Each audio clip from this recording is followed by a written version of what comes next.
Chapter 1. The crescent moon on the verge of death and rebirth at the stroke of midnight. The crescent moon hung like a curved blade over the desolate mountains, a chilling wind sweeping over the lifeless body being carried by 4 men, followed closely by a young woman. Suddenly, an eerie silence enveloped the world, and the brain of the corpse began to function once more. Host detected. Xiantian Qiongsan system implantation initiated. Host, Chenluo. Cultivation. Mortal 0100, anger skill loading. 10,000 swords heavenly punishment, not activated. Host's meridians have been destroyed, resetting. Bang.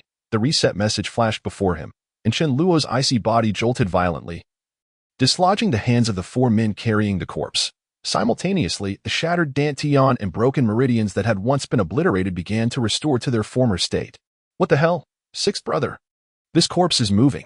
Reanimated. Throw it far away. Thud. The sensation of his back hitting the ground jolted Chenluo, who took a deep breath as the frigid night air and humid atmosphere filled his lungs. He suddenly felt an immense change within his body. I'm not dead. And my injuries have healed. Chenluo found himself engulfed in a haze of confusion, countless questions swirling in his mind. Why had he not died from his cousin's treachery? Why had his utterly destroyed body now completely recovered, and the information flashing in his mind, each enigma leaving him momentarily disoriented regarding his current state? Young master, wonderful, you truly haven't perished. A voice of excitement and surprise broke through, accompanied by a soft body that leapt into his embrace. Feeling the warmth, Chenluo finally began to take note of his surroundings. Xiaozi, what are you doing here? This place is. As Chenluo raised his gaze, he beheld the desolate mountains, the crescent moon, and 4 men wielding shovels, their faces etched with astonishment as they regarded him. Chenlu, 3rd stage Forge Master. Chenba, 1st stage Forge Master. These men were the lackeys of his cousin. Chen Xin. Chenluo slowly sat up, his expression gradually transforming into one of cold hostility. It was evident that these ruffians intended to bury him. Seeing Chenluo speak, the men wielding shovels gradually regained their composure. Young Master Luo actually hasn't died. The thin man, Chenba, stepped forward first, raising his shovel, the look of uncertainty in his eyes swiftly replaced by a chilling, murderous intent. Chenba, quickly help the young master back, then fetch a doctor. Xiaozi, oblivious to the murderous intent in Chenba's eyes, was still rejoicing at Chenluo's miraculous revival. Help him back. Chenba sneered. What will we get for the reward then? Since he's alive, let me, old Ba, experience the thrill of killing the young master. With a roar, Chenba swung the shovel, aiming it directly at Chenluo's head. Chenluo, still regaining his senses, was momentarily caught off guard as the shovel came hurtling toward him. Young master, be careful. A sharp cry pierced through, and Xiaozi's tear-streaked visage filled Chenluo's entire field of vision. Bang. Ah. A muffled thud echoed as a cry of despair rang out. Chenluo's vision faded to black as the soft body collapsed onto him, the warmth of blood and the stench of iron flooding his senses. Xiaozi. The metallic scent jolted Chenluo fully awake, and he hastily embraced Xiaozi, feeling the blood soaking her back. Damn scoundrels. Fury erupted within Chenluo, his eyes nearly bulging with rage as something within his mind seemed to shatter. This little beauty is truly loyal. It will surely be exhilarating to play with her later. The thin Chenba raised his shovel again, a cruel grin spreading across his face. Don't worry, young master. After we've had our fun with this girl, we'll send her down to you. Dare to lay hands on Xiaozi? Chenluo's head snapped up, his rage surging forth as a piece of information seemed to cleave through his very soul in an instant. Anger skill. 10,000 swords heavenly punishment. Activation successful. Die. Chenba bellowed, swinging the shovel down once more. 10,000 swords heavenly punishment. Without a moment's hesitation, Chenluo pointed one hand toward Chenba's brow. Buzz. A golden sword aura coalesced from thin air, plummeting from the heavens, piercing through the thin Chenba's forehead. Thud. The shovel and Chenba collapsed to the ground, lifeless. The night fell into sudden silence, all present frozen in shock, including Chenluo himself. Kill 1st stage Forge Master. Gain 100 experience. Host cultivation upgraded to 1st stage Forge Master. The information flashing in his mind and the explosive reaction within his body jolted Chenluo back to reality. His meridians trembled violently as he felt a powerful true energy manifest within his dantian, racing through his veins with unimpeded ease. This familiar sensation left Chenluo utterly astounded. 1st stage Forge Master. IVE actually advanced. What on earth is happening? Recalling the information, Chenluo understood yet found it hard to believe. Killing Shinba granted me experience, which is why I leveled up. And that 10,000 swords heavenly punishment. As thoughts of the 10,000 swords heavenly punishment flashed through his mind, the method of utilizing this martial technique appeared as if he had already mastered it. Young master, your cultivation has returned. Xiaozi, cradled in Chen Luo's arms, was the second to react, her weak eyes filled with shock and joy, even tears of excitement forming. Ever since Chen Luo, once a genius, had fallen into the depths, those who once revered and flattered him had distanced themselves, leaving the two of them to endure countless sneers within the family. Yet today, Chen Luo had once again unleashed martial prowess. How could Xiaozi not be elated? I never expected you to still have strength left. All that time pretending to be a waste was merely an act. Stepping over the corpse of Chen Ba, the burly Chen Lu halted nearby, his eyes filled with suspicion. Today, you all shall perish. Next, Chen Luo placed Xiaozi gently on the ground, shielding her behind him, his gaze lowered to obscure his expression. It's you, with a sudden roar. Chen Luo charged directly at Chen Lu, his finger pointed squarely at Chen Lu's brow. What? Chen Luo's sudden assault caught Chen Lu off guard, yet his third-stage Forge Master strength allowed him to react swiftly. Raising his shovel instantly. Seeking death. 10,000 swords heavenly punishment. Buzz, a sword aura descended, colliding with the incoming shovel, producing a thunderous crash. The sword aura shattered instantly, and the shovel flew from Chen Lu's grasp. Chen Luo unleashed his cultivation, launching a full frontal assault on Chen Lu. Bang! With a dull thud, Chen Luo's powerful fist struck Chen Lu squarely, yet the latter remained unmoved. Heh! Chen Lu, having blocked Chen Luo's fist, smirked arrogantly. I thought you were impressive, but you're just a first-stage Forge Master, still a waste. Without his shovel, Chen Lu laughed derisively, having completely seen through Chen Luo's true cultivation. Chapter 2. The path ends in the azure sky without his shovel. Chen Lu was not fazed, for he had fully discerned Chen Luo's true cultivation. Go! At the moment Chen Luo retracted his fist, Chen Lu roared, raising his foot to kick Chen Luo squarely in the abdomen. Umph! A muffled grunt escaped Chen Luo as he was struck. Seemingly unable to withstand the force as he flew far away, the gap in strength between a first-stage Forge Master and a third-stage Forge Master was insurmountable. Ha! The genius young Master Luo of Jishui City never imagined he would be beaten by me. Chen Lu laughed heartily, his demeanor dripping with arrogance as he gazed at the airborne Chen Luo. 10,000 swords heavenly punishment. However, Chen Luo paid no heed to Chen Lu, his eyes fixated on the two approaching first-stage Forge Master lackeys. With a pointed finger, the sword aura followed, golden sword energy fell from the air, piercing through the skulls of the two first-stage Forge Master lackeys before they could even react. Since I gained cultivation by killing Shinba, then eliminating these two should yield the same effect.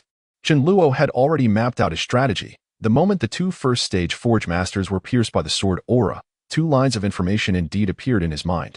Kill first-stage Forge Master, gain 100 experience. Kill first-stage Forge Master, gain 100 experience. Host cultivation upgraded to second-stage Forge Master. Chen Luo trembled, standing firm as a second wave of true energy surged forth within his dantian, coursing through his meridians. Indeed, slaughtering allows for the enhancement of cultivation. Second-stage Forge Master. With clenched fists, Chen Luo reveled in the sensation of two streams of true energy coursing through his veins, bolstering his confidence. Humph. So what if you've killed those two wastes? Chen Lu paid no heed to Chen Luo's triumph over his subordinates, instead laughing. With me here today, you have only one path, death. With a powerful thrust of his foot, Chen Lu lunged at Chen Luo, delivering a punch. To Chen Luo's surprise, Chen Luo did not evade, instead responding with a punch of his own, revealing his cultivation as a second-stage Forge Master. Bang! The two fists collided, forcing Chen Luo to step back 3 paces, yet he remained steady, firmly planted. To his astonishment, Chen Lu also stumbled back a step. Impossible! I thought you were a first-stage Forge Master. Chen Lu's eyes widened in disbelief. It was unheard of to advance in cultivation so swiftly. Humph! Take your doubts with you to the grave. Amidst Chen Lu's shock, Chen Luo had already leveled his finger at Chen Lu's brow. 10,000 swords heavenly punishment. With a soft chant, a sword aura. This move against me. Chen Lu reacted swiftly, unleashing his third-stage power with a punch aimed skyward, but to no avail. The golden sword energy pierced through Chen Luo's arm, driving straight to his heart. Thud! The robust figure of the man suddenly collapsed, his wide, ringed eyes filled with shock and suspicion, fading into a profound silence. Standing amidst the cold wind was only Chen Luo. "Humph, I warned you all. You shall meet your demise. Without mercy." He stepped over Chen Lu's abdomen and strode towards the gravely injured Xiao Zi. Simultaneously, a familiar notification echoed in his mind. Eliminated a Tier 3 practitioner. Gained 300 experience. Host cultivation level elevated to Tier 3 practitioner. Boom! Chen Luo felt a tremor within his dantian once more as the third strand of true energy violently coalesced, intertwining and dispersing with the two strands coursing through his meridians. Bursting with vitality, slightly closing his eyes to savor this instantaneous transformation, Chen Luo inhaled deeply. A Tier 3 practitioner. With this system, I shall soon reclaim my former glory. Young master, your cultivation has finally returned. Witnessing Chen Luo's imposing demeanor as he vanquished foes, Xiao Zi was once again overwhelmed with tears of joy. Their master-servant bond had endured far too much oppression, gazing at the excited Xiao Zi. Chen Luo's icy expression softened considerably. Not yet. He lifted the injured Xiao Zi into his arms, stating, "To restore our former realms, we will require some time, but it shall not be long." Casting a glance towards the direction of Jishui City, Chen Luo's demeanor darkened. "We must depart swiftly. Should these ruffians fail to report back, Chen Xian will likely come personally to investigate. With my current cultivation, I am no match for him." Chen Luo understood his cousin well. He was a cowardly yet arrogant individual. And should he learn of Chen Luo's escape, he would undoubtedly unleash his full might. Xiao Zi nodded, her gaze towards Chen Luo filled with hope for the future. "Once young master returns to your original realm, we can return to the family." A Tier 9 Qi master, Chen Luo reminisced about his past realm, a surge of longing welling up within him. Across the entire Luchuan continent, there were 5 recognized levels of cultivation, from the bottom up. They were the practitioner, Qi master, soul gathering master, extraordinary, and the sage. Once, Chen Luo had been the most renowned prodigy of Jishui City, beginning his training at the age of 8, and within a mere 12 years. He had ascended from a Tier 1 practitioner to a Tier 9 Qi master, poised to advance to a soul gathering master. Such a rate of progression ranked among the elite in the entire Shiyu kingdom. And he was the first in a century in all of Jishui City. Countless people revered him, and within his family, he was held in high esteem. At that time, both Chen Xian and his father treated him with utmost respect. Yet, a year ago, Chen Luo's entire cultivation was obliterated by a powerful adversary, shattering all his meridians and severing his path of cultivation. Thus began the precipitous decline of Chen Luo's status. Chen Luo walked slowly, cradling Xiao Zi, who was grievously injured and could not withstand his rapid pace. "Young master, do not concern yourself with me. Xiao Zi does not wish to be your burden." The sound of a pursuing army grew increasingly evident behind them, and Xiao Zi was in a state of acute anxiety, knowing that their current plight was due to Chen Luo's efforts to tend to her injuries. "Do not speak. I will never abandon you. Either we live together, or we die together." Chen Luo's expression was resolute. Xiao Zi was the last close person by his side, and he would never leave her behind. The destination Chen Luo had in mind lay just ahead. The infamous Biluoshan Forest, known as one of the 3 dangerous places in the Shiyu Kingdom. Biluoshan Forest is reputed to be a forbidden zone in the night, with Chun Xian's temperament. "He would never dare to enter at night. As long as I do not venture too deep, it should not be overly perilous."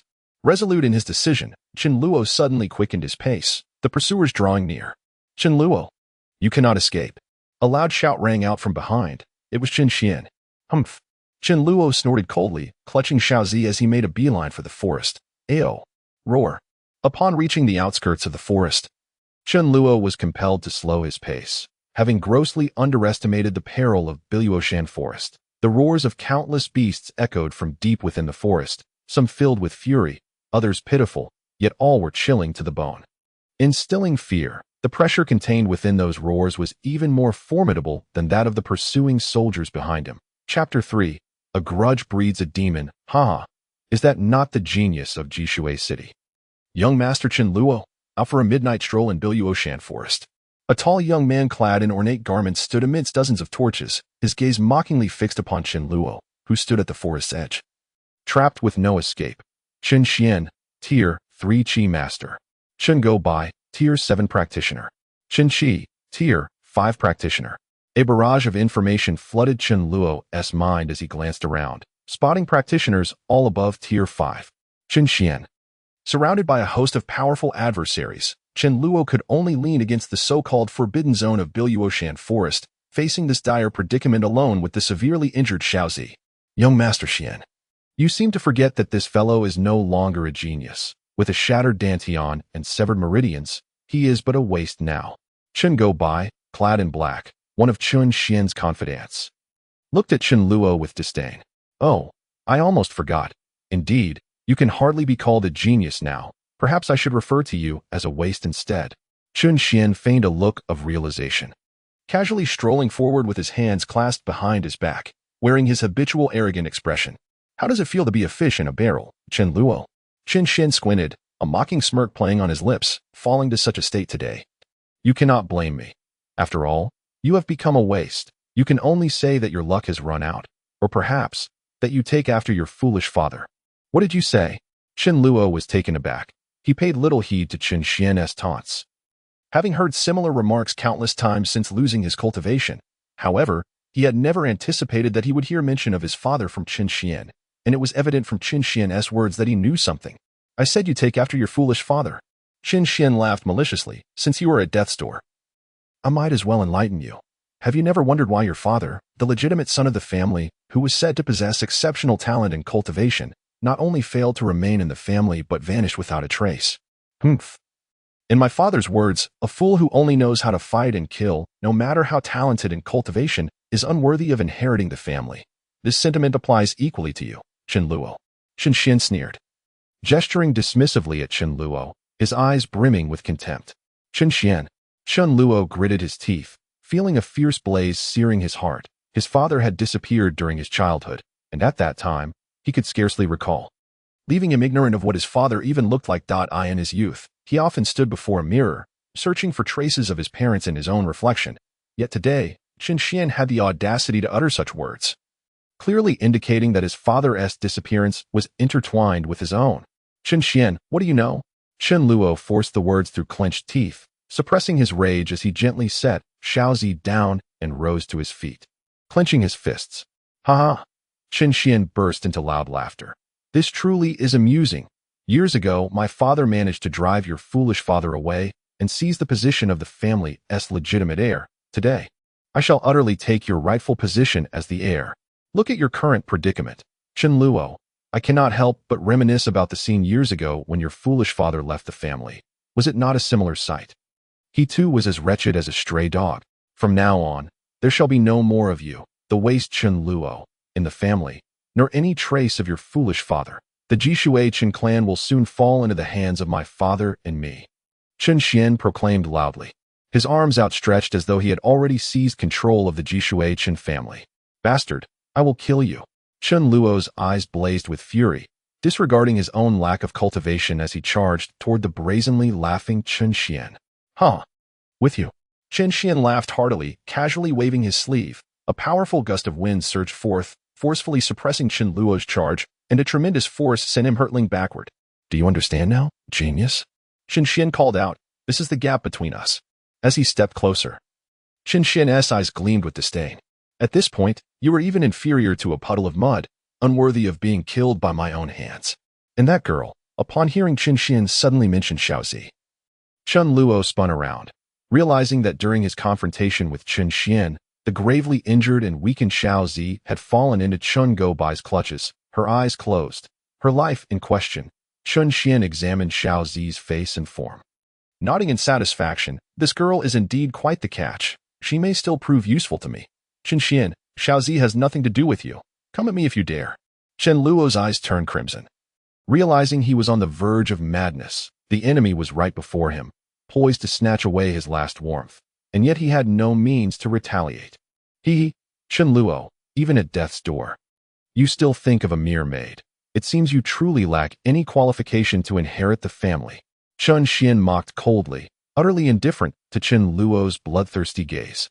You scoundrel. Chen Luo clenched his fists until they bled, harboring a deep-seated hatred for the wretch who had rendered him powerless, for Chen Sichuan, who had driven his father away, for Chen Xian, who sought to eradicate him, and most painfully, for himself, he could not even protect Xiaozi, the one person who treated him with sincerity and affection akin to that of family, power, cultivation, martial skills. All that he once possessed now lay beyond his grasp. Family, reputation, strength, kin. Was it truly the fate of Chen Luo to be left with nothing? Blood trickled from the corner of his mouth, a testament to his raging fury. In an instant, Chen Luo felt as though he had been extracted from his own body, witnessing his own hoarse screams. Observing himself charge at Chun Xian again and again, only to be casually sent flying each time. Eventually, Chun Xian grew weary, effortlessly seizing him by the throat, lifting him into the air as one might a mere game bird. Chen Luo, how does it feel to lose everything? You must understand, you are but a worthless insect I could crush with a mere flick of my finger. Here, you possess no right to speak. Cough. Blood erupted from his mouth, staining Chun Xian's opulent sleeves, as a third-tier forger faced a third-tier chi practitioner with no means of resistance. Chun Xian grimaced, his eyes filled with disdain. Killing you would sully my hands. Go feed it to the beasts. With a sudden force, Chen Luo was sent hurtling backward, unable to control his trajectory. Xiao Zi, wait for me, he bellowed, as the flames and the contemptuous visage of Chun Xian receded rapidly from his sight. He fixed his gaze on the blood-soaked figure of the girl behind him. Oblivious to her fate until darkness engulfed him. Thud, he landed heavily on the ground, rolling a considerable distance before finally coming to a halt. Chen Xian, I will never forgive you. Chen Luo sprang to his feet, intent on rushing back, but the scene before him compelled him to halt abruptly. In the pitch-black depths of the forest, countless pairs of eyes, glimmering with a ghostly light, fixated upon him. A torrent of information surged through Chen Luo's mind. Cheeling Python. 4th-tier Forge Beast. Mountain-moving Toad. 4th-tier Forge Beast. Damn it. Chen Luo's fists clenched tightly, his eyes burning with a ferocity akin to the fiercest beast in the forest. Those who stand in my way shall die. With a primal roar, he brandished his sword, unleashing a wave of sword chi that descended from the heavens, felling beast after beast. Chaos erupted as dozens of creatures clashed, and Chen Luo joined the fray, his madness indistinguishable from that of the bloodthirsty beasts around him. Kill a 4th-tier Forge Beast, gain 400 experience points. Kill a 3rd-tier Forge Beast, gain 300 experience points. Information flashed through his mind, the cold, emotionless voice sending a jolt through Chen Luo. Killing beasts also yields experience points. It can enhance my cultivation. Power. For revenge. To save Xiao Zi, I need strength. Kill. Roar. The night in the Biluoshan forest echoed with the mournful howls of beasts. Chapter 4. The watershed of the 5th-tier forger. The dawn obscured by clouds. Morning dew clung to his face. Amidst the chilling stench of blood, Chen Luo sat up amidst the carnage, akin to a Shura awakening from a sea of blood. I am not dead yet. Chen Luo murmured to himself, his voice hoarse and unrecognizable that as he surveyed his surroundings, he was met with the gruesome sight of beast corpses, severed limbs, and the aftermath of slaughter. One night of carnage. One night of roaring. Chen Luo had been alone in the midst of a chaotic battle against over a dozen beasts, grievously wounded, yet miraculously alive. Shakily, he rose to his feet, feeling a rush of ease in his breathing. Suddenly realizing something was amiss. Where are my injuries? I should be gravely wounded, on the brink of death. His gaze fell upon a massive bear lying beside him, the very creature that had dealt him the final blow last night. Now slain by his own technique, the 10,000 Swords' heavenly punishment. In a moment of hesitation, a flurry of information began to flash through his mind, causing Chen Luo to tremble with shock. It was not surprise, but rather a reaction of his own body. Host has killed 6 3rd-tier forged beasts, 5 4th-tier forged beasts, and 2 5th-tier forged beasts, gaining a total of 4,800 experience points. Host's cultivation has risen to 5th-tier forger, activating the system's forged martial skills option, with a selection of 2 available. 5th-tier forger can select martial skills: Wave Slash, Phantom Sword, Shadow Strike, Eagle Tread. Host's cultivation has risen to 5th-tier forger, experience points activated, currently at 5th-tier forger. Host's cultivation has risen to 5th-tier forger. The initial transformation of the 10,000 Swords heavenly punishment has activated the daily usage limit. Today's sword chi count is 06. The usage count of the 10,000 Swords heavenly punishment has met the requirement, activating the proficiency system. Current proficiency of the 10,000 Swords heavenly punishment.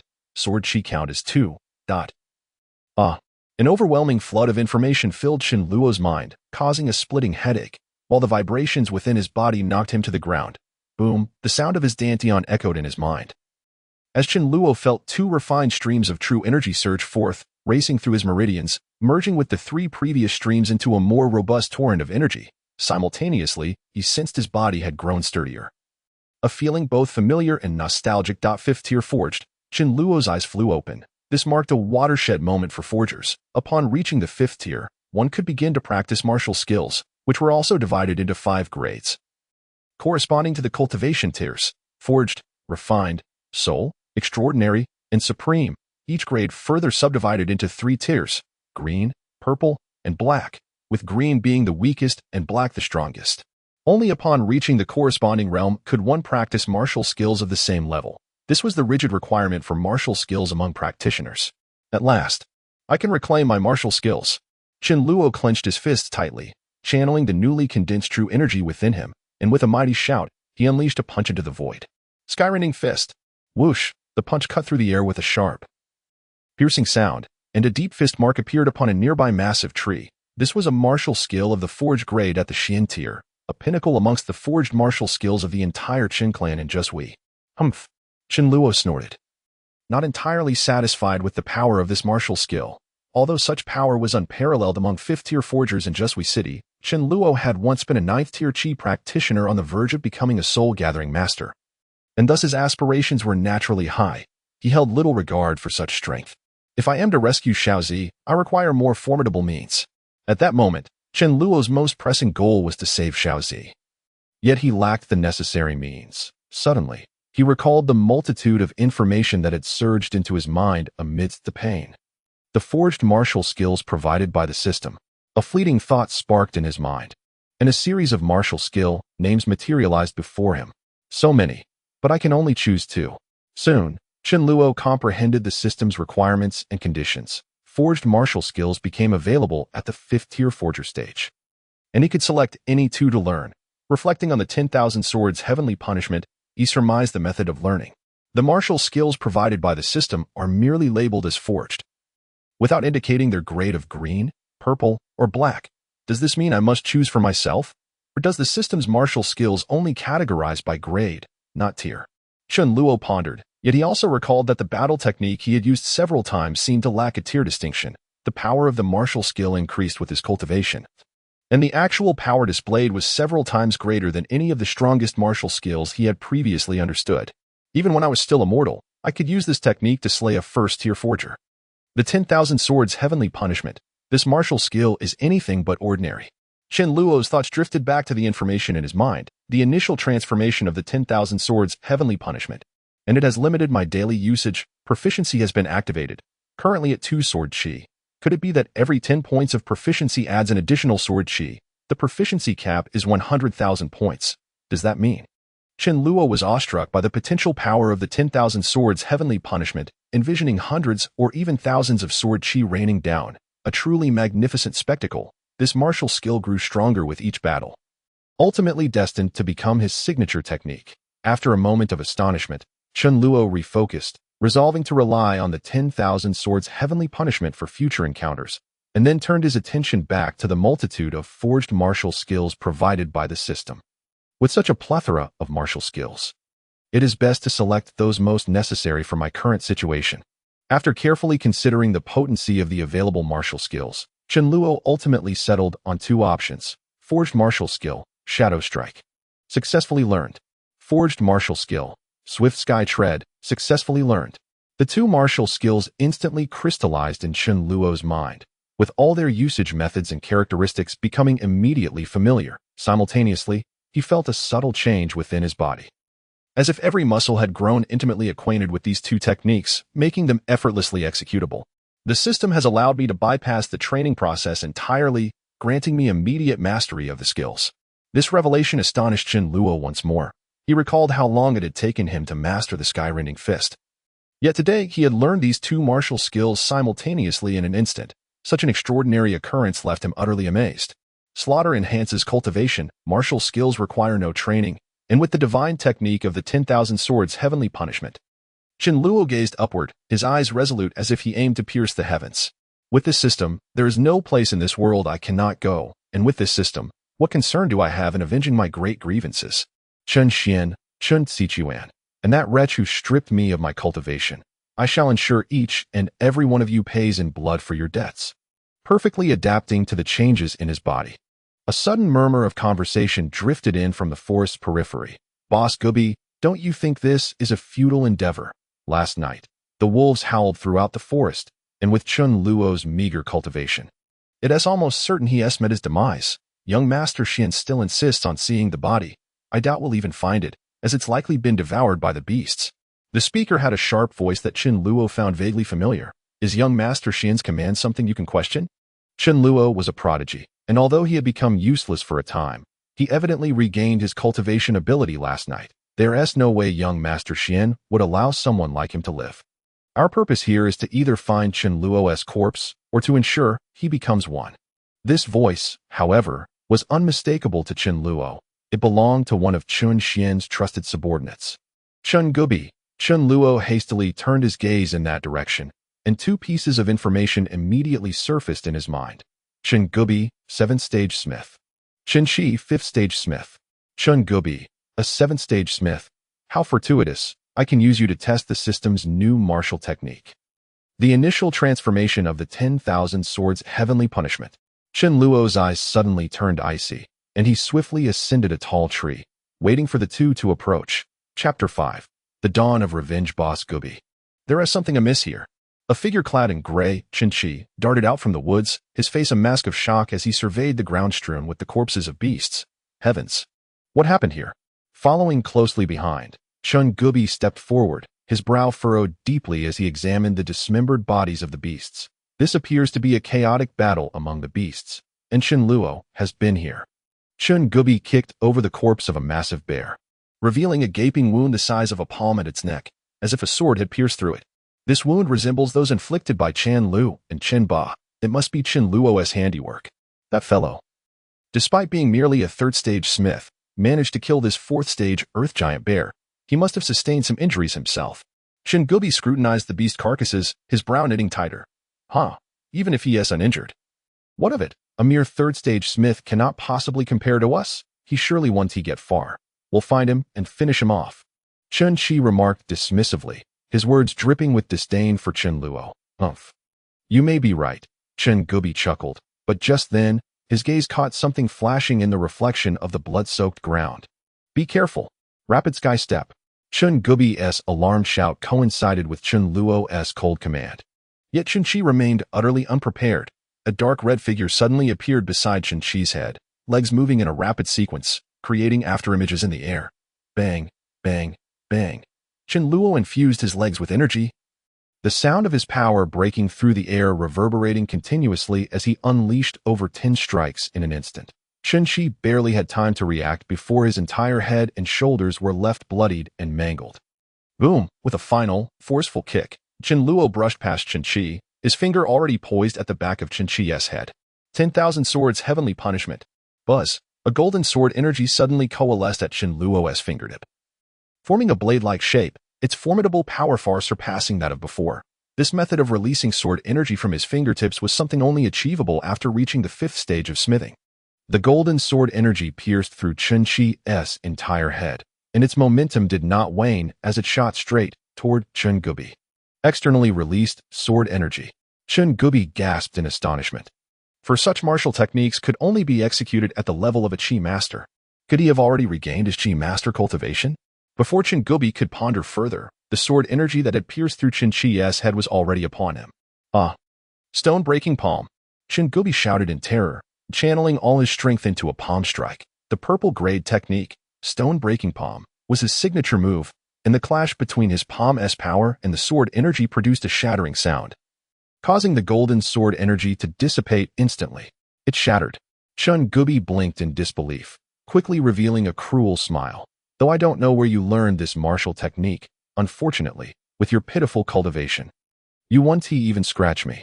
Thud. The body clad in gray fell limply to the ground, like a puddle of mud, while Chun Luo stood amidst the blood, his gaze as frigid as ice as he locked eyes with Chun Gubi. Defeated 5th stage smith, gained 500 experience points, 10,000 swords heavenly punishment proficiency, sword energy released, 16. With a cold snort, Chun Luo clenched his fists tightly, cautiously observing Chingubi for an opportunity. It was his first time engaging in battle against a 7th-stage smith. Chingubi cast a glance at the lifeless Chinchi on the ground, devoid of any sorrow, and after sizing up Chinluo, a smirk crept onto his lips. Chinluo, I never expected you had such a hidden trump card, being able to kill Chinchi. You must be a 5th-stage smith now, right? Chingubi drew a short dagger from behind him, twirling it playfully in his hand while mockingly saying, but with those skills of yours, you're still no match for me. I must thank you for eliminating this fool who would have shared my rewards. Crack. The short dagger was suddenly gripped tightly in Chingubi's hand. His body leaned forward as the power of a 7th-stage smith erupted explosively, sending the thick blood splatter on the ground flying high into the air. Now, I'll take your head as well. With a loud roar, Chingubi lunged forward, the short dagger flashing toward Chinluo. Die. Shadow Strike. In stark contrast to Chingubi's fervor, Chinluo's expression remained as calm as still water. Just as the dagger was about to pierce him, Chingubi felt the dagger unexpectedly stab into thin air. The Chinluo before him had transformed into an afterimage and vanished from sight. What? Rapid sky step.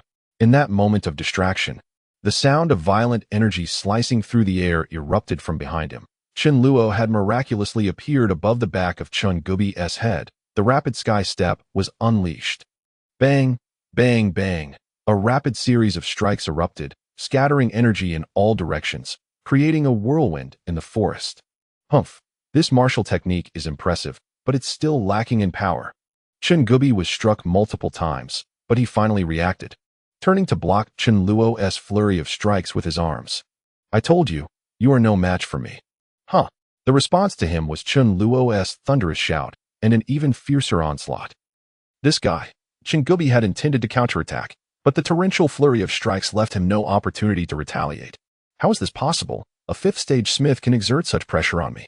You're seeking death, Chingubi roared, suddenly unleashing all his power, the blade in his hand flashing with a cold light as he met Chinluo's rapid sky step head-on. Blade light flash. This was Chingubi's ultimate technique. The purple grade martial skill. Ha! Boom! With another fierce shout, Chinluo finally executed the last kick of the rapid sky step, clashing against Chingubi's arc of light before flipping back. The final kick of the rapid sky step was laden with tremendous force, causing Chingubi to feel a violent tremor in his arm holding the dagger, as his technique faltered and allowed Chinluo to slip away. Trying to flee? It won't be that easy.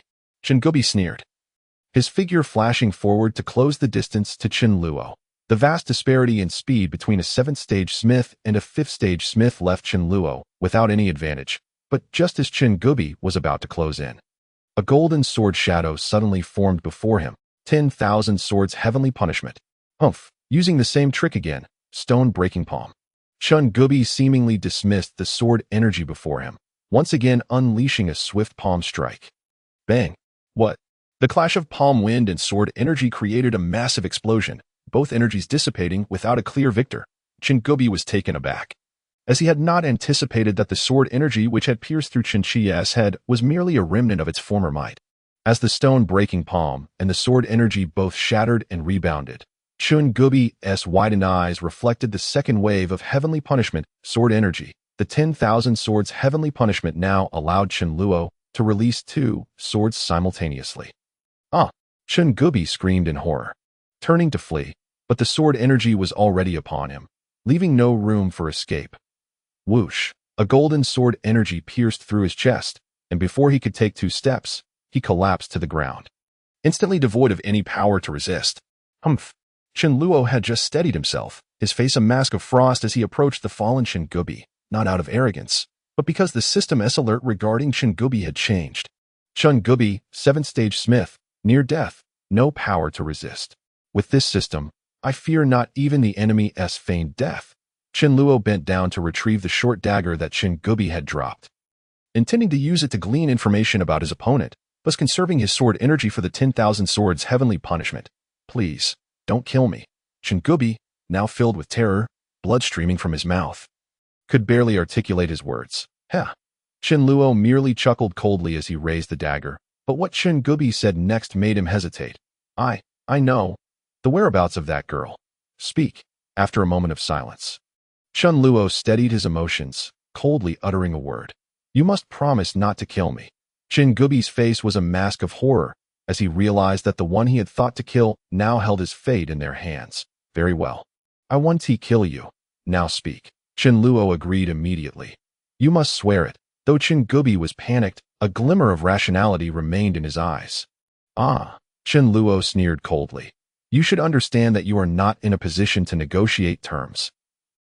After a moment of contemplation, Chen Gubi finally succumbed under the piercing killing intent radiating from Chen Luo, revealing the whereabouts of Xiao Zi. Young Master Xian desires that girl, actually to curry favor with the fourth young master of Luofu City. A few days ago, news came from the Lu family that the fourth young master would be arriving at Jishui, and young Master Xian learned that this fourth young master is notoriously lecherous. While your maid, the young lady Xiao Zi, is renowned as a beauty from Jishui, hence, scoundrel. Chen Luo was consumed by rage. That rascal Chen Xian actually intended to use Xiao Zi as a bargaining chip to ingratiate himself with the noble families. Chapter 6. Slaughter transforms cultivation scoundrel.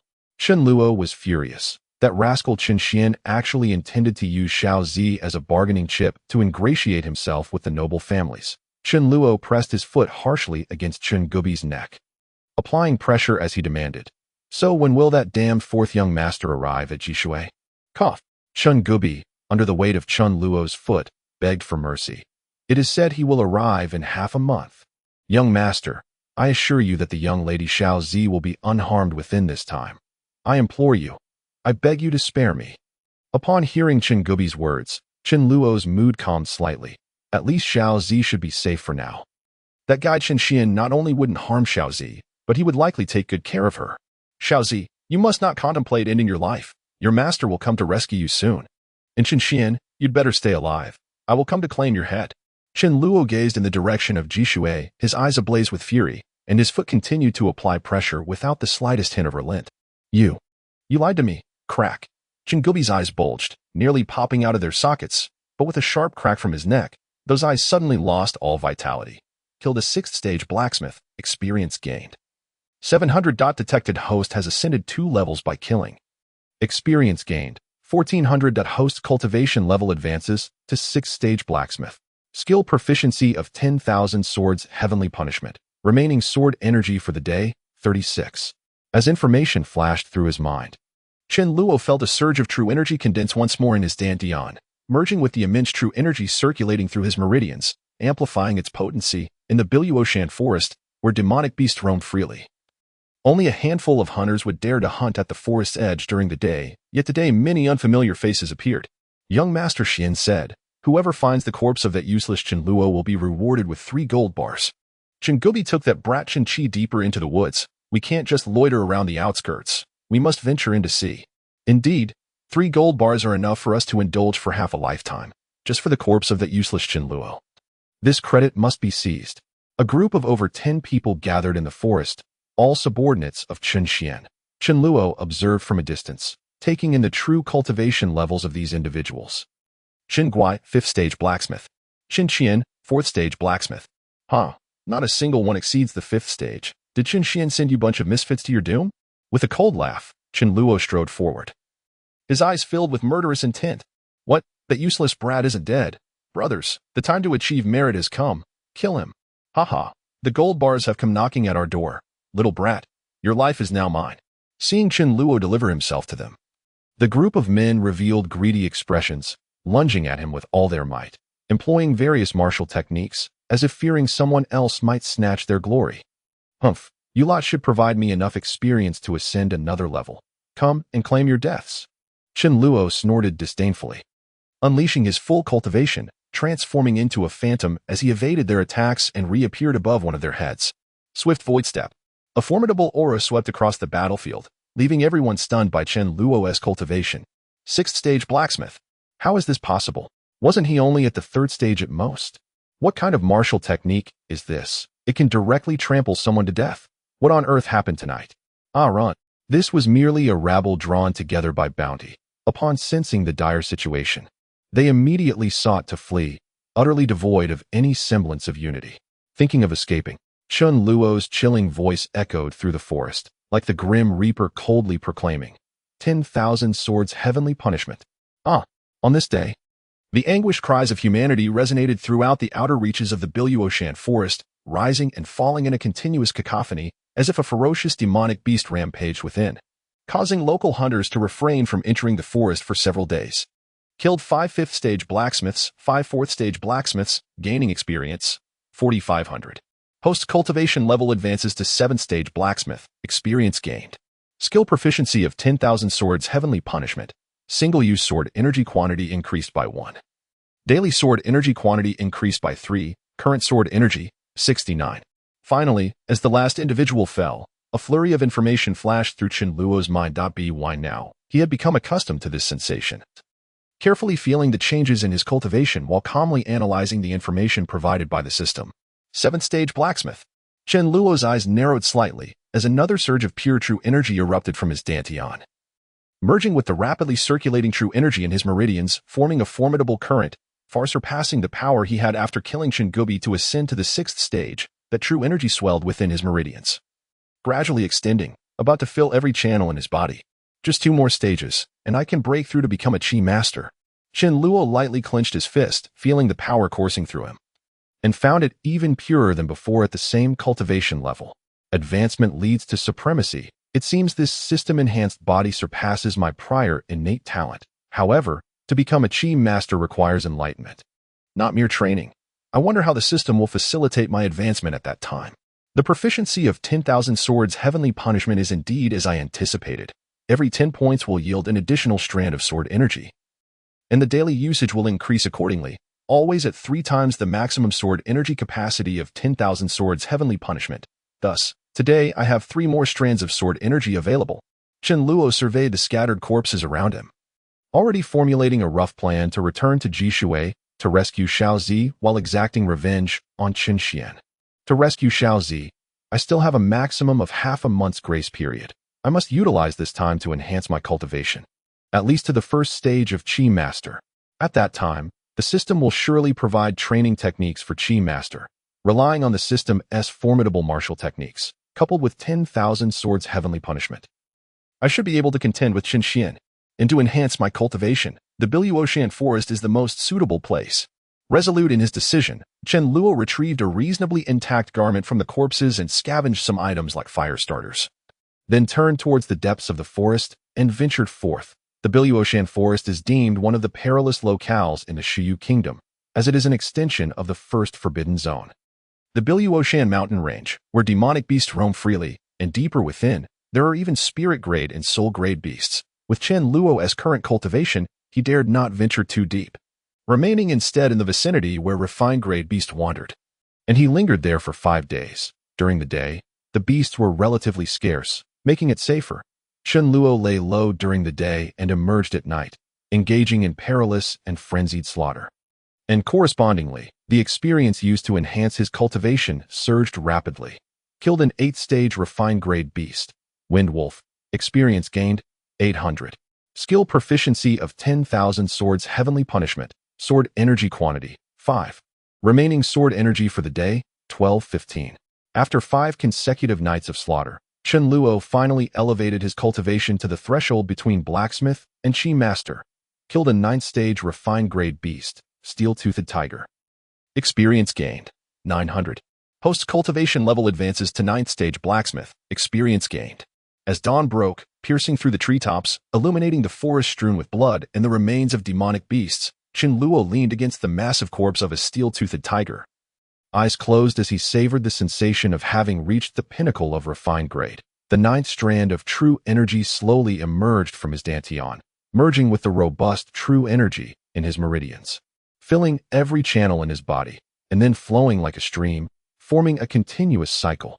Finally perfected, Chen Luo opened his eyes, revealing an intense weariness. The previous night had been the most perilous battle he had faced in recent days.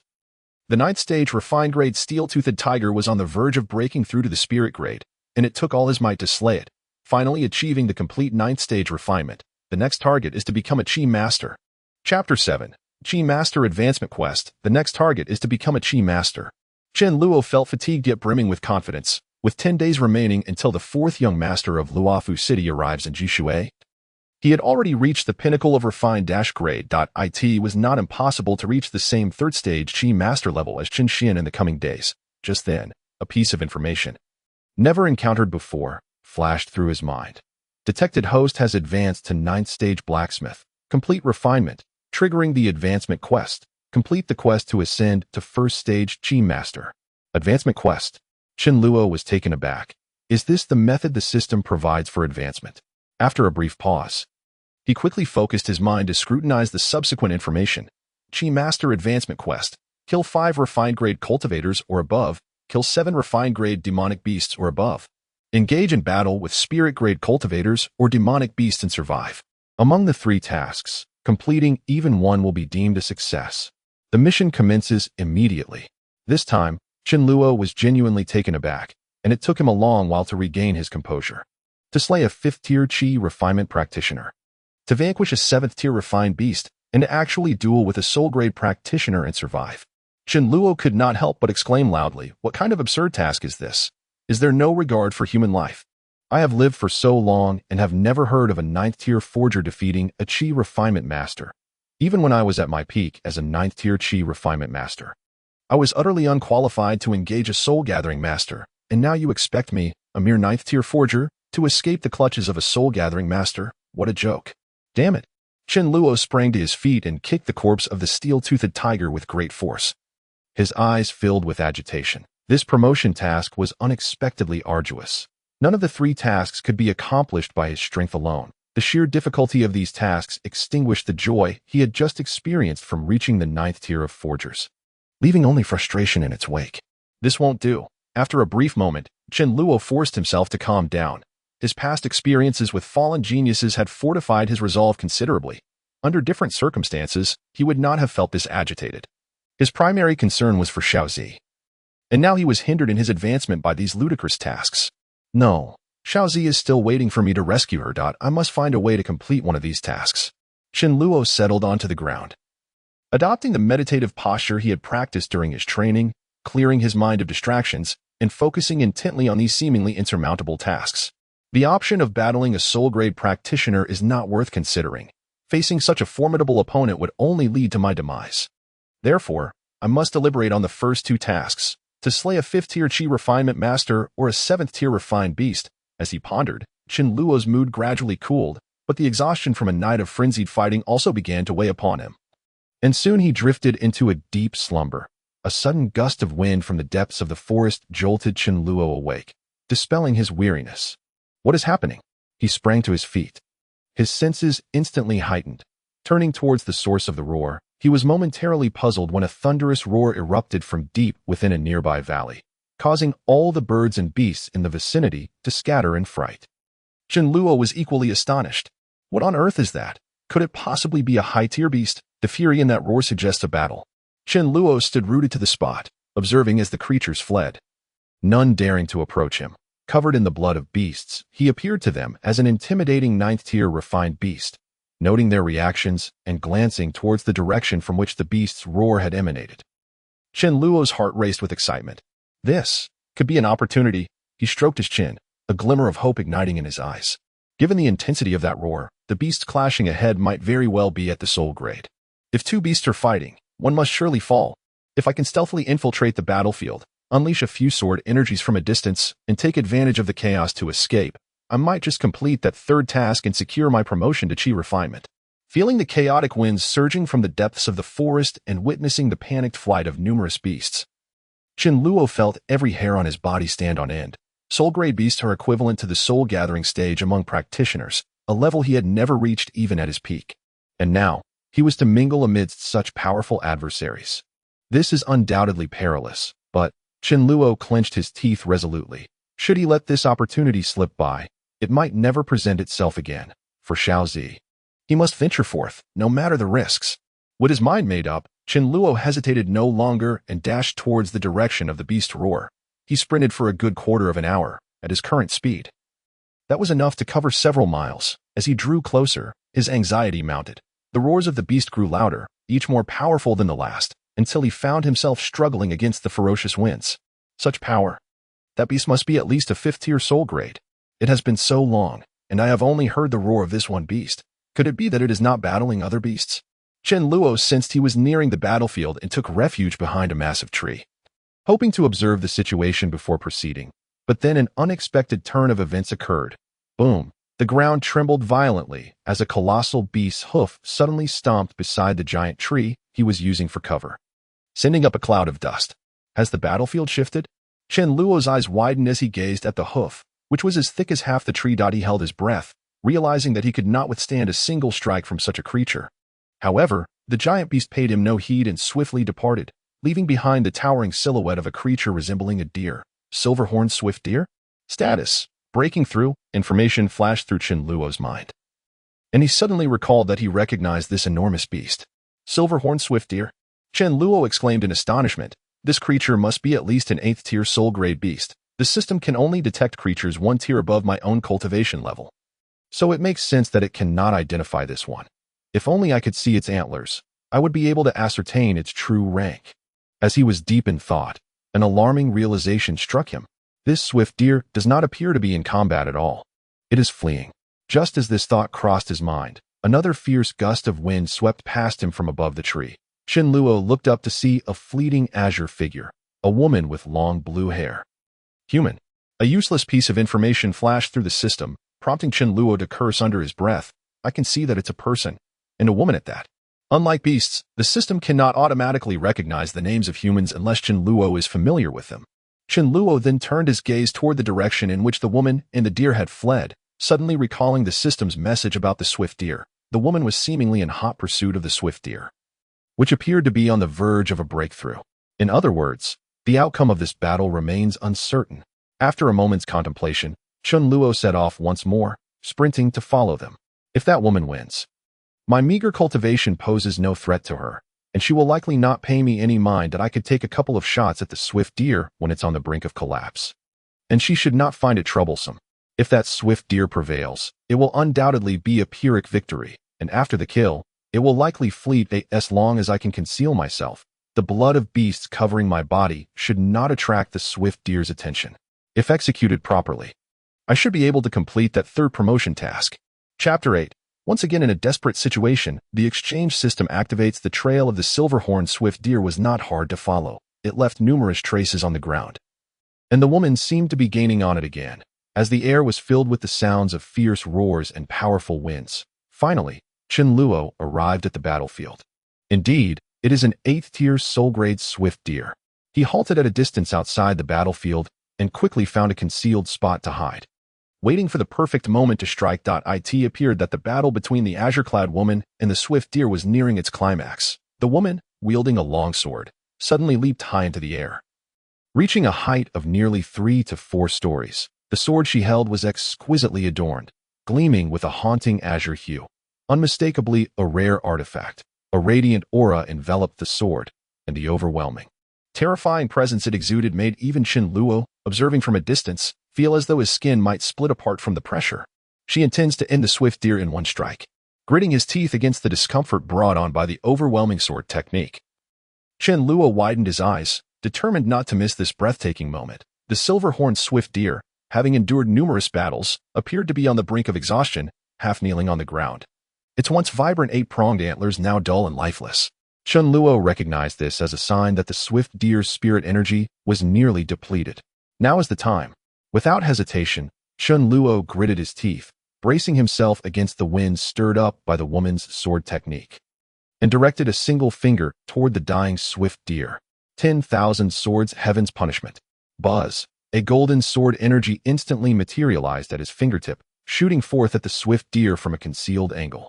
The sound of the sword energy slicing through the air was nearly inaudible amidst the woman's violent sword technique. Simultaneously, a message from the system echoed in his mind. Host attacks a soul-grade beast. Activating the 3rd promotion task for Chi Refiners. There's a chance.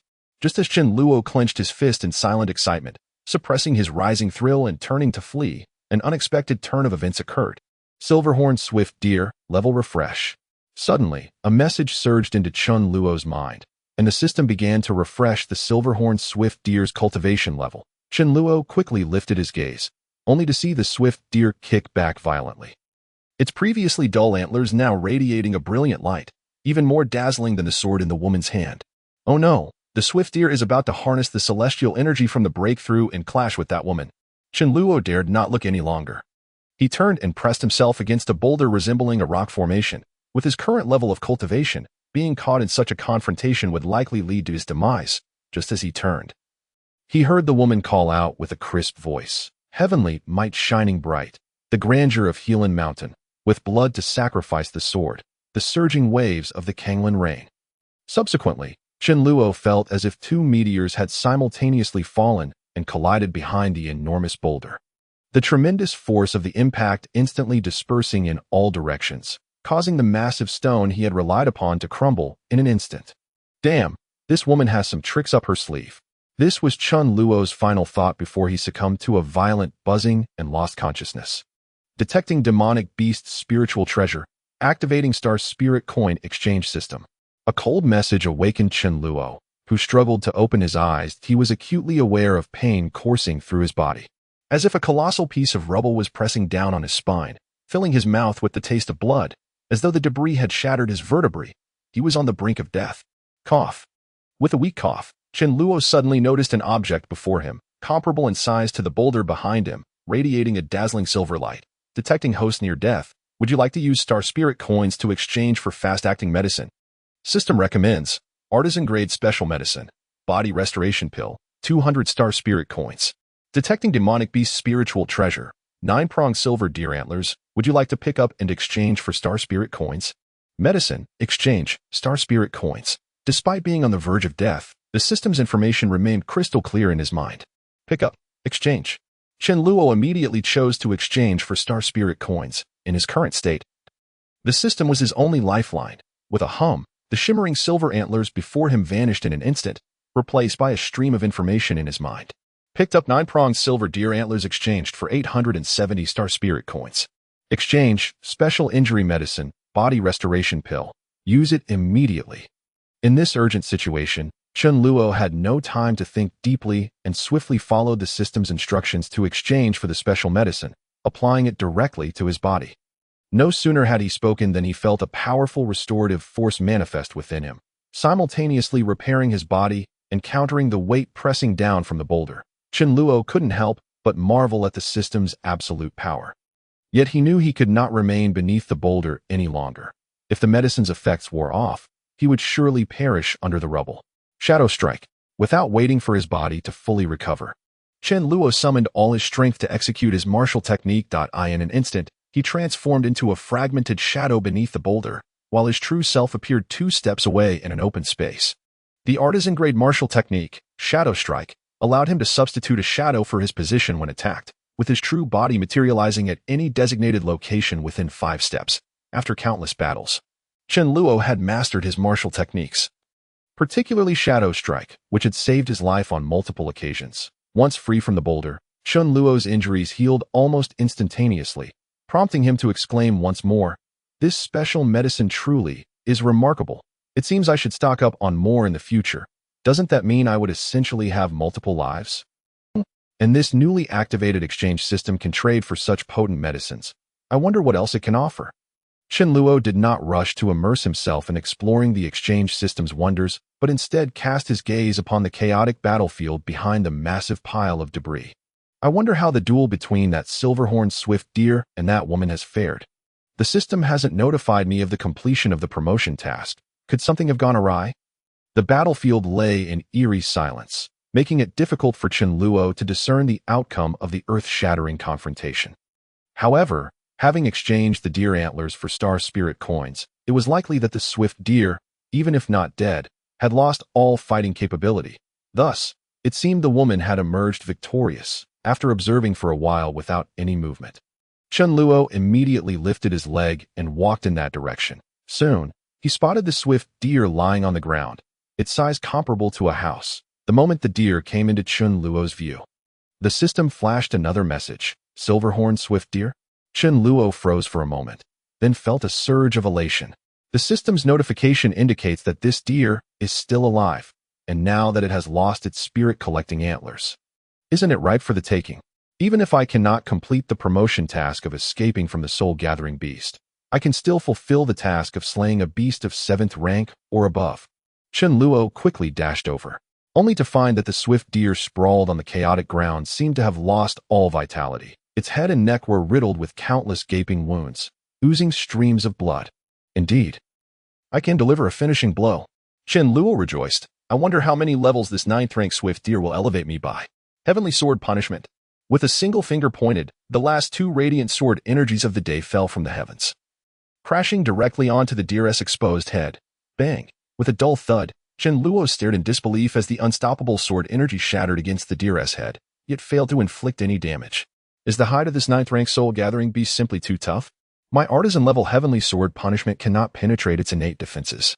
What should I do now? If I don't kill it soon, it will die on its own. Then my task will fail. Chen Luo felt an acute sense of urgency as he circled the deer's head in search of a weakness. When suddenly, the system's information echoed in his mind again. Human? What?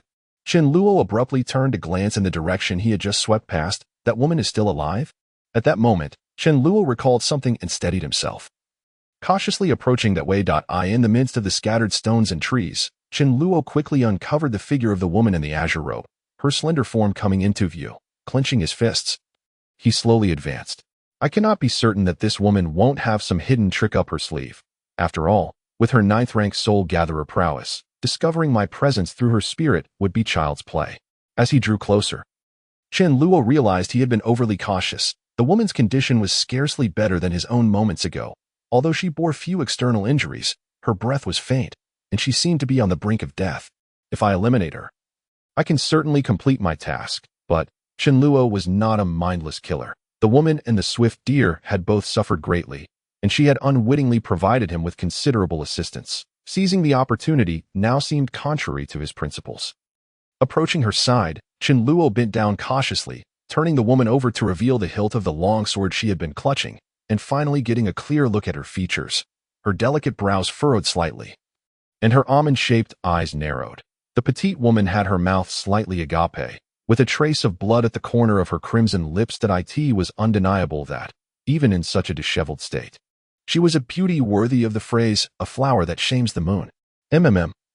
Just as Chen Luo was busy prying the longsword from her grip, the woman unexpectedly let out a soft moan and awakened. Not good. Chen Luo immediately tightened his grip, almost snatching the azure longsword from her hands, then swiftly darted aside to observe cautiously. Ah, who are you? With a groan, the woman focused her gaze and finally recognized Chen Luo standing not far away. Despite her weakness, her eyes radiated a chilling clarity, like a snow lotus veiled in dust. Seeing that she posed no immediate threat, Chen Luo felt reassured and replied, I happened to pass by and saw you and the beast lying here, so I came to investigate. This was clearly a fabrication, but given her current state, she had neither the strength nor the opportunity to expose his ruse. Narrowing her eyes slightly, the woman glanced at the longsword in Chen Luo's hand and said, Do you wish to claim my Qingyun sword? Oh. Chen Luo raised his hand to examine the exquisite azure longsword. So it is called the Qingyun sword? The moment he learned the sword's name, a notification from the system flashed in Chen Luo's mind. Qingyun sword, extraordinary grade. Extraordinary grade. Chen Luo was taken aback that in this world, spiritual treasures and divine weapons were classified into 5 grades according to their lethality or various abilities corresponding to cultivators, artisan, refinement, soul, extraordinary, and supreme. Unlike cultivators, who could cultivate their own abilities, such treasures were exceedingly rare. Even as the direct descendant of the Qin family, the highest grade treasure he had encountered before was the Yuan Central Axe, a mere refinement grade heirloom. In the entire water-gathering city, there were only 3 such refinement grade treasures, not to mention soul grade treasures. Chen Luo had never even heard of one. Yet now, the sword in his hand was an extraordinary grade treasure, far surpassing the soul grade. Priceless. Chen Luo swallowed hard as he gazed at the beautiful longsword, but the shock of this revelation also weighed heavily on his heart. This woman wielded such a treasure in battle, suggesting her background must be extraordinary that he feared that even if he took the sword, he might not survive to wield it. Steeling himself, Chen Luo maintained a calm demeanor and said, This sword is indeed remarkable. But you misunderstand. The beast is not yet dead, and my cultivation is insufficient to breach its defenses that I merely sought to borrow this sword for a moment. With that, Chen Luo ignored her reaction, turned, and walked towards the critically injured swift deer. He sighed with relief upon confirming that the system's prompt was still active, indicating the deer was still alive. Targeting a vital spot, Chen Luo plunged the sword into the beast. The hide that had resisted his full force heavenly sword punishment crumbled like tofu beneath the Qingyun sword. The swift deer trembled momentarily before falling completely still. Clang, clang, clang. Chen Luo suddenly felt an intense swelling within his body, as if something was rapidly expanding. The amount of true energy that had been flowing slowly through his meridians surged dramatically, escalating beyond measure, threatening to burst forth from his very being. Chen Luo gritted his teeth. The extraordinary grade Qingyun sword slipping from his grasp and clattering to the ground. Just as he sensed that his body was on the verge of exploding, a barrage of information flashed through his mind. Host has completed the Qi Master promotion task. Slay a 7th tier or higher beast. Instantly promoted to a 1st tier Qi Master. Eliminated a 9th tier soul gathering beast. Silverhorn divine deer. Gained experience. Promotion task does not calculate for defeating higher tiers. Qi Master cultivation level rises to 3rd tier Qi Master. Experience points. Host promoted to Qi Master. Begins refining martial skills. May select one martial skill for free. 10,000 swords heavenly punishment proficiency. Sword Qi quantity 5. Daily sword Qi count 1515. Boom! The explosive true energy within him knocked Chen Luo to the ground. The dual shock of the upheaval in his body and mind left him momentarily unable to control himself, allowing that true energy to swell further within him. Finally, the energy erupted, spreading outwards from all his acupoints, reducing the debris within several meters of him to dust. Yet, within his dantian, a pure white pearl materialized. Qi Master, 3rd tier. Condensing Qi Dan Pearl. I have finally returned to the realm of Qi Master. After a brief moment of tranquility, Chen Luo stood up once more, casually waving his hand in front of him, the true energy within him flowing outward and retracting as he wished. This 9th tier soul gathering beast has actually allowed me to ascend 3 tiers within the Qi Master realm. Clenching his fist, Chen Luo reveled in the strange yet familiar power of a Qi Master, his confidence soaring and a sense of bravado igniting within him. With my current strength, rescuing Xiaozi and avenging Qin Xian is absolutely within reach. However, it is rather unfortunate that this promotion task does not count for defeating higher tiers. Otherwise, I might have even returned directly to the former 9th tier Qi Master realm. Just as Chen Luo shook his head in lamentation and prepared to check the latest martial skills provided by the system, another message arrived. Discover the spiritual core within the Silverhorn Divine Deer. Would you like to collect it for Star Spirit coins? Host has slain a soul-gathering realm beast. There is a chance to randomly acquire a beast skill. Would you like to obtain the Silverhorn Divine Deer's skill Silverlight Divine Movement?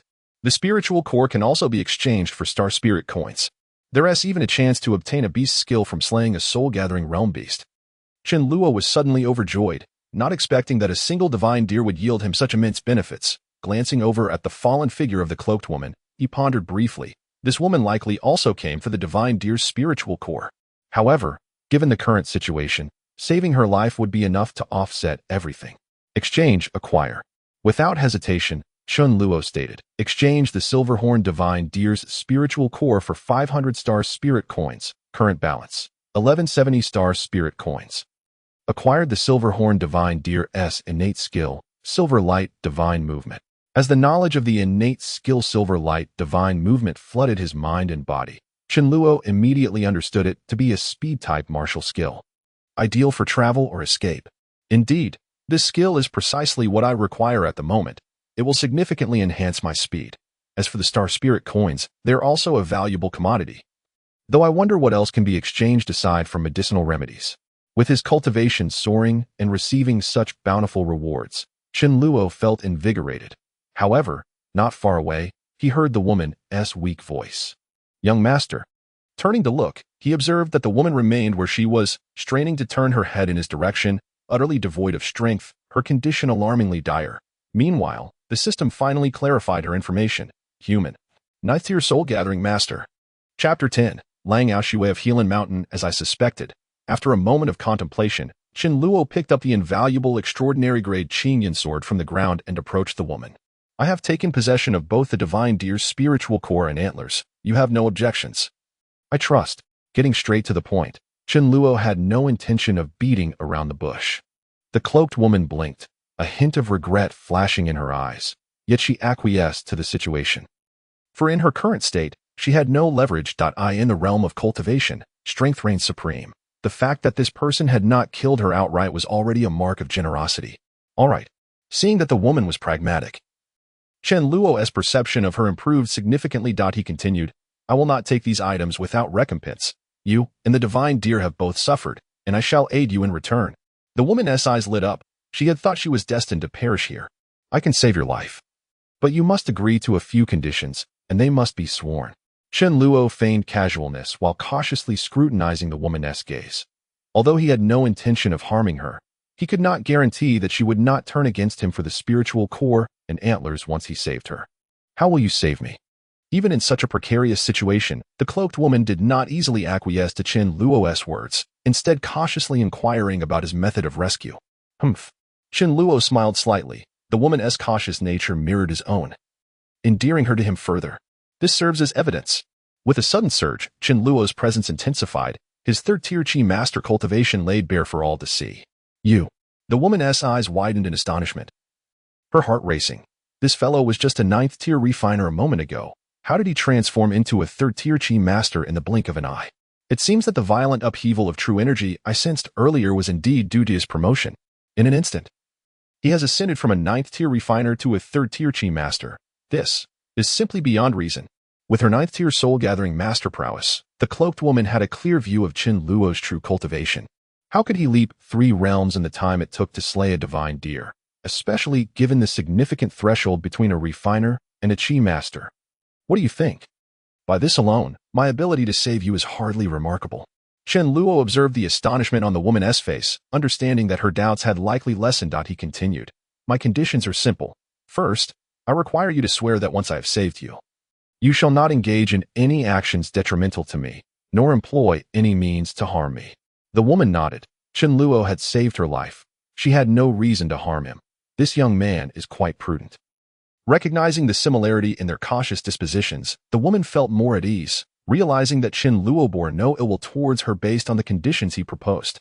Second, I hope to befriend you, should I require assistance from a skilled individual in the future. I would appreciate your support on 3 occasions. Chen Luo raised a second finger, noting that the woman's eyes narrowed slightly, yet he chose not to elaborate. This condition was not unreasonable, though it held potential for complications, something he was certain the woman would understand. However, Chen Luo believed she also comprehended that, at this juncture, she had little room for negotiation. Sure enough, after a brief moment, the woman resigned herself to nodding. You saved my life. I can swear not to harm you, and I will agree to assist you 3 times. However, as for friendship, such matters cannot be bound by oaths. That is of no consequence.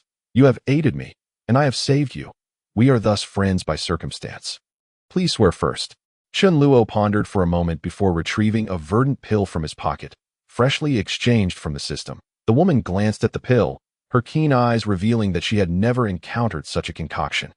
Igniting her curiosity, however, the potent medicinal aura emanating from the emerald pill dispelled her doubts, prompting her to speak softly. By the name of the lonely moon, I, Lang Aoshui of Healan Mountain's Ancestor Hall, hereby swear. The cloaked Lang Aoshui cast a glance at Chen Luo, unaware of his name. Oh. Chen Luo quickly interjected, Miss Lang, I am Chen Luo from Jishui. Blinking, Lang Aoshui fixed a deep gaze on Chen Luo. Committing his name to memory before continuing, I hereby swear that after being healed by Jishui Chen Luo, I shall not engage in any actions detrimental to him, and I will assist him 3 times in the future. Should I violate this oath, may I suffer the wrath of divine retribution.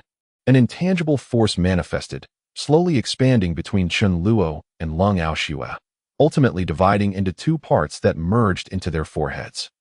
The oath binds the host. The oath has a binding effect on the host. As the formless energy integrated into Chen Luo's forehead, the system's notification chimed simultaneously.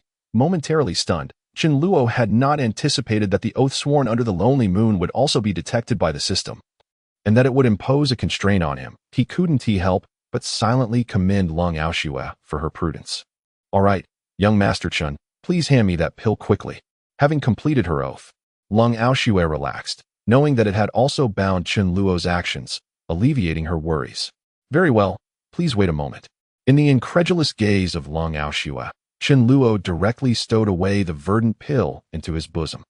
He then furrowed his brow slightly, a pained expression crossing his face as he retrieved another pill, this one a deep azure hue, emanating a potent aura far surpassing that of the earlier green pill.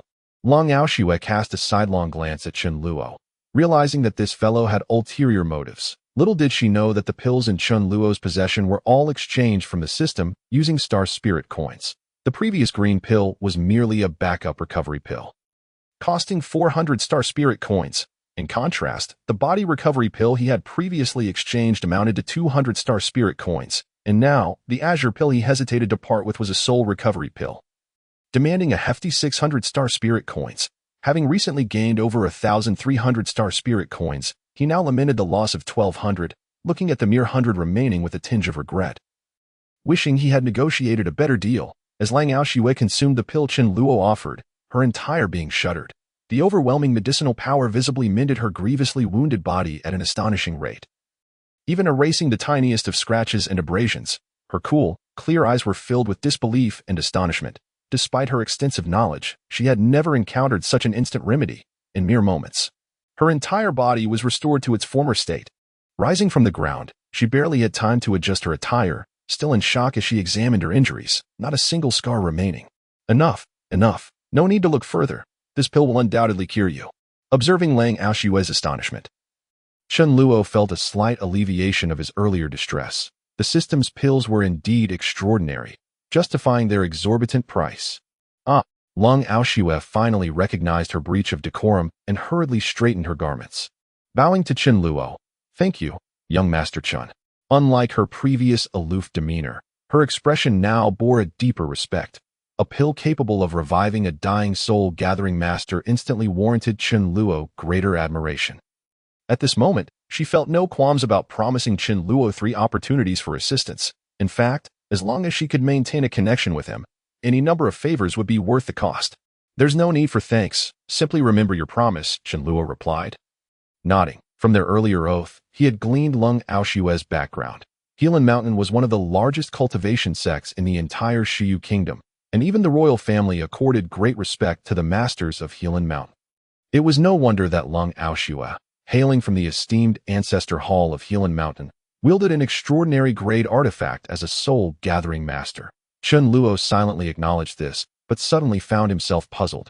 "Miss Lang, given your noble lineage from Healan Mountain, why would you venture here alone to hunt beasts? Had you informed the city lord of Jishui City beforehand, you likely wouldn't have found yourself in such a predicament." Lang Aoshue, now filled with respect for Chen Luo, spoke candidly. "What you say is true, but I have my own objectives. Firstly, I require genuine combat rather than mere hunting.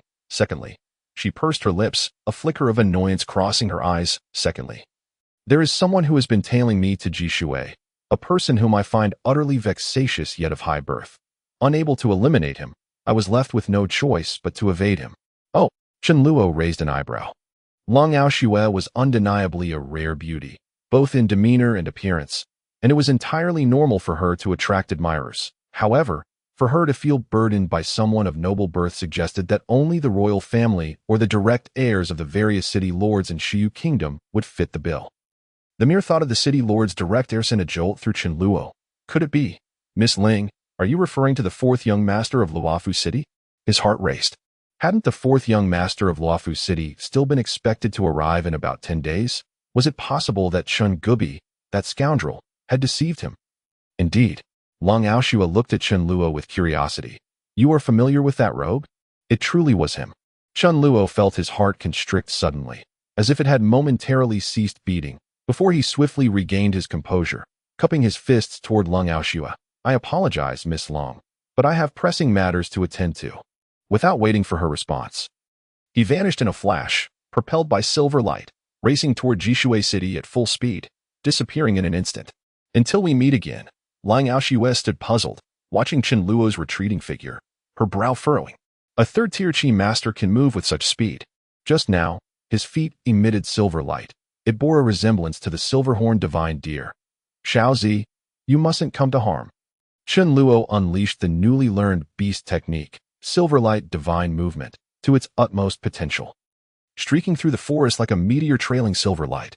However, he was already deep within the woods, and at his current pace, it would take at least half a day to reach Jishui City.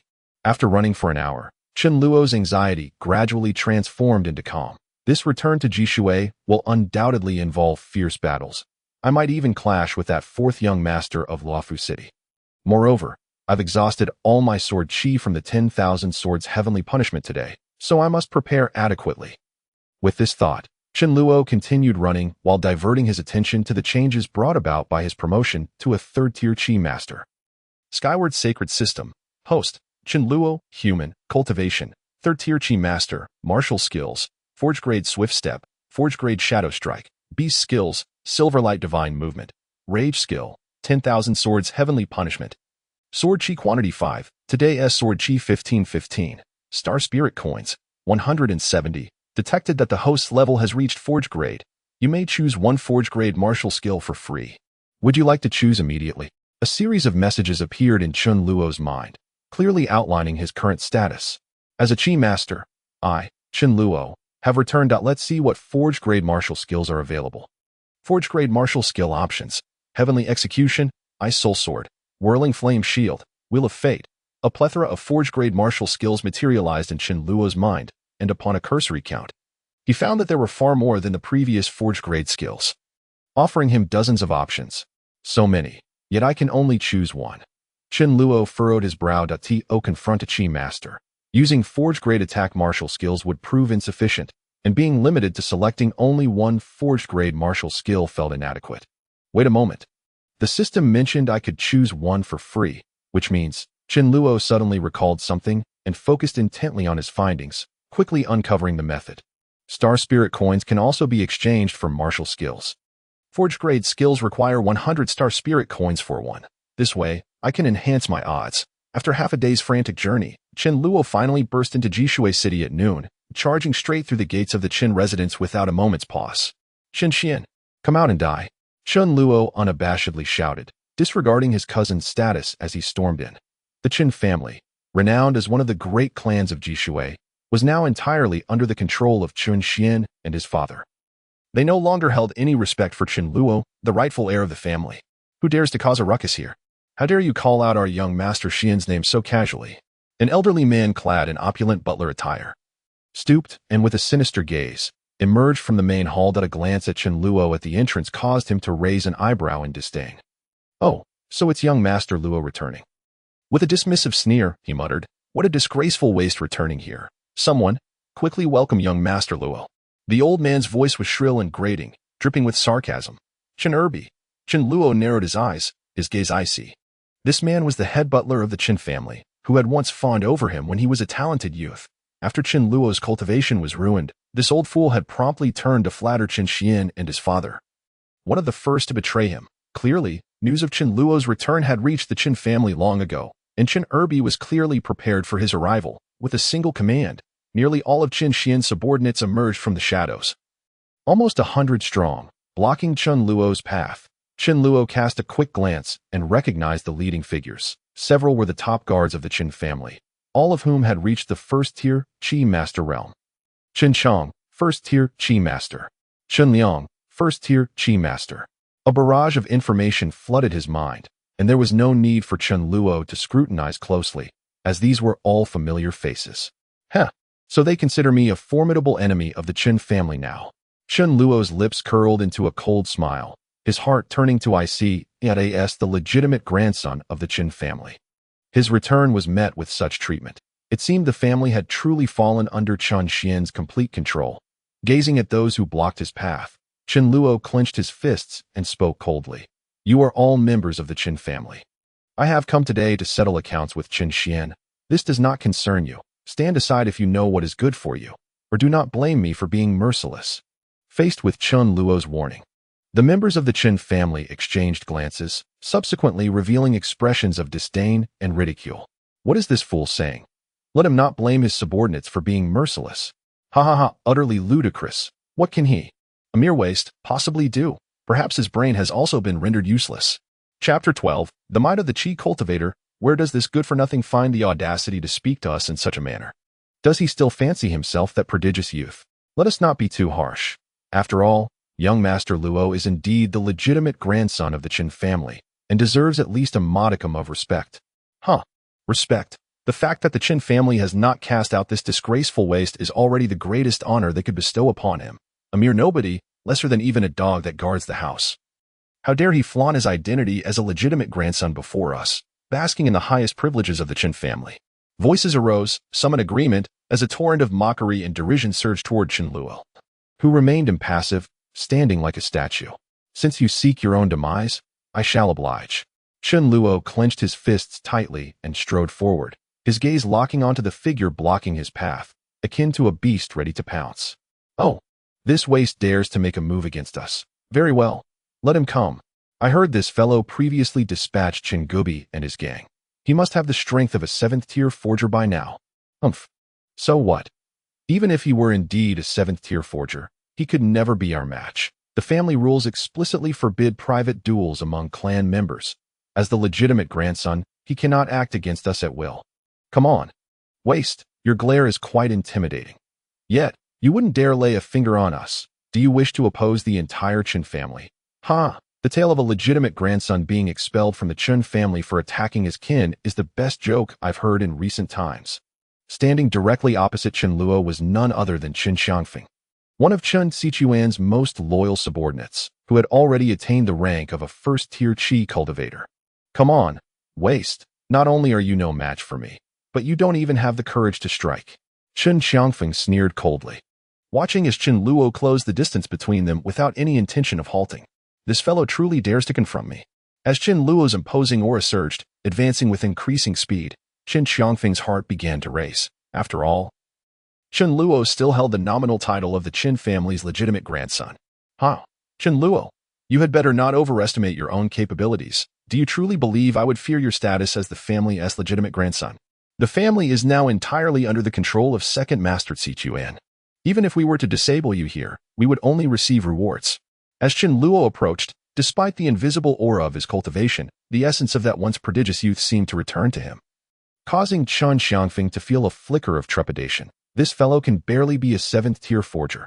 How could a distinguished qi cultivator like myself be intimidated by a mere forger? That is inconceivable.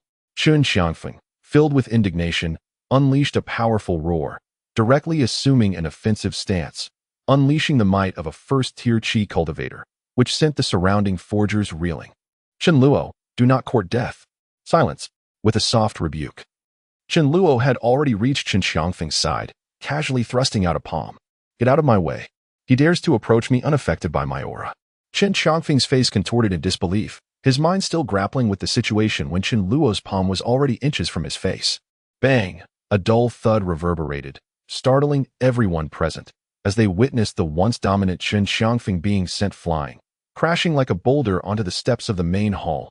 Boom! The bluestone steps were smashed into a large crater. With debris scattering and striking butler Chen Erbi, everyone stood in stunned silence. Only the calm, swift footsteps of Qin Luo echoed throughout the courtyard. This, Qin Xiangfeng has been defeated with a single blow.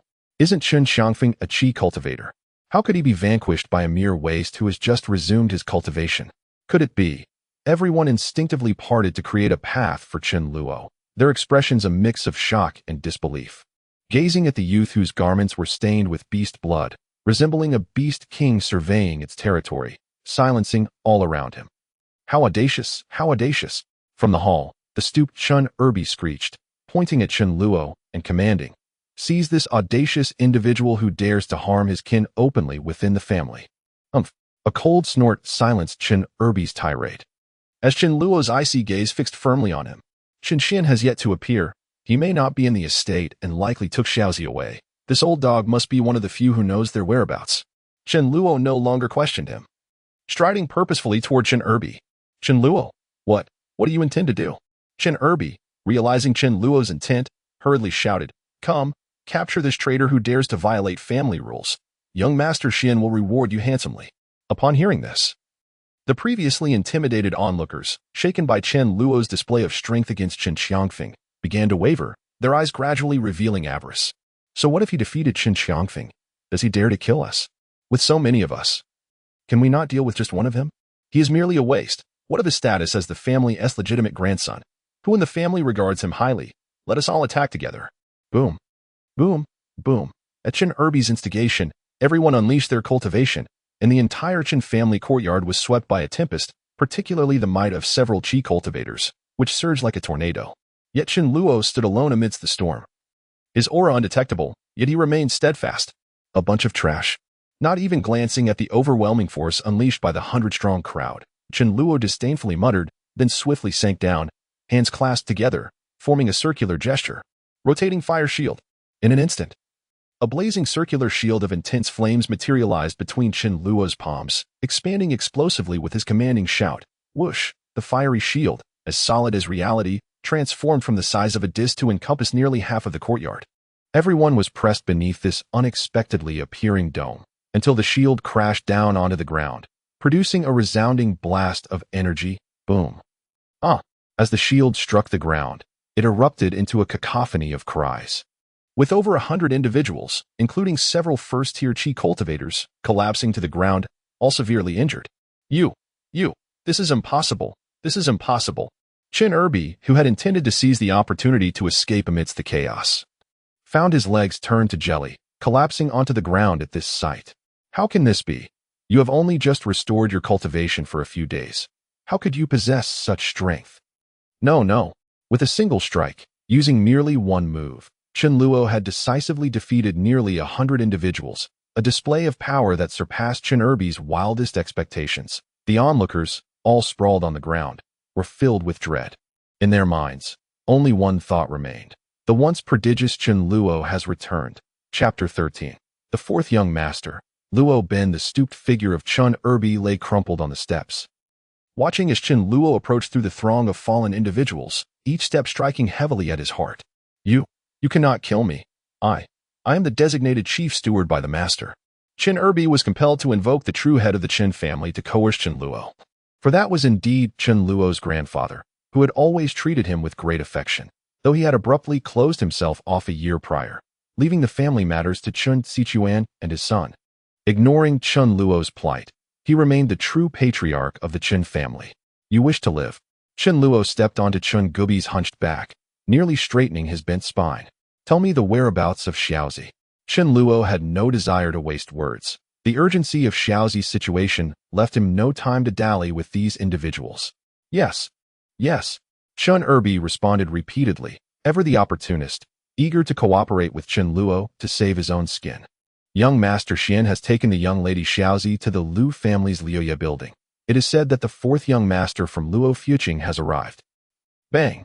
Before Qin Erbi could finish his sentence, Qin Luo kicked him unconscious, having learned enough about Xiaozi's whereabouts. Looking at the crowd groaning in agony on the ground, Qin Luo coldly declared, Today, I spare your lives out of respect for your identities as members of the Qin family. Should there be a next time, even if Qin Sichuan intervenes, he will not be able to save your lives. By the time everyone regained their senses, Qin Luo had already vanished in a flash of silver light. What speed is this? What was that silver light? Could it be that Qin Luo has indeed reverted to that prodigious self? Jishui City is not particularly large, merely a marginal city within the Shiyu Kingdom. Besides the main power of the Jishui City Lord's Mansion, there are two prominent families, the Jishui Qin family and the Jishui Lu family. The most opulent establishment in Jishui City, the Liuya building, belongs to the Lu family, serving as a necessary venue to host esteemed guests. However, today, the usually bustling Liuya building stands closed to the public, for the Lu family is preparing to host a distinguished guest. The fourth young master from Luo Fuqing, Luo Ben. The fourth young master is resting within the residence and will not meet with any visitors. Everyone, please leave. Leave. Outside the Lu Yi building, the servants of the Lu family were ushering away those who had come to pay their respects. Nonsense. How did Qin Xian from the Chun family manage to enter just now? We all saw it. Isn't she just a girl? Who cannot bring a few beauties? Why should it be that Qin Xian can? Amidst the heated debate, a commotion suddenly erupted in the distance as a figure drenched in beast blood loomed larger in the eyes of the crowd. Get out of the way, the newcomer bellowed, directing his attention towards the tightly shut doors of the Lu Yi building. Who are you to command us to move aside? If we cannot see the fourth young master, then none of us shall. Guard the door. Several guards, alongside those who had come to visit, stood firm, blocking the entrance and hindering the stranger's approach. Who goes there? The figure had already surged forward, showing no signs of slowing down at the same moment. The others discerned his identity. Ji Shui Chen Luo. Boom. Ah! With a startled cry, the doors of the Lu Yi building shattered explosively, and a figure trailing silver light surged inside. Xiaozi, the young master has arrived. As the renowned genius of Ji Shui City and the legitimate grandson of the Qin family, Chen Luo was well acquainted with the layout of Lu Yi building. He pressed on without pause, heading straight for the most luxurious room, the top-tier one. If the fourth young master were to reside here, it would undoubtedly be in that very chamber. Chen Luo. A loud shout rang out as a tall figure in splendid attire suddenly appeared before him. At the same time, information flashed through Chen Luo's mind. Chen Xian, third stage Qi practitioner. Chen Xian, get out of my way. Spotting Chen Xian here eased Chen Luo's anxiety somewhat, for it indicated that Chen Air had indeed not deceived him. Yet, Chen Luo's thoughts were entirely consumed by Xiaozi, leaving him no time to engage with Chen Xian. Haha, you want me to move? Chen Xian laughed as if he had heard the most ludicrous joke. Just because of you? Have you forgotten what I said outside by Luo Forest? Before me, you hold no right to speak. Since that group of useless Chun scoundrels failed to kill you, I shall take care of you today. With a powerful thrust, Chen Xian's foot slammed down, causing the floorboards to crack, and he shot towards Chen Luo like a bolt of lightning. Wave palm. As the two drew near, Chen Xian unleashed his signature martial technique, the purple rank refinement technique.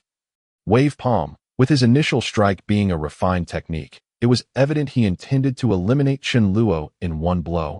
Boom. The force of the palm struck Chen Luo squarely in the face, resulting in a thunderous explosion. Haha, you overestimate yourself. A mocking smile curled on Chen Xian's lips, relishing the sensation of having effortlessly crushed the once dominant Chen Luo. However, as the smoke from the explosion dissipated, Chen Xian's expression froze in disbelief. The figure of Chen Luo had transformed into mere afterimages, slowly fading away, while the real Chen Luo had long since vanished. Rotating fire shield. A soft voice suddenly resonated behind Chen Xian, who had no time to turn around before he felt an immense, searing force propelling him forward. What the? Chen Xian, his face contorted in shock, could not even finish his sentence before he was sent flying. A round shield ignited with blazing flames pressed against Chen Xian's back before it suddenly expanded and exploded. Boom! The resounding blast echoed throughout Lu Yu building, leaving everyone inside and out in stunned silence. This is impossible. Chen Luo, you possess such strength. Clothes torn and sprawled on the ground, Chen Xian was filled with astonishment, struggling to comprehend how the Chen Luo he had toyed with just days prior had become so formidable.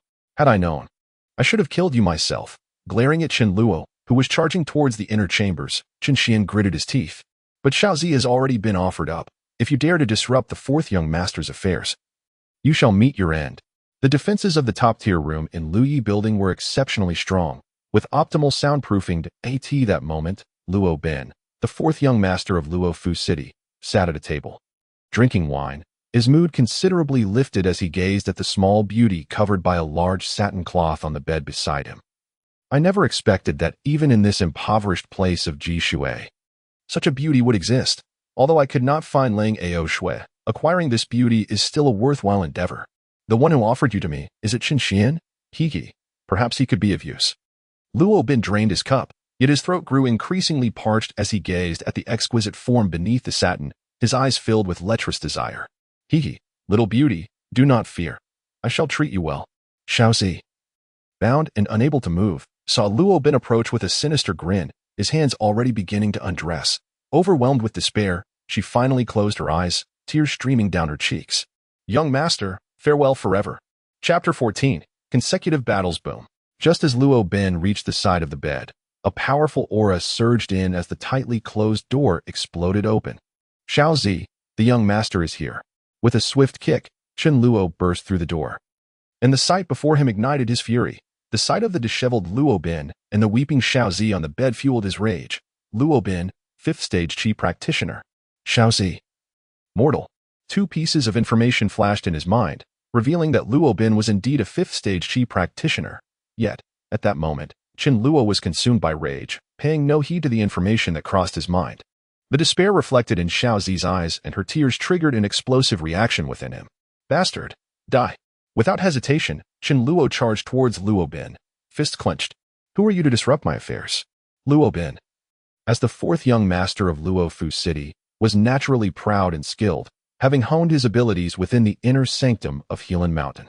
Seeking death, as Chun Luo barreled towards him, Luo Ben gritted his teeth and shouted, swiftly forming a peculiar hand seal before his chest. In an instant, golden ripples radiated from the seal, each ripple seemingly imbued with lethal force. This is a profound rank martial technique.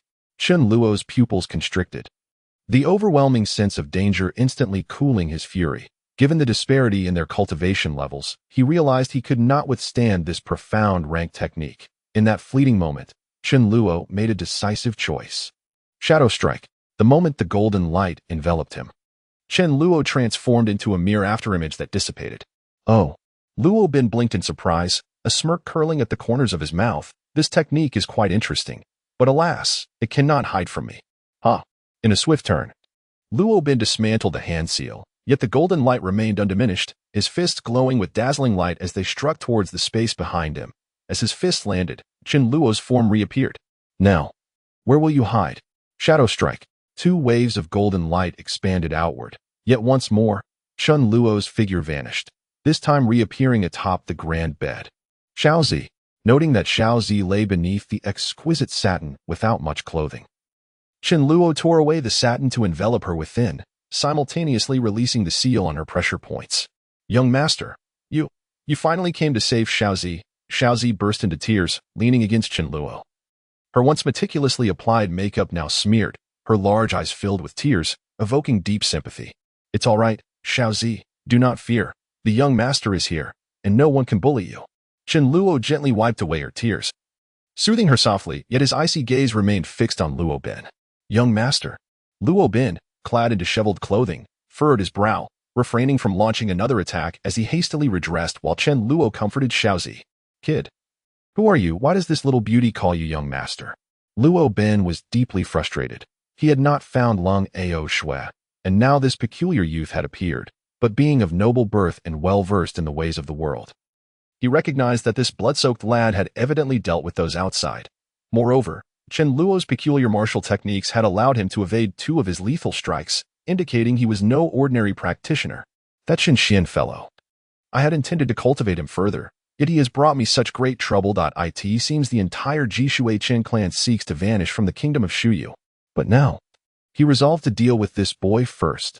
Cautiously, Luo Bin regarded Chun Luo, who had positioned Xiaozi behind him. I am Chun Luo of Jishui. Chun Luo. Luo Bin's heart raced. You are Chun Luo? This little beauty belongs to you. I heard you had your cultivation crippled. How is it possible that the name Jishui Chen Luo rang with recognition throughout the kingdom of Shuyu? A renowned prodigy who at the age of 18 was expected to ascend to the rank of soul-gathering master. Almost every sect and major power had documents regarding Chun Luo on their desks. And Luo Bin, naturally, had some familiarity with him. No, you are not a 9th-stage Qi practitioner. It appears the intelligence was flawed. You must have suffered severe injuries and, after all this time, have yet to recover your original strength. It seems that surname Tian truly inflicted serious harm upon you. What did you say? Chun Luo gasped in shock, suddenly realizing that Luo Bin had mentioned a surname Tian. The entire gathering was oblivious to the identity of the person who had once crippled Chun Luo's cultivation. And even Chun Luo himself could not discern the true visage of that individual. Yet here was Luo Bin, audaciously claiming it was someone with the surname Tian. What do you know? Chun Luo thundered. For this matter was of utmost significance to him. The identity of the one who had harmed him and the motives behind such actions remained an enigma, now that he had grasped the lead. How could he let it slip away?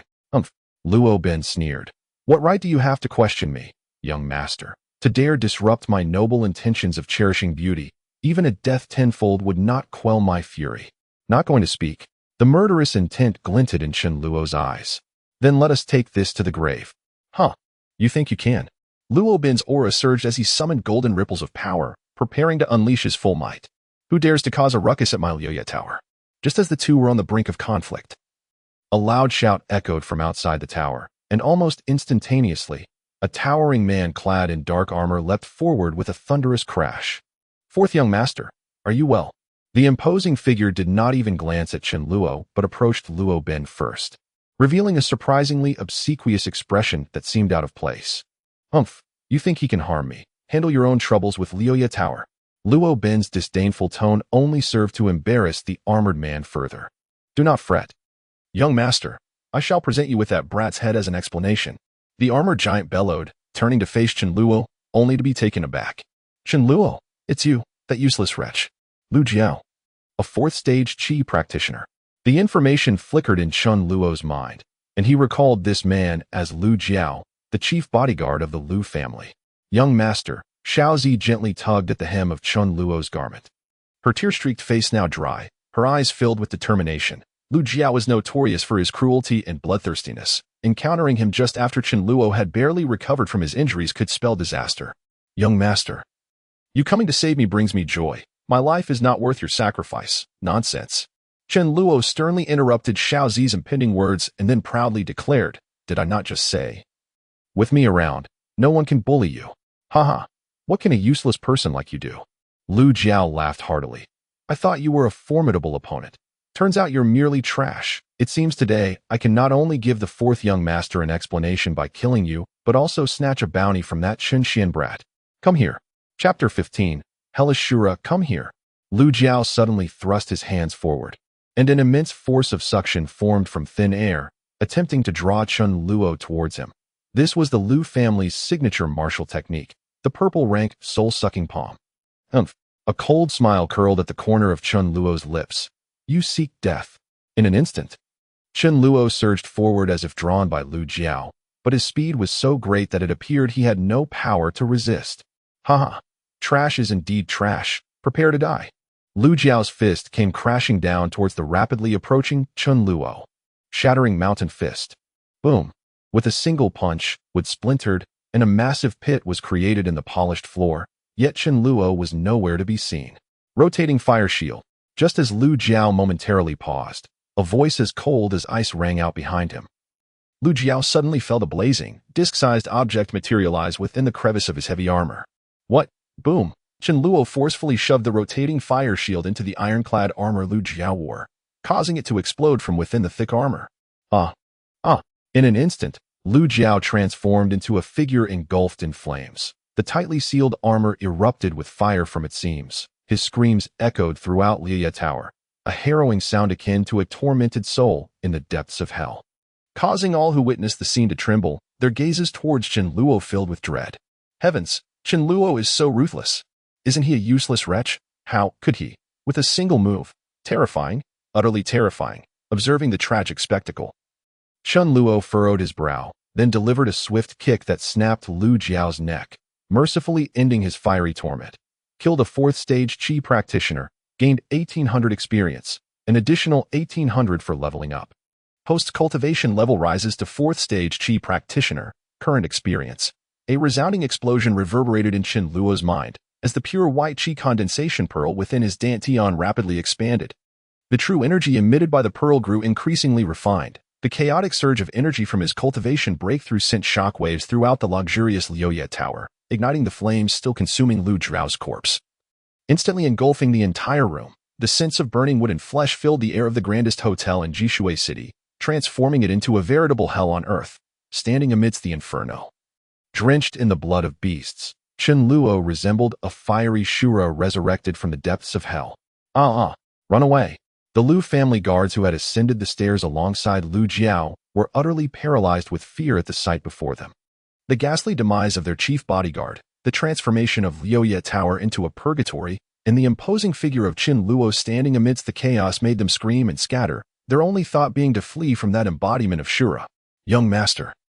Xiaozi, too, was horrified by the dreadful scene, yet her gaze remained fixed on Chen Luo, whose aura brimmed with murderous intent, illuminated by the flames. Clad in beast's blood, he appeared all the more terrifying.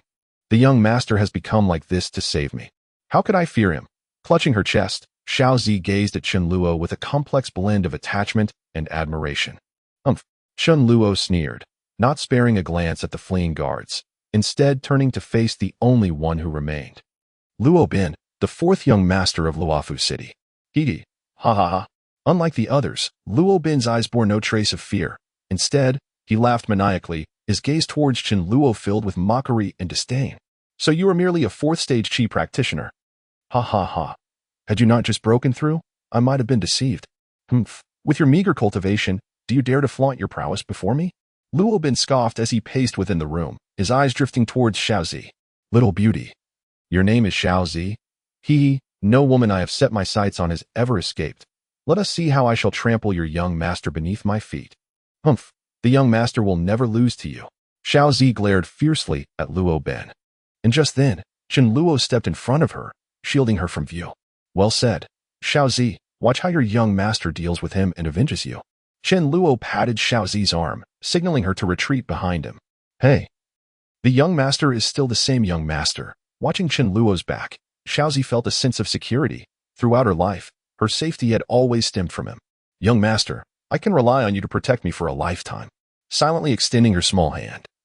Xiaozi wished to grasp the hem of Chen Luo's garment, but fearing it might distract him during the battle, she clenched her fist tightly instead. Ha ha ha. You think you can defeat me? What a delusion. Luo Bin roared. His hands forming seals in an instant, radiating golden light. He had been concealing his strength all along. Come, let me show you the Xian-class martial technique of Healing Mountain, Heavenly King Seal. Buzz, Luo Bin's hands formed seals, enveloping his entire body in golden light, waves of power radiating outwards with overwhelming grandeur. As the seals broke apart, Chen Luo felt a blur before his eyes. A colossal golden fist the size of a millstone was suddenly inches from him. Shadow strike, gritting his teeth. Chen Luo's instincts kicked in, and his form was torn apart by the golden fist, scattering into fragments. This move again.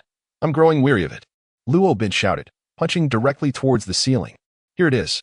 This guy can actually predict where I will appear after my shadow strike. As Chen Luo materialized, the golden fist was already descending upon him. Rotating fire shield. He clasped his hands together, and the rotating fire shield expanded rapidly, crashing down towards the fist and Luo Bin. Boom. The golden fist collided with the blazing shield, creating a thunderous sound. Golden light and flames erupted everywhere, momentarily halting the descending rotating fire shield. It actually stopped the rotating fire shield. Chen Luo raised an eyebrow, slightly astonished. This Healing Mountain martial technique is indeed formidable. Meanwhile, Luo Bin was far more astounded than Chen Luo. What martial technique is this brat using? It's so powerful. With my superior cultivation and the most potent Xian-class martial technique, I couldn't shatter his fire shield. How is this possible? Luo Bin roared in fury. Suddenly unleashing all his strength, the full might of a 5th-stage Qi practitioner, his fist raining down upon the rotating fire shield with relentless force. The splattering golden light and raging flames illuminated the entire Liuye Tower. Finally.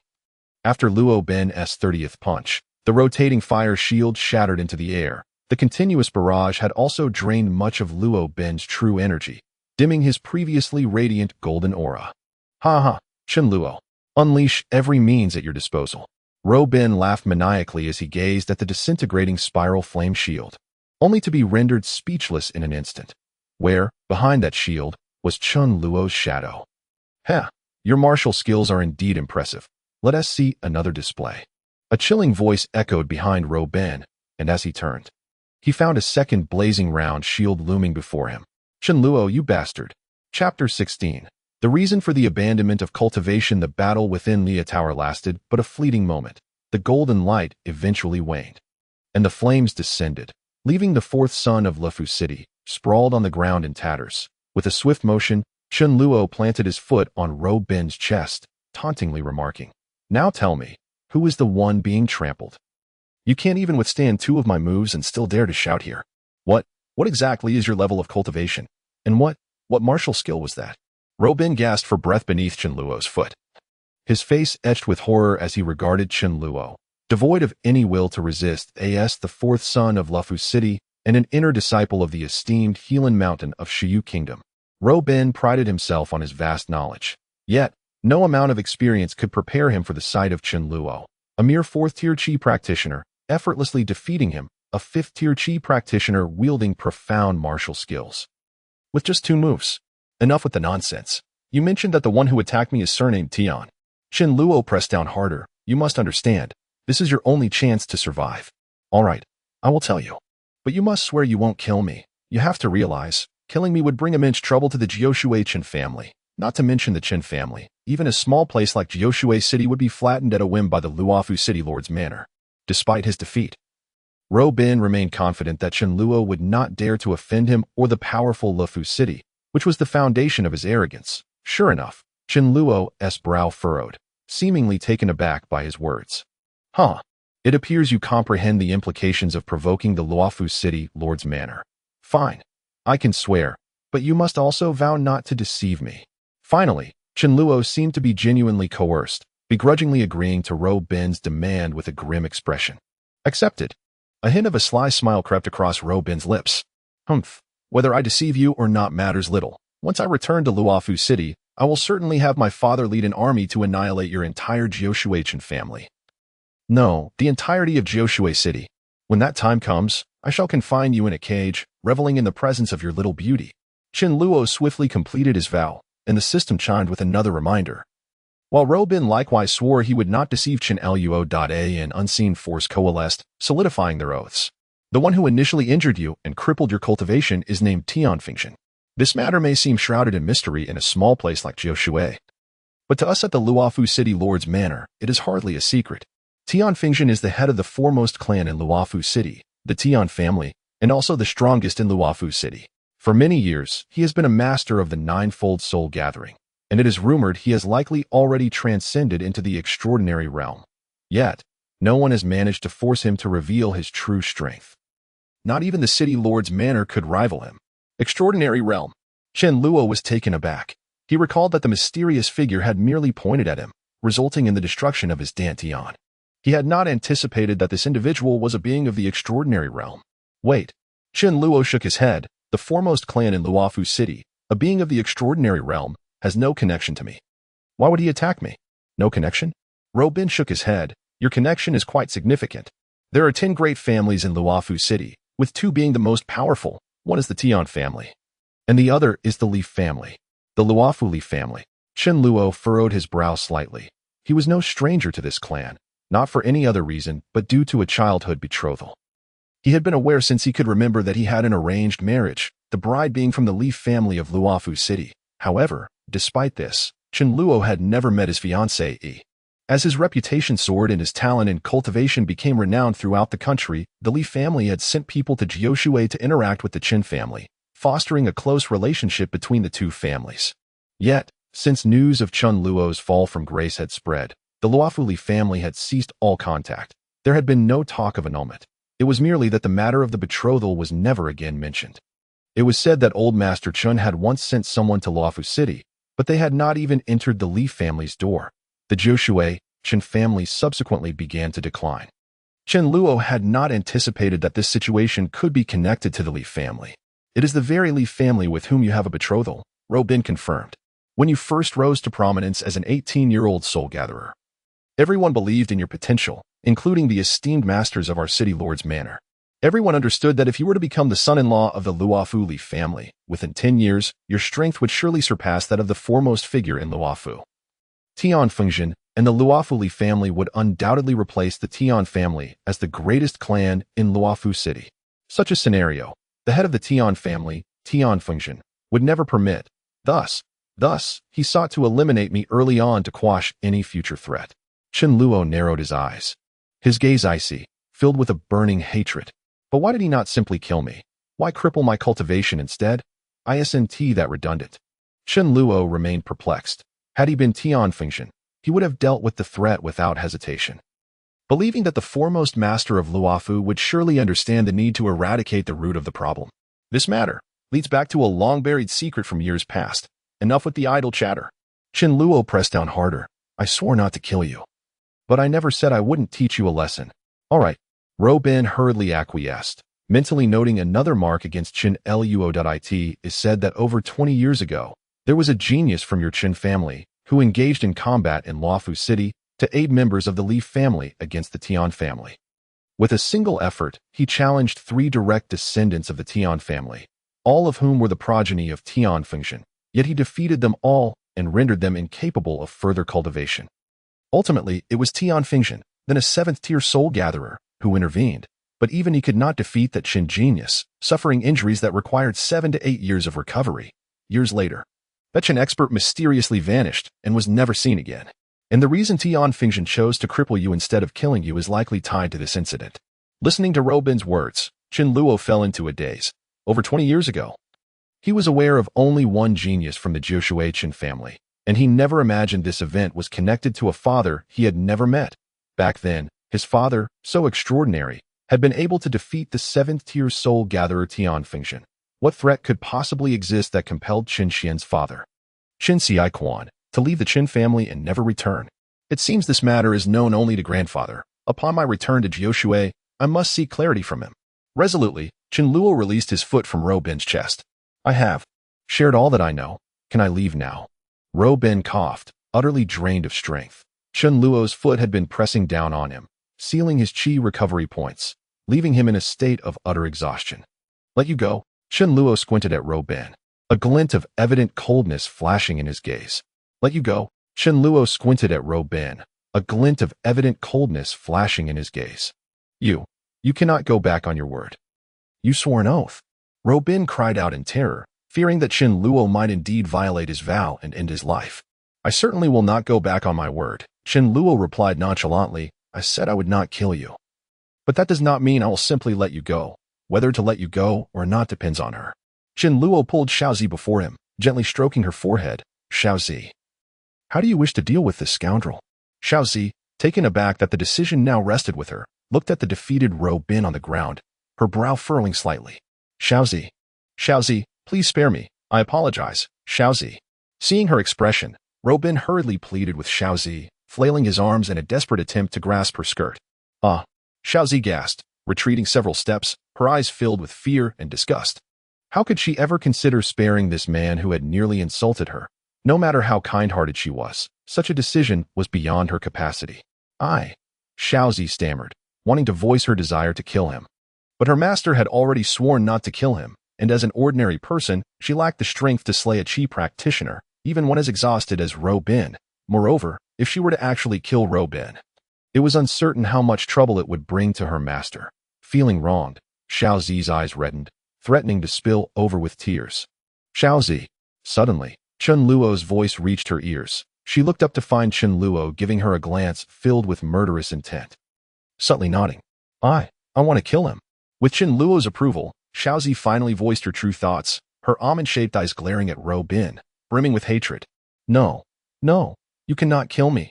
You swore an oath. Was about to shout again when he was swiftly silenced by a foot from. Be quiet. Commanded coldly, I will not kill you. It is she who will. What? Both and were taken aback. Young master. I cannot do it, hastily expressed her lack of ability, while suddenly burst into laughter. Her, a mere mortal.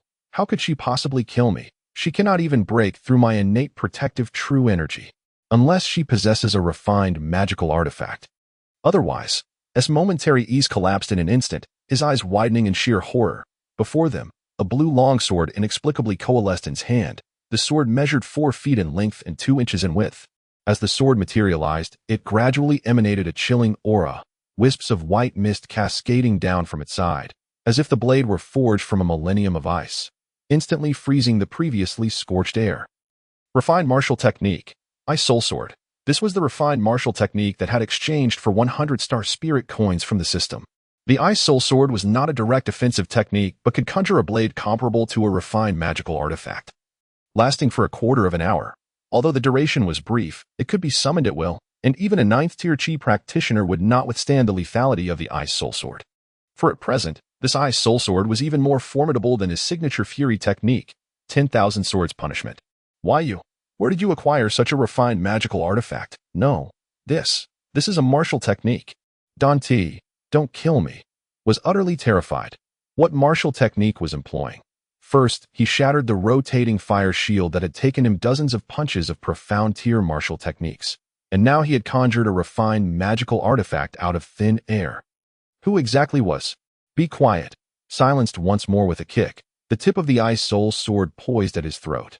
Come, handed the hilt of the Ice Soul Sword to. This sword will not last long once it leaves my hand. Do what you must. Eyes wide with shock, took the cold hilt, and as soon as the long sword departed from his grasp, it began to slowly melt away. This was a refined magical artifact unique to.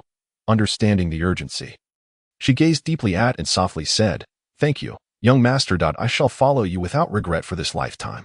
As the long sword struck down, frost swiftly blanketed the ground. In the grand hall of the estate, Father! Father! Chen Xian, his luxurious attire nearly half-burned, shouted as he rushed into the hall, calling out to the man seated at the head of the family. Father, that brat has returned. He is killed of the family. At least a fourth-tier Qi practitioner. Chen Xian fell to the ground, his eyes filled with panic. He had escaped from the family during the chaos that turned into a hellish nightmare. Ant's death left him horrified. You fool! What are you panicking for? The second master of the family barked at his son from his elevated seat. What does a fourth-tier Qi practitioner matter? Just one level above you, and you are reduced to this state. Do not forget, the family is under my command now. With a thud upon the armrest, S formidable aura radiated outward, quickly quelling Chen Xian's trepidation. Yes, the family is still in our hands. Father, you are an 8th-tier Qi practitioner. Is certainly no match for you. Father, you must protect your son. Chen Xian hurriedly approached, his face pleading. Nonsense, you are my son. If I do not protect you, who will? Reassured him. You need not worry. Before going to, had already returned to the family, not only severely injuring but also wounding over 100 of your subordinates. He has attacked our own kin without permission. And having injured so many, he can no longer remain in the family.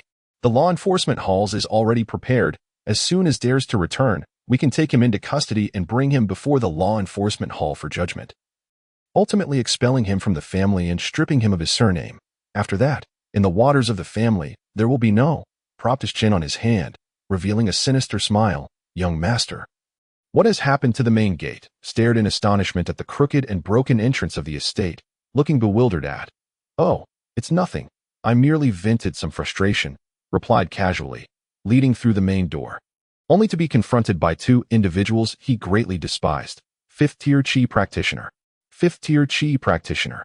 The lapdogs of in the law enforcement hall, muttered under his breath, then walked directly past the two, eager to find his grandfather and learn about his father's past and the enmity with the family. Young master, we have been waiting for quite some time. Dressed in the standard uniform of the law enforcement hall, approached with a sarcastic tone. Let us take a trip to the law enforcement hall. You have severely injured the family's chief steward and wounded over 100 members of the clan. Today, you cannot escape your fate. Also stepped forward, reaching out to grab. Impudence, shouted angrily, his eyes glaring, which caused the two to freeze in place. As the legitimate grandson of the family, once a prodigy, aura had never been inferior to anyone. With this rebuke, and his companion involuntarily halted. Chapter 18. Clan leader once had passed them. The two finally reacted, turning around to shout furiously. You are just a waste. How dare you flaunt your authority here in the law enforcement hall? What do you think the family rules are worth? What do I think the family rules are worth? Halted, coldly turning to face and the other, his gaze as frigid as ice, as the legitimate grandson of the family and the young master of the clan. You require the clan leader's decree to summon me to the law enforcement hall. Do you have such a decree? This is an order from the clan leader's second master. It is as good as the clan leader's, argued hoarsely.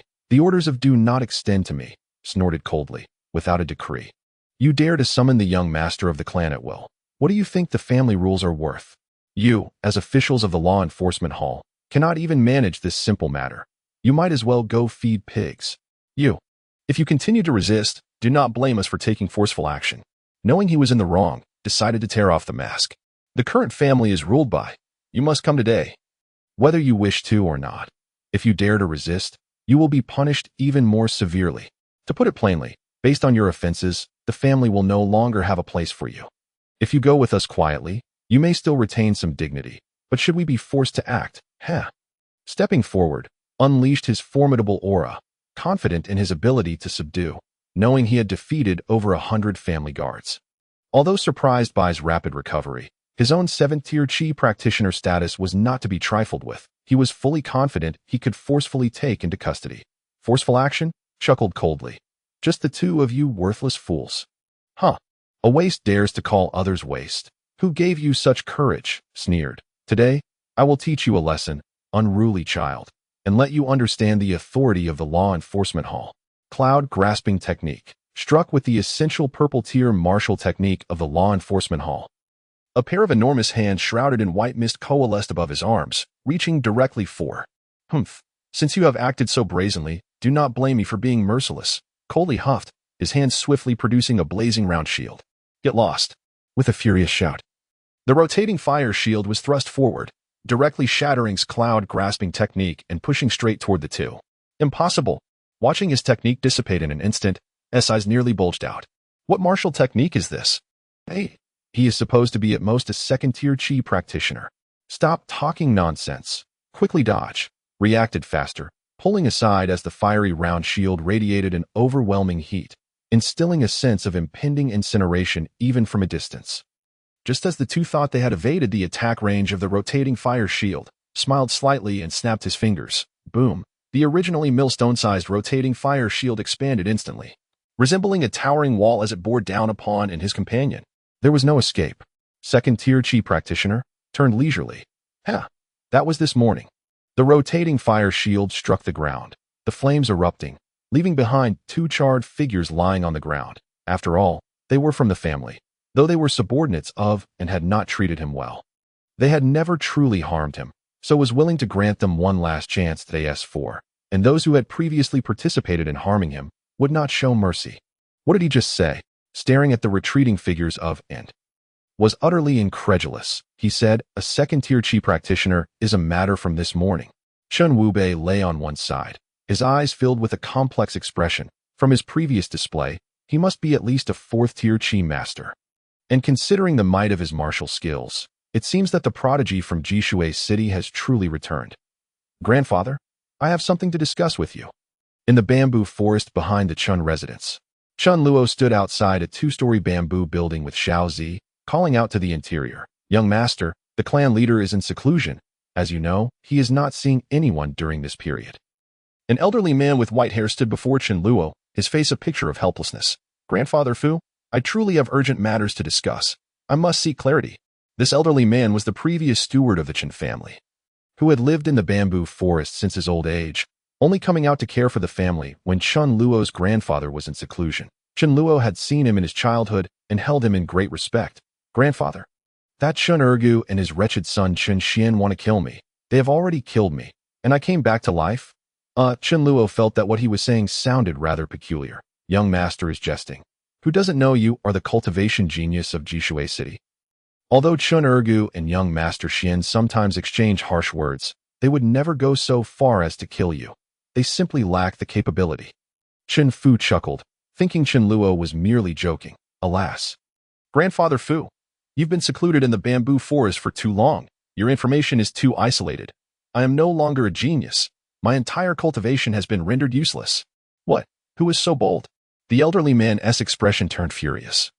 An unconsciously powerful aura emanating from him, causing the surrounding bamboo grove to tremble. A soul-gathering master, indeed extraordinary. I can hardly see Grandfather Fu mobilizing his true energy, yet this aura naturally exudes. Chen Luo was secretly astonished. He had already learned of Chen Fu's true strength through the system's hints. He was a first-tier soul-gathering master. It appeared that this former steward had not neglected his training during his seclusion in the bamboo forest. Grandfather Fu, you are aware of my matters. Didn't he come to you solely about Chen Xian? It also concerns my father.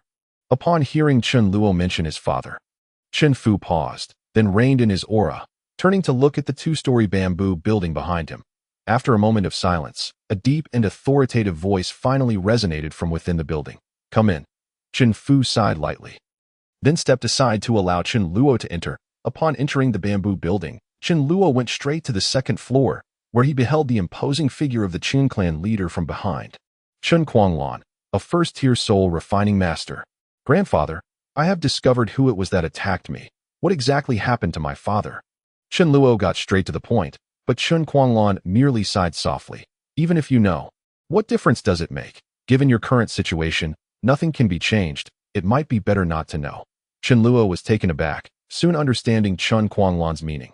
With a proud smile, he unleashed the full force of his fourth-tier Qi master cultivation, causing the entire bamboo building to gently tremble. You, Chun Kuanglan, who had been facing away from Chun Luo, suddenly turned around, his face filled with shock.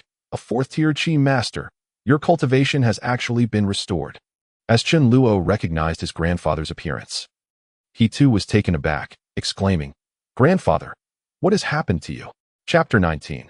The fate of the Chun family prodigy. Seeing Chun Kuanglan's appearance, Chun Luo was greatly shaken, exclaiming, "Grandfather, what has happened to you?" He noticed that Chun Quanlan's complexion was pale, devoid of blood, and his aura was exceptionally dispirited. "Weren't you in seclusion to break through? How could this be?" "Alas," Chun Quanlan heaved a deep sigh, saying, "My matters are of little importance. Rather, your cultivation. How did it come to be?" Chun Luo observed that Chun Quanlan was entirely focused on how he had restored his cultivation, so he quickly recounted his premeditated story, claiming that he had experienced a fortuitous encounter while also revealing how Chun Xian and his father had plotted against him. This unfilial son. Chun Quanlan erupted in fury. He has control over the entire Qin family. And yet he is still not satisfied. He has set his sights on you.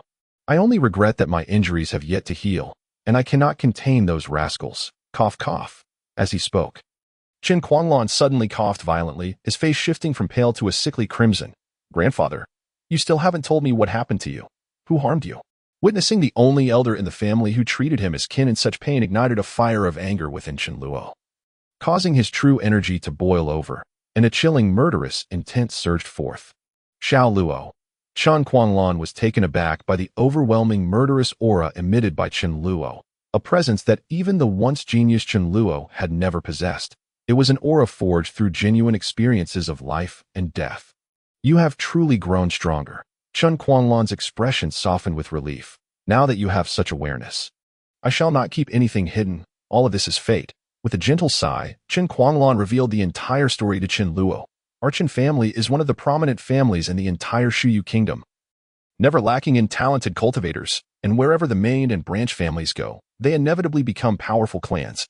Yet, our lineage seems to be under some curse, as every generation's talented cultivators either perish prematurely or go missing, never truly becoming the pillars of the family.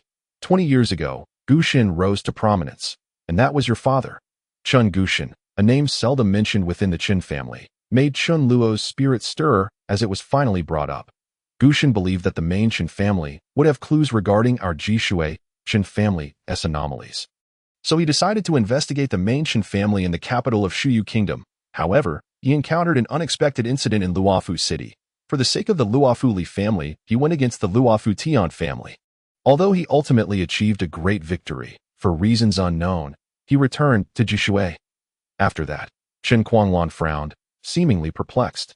After Gushin became reclusive, he spoke little, as though he had transformed into a different person. Less than half a year later, he vanished without a trace, never to be heard from again. Was it not Qin Sichuan who drove my father away? Qin Luo pressed urgently, recalling how Qin Xian had claimed that Qin Sichuan had used some method to force his father to leave. Qin Quanlan shook his head. At that time, Gushin was practically the backbone of the entire Jishui Qin family. Although Sichuan indeed had conflicts with him and often caused trouble, he was well aware that without Gushin, the Chun family's status in Jishui would plummet several tiers. Gushin left because he chose to, and no one could stop him. Qin Quanlan sighed again, his eyes filled with regret and concern, then looked at Qin Luo and continued. "Until later, when you grew up and surpassed Gushin in talent, our Qin family once again rose through your marriage alliance with the Luofu Li family, achieving today's status. But who would have expected that Tian Fingjin from Luofu City would be so despicable, attacking you just as you were about to break through to Soul Gathering Master, seeking revenge for Gushin? The injuries I sustained were also due to my secret protection of you at that time. All thanks to him. How infuriating. If only Gushin were still here. How could that Tian Fingjin be so arrogant?" Chun Quanlan was once again enraged, coughing violently, prompting Qin Luo to hastily pour a cup of water and hand it to him. "Tian Fingjin." Qin Luo clenched his fists, his eyes ablaze with fury. He never anticipated that not only had his cultivation been destroyed, but even his grandfather's injuries were the result of that scoundrel's doing. "Grandfather, do not fret. I assure you, within a year, I will trample that Tian underfoot for your vengeance." Qin Quanlan looked at his grandson, a look of appreciation gracing his face as he remarked, "Grandfather is not anxious, nor should you be. A gentleman takes his time with revenge, and cultivation must be approached step by step." Clearly, Qin Quanlan did not believe Qin Luo's words, offering such comfort instead. "Do not doubt me. Let me show you something," Qin Luo said, reaching into his bosom to retrieve a blue elixir, presenting it before Qin Quanlan. "What is this?" Qin Quanlan gazed at it in confusion, then was struck with astonishment. as the potent medicinal energy contained within the pill was unlike anything he had ever seen. In fact, within the entirety of Jishui City, he had never encountered a pill of such potency. Most importantly, the aura emanating from this elixir was precisely what he needed to heal his injuries. Xiaoluo, where did you acquire this elixir? Hee. Chun Luo chuckled. That is a secret for now. Just take this elixir, and I guarantee you will heal in no time. Heal in no time? Chen Kuanglan was taken aback again. Wondering how that could be possible, that I have been severely injured for nearly 2 years and have yet to recover. Even the mightiest elixir would require a process of absorption and refinement. To heal in an instant is no different from eating when hungry. However, looking at Chen Luo's earnest demeanor, Chen Kuanglan felt it inappropriate to question him. After all, his own grandson would never harm him. And this elixir was exactly what he needed. After pondering for a moment, he accepted the elixir from Chen Luo and swallowed it whole. HM? As soon as the elixir was ingested, Chen Kuanglan felt a gentle tremor throughout his being, as the surging medicinal energy erupted, far exceeding what he had observed from the elixir externally. Incredible! Chen Kuanglan was utterly astonished. He felt as though his dantian and meridians were visibly mending at an astonishing speed. And the cumulative effects of all the elixirs he had consumed over the past 2 years paled in comparison to this one presented by Chen Luo. Moments later, Chen Kuanglan trembled all over, causing the entire small building to shake as well. His first-tier soul-gathering master cultivation was laid bare for all to see. He had truly restored himself to his former state. This is truly miraculous. Xiaoluo. Chen Kuanglan could not help but inquire once more about the origin of the elixir in Chen Luo's possession. However, upon witnessing Chen Luo's smile, he refrained from further questioning. The fact that Chen Luo, once a cripple with his meridians completely destroyed, had managed to restore himself to his current state in merely a few days was already beyond rational comprehension. The miraculous elixir served as further testament to this extraordinary feat. How about it? Grandfather, do you now believe in your grandson? Observing that Chen Kuanglan's injuries had fully healed, Chen Luo felt a surge of joy in his heart. Previously, he had returned the restorative elixir he exchanged from the system, thereby accumulating enough star spirit coins to procure a soul-grade healing pill for treating Chen Kuanglan's wounds. Fortunately, Chen Kuanglan's injuries were not overly severe, and this soul-grade healing pill did not cost as exorbitantly as the one he had used to heal Lung Aoshua. The system offered a myriad of healing potions, among which the most commonly used were the restoration pill and the healing pill, each available for every cultivation stage. The restoration pill boasted immense potency, capable of restoring one as long as they were not dead, albeit at a higher cost in star spirit coins. Conversely, the healing pill could mend injuries but was comparatively weaker in effect, yet still surpassed the efficacy of most other pills in the world. The soul-grade healing pill cost Chen Luo 300 star spirit coins, leaving him with a mere 170 afterwards, after meticulously assessing his own condition. Chen Kuanglan finally cast a deep glance at Chen Luo and exclaimed with excitement, "Grandfather believes in you, Xiaoluo. With you and the Chen family, we may truly break the curse that has plagued us for so long." The revival of the Chen family is now within reach. Once healed, Chen Kuanglan's aura transformed entirely. The dignified patriarch of the Chen clan, a formidable figure in the gathering soul realm, reappeared before Chen Luo. "Let us go. Xiaoluo, did you not mention that the law enforcement hall was seeking trouble with you? Humph. Grandfather shall accompany you to confront them." Chapter 20. The arrival of a strong foe. Let us go. Xiaoluo, did you not say that the law enforcement hall was causing you trouble? Humph. Grandfather shall take you there. Chen Kuanglan, brimming with vigor, patted Chen Luo on the shoulder and strode out of the bamboo house. "Master, your injuries." As soon as they stepped outside, the elderly steward, Chen Fu, immediately noticed that Chen Kuanglan's injuries had healed and was taken aback. "Ha." Chen Kuanglan offered no explanation, laughing heartily, his expression one of great satisfaction. Could it be? The elderly steward Chen Fu glanced at Chen Kuanglan's retreating figure, then turned to Chen Luo, his face reflecting profound astonishment. "Young Master Xiaoluo, did you truly heal the Master's injuries?" Chen Luo simply smiled in response, nodding at Chen Fu before hastening to follow Chen Kuanglan, leaving the old steward to gaze after the duo with a soft sigh. The Chen family's prodigies grow stronger with each generation. Young Master Xiaoluo possesses such miraculous skills. It seems the Chen family of Jishui is destined to rise. Old Master, I am truly fortunate to witness this day. Tears flowed freely from the elderly steward's eyes at that moment. Within the law enforcement hall, A gathering of individuals included the elders of the Qin family and the temporary head, Qin Xiai Quan. That brat Chen Luo actually dared to lay hands on members of the law enforcement hall. He is truly lawless. The sullen and arrogant grand elder of the law enforcement hall. Chen Liuxue sat upon a high platform, his face filled with fury. Uncle Liuxue, that brat Chen Luo has become exceedingly arrogant. I initially thought that after his cultivation was destroyed, he would take the opportunity to cultivate himself in peace. Yet, to my surprise, he has barely restored his strength before committing such heinous acts, openly injuring clan members, and he dares to disregard your law enforcement hall.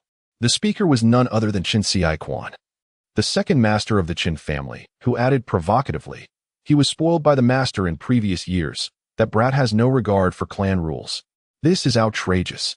Chen Liushua's anger reached its peak as he slammed the table and commanded, "All members of the law enforcement hall shall mobilize. Wait outside the bamboo grove where the master is sequestered. As soon as that brat Chen Luo shows his face, seize him immediately." Dozens of law enforcement hall attendants saluted in unison, ready to act on his orders. When suddenly a loud voice rang out from outside the hall. "You need not capture me. I, Chen Luo, have arrived." The doors burst open, and a tall figure stood proudly in the sunlight. "Chen Luo, that brat actually dares to come forward voluntarily." Qin Xiai Quan's eyes glinted with delight as the three elders of the law enforcement hall, all Qi practitioners of the 7th rank and above, gathered around, not to mention the grand elder Chen Liuxue, who was of the 9th rank. Even at his peak, Chen Luo would not stand a chance against Chen Liuxue. Walking into a trap. Today you shall be expelled from the Jishui Qin family. Qin Xiai Quan's mind was made up as he pointed at Chen Luo and shouted, "You audacious Chen Luo, how dare you invade the law enforcement hall? Seize him." The emotions of the law enforcement hall members had already been incited to a fever pitch by Qin Xiai Quan, and upon Chen Luo's appearance, their eyes turned crimson with rage.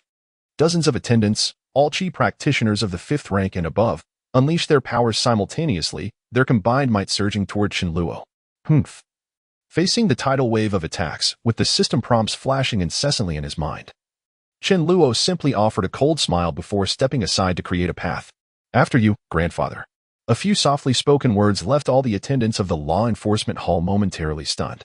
All eyes turned to the imposing figure emerging behind Chen Luo, filled with astonishment and disbelief.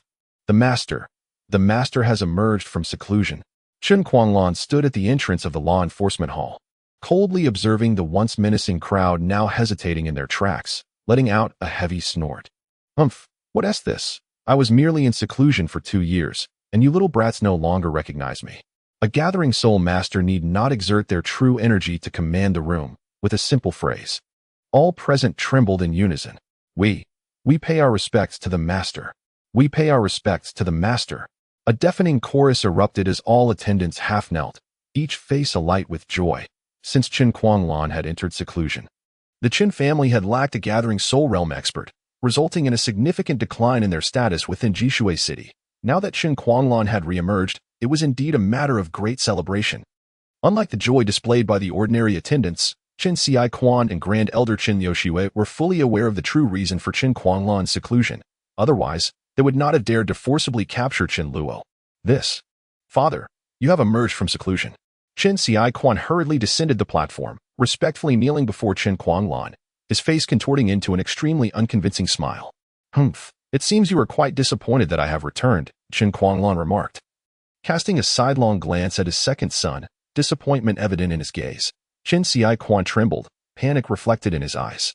"Son, I do not dare. Qin Quanglon replied coldly, "Yet you have failed to fulfill your duties." Qin Xiai Quan shuddered again. Like a dog fearing its master's whip, rendered speechless before his father, unable to articulate anything of substance. Given Qin Quanglon's injuries and age, he should have had little chance of recovery. The Qin family was virtually certain to fall into Qin Xiai Quan's grasp. Yet, he had never anticipated that Qin Quanglon would heal so completely. Why could this be? Qin Xiai Quan involuntarily raised his head to scrutinize his father, only to catch sight of Chen Luo standing not far behind Qin Quanglon. Wearing a mocking smile, it was him. Qin Xiai Quan could not ascertain the source of his certainty, yet he was utterly convinced. It was he. He was the one who had brought the master back. He was the one who had healed the master's injuries.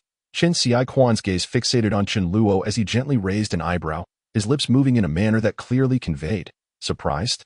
Shocked, the Qin family of Jishui cannot possibly fall under your control. Scoundrel! Scoundrel! Qin Xiai Quan cursed inwardly, his hatred intensifying as he watched the law enforcement hall's members bowing to Qin Kuanglan, their backs turned to him. Their eyes filled with hopeful admiration directed at the recently emerged patriarch, eyes that should rightfully have been his. Qin Luo, do not think that this means you have triumphed. The curse upon the Qin family prodigies is not so easily broken. Ultimately, the Qin family will remain firmly in my grasp. Taking advantage of Qin Kuanglan being surrounded by the law enforcement hall members, Qin Xiai Quan venomously spat out these words to Qin Luo. Hiki. I do not know whether that so-called curse has been lifted, but there is one thing I am absolutely certain of. Qin Luo glanced at Qin Kuanglan, who sat high upon the law enforcement hall's throne, and gently addressed the still kneeling Qin Xiai Quan. The Qin family shall never fall into your hands. You, Qin Xiai Quan erupted with rage, only to be struck by a wave of shock. Qin Luo's words were enough to strike at the heart. Yet the high-ranking Qin Kuanglan remained silent. As a Gathering Soul Realm expert, Qin Kuanglan was undoubtedly well aware of the dynamics within the entire law enforcement hall. Nothing escaped his perception. Yet he chose to say nothing. This could only signify one thing. Qin Luo's words had received the patriarch's tacit approval. No, this is impossible. Qin Xiai Quan's eyes reddened, his fists clenched tightly, yet he could only suppress his fury. Within the law enforcement hall, where the Qin family patriarch had returned, he dared not act out in the slightest. Boom! Suddenly, a tremendous sound reverberated, shaking everyone present. Then, from afar, the shouts of the Qin family's guards echoed. Second Master! Second Master! It is bad! The head of the Lu family has brought people to attack. Boom! A resounding crash sounded, and in the eyes of the crowd, the messenger guard was suddenly struck by a blade of light from the heavens.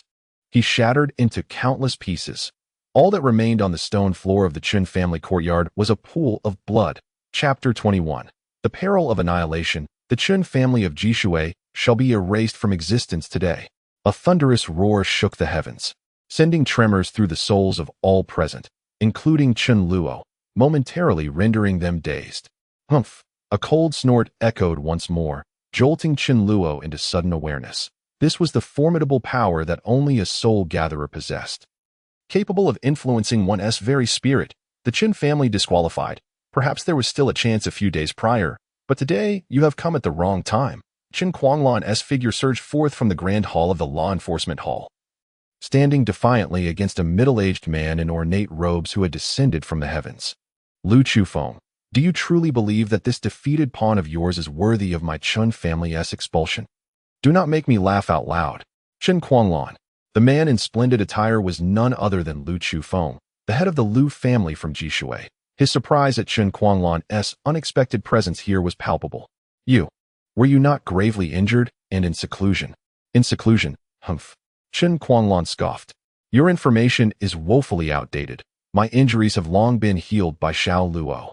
Qin Luo. Lu Chufeng momentarily faltered. Then his gaze fell upon the young man who had hastily approached Qin Kuanglan from behind, instantly filling with rage. Qin Kuanglan, your grandson has slain the fourth young master of Luo Fuqing within my Lu family's Liya Tower. The wrath of Luo Fuqing is far beyond what our Lu family and the Jishui city lord's mansion can withstand. Since you have recovered, I do not wish to exert excessive pressure. Simply hand over Qin Luo, and my Lu family will withdraw. They arrived so swiftly. Qin Luo furrowed his brow. He had not yet had the chance to explain his battle with Luo Ben to Qin Kuanglan, and the Lu family had already come knocking. It seemed that the influence of Luo Fuqing was indeed formidable.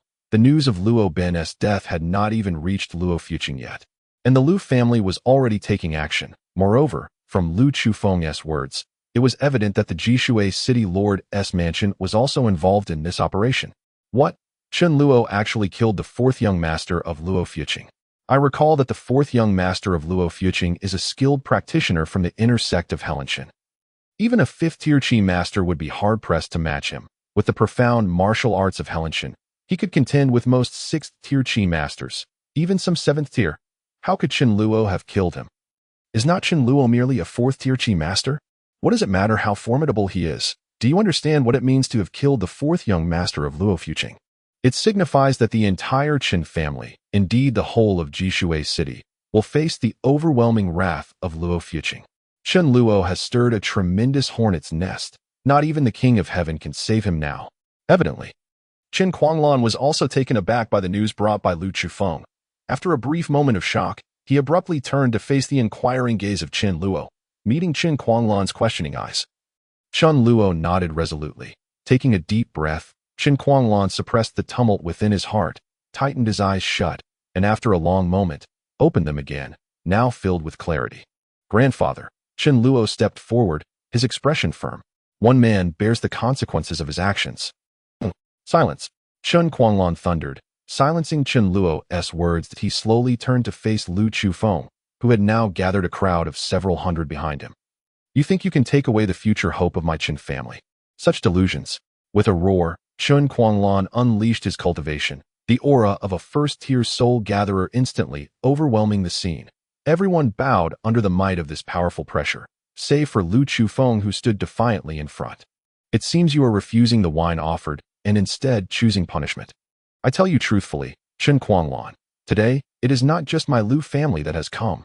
A cold snort resonated from the high rooftop of the law enforcement hall, distant and eerie as if it came from the heavens. A mere swarm of ants. If you do not hand over the person, then I will slay them all. Why waste words with them? Are we to wait for the people of Luo Fuqing to come and kill us? Feng Di, the commander of the city guard of Jishui. Someone immediately recognized the figure high above. In Qin Luo's mind raced with information. Feng Di, a third-tier soul gatherer. If Feng Di has arrived, it indicates that the city guard must also have come. Could it be that my Qin family is already completely surrounded? A sense of panic began to spread among the Chun clan. If it were merely the Lu family's assault, the Chun clan had their pride. After all, neither of the two great families of Jishui had ever feared the other, but now that the city guard was involved, this battle must be weighed carefully. Otherwise, we might as well hand over Qin Luo, whether he is a genius or a waste. The entirety of the Qin family, with thousands of mouths to feed, cannot be allowed to perish because of one individual. Although it sounds unpleasant to surrender a member of the Chun family to outsiders, in the face of impending doom, sacrificing him to spare the rest of the clan is not an unthinkable course of action. What is distasteful or not? This mess was caused by him. One man bears the consequences of his actions. Should the entire clan shoulder his burden? Such sentiments began to ripple through the Qin clan, gradually gaining traction. Master Lu, General Feng, Qin Sichuan was the first to step forward, shouting, "We are willing to hand over Qin Luo. We are also willing to pay some compensation. Please, traitorous son, you deserve death." Before Qin Sichuan could finish, Qin Kuanglan's furious shout cut him off. Yet, this time, Qin Sichuan showed no signs of fear. Instead, he spoke with a hint of madness. "I deserve death? Father, it is Qin Luo who should die. He is the one who brought this trouble upon us. This is enough to lead to the extermination of our Qin family. He deserves death. He deserves death. Traitor, you disrupt our clan's morale. Someone, incapacitate him." Qin Kuanglan was enraged. He never expected that in the face of danger, the first to undermine the family's unity would be his own son. Ha ha. Qin Sichuan laughed maniacally. Who would dare to kill me? Who would kill me? I speak no falsehood. The one who deserves death is Qin Luo. No one in the Qin family would dare to lay a hand on me.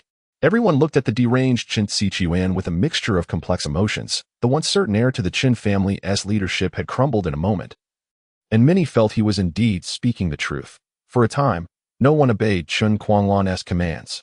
"I shall slay you." A resounding impact echoed as a figure clad in pure white rushed forth from within the Qin residence, swiftly appearing before Qin Sichuan, raising a hand, and instantly causing Qin Sichuan to collapse, blood streaming from his 7 orifices. Uncle Fu. The newcomer was none other than Qin Fu, the elderly steward who had been living in seclusion in the bamboo grove. Exuding the aura of a soul gatherer, which brought a semblance of reassurance to those present, albeit only a slight one, Qin Fu certainly did not intend to kill Qin Sichuan.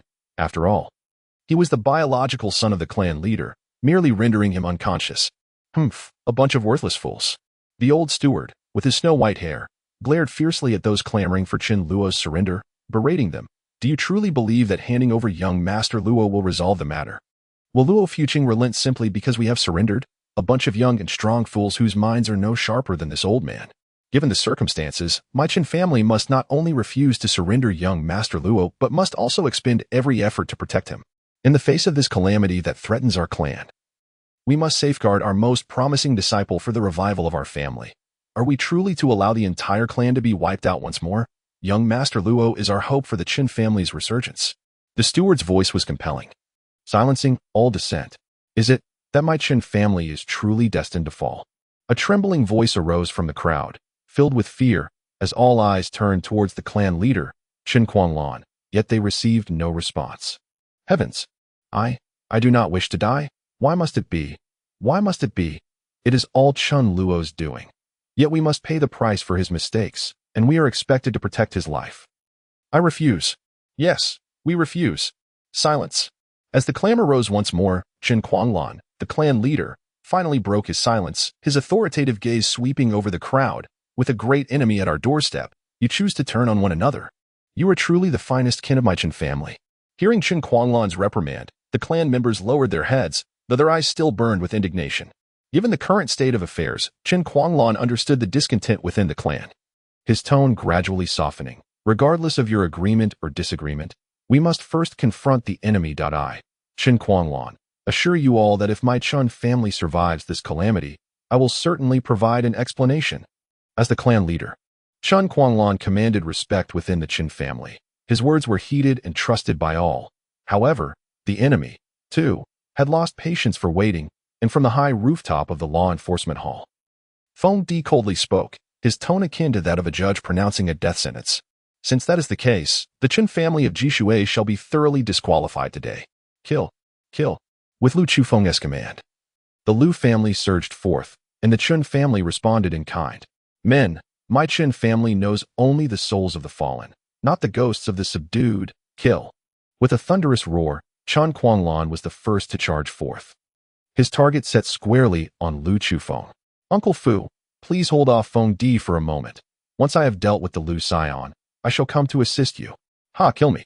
Lu Chufeng scoffed. Qin Kuanglan, let me show you just how much stronger I have become during your 2 years of seclusion. The two figures collided in an instant. The violent true energy and the unique soul power of the soul gatherer carved out a vast circular space around them. None dared to step within. I never expected that at my age, I would still have the opportunity to fight for the Qin family. Feng Di, is it? The elderly steward, with his hair as white as snow, raised his head, squinting against the blazing sun as he beheld the city guard commander. Young one, today you shall witness the prowess of this old man.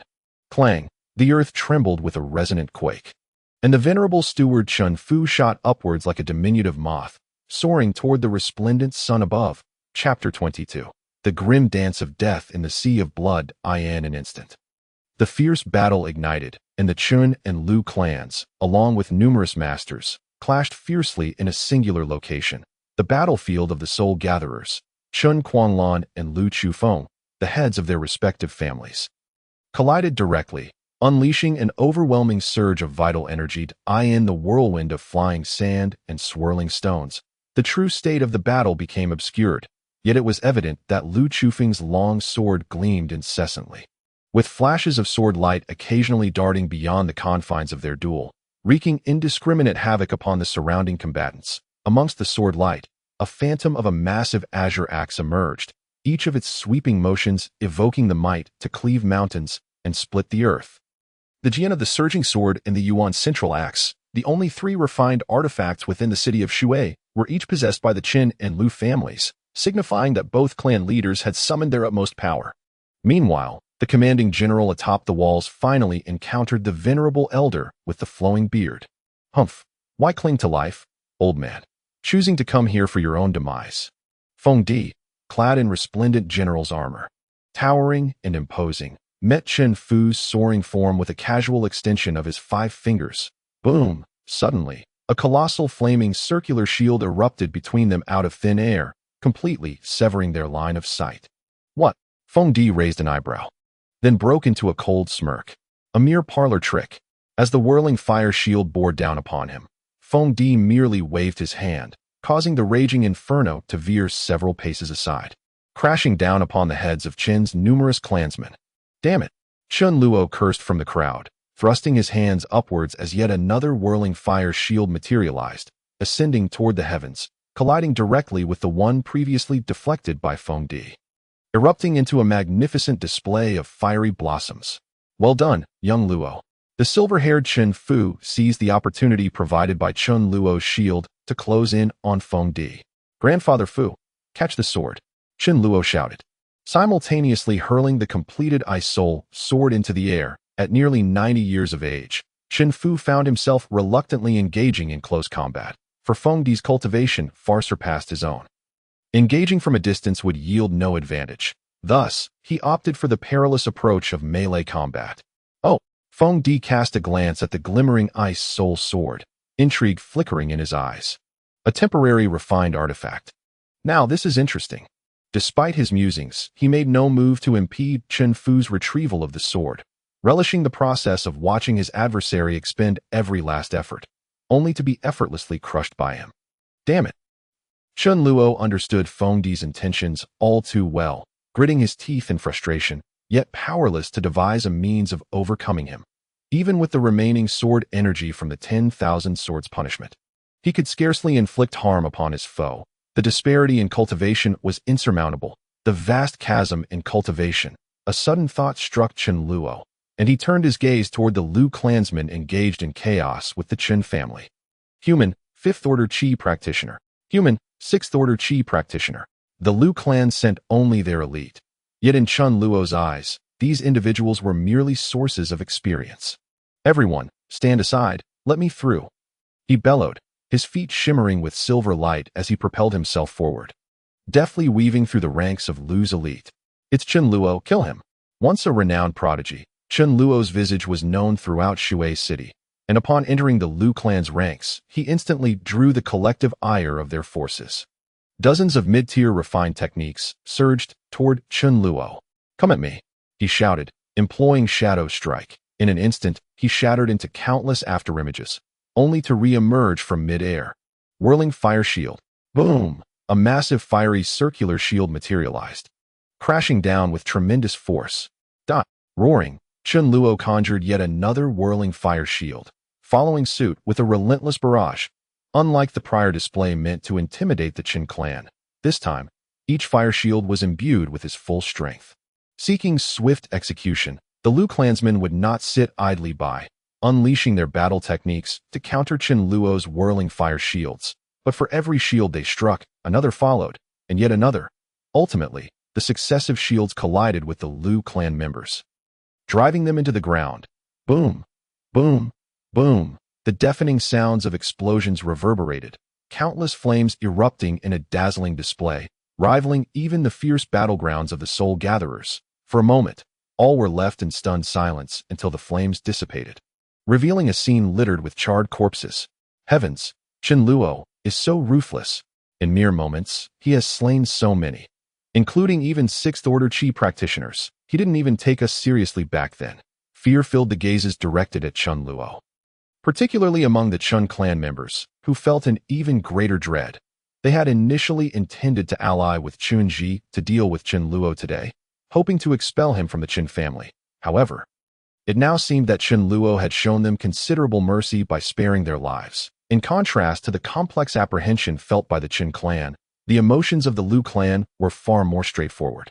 Chen Luo, you beast, today I shall surely slay you to honor the valiant spirits of the Lu clan. The Lu members simultaneously abandoned their immediate foes, surging toward Chen Luo en masse. Come at me. Chen Luo's right hand grasped the air, conjuring an azure longsword from thin air, its blade shimmering as he compared it to a technique aimed at him, before he transformed into an afterimage, his true form flashing behind the wielder of that technique. And with one swift stroke, he severed half of the man's head. The might of the refined artifact was evident. At this moment, chaos erupted in Chen Luo's mind, inundated with a deluge of system notifications. Kill a 5th-order Qi practitioner. Gain 2,000 experience. Level up, an additional 2,000 experience. Kill a 6th-order Qi practitioner. Gain 2,200 experience. Level up, an additional 4,400 experience. After a series of frenzied notifications, Chen Luo finally grasped the information he sought. Host level upgraded to 5th-order Qi practitioner. Current experience. Detected host cultivation has reached 5th order Chi practitioner. Free selection of one refined technique available. With a thrust, the Ice Soul Sword pierced the chest of a Lu practitioner.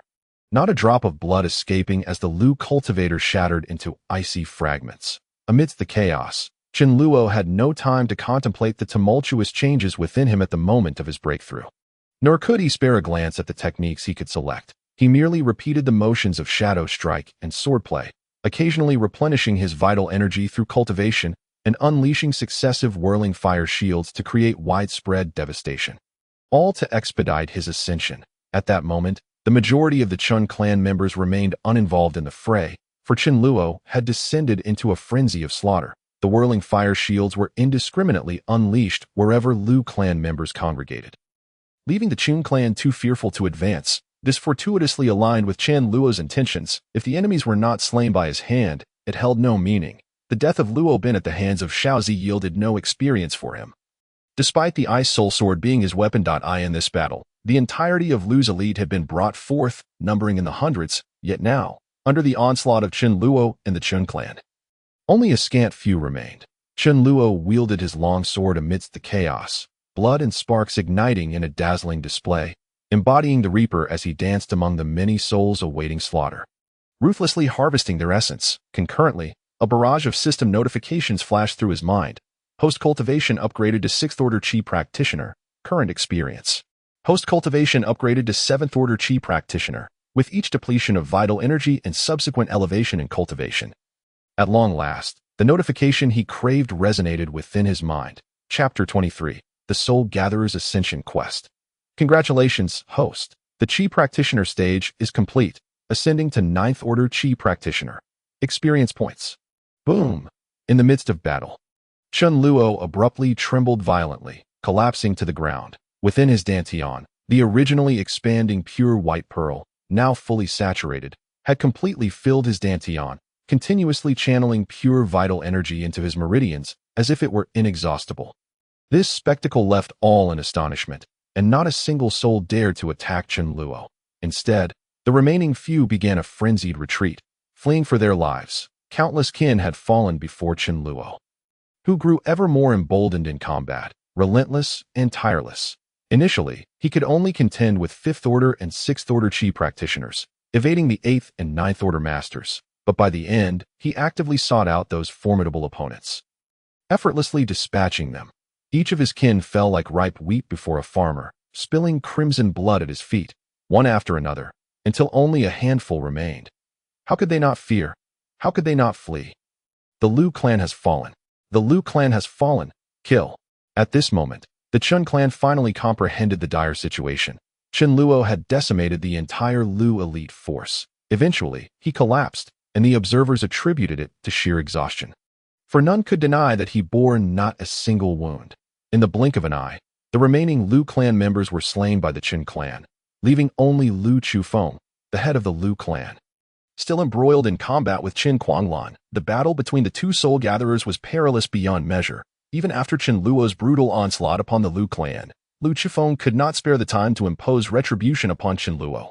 Confronted by the grand silhouette of Qin Kuanglan's axe, he dared not let his focus waver for even a moment. In the midst of a battle at the soul gathering realm, a mere instant of distraction could spell death.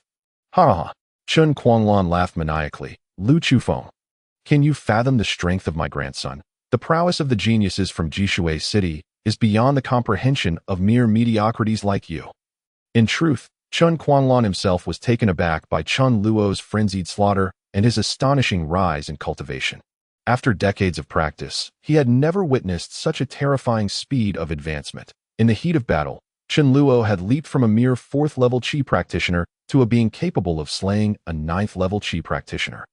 Although Chen Luo lay on the ground, the aura emanating from him unmistakably indicated that he was ascending to the rank of 9th-level Chi practitioner.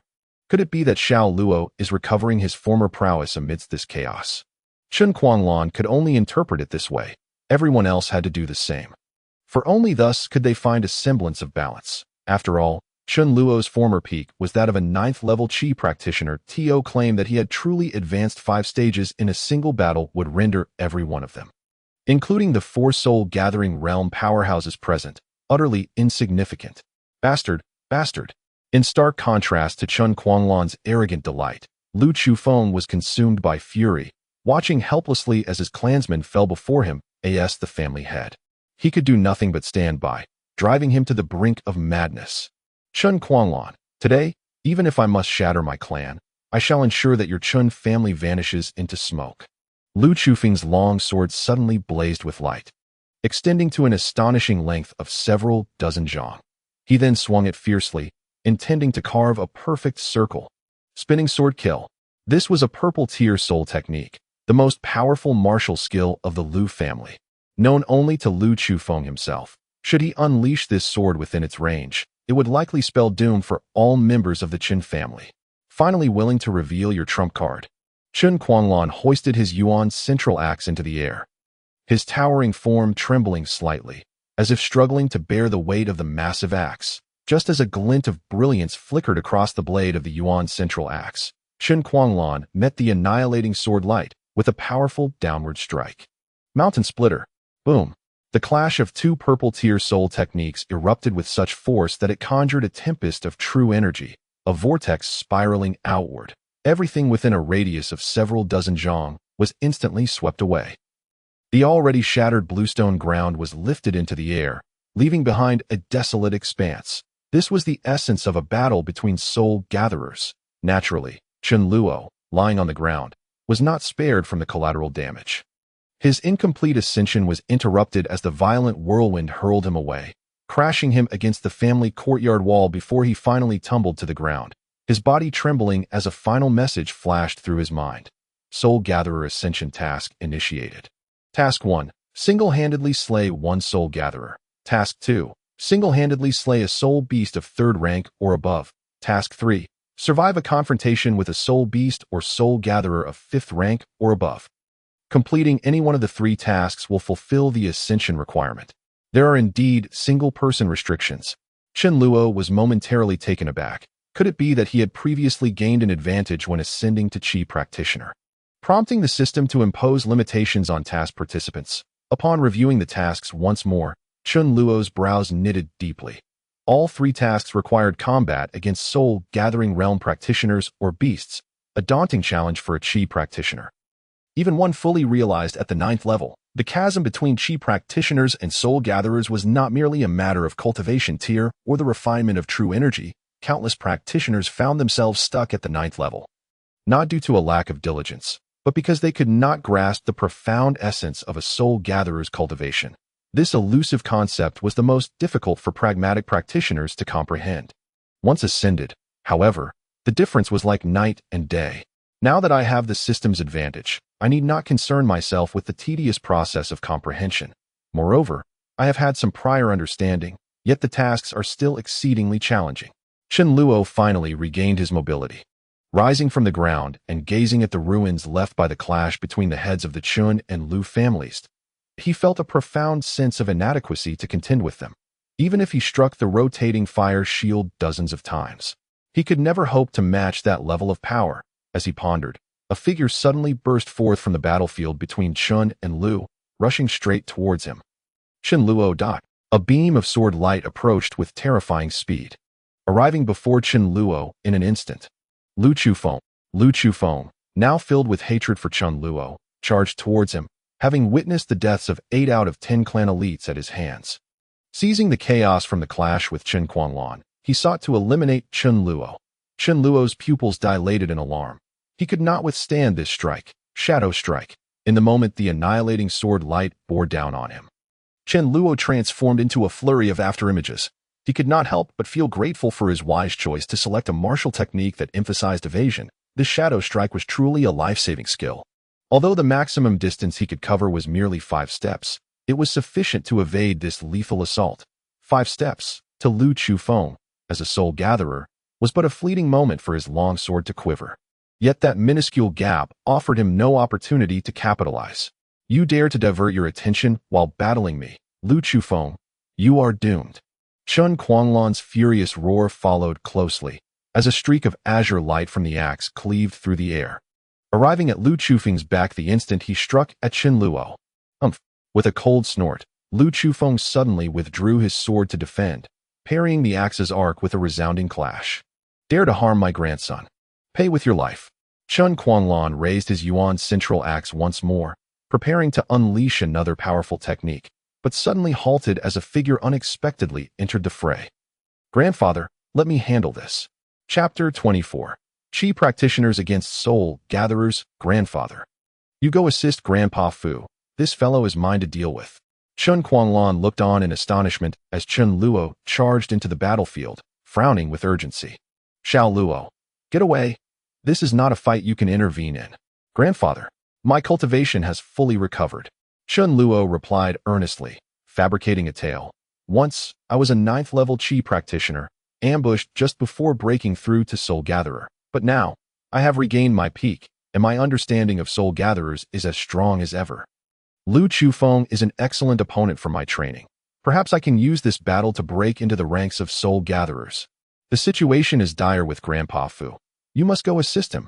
In Chen Quanlan's eyes, Chen Luo's reasoning held merit. He turned to glance at the battle atop the law enforcement hall, where the elder steward with white hair was clearly at a disadvantage. Feng Di, a 3rd-level Soul Gatherer, had not yet slain Chen Fu, merely toying with him. At nearly 90 years of age, Chen Fu was enduring such humiliation for the Qin family. Chen Quanlan's eyes blazed with fury as he cast a deep look at Chen Luo. Very well. I shall leave this loose scoundrel to you. Remember, do not engage in a hard fight. Once I have dealt with Feng Di alongside Grandpa Fu, I will come to assist you. With that, Chen Quanlan's feet trembled violently, propelling him skyward toward the battlefield atop the building. In the ruins of the Chun family's courtyard, only Chen Luo remained, facing the enraged Lu Chufeng, whose eyes burned red with fury. Ha ha! Lu Chufeng did not attempt to stop Chen Quanlan's departure. Instead, he laughed heartily. You are merely digging your own grave. Do you think Chen Quanlan and Chen Fu can possibly stand against General Feng Di? The disparity in cultivation between Soul Gatherers is far beyond that of Qi practitioners. Likewise, Lu Chufeng sneered. The gap between Qi practitioners and Soul Gatherers is the hell you are about to experience. Believe me, I will not allow you to die quickly. Buzz. A resonant hum erupted as Chen Luo suddenly lost sight of Lu Chufeng. He could not even catch a glimpse of his form. How could he move with such incredible speed? Chen Luo's eyes widened in alarm as he summoned the Ice Soul sword to his hand. To engage a Soul Gatherer in direct combat as a Qi practitioner, even as a fully realized 9th level one, was to approach certain death. Boom! A sudden explosion echoed in his mind, and an overwhelming sense of danger surged through him, compelling him to activate Shadow Strike without hesitation. His form shattered into a flurry of fragments, and within that dispersing image, several sharp, piercing sounds rang out. The noises were not loud, yet they were acutely jarring. Is this the unique technique of a Soul Gatherer? I could not even discern how it was executed. Were it not for the crisis awareness I honed during battles with beasts in the Bilyoshan forest, I surely would have been struck in an instant. As his mind raced, Chen Luo reappeared. Oh! Lu Chufeng's voice emerged as he materialized several zhang away, a hint of surprise lighting his features. As expected of the cultivation genius from Jishui City, you managed to evade my soul piercer purely by instinct. Unfortunately, you will have no further luck. The gap in strength cannot be bridged by mere intuition. Lu Chufeng sheathed his longsword, raising his other hand and gesturing toward Chen Luo. Danger! Seeing that empty hand wave lightly, not even disturbing the air, yet Chen Luo's mind was in turmoil, every nerve screaming the same warning. Silver light movement. A silver glow suddenly enveloped Chen Luo's feet, transforming him into a shadow that darted away in an instant. This was the beast technique of the 9th Order Soul Gathering Beast, the Silver-Horned Divine Deer. As Chen Luo's cultivation level ascended, the potency of this technique also intensified step by step, with Chen Luo now having achieved the pinnacle of Qi refinement. Coupled with this beast's skill, he was at least capable of matching Lu Chufeng in terms of speed.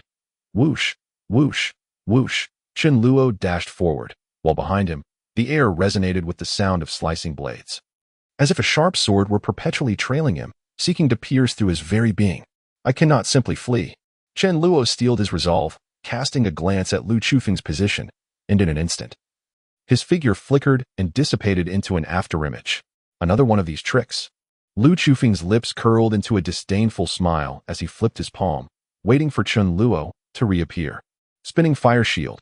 A sharp command resounded out of nowhere, and Lu Chufeng was momentarily taken aback, swiftly turning to look behind him, only to see a disc-sized shield of blazing pure white flames hurtling towards him, unlike the usual expanded flat strike.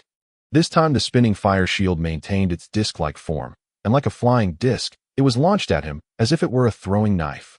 Interesting, but alas, still insufficient. Lu Chufeng frowned slightly, the shield's pure white surface exuding an aura of destruction.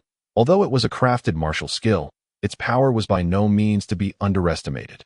Crafted martial skills are, after all, merely crafted martial skills. Lu Chufeng drew the long sword resting on his back, and with a single stroke, he cleaved the speeding disc in two, empowered by the might of a soul-gathering master and the strength of a crafted weapon. Humph, is this the best you can do against me? With a dismissive wave of his sword, Lu Chufeng scoffed derisively. If this were against a Qi refinement master, your technique could inflict significant damage, even potentially killing them outright. But against a soul-gathering master, how naive. Haha. In response to Lu Chufeng's mockery, Chun Luo returned a cold smile. Yet you have proven to me that it can indeed harm you. What did you say? Lu Chufeng was taken aback, unable to comprehend why Chun Luo, who had not even grazed him, could still wear a smile. Humph. If you could withstand my attack with your bare body, why resort to using your longsword? Chun Luo retorted with a cold laugh. This sufficiently demonstrates that even a soul-gathering master cannot boast much superiority in physical defense compared to a Qi refinement master. As he spoke, Chun Luo extended one hand, and once more, a blazing, pure white disc the size of a bowl reformed. In an instant, it shot towards Lu Chufeng. You young brat, do not be so arrogant. Realizing that his taunts had failed, and that Chun Luo had uncovered a flaw, Lu Chufeng felt a surge of indignation. With a swift motion, he again severed Chun Luo's condensed spinning fire shield, roaring, "Even if you understand this, what of it? With your strength, you have no chance of harming me. On the contrary, I shall rip you to shreds." Lu Chufeng's sword danced in the air, unleashing countless sword energies that sealed off all of Chun Luo's escape routes, enveloping him within a 10-step radius. Your afterimage technique can only manifest to a maximum distance of 5 steps. This time, let us see how you evade. The raging sword energies descended like a torrential storm. Yet, Chun Luo could only stand still, for there was no avenue for escape. He has seen through the afterimage. Chun Luo clenched his teeth, his gaze fixed unwaveringly on the incoming sword energies. Young master, it's over. Chun Luo is doomed. The Chun family members, witnessing this scene unfold, were instantly filled with despair. Though Chun Luo had brought trouble upon himself, and they had harbored malice toward him, he was still their last remaining hope. Whoosh! The sword energies struck their mark without fail. Everyone watched as Chun Luo was instantaneously torn to shreds by the overwhelming onslaught of sword energies. Chapter 25. Versatile crafted martial skills. Whoosh! The sword energy struck their mark without fail. Everyone watched as Chun Luo was instantaneously torn to shreds by the overwhelming onslaught of sword energies. Scarlet blood splattered forth, only to quickly turn to inky blackness. Inky black. Everyone was momentarily taken aback, including Lu Chufeng. Chun Luo, having been torn into pieces, suddenly transformed into a splattering of inky blackness, which subsequently vanished without a trace. What just happened? Where's Chun Luo? Could it be that Lu Chufeng's sword energies were so powerful that they completely obliterated Chun Luo? The Qin clan members were left dumbfounded by this unbelievable spectacle, while Lu Chufeng finally regained his composure. He escaped again. This brat is as slippery as an eel. Lu Chufeng, you are the real eel. Just watch as I castrate you. A sudden voice of admonition rang out, leaving Lu Chufeng momentarily stunned. The voice originated from beneath him.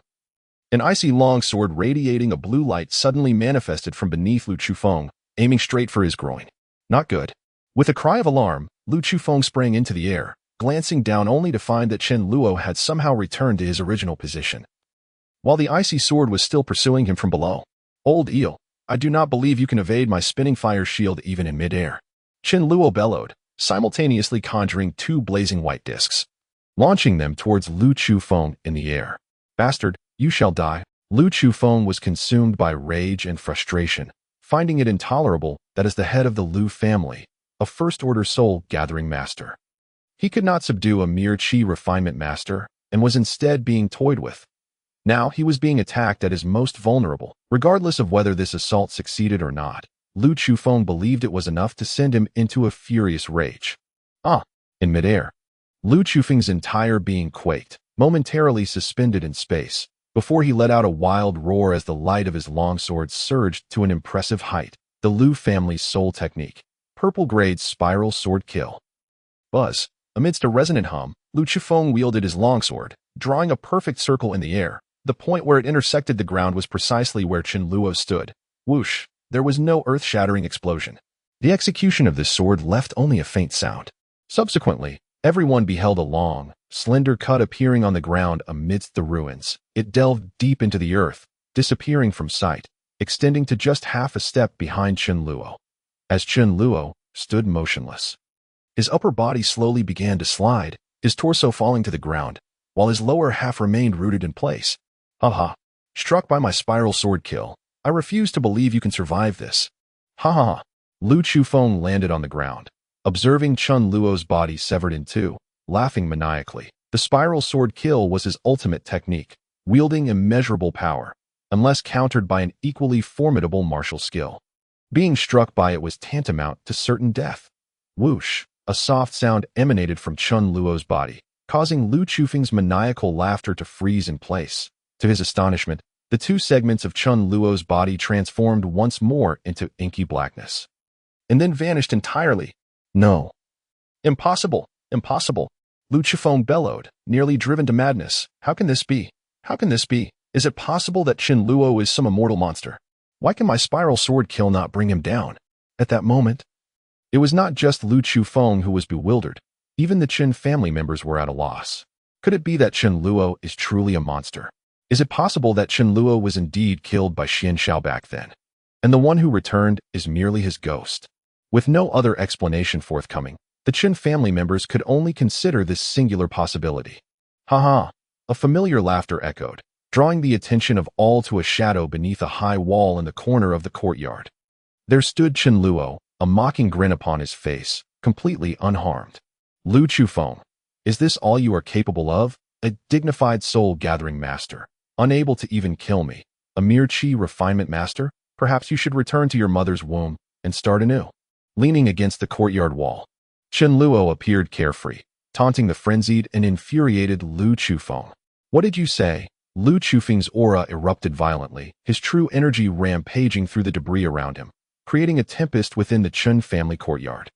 All the Chen family disciples were blown away by this violent wind, with those of lower cultivation even being knocked over. The wrath of a soul-gathering master is beyond the capacity of these individuals to endure. Lu Chufeng's eyes burned crimson, his long hair billowing as he slowly turned towards Chen Luo, resembling a furious, bloodthirsty beast. It is the Lu family's secret technique, Beast Soul Eruption. This move is sufficient to elevate his power by 2 tiers. The fact that the Lu family could employ this secret technique was not a secret within Water Gathering City. But witnessing it firsthand on the Lu family head was a first. Elevating his power by 2 tiers, does that mean he now possesses the strength of a third-order soul-gathering master? A third-order soul-gathering master is indeed correct. But using this secret technique will inevitably strip him of reason, leaving only the instinct for frenzied slaughter. We should make ourselves scarce. Chen Luo is certainly no match for him. Once he has dealt with Chen Luo, we will be next. Observing Lu Chufeng resorting to such a vicious secret technique, all were rendered mute with fear, except for Chen Luo. Chen Luo in the shadows scoffed disdainfully, retorting, I say you have lived your life in vain, unaware of the chill beneath your belt. You were fortunate not to have me sever your little eel with a sword. Roar! Before Chen Luo's words could fully escape his lips, Lu Chufeng unleashed a roar akin to that of a wild beast. And in an instant, he vanished from sight, reappearing before Chen Luo in the blink of an eye. His long sword had long since been discarded, and his crimson fists were raised high. The Lu family's secret technique, Beast Soul Eruption. I finally managed to provoke you into using this move. A smile crept upon Chen Luo's lips as he faced the now beast-like head of the Lu family with unwavering composure. Come! Boom! The shadowy figure surged past with a thunderous roar, and in an instant, Chen Luo's entire head erupted with a resounding blast. Yet, almost immediately, it transformed into a thick ink. Come! A hand pierced directly through Chun Luo's chest, firmly grasping a blood-red heart that still pulsated with life. Come!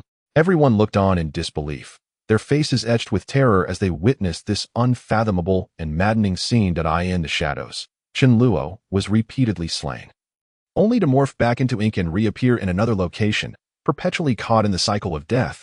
Some individuals were so horrified by this ghastly spectacle that they fainted on the spot. Meanwhile, unbeknownst to everyone, within the depths of the dark ruins, a solitary figure stood with hands forming seals and eyes fixed intently on the chaotic battlefield. This person was none other than Chun Luo. Humph. Since I cannot directly harm you, I shall exhaust you. The peculiar seals he formed shifted in tandem with the tumult of the battlefield. This technique was the latest martial skill Chun Luo had acquired from the system. Secret technique, shadow clone, can only be used in shadows or lightless environments. When a clone is slain, it becomes intangible and reappears in another shadow or lightless area, possessing the same martial skills as the original, without revealing a trace of its presence. Chapter 26, Soul Gatherer. Chun Luo's clones were continuously slain within the vast shadows, only to be reborn, while the aura of the terrifying beast, Lu Chufeng, began to wane. Ha! Ha! With eyes aflame, Lu Chufeng gasped for breath. The mist exhaled from his mouth of vivid crimson, and his clawing fists struggled to keep pace with the speed of Chun Luo's clones. Humph! Deep within the ruins, Chun Luo let out a soft, cold snort, saying, "Have you killed enough? Now, it is my turn." Puffed. Lu Chufeng's claw once again pierced through the chest of Chun Luo's clone, but he could not withdraw his hand. Gasping heavily, Lu Chufeng's eyes finally regained clarity, only to be immediately overwhelmed by an irresistible wave of fatigue. His cultivation level plummeted, dropping from a first-tier soul gatherer to a mere ninth-tier chi practitioner. Hee. Ha. Observing the scene before him, where Chun Luo was impaled and blood flowed profusely, Lu Chufeng chuckled weakly. "I said I would kill you, and I shall indeed do so. I never expected you to endure until the very last moment of my secret technique." Hee. Indeed, I too did not anticipate that your Lu family's secret technique would be so inadequate. I thought you would last a while longer. Lu Chufeng was taken aback, for the voice speaking was none other than Chun Luo, but not the one standing before him. Slowly turning his head, Lu Chufeng's face was filled with horror as he beheld Chun Luo's form gradually materializing from the shadows. Hee, are you surprised? Emerging from the darkness was Chun Luo's true self. This was another application of the shadow clone technique, allowing Chun Luo to shift within the shadows. As long as two shadows were somewhat connected, he could alter his position. You, who exactly are you? The simultaneous appearance of two Chun Luos left even Lu Chufeng, the head of the Lu family, questioning his own existence. Me. Chun Luo raised an eyebrow and mischievously replied, "Guess. You." Lu Chufeng roared in anger, preparing to launch another attack against Chun Luo. Despite his cultivation having fallen to that of a ninth-tier chi practitioner due to the use of his secret technique, Lu Chufeng believed his years of combat experience would ensure victory over Chun Luo. With a cold snort, Chun Luo instantly formed a seal with one hand at his chest. The vanishing shadow clone solidified in an instant, gripping Lu Chufeng's arm with a vice-like hold, sharing the same ninth-tier chi practitioner cultivation. This move was sufficient to immobilize Lu Chufeng. Chun Luo's true self formed a gesture with one hand while pulling at the air with the other, causing a gleaming blue sword to materialize. The ice soul sword radiating an intense chill, its ethereal blade stripping Lu Chufeng of any will to resist. "I will die. I will truly die." Gazing into Chun Luo's eyes, colder than the sword itself, Lu Chufeng's mind was consumed by this singular thought. Don't. The once mighty head of the Lu family, a first-tier soul gatherer, began to tremble all over. The terror of death enveloped him entirely. "Do not kill me. Chun Luo, spare me, and I promise the Lu family will never again target the Chin family. We will bear the responsibility for Luo Ben's death. It has nothing to do with you. I can give you anything you desire. The Lu family's beast soul secret technique, refined artifacts. That sword I carry is yours." Lu Chufeng's voice quivered, his very soul trembling. Lu family secret techniques, refined artifacts. Chun Luo coldly scrutinized the blade of the ice soul sword, his eyes narrowing slightly as he replied, "But I am only interested in your head." Puffed. In a flash of cold light, Lu Chufeng's head gracefully detached, falling to the ground with a thud. indistinguishable from the elite members of the Lu family whom Chen Luo had slain before. The seals dissipated, and Chen Luo's clone vanished into darkness, while within his mind, the long-awaited message resonated. Task to promote to Soul Gatherer completed. Single-handedly slaying a Soul Gatherer. Post-cultivation advances to First-Tier Soul Gatherer. Slaying a First-Tier Soul Gatherer grants 4,000 experience points. Experience increases with higher-tier kills. Current experience. Congratulations, post-cultivation has risen to First-Tier Soul Gatherer. You may learn one Soul-Grade martial skill for free. Will you choose immediately?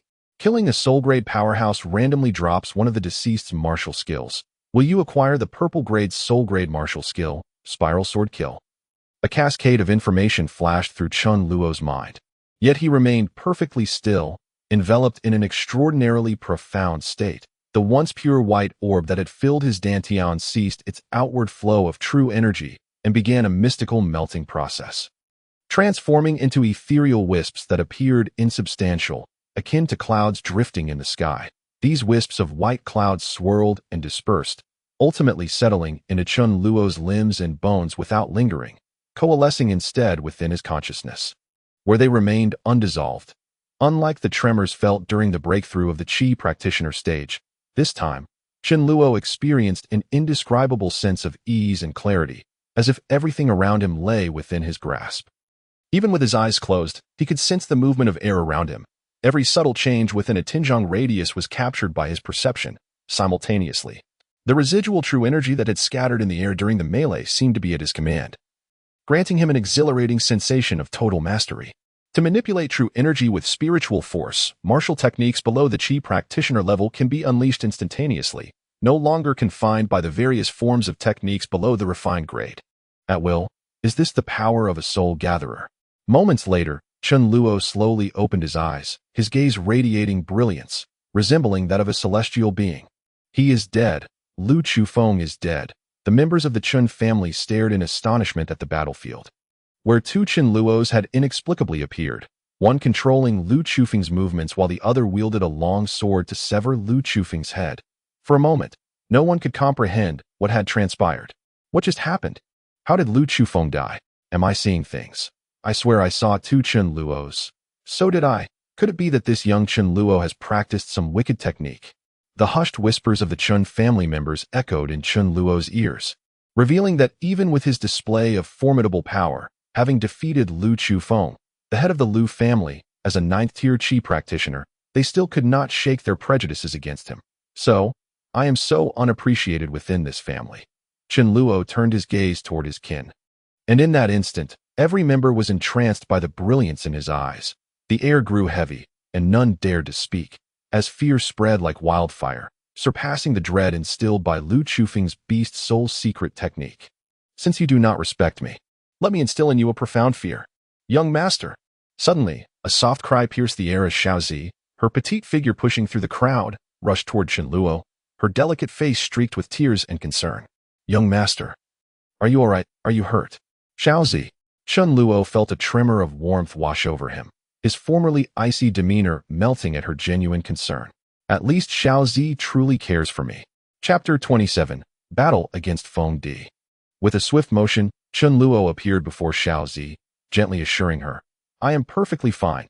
How could that old fool possibly be a match for me? Young master. Xiaozi, her eyes shimmering with tears, gazed at Chen Luo with a mixture of excitement and worry. Young master, you have become even more powerful. Of course, Chen Luo raised his head proudly, declaring, your young master has now broken through and become a soul gatherer. Xiaozi, you stay safe here. I must go assist Grandpa and the others in dealing with that Feng Di. Chen Luo lifted his gaze toward the battlefield atop the 5-story building, where General Feng Di moved with ease between the two soul gatherers, Chen Fu and Chen Quanglan, as if strolling through a garden, displaying no signs of distress. In contrast, Chen Fu and Chen Quanglan often found themselves flustered and disoriented due to Feng Di's sudden attacks. Feng Di clearly possesses the strength to effortlessly defeat Grandpa and the others. Yet why does he choose to act this way? Gazing upon the battlefield above, Chen Luo lightly furrowed his brow. He could not believe that Feng Di, the commander of the city's defenses, would indulge in such a cat-and-mouse game. Feng Di's actions must surely serve a purpose. Just as Chen Luo was looking upward, The imposing figure of Feng Di clad in dark armor also cast his gaze downward. Did Chen Luo truly kill Lu Chufeng? Though Feng Di had not paid much heed to the earlier clash between Chen Luo and Lu Chufeng, the outcome laid bare before him now left him utterly astonished. When he had first encountered Chen Luo, he had merely been an inconsequential fourth-tier Qi master. Yet, through the course of battle, he had ascended step by step, and now, he had the prowess to slay Lu Chufeng as a ninth-tier Qi master. Feng Di took 2 swift strides, casually deflecting Chen Quanlan's massive axe with a wave of his hand, and with a single punch, shattered the energy wave sent forth by Chen Fu nearby. But his gaze remained fixed on Chen Luo, who stood amidst the ruins of the courtyard. This child has grown alarmingly powerful. Today, I cannot allow him to escape. Feng Di suddenly snorted coldly and proclaimed loudly, Chen Quanlan, is this all the strength you 2 old fools possess? I am weary of this game. It is time to send you to your demise. With a thunderous roar, Feng Di spread his arms wide, and an iron-willed, tyrannical aura surged forth, while a golden lion mirage appeared from thin air behind him, its maw agape as it roared at Chen Quanlan and Chen Fu. It is the City Lord's purple-tier soul technique. Golden Lion's roar, quick, evade. Chen Quanlan urgently shouted to the old steward Chen Fu before swiftly retreating. Evade. Feng Di narrowed his eyes, a mocking smile curling at the corners of his mouth. Can you truly escape? Buzz. The golden light erupting from the lion's mouth rapidly expanded, enveloping the entire rooftop of the Chen clan's law enforcement hall in an instant, and naturally, Chen Quanlan and Chen Fu could not escape this radius. Boom! An earth-shattering explosion occurred. The entire rooftop, now encased in golden light, was reduced to ruins in a heartbeat. Bricks and tiles were pulverized to dust. Clouds of debris immediately shrouded the battlefield atop the hall. And soon, a rain of shattered stones commenced within the Qin clan's courtyard. Grandfather. Amidst the violent chaos, 2 figures shot forth, akin to cannonballs, crashing to the ground and kicking up plumes of dust. In the immense crater they created. Both Chen Quanlan and Chen Fu were rendered powerless to act. Fortunately, their lives were not in peril. Humph! A cold snort resonated as if from the heavens above. On the ruined rooftop, all beheld a golden lion roaring fiercely beneath the blazing sun. I have grown weary of this. The 2 prominent families of Jishui City possess no more strength than this. Today marks the day of the Chen clan's downfall. Feng Di's gaze was like lightning, looking down with disdain at the enraged Chen Luo. Scoundrel. The one facing annihilation is you. Chen Luo gritted his teeth fiercely, stamping his foot with such force that the entire courtyard trembled. He then launched himself skyward. A soul-gathering master. All present widened their eyes in disbelief at this spectacle. To reach such a level, one must be a soul-gathering master. He has actually become a soul-gathering master? When did this happen? Could it be that Chen Luo's earlier slaying of Lu Chufeng was no mere accident, but rather because he had already achieved the status of a soul-gathering master? How is that possible? He was merely a 4th-tier Qi master when battling the Lu family. How could he have advanced to a soul-gathering master in such a short time? Regardless, with such strength and at such a young age, Chen Luo has undoubtedly become the last bastion of hope for our Qin clan. All gazed at the figure soaring skyward towards the golden lion, their hearts filled with a tumult of emotions. Has he truly grown into a soul-gathering master? Unlike the astonished expressions of the others, Feng Di's face was grim. I cannot allow you to grow any further. Even if all the Qin clan survives today, you must die. With a fierce shout, Feng Di pointed forward with one hand, while the enormous lion mirage behind him roared once more, expelling a beam of golden light that surged towards Chen Luo, who was charging forth. Boom! The golden light instantly engulfed Chen Luo's figure, tearing him apart as if he were nothing more than dried twigs. In that very instant, 2 figures emerged from the concealed shadows flanking Feng Di. And simultaneously, Chen Luo and his clone charged at Feng Di's sides. Rotating fire shield. Rotating fire shield. Both Chen Luo's unleashed 2 blazing circular shields, and unlike previous preparatory techniques, the now soul-gathering master Chen Luo could act beyond convention. The martial arts flowed seamlessly from his will. The shadow clone no longer required constant hand seals for control. It could be guided by mere thought, marking the greatest distinction between a soul-gathering master and a Qi master. It can work. They hit. The eyes of the Chen clan members sparkled with hope. The rotating fire shield used by Chen Luo as a Qi master had forced Lu Chufeng, a soul-gathering master, to wield his sword to dispel it. Now, as a soul-gathering master himself, Chen Luo's dual rotating fire shields were far beyond the capabilities of any ordinary expert. Yet Feng Di was no ordinary expert. Feng Di's palms opened wide. And with just his hands, he bore the brunt of the two scorching shields. What? Even Chen Luo could not help but exclaim in shock. He had assumed these two rotating fire shields would at least compel Feng Di to evade. He had even anticipated the follow-up attacks. But never had he imagined that Feng Di would withstand this assault head-on. Feng Di let out a soft chuckle, coldly stating, "It seems you still do not comprehend the implications of the disparity in cultivation between soul-gathering masters. To think you would rely on mere refined martial techniques against me is rather naive." Boom! The golden lion's phantom behind Feng Di roared once more, unleashing a wave of golden light that surged outward, akin to the initial explosion that had obliterated the rooftop. Not good. Chen Luo instantly retracted his hands, and alongside his clone, both figures plunged into the shadows of the ground. The entire rooftop trembled violently once more, this time. The once five-story Qin clan's law enforcement hall had been reduced to merely 3. The gulf between soul-gathering masters was indeed staggering. In an instant, the hearts of all present from the Chun clan sank into despair. Chapter 28.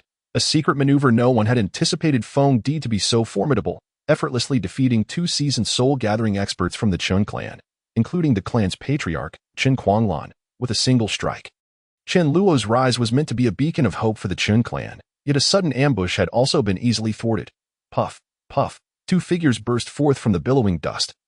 Soaring high, their ice spirit swords radiating brilliant light, the blade's glow extended for several dozen feet.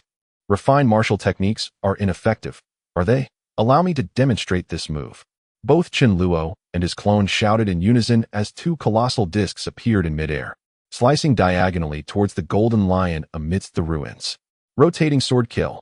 This was the purple tier soul technique Chen Luo had obtained after slaying Lu Chufeng. Lu Chufeng had once attempted to use this very sword to annihilate the Qin clan, forcing Qin Kuanglan to resort to the family's strongest martial technique in defense. This attack was indeed a legitimate soul technique, and in the hands of Chen Luo and his clone, it naturally unleashed double the effect.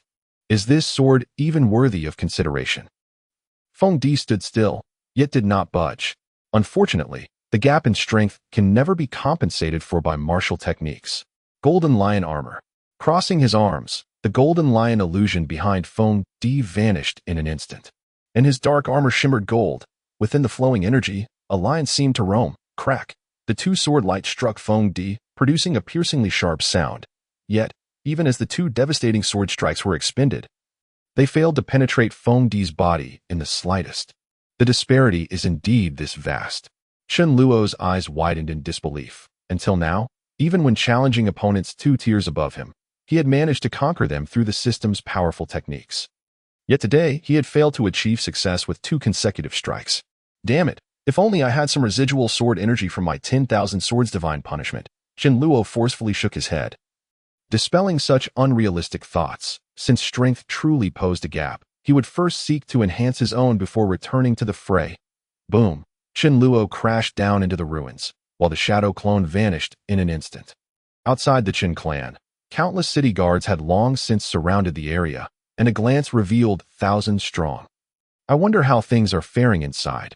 Nearly all of Lu's elite have entered, and General Feng Di has gone in as well. I fear the Qin clan cannot hold out much longer. Of course, General Feng is a 3rd-tier soul-gathering master, even if the Qin clan possesses individuals capable of contending with the Lu family. General Feng need only lift a finger to annihilate them all. Standing at the forefront guarding the entrance to the Qin clan were Feng Di's 2 vice-commanders, Feng Xing and Feng Hong. Hey, someone is coming. Alert! Feng Sheng's eyes suddenly narrowed, and he called out loudly, prompting the city defense troops to assume a defensive stance. Suddenly, the gates of the Qin clan swung open, and a figure stepped forth. Only one person. Feng Sheng paused in confusion. As after one figure emerged from the gates, no further ones followed. Could it be a message from the general? Impossible. Feng Hong shook his head, dismissing Feng Sheng's speculation, a hint of contempt creeping onto his face as he remarked, "This person is no mere messenger. Isn't this the renowned prodigy of Jishui City, young Master Chen Luo? What? Are you attempting to flee?" With a disdainful smile, Feng Hong stepped forward, then kicked two round objects from the ground behind him, pinning them down with his foot, saying, "Or shall I say, you have come to reunite with these two fellows." Chen Xian. Chen Luo instantly recognized one of the round objects as the head of Chen Xian. He also identified the other as that of Chen Xian's father, Chen Zichuan. I was wondering why I hadn't seen these two fellows. Turns out they made an early escape. Chen Luo cast a cold glance at the two severed heads before turning his gaze towards the city guards. Feng Sheng, 9th tier Qi practitioner. Feng Hong, 9th tier Qi practitioner. Impressive, impressive. It seems the majority of them possess cultivation beyond the Qi practitioner level. A cold smile curled at the corners of Chen Luo's lips as he remarked, "With you all here, I finally have the strength to eliminate Feng D.I. Chen Luo, express my gratitude in advance." What nonsense is this kid spouting? Has he gone mad? Feng Hong looked curiously at his companion, chuckling. It's hardly surprising, after all. To go from genius to waste, and now facing the annihilation of his family, it's understandable if he has lost his mind. As these words left his mouth, the captains of the city guards burst into laughter, while Chen Luo, standing at the entrance, maintained a similar smile, seemingly unperturbed by their taunts. What's this kid grinning about? Feng Hong furrowed his brow. The general has ordered that anyone leaving the Chen family estate is to be killed on sight. You, go fetch Chen Luo's head. Yes. A squad leader of the city guards stepped forward, drawing his long knife as he approached Chen Luo, grinning menacingly. The genius of Jishui City is going to die at my hands. I'll have plenty to boast about afterward. Heh. Chen Luo let out a quiet, cold chuckle. Dying at the hands of the genius of Jishui City can also be considered an honor for you. What? The squad leader paused for a moment, only to be astonished as he noticed that a chilling longsword had appeared in Chen Luo's hand. The blade emanated an icy aura, and even the most untrained eyes could recognize it as a refined magical weapon. Small. The squad leader opened his mouth to sound the alarm, but before he could utter a word, his chest was pierced by a streak of sword light that shot forth. The ice soul sword pointed ahead, and its radiance instantly expanded for dozens of feet, piercing into the massive ranks of the city guards. Souls. Feng Hong's eyes widened in shock as the condensed sword light swept past him, the terrifying aura contained within it nearly causing him to collapse. Soul-grade martial technique, soul-gathering master. Feng Sheng finally exclaimed. This kid is actually a soul-gathering master. As Feng Sheng's exclamation echoed, a tremor of panic rippled through the ranks of the city guards. With the sword light striking into their formation, the fear of death descended upon each of the 3,000 guards. Kill a 5th-tier Qi practitioner and gain 2,000 experience. As the system notification flashed through his mind, a satisfied smile spread across Chen Luo's face. Let it become my experience. Spiral sword kill. Buzz. The sword light spun into a perfect circle, unleashing a torrent of blood. Within the estate, atop the ruins, Chen Luo, in disarray, faced off against the resplendently golden Feng Di. Though his attacks could not inflict effective harm upon Feng Di, Chen Luo managed to preserve his life through the extraordinary speed of his shadow strike technique and silver light movement. Humph. I didn't expect your strength to be lacking, but your ability to escape is rather commendable. Feng Di casually waved his hand, instantly summoning a lion-shaped phantom that charged forth, yet it did not head towards Chen Luo. Too bad. The monk can escape, but the temple cannot. Chen Luo's eyes widened. The lion was actually pouncing toward the Chen family members below. Damn. With a flash of silver light beneath his feet, Chen Luo darted towards the golden lion. Feng Di's technique was a soul-grade martial skill. If it struck, the Chen family would face certain doom. Not to mention there were severely injured members, Chen Quanglan and Xiaozi. Spiral sword kill. The golden lion was not particularly fast. Yet Chen Luo had no choice but to confront it head-on. The soul-grade martial technique was unleashed, and the long sword surged forth, unleashing a destructive sword light aimed directly at the golden lion. Boom! The collision of the soul-grade martial techniques erupted in a wave, scattering debris and wood shavings, and although the sword light dissipated, the golden lion remained. Spiral fire shield. Chen Luo withdrew his sword and thrust out a blazing circular shield. But in an instant, it was shattered by the golden lion's charge. At that moment, Chen Luo found himself utterly helpless. Young master! In a cry of alarm, Xiaozi rushed toward Chen Luo, tears streaming down her face. Boom! A massive explosion rocked the area, obscuring Xiaozi's path with dust, and within that cloud, A sense of annihilation and death pervaded, filling her with an overwhelming fear that paralyzed her body. Feng Di cast a disdainful glance at the frightened girl before turning his gaze toward the Chen family members, his mere look causing more than 10 to faint from terror. A bunch of useless fools, Feng Di sneered, then turned to Chen Luo, who lay heavily injured.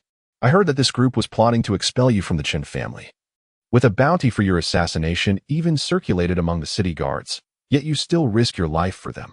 Feng Di's eyes narrowed as he coldly regarded Chen Luo. Utterly foolish. Grabbing Chen Luo by the collar, Feng Di presented him to the Chen family members like a hunted rabbit. Look, is this your last hope? Is this the genius of the Chen family? Is this your final guardian? In my hands.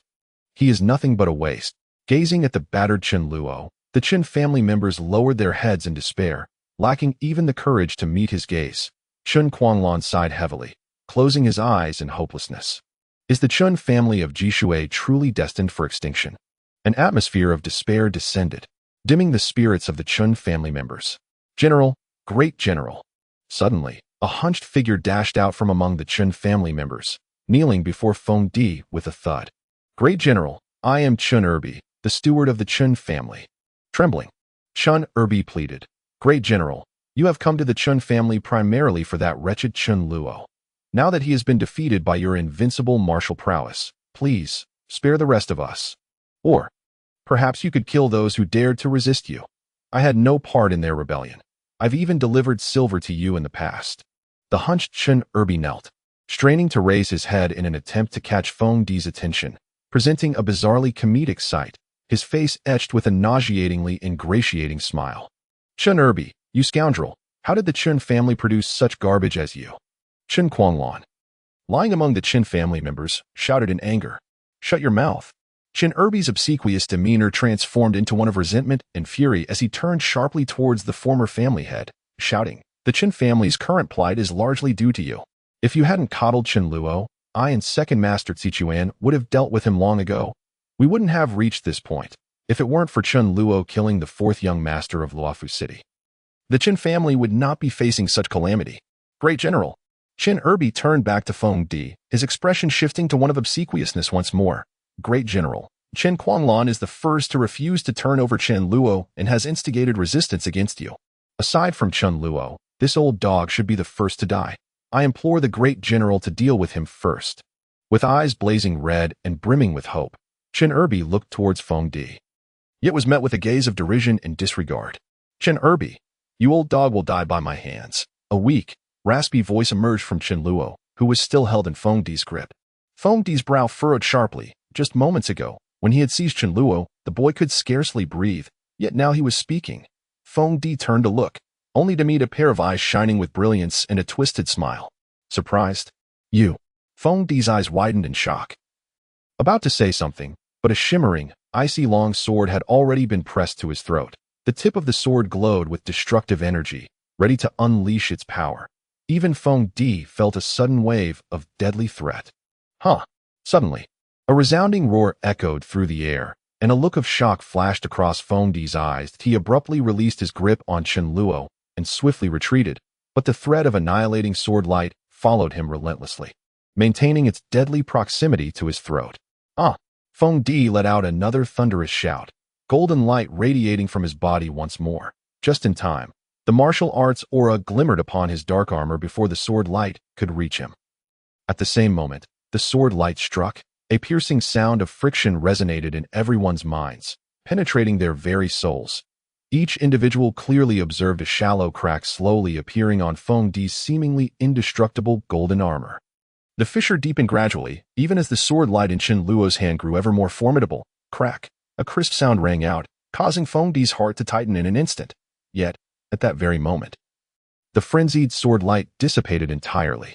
Tisk!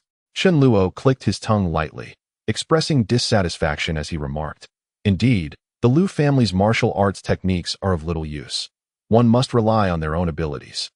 The disparity in cultivation levels among soul gatherers is not so easily overcome. No one spoke. All were left in a daze, staring at the unfolding scene, bewildered by what had transpired. Even Feng Di stood frozen in shock, instinctively reaching for his neck, only to feel a piece of neck armor fall away, gently landing on the ground. What on earth is happening? Even Feng Di could not comprehend why all of this had occurred. Wasn't Chen Luo on the brink of death? How could he have recovered so swiftly? Moreover, how could his sword light pierce through my golden lion armor? This is impossible. Just moments ago, he couldn't even scratch my armor. Suddenly, as he gazed at Chen Luo, who was casually stroking his long sword with a nonchalant smile, Feng Di's pupils constricted sharply. I cannot discern his cultivation level. Has he ascended to the same rank of third-order soul gatherer as I have? No. Even if he advanced, the injuries he sustained were undeniably real. What has happened? Feng Di involuntarily voiced the question that perplexed everyone. A gravely injured Chen Luo had inexplicably restored himself in an instant. Furthermore, his cultivation had surged, allowing him to pierce Feng Di's golden lion armor. What on earth had transpired? All eyes turned to Chen Luo. Humph. With a cold smirk, Chen Luo casually set his sword aside and disdainfully declared, "My battles are beyond your comprehension." Chapter 30. Soul-Ranked Martial Arts. Magic Mirror Illusion Array. Chen Luo nonchalantly set his sword aside and coldly scoffed, "My battles are beyond your comprehension. You bastard." Feng Di cursed through gritted teeth, his fury boiling over. "What if you have healed? I can still bring you down." Boom! Feng Di's arms spread wide, and the massive golden lion reappeared, radiating golden light. "This time, I shall kill you outright. I shall grant you no further opportunities. Witness my ultimate technique." Golden Lion descends. The golden lion suddenly merged with Feng Di, enveloping him in a brilliant golden aura as a cataclysmic force erupted. Everyone was awestruck by the overwhelming momentum of Feng Di's attack. Except for Chen Luo. Humph, what a pity. You have squandered your only chance to defeat me. With arms wide open, Chen Luo stood his ground, exhibiting no trace of fear, seemingly intent on braving Feng Di's ultimate strike with his own body. "You bastard! How dare you underestimate me? Chen Luo, if you have the guts, do not evade." Feng Di roared, soaring into the sky, shining like a second sun above. Impressive might, but alas, futile. With his sword planted into the ground, Chen Luo caused the earth beneath him to freeze instantly, forming a frost-laden circle spanning Tianzhong. The sun descended from the heavens like a colossal meteor, burning with an intense, destructive aura as it hurtled toward the defenseless Chen Luo, standing below. At the moment Feng Di descended, crashing down with a deafening impact, the air in the courtyard evaporated instantaneously. All that could be seen was a blinding golden light, dazzling enough to almost blind the onlookers. As the ground trembled like an earthquake, rendering them unsteady. Yet, not a sound was heard. As if all noise had vanished from existence upon impact, Chen Luo was doomed. They were all doomed. The Chen family was finished. This singular thought consumed everyone, as the earlier joy of witnessing Chen Luo's unexpected recovery and surge in power evaporated, leaving only the despair of impending death. Even the residual force of that martial technique could annihilate them all. However, none of this came to pass. The blinding golden light faded. All that remained was the tremor of the ground and the brilliance of the light, followed by an eerie silence on the battlefield. Only Feng Di stood, with no trace of Chen Luo in sight. "Is this your ultimate technique? It is hardly impressive." Chen Luo's voice echoed from nowhere, yet his figure remained elusive. "Now, witness my unique soul-ranked martial arts." Magic Mirror Illusion Array. As Chen Luo's voice faded, a powerful binding force erupted from beneath Feng Di's feet, rendering him immobile. Only then did Feng Di notice the expansive frost domain beneath him, spanning dozens of zhang. What? He observed as towering ice mirrors materialized from thin air, encircling him at the center. Each mirror reflected a Chen Luo wielding a long sword.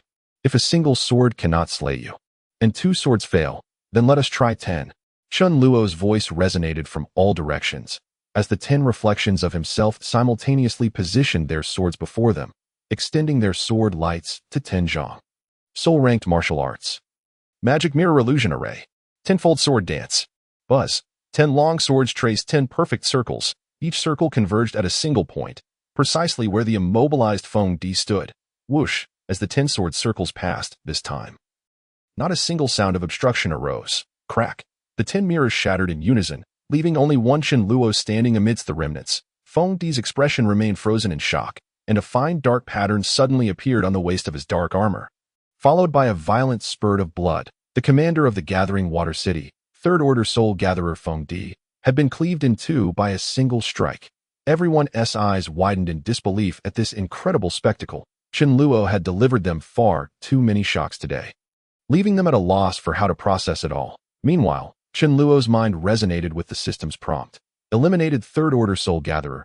Gained 6,000 experience points. Level up for each kill. Additional 6,000 experience points earned. Host cultivation ascends to third-order soul gatherer. Current experience. The pure white clouds in his mind grew even more immaculate, reaching a state on the verge of crystallization. Chen Luo closed his eyes momentarily to savor this ineffable sensation before slowly opening them again. After a day of consecutive battles, he felt no fatigue. On the contrary, each ascension eradicated all weariness from his body. After advancing to Soul Gatherer, even his mental exhaustion had vanished. Chen Luo felt rejuvenated. Without glancing back at the lifeless Feng Di, Chen Luo leaped down from the remnants of the collapsed structure and swiftly approached the members of the Chen family. No one dared to meet his gaze, aside from Xiao Zi, who stepped forward. All others averted their eyes, parting to make way for him. Grandfather, Grandpa Fu, how are you both? Chen Quanglan and Chen Fu had been carried by the Chen family members to a relatively undamaged Eve, both severely injured yet conscious.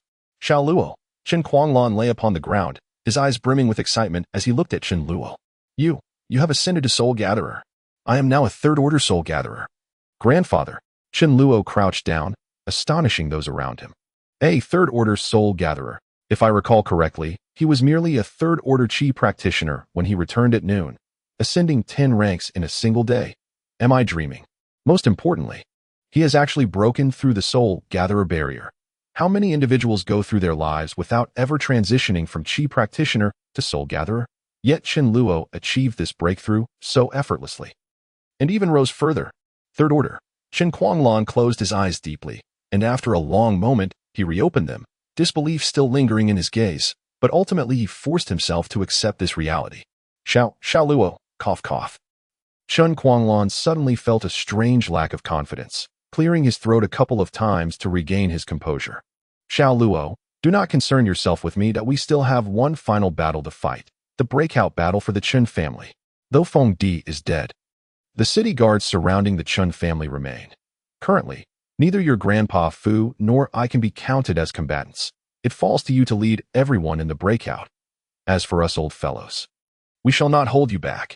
Chen Quanglan's expression was weary, his eyes filled with a resolute determination to remain behind.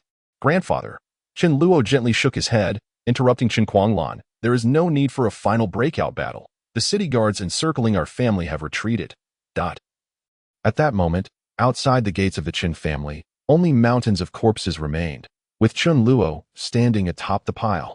A third-order soul gatherer. Chen Luo clenched his fist lightly, then glanced at the retreating city guards.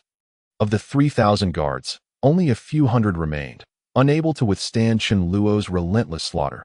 Even the most elite of the gathering Water City's forces had been utterly overwhelmed. The chasm between the soul gatherers and the Qi practitioners is not merely a difference of degree, but a gulf as vast as heaven and earth. With a soft sound, Chen Luo on the corpse mountain transformed into a pool of ink and subsequently vanished without a trace. The frenzied slaughter occurring beyond the Chen family was nothing but an illusion cast by Chen Luo's shadow clone. Chapter 31. The path ahead. Upon hearing Chen Luo's words, the members of the Chen family were taken aback, yet more so, they were engulfed in confusion. What? The city guards have retreated? How can that be? A shrill voice pierced the air, causing all to furrow their brows, their faces contorted with distaste. Chen Luo, you can't be contemplating an escape for yourself. The city guards number in the thousands. Even with Feng Di dead, that vast army is beyond our capacity to confront. The plight of the Chen family has reached this point because of you. Do not even think of abandoning us to flee for your life. Chen Erbi spat vehemently, yet this time, unlike before, none rallied to echo his sentiments. Instead, they regarded him with expressions of incredulity, not a single soul uttering a word. Humph! Chen Luo let out a soft, derisive laugh, rising to his feet and fixing a malevolent gaze upon Chen Erbi. You may not yet be aware, but Chen Xichuan and Chen Xian have attempted to flee first and were slain by the city guards outside, have they? What did you say? Chen Erbi froze, his arrogance crumbling as he realized that his confidence stemmed from the belief that at least Chen Xichuan and his son remained as his backing. The revelation that they had perished, and worse, had attempted to escape alone, struck him with shock. His initial thought was that those two scoundrels had chosen to abandon him. The rest of the Qin family collectively fell into stunned silence, quickly beginning to search for the missing Chun Zichuan and his son. Indeed, they are truly missing. Second Master and young Master Xin have vanished. The members of the Qin family erupted into chaos, oblivious to the fact that the very individuals they had once courted and promised countless benefits had deserted them in their moment of need. Ultimately, it was the very Qin Luo they had once scorned, even assisting Chun Zichuan in their efforts against, who would rise to rescue the Qin family from the brink of extinction. Damn it! How blind I was to believe that shameless Chun Zichuan. At the most perilous time for the Qin family, everyone was present, yet Chun Zichuan and his son slipped away in secret. They are unworthy to be called members of the Qin family. I never expected them to be such individuals. With Chun Luo's revelation, no one dared to question his words any longer. Chun Quanlan's eyes flickered with wrath, tempered by a profound sorrow. After all, Chun Zichuan and his son were his own flesh and blood. After a long silence, Chun Quanlan finally spoke. Since they are dead, there is no need to search for them any longer. A heavy silence enveloped the gathering. Chun Quanlan's words effectively exiled Chun Zichuan and his son from the Qin family. To forego even the search for their remains signified that they were no longer worthy of interment in the ancestral tomb. Naturally, the future of the Qin family, post this day, remained an uncertain prospect. Contemplating the fate that awaited them, all fell into silence. After enduring such a calamity, even if they managed to vanquish the Lu family and annihilate the city guards, the greatest threat still loomed: Luofu City and its lord's mansion. Patriarch, how shall we deal with this old wretch? Without Qin Luo needing to lift a finger, the members of the Qin family had already subdued Qin Erbi to the ground. This old man had betrayed them at their most desperate hour. And given his habitual abuse of power over other members of the Qin family, he was certainly not to be spared. Patriarch, spare me. I did not mean those words. Chun Erbi cried out, not needing the pressure of the others to collapse to the floor.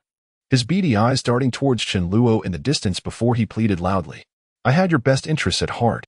I knew that young Master Luo would not be defeated by Feng Di. So I was merely stalling for time. Ha! A light laugh interrupted Qin Erbi's desperate pleas, and silence fell over the assembly, for the laughter belonged to Qin Luo. A person without shame is invincible. Chun Erbi, you have perfectly embodied this saying.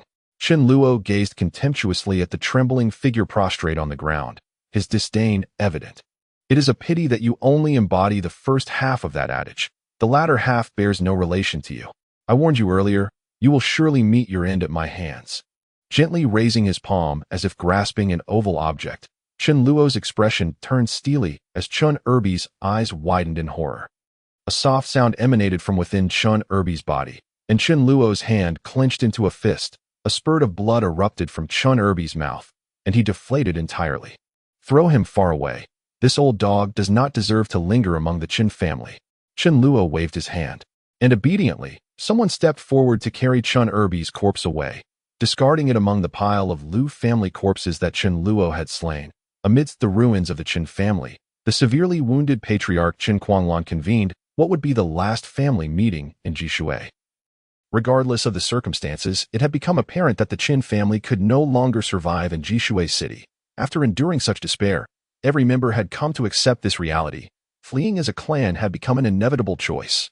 However, this task was not insurmountable. Jishui City was merely a small border town of the Shiyu Kingdom, and although it fell under the jurisdiction of Luofu City, its distance from there was over 1,000 miles. Once they left the Shiyu borders, they would at least be free from the dire predicament posed by the city defense forces encircling the Qin family. As for the masters of the Shiyu Kingdom, particularly the guest elders associated with various lord mansions, crossing the borders would involve a complicated process after surpassing the soul-gathering realm. Otherwise, they would be regarded as invaders by foreign nations. Of course, for those in the soul-gathering realm, crossing borders was not a particularly daunting task, but executing a large-scale assassination across borders would be difficult to conceal, and if detected, it would lead to conflict between the two nations. Qin Luo believed that, at least for now, the Lord's Mansion of Luofu City had yet to resolve to take such risks. Now, we have one last matter to discuss. With all decisions made, Qin Luo stated, Chun Erbi the old dog did have one point correct. The Chun family's plight stems from my act of killing Luo Bin. Though ultimately, it was Chun Xian who compelled me to do so. The decision to eliminate Luo Bin was mine alone. Now that all members of the Chun family are present, let us deliberate on how the family shall address my actions. Chen Luo's tone was calm, yet resolute. From the moment he killed Luo Bin, or rather, resolved to rescue Xiao Zi from Lu Yilu, he had prepared himself to shoulder the ensuing responsibilities. Even had he chosen not to kill Luo Bin and merely rescued Xiao Zi, animosity with Luo Bin would have been inevitable, and eventually, they would have arrived at this juncture. Yet, as Chen Luo broached the subject, none dared to respond to hold Chen Luo accountable. What a jest! Without him, the Qin family would have long since faced extermination. Moreover, the Qin family had not produced a talent like Chen Luo for many years. Within a single day, the members of the Qin family were thoroughly astounded by Chen Luo's terrifying and rapid ascension in cultivation, to the point of questioning their own existence. Chapter 32. The death knell of the Lord of Jishui City. The members of the Qin family were utterly shaken by Chen Luo's rapid advancements. Expressing disbelief at the metamorphosis they witnessed in just one day. In the morning, he was merely a third-tier soul gatherer. After a brief venture, he returned as a fourth tier, having set ablaze the grandest establishment in Jishui City, Lu Yilu, and slain Luo Bin, the fourth son of Luo Fu City, thereby thrusting the Qin family into monumental trouble. Yet, not long ago, merely 2 hours had passed since Chen Luo engaged in a frenzied battle. His cultivation soaring from 4th-tier Qi practitioner to 5th tier, culminating in a clash with the soul gatherer Lu Chufeng, where he employed a fearsome and uncanny martial technique to vanquish Lu Chufeng. Astonishingly, he then ascended to the rank of soul gatherer. He directly took over the battlefield from Chun Quanlan and Qin Fu, confronting Feng Di, who had effortlessly defeated the 2 major soul gatherers of the Qin family. Ultimately, he succeeded in slaying Feng Di, emerging as a 3rd-tier soul gatherer himself. How many years had it been since such a master had graced the Qin family? Since the last generation's prodigy vanished. The Qin family had not seen a talent of this caliber for over a decade. To ascend 9 levels in a single day, including a Qi practitioner breaking through to the soul-gathering realm. Such genius was unfathomable. And how could the Qin family dare to indict him? Indeed, Chen Luo had brought calamity upon the Qin family. Yet he had also wielded his formidable strength to avert disaster. Moreover, all were acutely aware that the origins of this turmoil lay with Chun Xian's treachery against Chen Luo, which had led to the abduction of Xiao Zi in an attempt to curry favor with Luo Fu City. Now that Chen Xian was dead, and Chen Xichuan had also perished, to solely pursue Chen Luo would be excessively harsh. Most crucially, it was an unspoken understanding among all that the Chun family was destined to depart Jishui in search of new opportunities. Along that journey, they would undoubtedly encounter numerous perils and challenges. Without the safeguard of a 3rd-tier soul gatherer like Chen Luo, the Qin family might not even escape the borders of the Shuyu kingdom. Xiao Luo. Ultimately, amidst the awkward atmosphere, it was Chen Quanlan who spoke, absolving Chen Luo of any penalties, while simultaneously urging him to hasten his cultivation, to serve the family with even greater prowess. All accepted this resolution. After a brief respite, the Qin clan of Jusui, traveling light and bearing only their precious gold and silver, embarked on a journey of collective exile. Meanwhile, Chen Luo chose to remain in the kingdom of Shuyu. The Qin family could not perpetually dwell on the path of escape, nor could they live in the constant shadow of Luofu City. Chen Luo's purpose for staying was to confront the very source of their plight, Luofu City and its lord, the Luo family. Additionally, Chen Luo harbored his own intentions, for within Luofu City resided not only the Luo family but also the head of the first family, the Tian family, Tian Fengshan, who had rendered himself powerless, and the Li family, with whom his father shared intricate ties and a marriage contract. These were the matters Chen Luo yearned to uncover and explore, having witnessed the terrifying prowess and astonishing advancement of Chen Luo. Chen Quanlan ultimately acquiesced to his counsel that it was well known that the mightiest expert in Luofu City was Tian Fengshan, although rumors suggested he had ascended to the status of an extraordinary being. Nonetheless, Chen Luo was preparing to confront the Lord's Manor of Luofu City, where it was also widely acknowledged that the strongest guest elder was merely a soul-gathering master, despite the significant differences among soul-gathering masters at each minor stage. Chen Luo had recently soared from a 1st-tier soul-gathering master to a 3rd tier in less than an hour, a feat that was undeniably remarkable. Yet, no one in the Qin family dared to probe the reasons behind Chun Luo's prodigious rise. He simply claimed to have encountered an extraordinary opportunity. And everyone accepted his assertion without question. What a jest it was, advancing 10 realms in a single day. Even if Qin Luo had claimed to have met celestial beings, no one would have dared to dispute him. Although nobody comprehended the reasons behind Chun Luo's newfound strength, all were acutely aware of one truth. If the Qin clan were to rejuvenate, Qin Luo would undoubtedly be the pivotal factor. Seizing the opportunity before Jusui City could react, Qin Luo guided the members of the Qin family into the forbidden forest of Biluo, where they would circumvent their departure from the kingdom of Shiyu. As dusk fell, Qin Luo found himself standing before the gates of the Lord's Manor in Jusui City. Although the city guard had been dealt with, Jusui City possessed far more than just one military faction. The city lord himself was a fourth-tier soul-gathering master. Recognized as the foremost expert in Jusui City, the strongest in Jusui City, indeed, Qin Luo gazed at the imposing estate before him, feeling inexplicably reflective. Little did I anticipate that the moment I acquired this title would coincide with my final day in Jusui City. Ha ha, humph, you insolent wretch, unaware of the vastness of the heavens and the earth. Suddenly, a deep voice thundered from behind Qin Luo. The city lord, Feng Biyue, emerged from the shadows, his figure slender and clad in a blue robe, devoid of any martial presence. Yet, both Qin Luo and the entirety of Jusui City understood that this seemingly frail scholar was the pinnacle of existence in the city. I never expected that Feng Di would be so careless as to allow you to escape, Feng Biyue remarked with a smirk. But I also did not foresee that you would deliberately come here to seek death. Perhaps to plead for mercy on behalf of your fellow Chun clan members? If that is the case, you need not speak.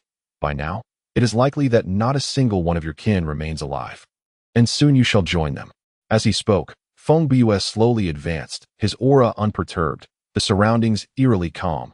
Too calm, in fact, as not even the slightest breeze stirred. TCH, the so-called strongest in Jusui City, yet you prattle on excessively. Qin Luo rolled his eyes dismissively, declaring, I have come to claim your head. What did you say? Feng Biyue's expression shifted to one of incredulity, followed by raucous laughter. You think you can kill me just because you managed to slay the fourth young master of Luofu? Ha ha, Suddenly, Feng Biyue's laughter froze, his eyes widening in disbelief. Qin Luo had, unbeknownst to him, grasped a long sword, its tip aimed directly at him, the sword radiating a fierce brilliance imbued with a sense of annihilation that sent a chill of impending doom coursing through him. This is... Feng Biyue stammered, unable to utter a complete thought, for just at noon, he had received word that Qin Luo was merely a fourth-tier Qi master, yet the Qin Luo before him wielded the renowned technique of the Lu family, Soul Technique, Whirling Sword Kill. This is your death omen, Qin Luo exclaimed. And in an instant, the sword light surged forth, aimed straight at Feng Biyue's throat. Golden Lion Roar. Feng Biyue, the strongest in Jusui City, reacted swiftly, unleashing the signature technique of the Lord's Manor. A golden lion materialized in an instant, its speed surpassing that of Feng Di by several folds. The golden lion transformed into a shimmering coat of armor, countering the ferocious sword light emanating from Qin Luo's blade. Indeed, he is a fourth-tier soul-gathering master. The speed of his technique is unparalleled compared to Feng Di, Qin Luo mused, raising an eyebrow in acknowledgement, his demeanor resembling that of a mentor affirming a junior's prowess. However, he is merely a third-tier soul-gathering master.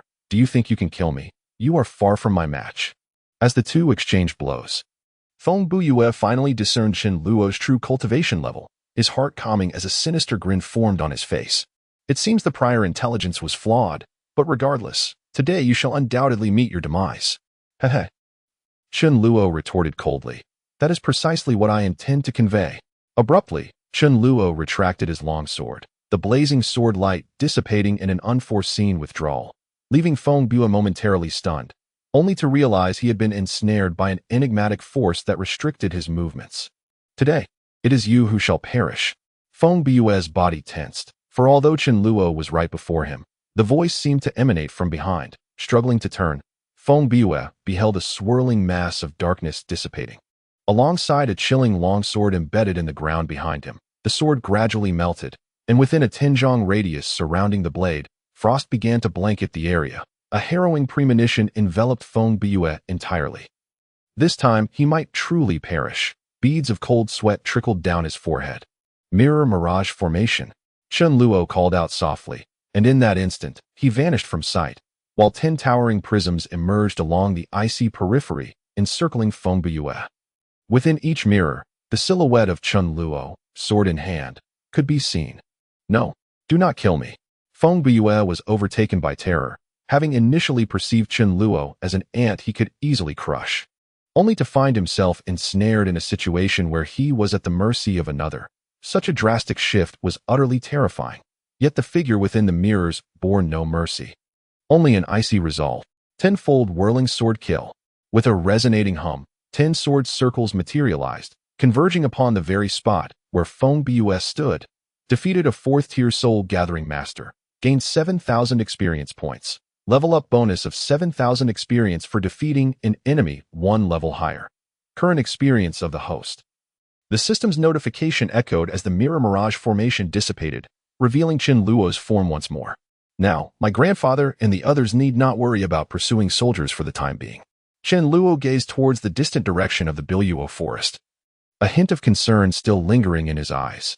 At this point, there is little more I can achieve in just as long as my grandfather and the others successfully cross the border. They need not fear any further pursuit. It is surprising that neither Feng Di nor Feng Biyue dropped any soul-grade martial techniques. That golden lion roar seemed rather impressive. What a pity. Chen Luo shook his head, preparing to depart when suddenly, he received a system notification. Soul-grade spirit treasure detected.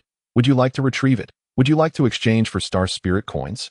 A soul-grade spirit treasure. Chen Luo was momentarily taken aback. Then a joyful expression graced his face. Of course, this fellow is the lord of Jushui City. He must possess numerous treasures, just what I need to exchange for star spirit coins. He hastened towards the body of Feng Biyue, where he spotted a blood-soaked jade pendant lying in the crimson pool, its hue indistinguishable amidst the blood, causing Chen Luo to have overlooked it. A jade pendant. Chen Luo retrieved it from the blood, using a relatively intact portion of Feng Biyue's clothing to wipe it clean, and as he did so, the system's notification rang in his mind. Detected practical soul-grade spirit treasure. Host meets the cultivation requirement to become a soul-gathering master. Talent activated. Spirit treasure appraisal. Spirit treasure appraisal? Chen Luo briefly paused, and the following system information elucidated the purpose of this appraisal. Blood jade pendant. Soul-grade spirit treasure. Spirit treasure ability. Can summon a tangible bloodline when used in conjunction with the martial technique Golden Lion Roar. The bloodline possesses the strength of a 1st-tier soul beast, existing for the duration of the user's martial technique. What a fascinating appraisal ability. The system possesses such capabilities. Chen Luo exclaimed in surprise that in this world, spirit treasures were categorized into 2 types. Innate spirit treasures, which were often formed through the natural processes of heaven and earth, or the result of mystical beasts, such as the previously encountered silver-horned divine deer. These types of spirit treasures were generally not directly usable. The second type comprised acquired spirit treasures, crafted by individuals utilizing innate spirit treasures. Among the myriad cultivators on the continent of Jiuzhou, there existed a class known as treasure refiners. Treasure refiners specialized in the creation of acquired spirit treasures, collecting innate spirit treasures and supplementing them with various materials to forge spirit treasures for the supply of sects and royal families, or selling them within the cultivation community to obtain resources for their own cultivation needs. The postnatal spiritual treasures crafted by the artifact refiners each possess distinct methods of utilization. Some of the most exceptional treasures even allow for blood recognition of their masters. Consequently, apart from the refiners and the owners of these treasures, anyone else who acquires a postnatal spiritual treasure typically finds themselves incapable of employing it. This is precisely why unclaimed postnatal treasures hold little value in the cultivation community. However, the system's appraisal capability has resolved this issue. Chen Luo exclaimed, directing the blood jade pendant towards the setting sun, his face aglow with delight. Even if I cannot utilize this object, the newly emerged capability of the system is indeed quite convenient. In the future, when confronting the Lord of Luofu City and the Li family of Luofu City, both of which are renowned families, I cannot believe they would be devoid of treasures. Moreover, the residence of the Lord of Jishui City has become akin to a treasure vault accessible to me. Surely, within this sealed storage room, there must be numerous valuable items. After glancing at the sky, Chen Luo lifted his feet, intending to walk to the Lord's mansion. While the appraisal skill is convenient, how much more advantageous it would be if I could also become an artifact refiner. Chen Luo mused, gently shaking his head. Alas, I lack even the slightest hint of the ethereal talent required to be an artifact refiner. The prerequisites for becoming an artifact refiner are exceedingly stringent, yet remarkably straightforward. It is all about innate talent. As far as Chen Luo knows, there is but one artifact refiner in the entire Jishui city, and that individual is merely a junior refiner. Nevertheless, even this junior refiner receives the utmost respect from the two prominent families of Jishui city and the Lord's mansion. Chen Luo had once attempted to learn from this refiner, but ultimately had to abandon the endeavor due to his lack of talent. The Lord's mansion remained tranquil, unaware that their lord had been severed in half by Chen Luo. With the prowess of a third-tier soul-gathering master, Chen Luo moved freely within the mansion. There were no secrets left in the Lord's estate for him. Before long, he found himself standing within the sealed treasure chamber. The system's prompt for retrieval and exchange echoing in his mind. Detected postnatal spiritual treasure. Would you like to retrieve in exchange for star spirit coins? Detected soul-grade monster blood feline spirit treasure. Soul-breaking blood fong. Would you like to retrieve in exchange for star spirit coins? Haha, it seems my visit was not in vain, but it appears that the most valuable item is indeed this blood jade pendant. No wonder Feng Buyue carries it with him. Chen Luo fondled the blood jade pendant for a moment before stating, exchange for star spirit coins. Lacking the golden lion roar martial technique, the blood jade pendant naturally held no practical use for him. So he promptly exchanged it for star spirit coins. System recovers soul-grade spirit treasure blood jade pendant. Exchange for 500 star spirit coins. Current star spirit coin balance, 670. It is worth the same as the monster core of a 9th-tier silverhorn divine deer. The innate spiritual treasure used to create this blood jade pendant must be exceptional. Now then, it is time to examine these treasures. Chen Luo surveyed the myriad of items before him, a satisfied smile gracing his features. Chapter 34. Luofu City. In the kingdom of Shuyu, there exist 10 major prefectural cities, one of which is Luofu City. Located in the northwest of the kingdom of Shuyu, Luofu City is flanked by over 10 smaller cities, including Jishui. Out on this day, the grandest market of Luofu City was in full swing, bustling with the sound of carriages and people, while the city guard meticulously inspected every vehicle entering and exiting. Hey, have you heard? It seems fourth young master has encountered some trouble. Yesterday, a swift horse arrived with news that Jishui City has undergone a significant upheaval, and at that time, fourth young master was in Jishui. Several city guards, taking a break, leaned against the city wall and chatted. Of course, I heard the Lord was furious yesterday, and General Wang returned to camp with a grim expression, as if the commander of the Jishui city guard had perished. My heavens, the commander of the city guard is dead. That must be a soul-gathering master's cultivation level, right? Could it be an invasion from a hostile nation? Are we on the brink of war? Hard to say. But fourth young master is certainly in grave danger. If an enemy nation invades and the commander of the Jishui city guard falls, the city is surely doomed. Fourth young master is a 5th-tier chi master. He cannot escape this calamity. Enough? We shouldn't discuss this here. The guards glanced around cautiously, closing their mouths. Meanwhile, at the city gate of Luofu City, an inconspicuous young man in gray passed by. It seems the Lord of Luofu City received the accurate news only yesterday. In that case, at least my grandfather and the others will have a few days of safe passage.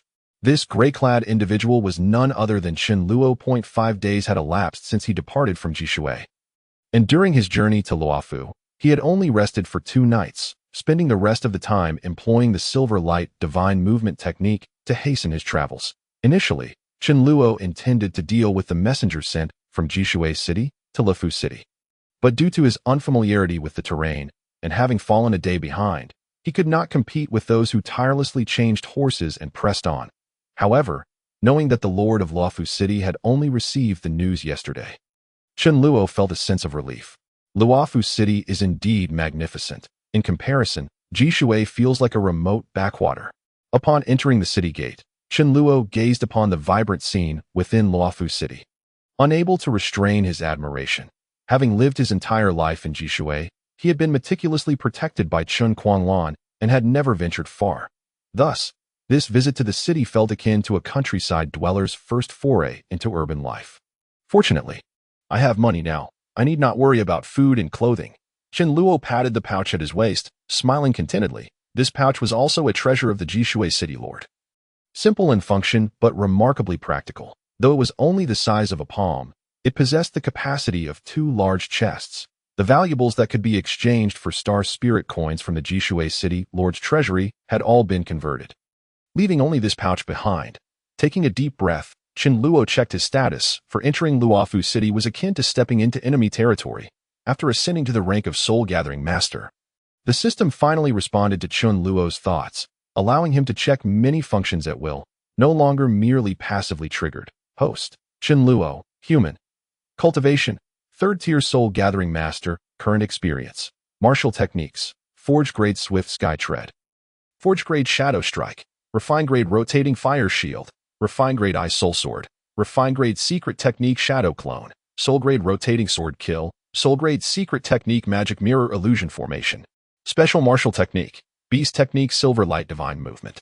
Wrath technique: 10,000 swords heavenly punishment. Number of sword chi this use: 5. Today's sword chi: 0.15.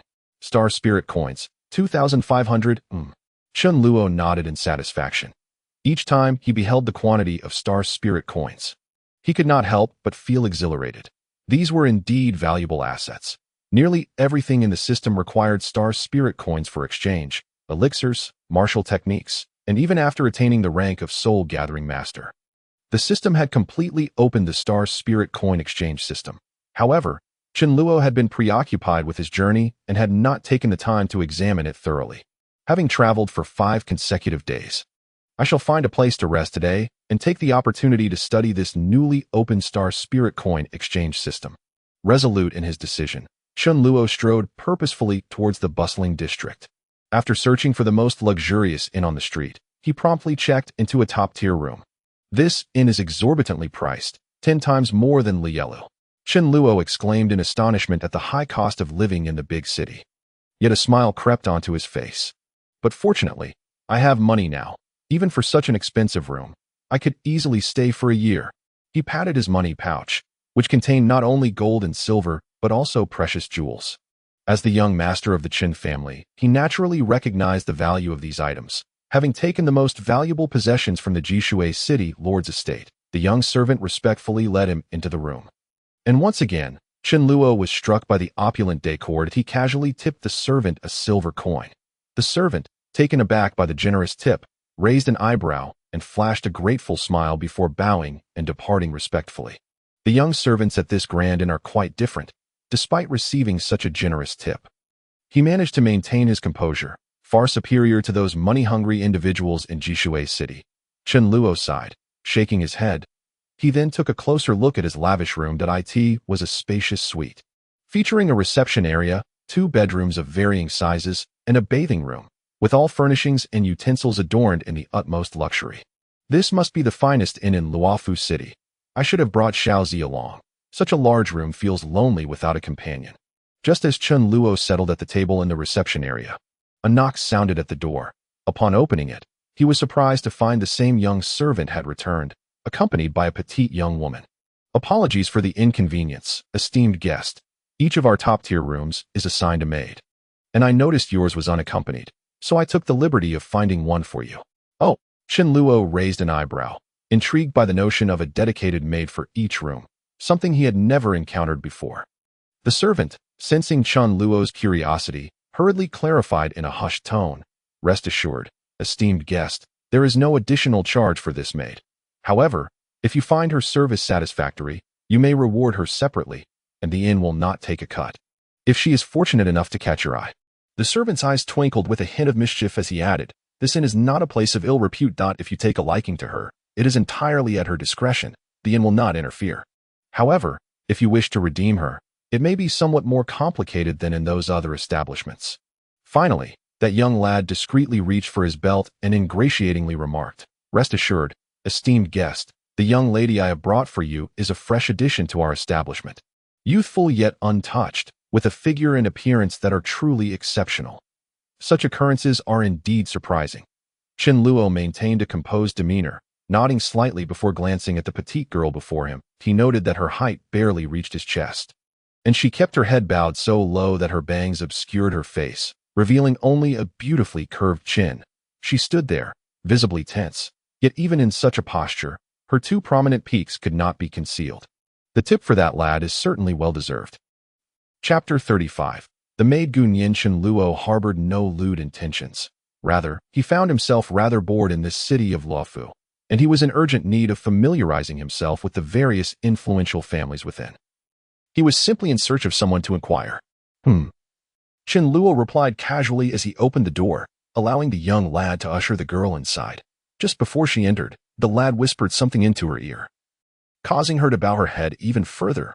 Chen-luo, however, raised an eyebrow in surprise. As a formidable practitioner of the Gathering Soul Realm, he could conceal his cultivation at will, appearing no different from an ordinary mortal. Yet the inherent difference was substantial. The lad's whispered words to the girl were clearly audible to Chen-luo. Gunyan. The petite yet curvaceous girl stepped into the room, her movements stiff and evidently fraught with anxiety. Upon entering, she reached for the water kettle on the table, intending to pour tea for Chen-luo, but she froze at the sound of the two words that escaped his lips. You are called Gunyan, are you not? As Chen-luo slowly walked past her, he felt her body tremble noticeably. Heh! Chen-luo chuckled softly, taking a seat at the table. Do you share a connection with that lad from earlier? Do not attempt to deny it. I overheard everything you discussed. Chen-luo propped his elbow on the table, pointing to his ear with his index finger, his expression a blend of amusement and mockery. Forgive me, esteemed guest. The girl trembled all over, immediately stooping to bow, and after a moment's hesitation, she sank to her knees. Her voice trembling as she pleaded, I am merely a maid from the Shoujin building, but I have known that little Lu since childhood, he thought, seeing you so generous, and being from the countryside. You would not mistreat me, thus he brought me here to serve you, still attempting to defend yourself. Chen-luo laughed coldly. I have made it clear that I heard every word you exchanged. Now tell me, what is this talk of revenge that should not be entertained? The girl quivered, finally realizing that she had no secrets left to hide. She gently pinched the hem of her garment and began to reveal the truth. I bear a great grudge, but hope seems distant now. I was originally from the Gu family in Qingchuan City, south of Luofu, and my given name is Gunyan. My family was relatively affluent, considered a prominent household in Qingchuan City. However, 2 years ago, for reasons unknown, we inadvertently provoked the powerful Tian family of Luofu, and in a single night, we were utterly destroyed. As Gunyan spoke, her resentment grew, and her fear of Chen-luo gradually dissipated, replaced by a sense of despair. Initially, we had some silver left, but my father died from rage over the incident, and my mother fell gravely ill. Eventually, after exhausting all our savings, my mother also passed away, with no means of sustenance. I had no choice but to come to Luofu, hoping to avenge my parents by slaying the Tian family offspring responsible for our ruin. Chen-luo furrowed his brow slightly and remarked, the Tian family of Luofu? The foremost family. What means do you, a defenseless woman, possess to dare seek revenge against Luofu's leading family? And considering your family's status in Qingchuan City, how could you possibly provoke the Tian family? Your tale is quite elaborate. But do you truly believe I am so easily deceived? Chen-luo's eyes narrowed, a hint of energy escaping him, instantly overwhelming Gunyan with pressure that nearly forced her to the ground. Esteemed guest, I assure you, I speak no falsehood. Gunyan, nearly crushed by the weight of his presence, trembled. The family we offended was not the main branch of the Tian family, but rather a branch of the Luofu Tian family. Specifically a debauched scion named Tian Xianhong. He is a good-for-nothing, lacking both reputation and cultivation, relying solely on his family's might to act tyrannically. Oh, Chen-luo gradually withdrew his energy, finding Gunyan's earnest words to ring true. Yet, how do you intend to kill such a wealthy family scion? Even if he is a wastrel, surely he must have formidable henchmen at his disposal. Seeing that all her secrets had been laid bare, Gunyan ceased to conceal anything further, despite the grim reality that Chen-luo would surely inform the Shoujin building, thus putting an end to her revenge aspirations. She feared that it would also attract the attention of the Tian family. At that point, it would be best if she did not implicate little Lu. Perhaps taking her own life might be the optimal choice. With her heart resolute, Gunyan lifted her head boldly and met Chen-luo's gaze.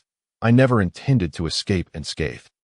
Tian Qianhong is notorious for his lecherous nature, and the Yanhua building is his favorite haunt, where he often spends lavishly to secure the company of new courtesans on their first night. I had intended to investigate thoroughly, to infiltrate the establishments he frequents as a courtesan, that I have practiced music since childhood and believe I am no less capable than those renowned courtesans. Certain to capture Tian Qianhong's attention and exact my vengeance under the cover of night, before taking my own life. Chen Luo was taken aback. He had not anticipated that this seemingly delicate girl, who appeared as innocent as a child, possessed such fierce resolve. And why, then, are you here? Chen Luo's tone softened slightly, recognizing the humility she bore in pursuit of vengeance. Gun Yin was no ordinary person. Alas! Gun Yin sighed softly, her youthful face etched with complex and unspoken emotions. I had already arrived outside that establishment, but unexpectedly encountered little Lu. He recognized me and assumed I had come to succumb to a life of debauchery, and forcibly brought me here, helping me find work as a maid. Strangely enough, I had firmly resolved to pursue my vengeance, yet he pulled me away. Gun Yin suddenly gritted her teeth, tears rolling down her cheeks, her eyes reflecting a mixture of determination and sorrow that inspired sympathy in Chen Luo. He exhaled softly, understanding Gun Yin's reluctance to enter the brothel. After all, who would willingly tarnish their purity if there remained even a glimmer of hope for survival? Very well. Gun Yin abruptly composed herself, wiping away her tears, and gazed at Chen Luo with steely determination. Go on and report me. But I implore you, do not implicate little Lu. Heh. Observing her resolute demeanor, Chen Luo chuckled softly. It appears you have conducted thorough investigations into the Lufu Tian family. Very well. I have one final question. Should your answer satisfy me, I may even consider refraining from exposing you. What? Gun Yin was taken aback. She had presumed her fate was sealed, yet unexpectedly, a glimmer of hope emerged. A single question could grant her a chance at survival. With tear-filled eyes, she stared, bewildered by this person's unexpected leniency. The question is, how did you discern that I hail from a remote countryside? Chen Luo had initially noticed this description, a flaw that could render him conspicuous in his inquiries within Luofu, potentially revealing his identity.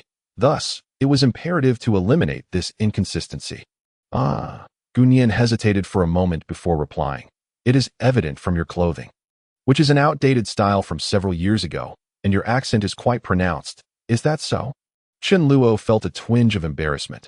Jishui City was indeed remote, with limited access to information and differing accents due to proximity to foreign lands. I see. Chen Luo rose, stretched languidly, and tossed 2 silver coins onto the table, saying, From now on, do not refer to me as esteemed guest. It sounds strange. Call me young master, understood? Gun Yin was momentarily stunned but quickly regained her composure, her face lighting up with joy as she hurriedly bowed. Yes, young master. Good.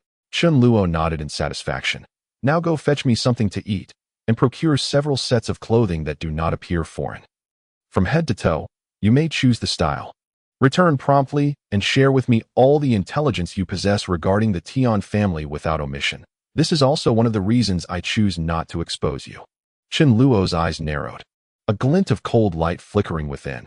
I have unresolved matters with the Tian family as well. Gun Yin's eyes widened in shock, her small hands instinctively covering her mouth. Young master, you. What of it? Chen Luo shot her a glance. Hurry. I have traveled for 5 days and am thoroughly exhausted. Young master, the money you provided is insufficient. TSK, the prices in this grand city are truly exorbitant. Chapter 36. The apothecary Chu Mo. Chen Luo resided in the Shoujin building for an entire month, rarely venturing outside. Even when he did, he would take Gun Yin along, entrusting her with all necessary conversations with others. The entire splendid building was abuzz with curiosity, for it was known to all that a peculiar guest resided in room Ding of the heavenly block. This guest neither ventured outside for leisure nor engaged in social interactions, but instead remained cloistered within the confines of their chamber. Many were intrigued by the mysterious occupant's activities, prompting them to inquire with Gun Yin. Yet the girl remained tight-lipped, leaving everyone in a state of restless anticipation. It was not until the 5th day of the following month that the enigmatic guest finally made an appearance. Is that not the 4th master of the Tian family? What brings him to the splendid building? The 4th master of the Tian family? Tian Fujian? He is the most powerful figure among the branches of the Tian family, a master of the soul-gathering realm. Why would he deign to visit such a place? It is said that there are 10 great families in Luofu City, but in truth, the fourth master is merely a branch of the Tian family, not a separate lineage. However, his influence is such that he could easily be counted among the 10 great families. All eyes in the splendid building were fixed upon the procession of over a dozen individuals entering the guest area, with the foremost being Tian Fuzhen, the most authoritative figure of the Tian family branch. Tall and commanding, he donned resplendent garments, adorned with opulent gemstones that glimmered with immense value. Fourth master, what brings you here? If there is anything you need only speak. The head steward of the splendid building hurriedly approached Tian Fuzhen, bowing deeply in a display of servility. After all, he was a soul-gathering master, capable of reducing the entire establishment to rubble with a mere stomp. Step aside. One of the guards accompanying Tian Fuzhen brusquely shoved the steward aside, who dared not show a trace of dissatisfaction. The entourage eventually halted before the door of room Ding, forming a line and placing Tian Fuzhen at the forefront, an astonishing sight that left all spectators in awe. Heavens, they are here for that individual. Why would the fourth master seek him out? Has he offended someone from the Tian family? This is dire indeed. The fourth master has personally intervened, and it seems the splendid building may face ruin. Everyone watched with trepidation, expecting Tian Fuzhen to unleash his formidable powers to break down the door. Much to their astonishment, the exalted fourth master merely raised his hand and gently knocked 3 times on the door with measured delicacy. He then fell silent, standing quietly to the side. Tian Fuzhen is knocking on the door. Tian Fuzhen is actually knocking. Goodness, who resides in that room to warrant such deference from Tian Fuzhen? After a brief moment, the door creaked open just a sliver, revealing a petite girl with a youthful visage, appearing no older than 14 or 15. Is this Miss Gunyan? In the astonished gazes of the onlookers, Tian Fuzhen inclined his body slightly, speaking to the young girl with a warm demeanor. Fourth master. Gunyan suppressed her shock. Recalling the visitor the man had mentioned would arrive today was indeed Tian Fuzhen. Quickly adjusting her demeanor, she lowered her head and courteously said, "The young master has been waiting for you. Please, come in." Tian Fuzhen held the reins of power over the Tian family's branches, having consolidated them into a formidable entity, which had ultimately led to his illustrious position. Ji Yunyan instantly recognized this fact, since Tian Fuzhen was the head of all the branches. Known for his fairness, perhaps if she revealed Tian Qianheng's misdeeds to him, a turning point could be achieved. It was hard for Gunyan not to entertain such thoughts, having been in Luofu City for over a month. She had yet to find any leads on her quest for vengeance, instead spending her days attending to Chun Luo's daily needs, often delivering messages or items for him, while also teaching him the refined language of Shiyu. Correcting his mispronunciations, she had no idea what Chun Luo was truly up to, yet just a few days prior, while out with him, someone had approached them, treating Chun Luo with unexpected friendliness and even respect. Today, the illustrious Tian Fuzhen had come to their door, displaying such courteous demeanor. Could it be that the man had been plotting something related to the Tian family all this time? He had mentioned having grievances with them. But what could they possibly be to warrant a visit from Tian Fuzhen himself? Fearing to disrupt Chun Luo's plans, Gunyan, upon seeing a glimmer of hope for revenge, refrained from speaking out of turn and cautiously led Tian Fuzhen into the living room, only to discover that Chun Luo had yet to emerge from the bedroom. That a wave of anxiety washed over her. How could he remain so unhurried when the influential fourth master was at their doorstep? Fourth master, please have a seat that I will fetch the young master at once. Gunyan hurriedly bowed, receiving a nod from Tian Fuzhen before swiftly making her way to the inner room. Young master, the fourth master has arrived. Gunyan entered to find Chun Luo lounging on the bed. Appearing as if he had just awoken from a deep slumber, her heart raced, but he was the master and she the servant, so she could only address him with respect. Understood. Chun Luo, casting a glance at Gunyan, who feigned calmness yet was clearly anxious, found it amusing. Just say I am in meditation and ask him to wait. Ask him to wait. Gunyan could no longer maintain her composure, inhaling deeply with wide eyes, thinking to herself, who does he think he is to keep him waiting? That man could easily raze this place to the ground. Although she always referred to him as young master and did not even know his true name. In her heart, she considered herself his partner in seeking revenge. Despite her youthful appearance, She was of a similar age to Chen Luo, and as the daughter of a prominent family, she was not one to casually submit to servitude. She merely took on a job at the inn, distinct from a true servant. For the past month, Gunyan had continuously reminded herself of this fact. Young master. Outside is the fourth master of the renowned Tian family in Luofu. Taking a deep breath, Gunyan reiterated to Chen Luo, her mind racing with questions about his intentions. The presence of Tian Fusion was a monumental opportunity, so why did he dare to keep him waiting? Besides, he appeared to be merely lounging about. Hardly the posture of someone meditating. Chen Luo responded lightly, glancing at Gunyan's expressive eyes, his tone suddenly turning stern. I said to tell him to wait. This man. Gunyan straightened up, her frustration mounting as her brows furrowed. She had long since deciphered Chen Luo's temperament. He often feigned indifference, but was, in fact, quite accommodating. Yet, in such a critical moment, his nonchalance was infuriating. Just as she was about to mutter a few words of reproach, she suddenly noticed Chen Luo signaling her with his eyes. Before Gunyan could grasp his intent, a voice resonated from the living room. Master Chuimo, please continue your meditation undisturbed. The old man shall wait here. The voice was calm and steady. Despite emanating from outside, it felt as though it echoed directly in her ears. What? A master? Chuimo. Chapter 37, Tian Fusion. What? A master? Chuimo. Gunyan froze in shock. Tian Fusion was referring to this individual before her. So his name was Chuimo? After over a month of acquaintance, she had not even known Chen Luo's true name, only that he was to be addressed as young master. This was not due to any rudeness or oversight on his part. His name was far too renowned in Luofu City and indeed all of Shiyu. Especially given the recent events concerning the Chen family, he could not afford to brazenly present his true identity before the eyes of the city lord and the Tian family, as that would be tantamount to courting death. As for his identity as a master, it stemmed from an encounter during his ascent to the Qi Master realm when he had faced the silver-horned swift deer, inspired by the cold and proud Shui. At that time, Shui had mistakenly believed herself to be a master and, despite her lower cultivation, had treated him with the utmost respect, highlighting the esteemed position a matured master holds in the cultivation world.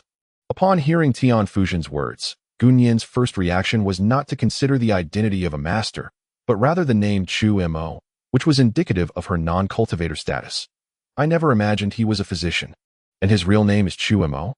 Gunyan's immediate thought was that a master should be similar to the physicians who run clinics. But for Tian Fusion to come in person, could it be that someone from the Tian family is ill, and that no one in Luofu City can treat them? Her thoughts spiraled, and Gunyan found herself fervently wishing that the ailing individual was none other than Tian Qianhong, the very person responsible for her family's downfall, and that Chen Luo would refuse to treat him, allowing him to suffer and perish instead. In that moment, Gunyan believed she understood Chen Luo's deliberate avoidance of Tian Fusion. She looked at him with newfound warmth and goodwill. What is wrong with this girl? Chen Luo observed the myriad of emotions flitting across Gunyan's face, ultimately landing on him with a gaze laden with affection, prompting him to inwardly mutter, I am now a distinguished master in the cultivation world. How could I possibly meet just anyone without due consideration? I must maintain my stature. After about half an hour, Chen Luo felt that he had sufficiently kept Tian Fusion waiting. Additionally, with his cultivation as a third-tier soul-gathering master, he had overheard the stirrings of Tian Fusion's subordinates outside, who seemed poised to barge in. Finally, he stretched and pushed the door open to step outside.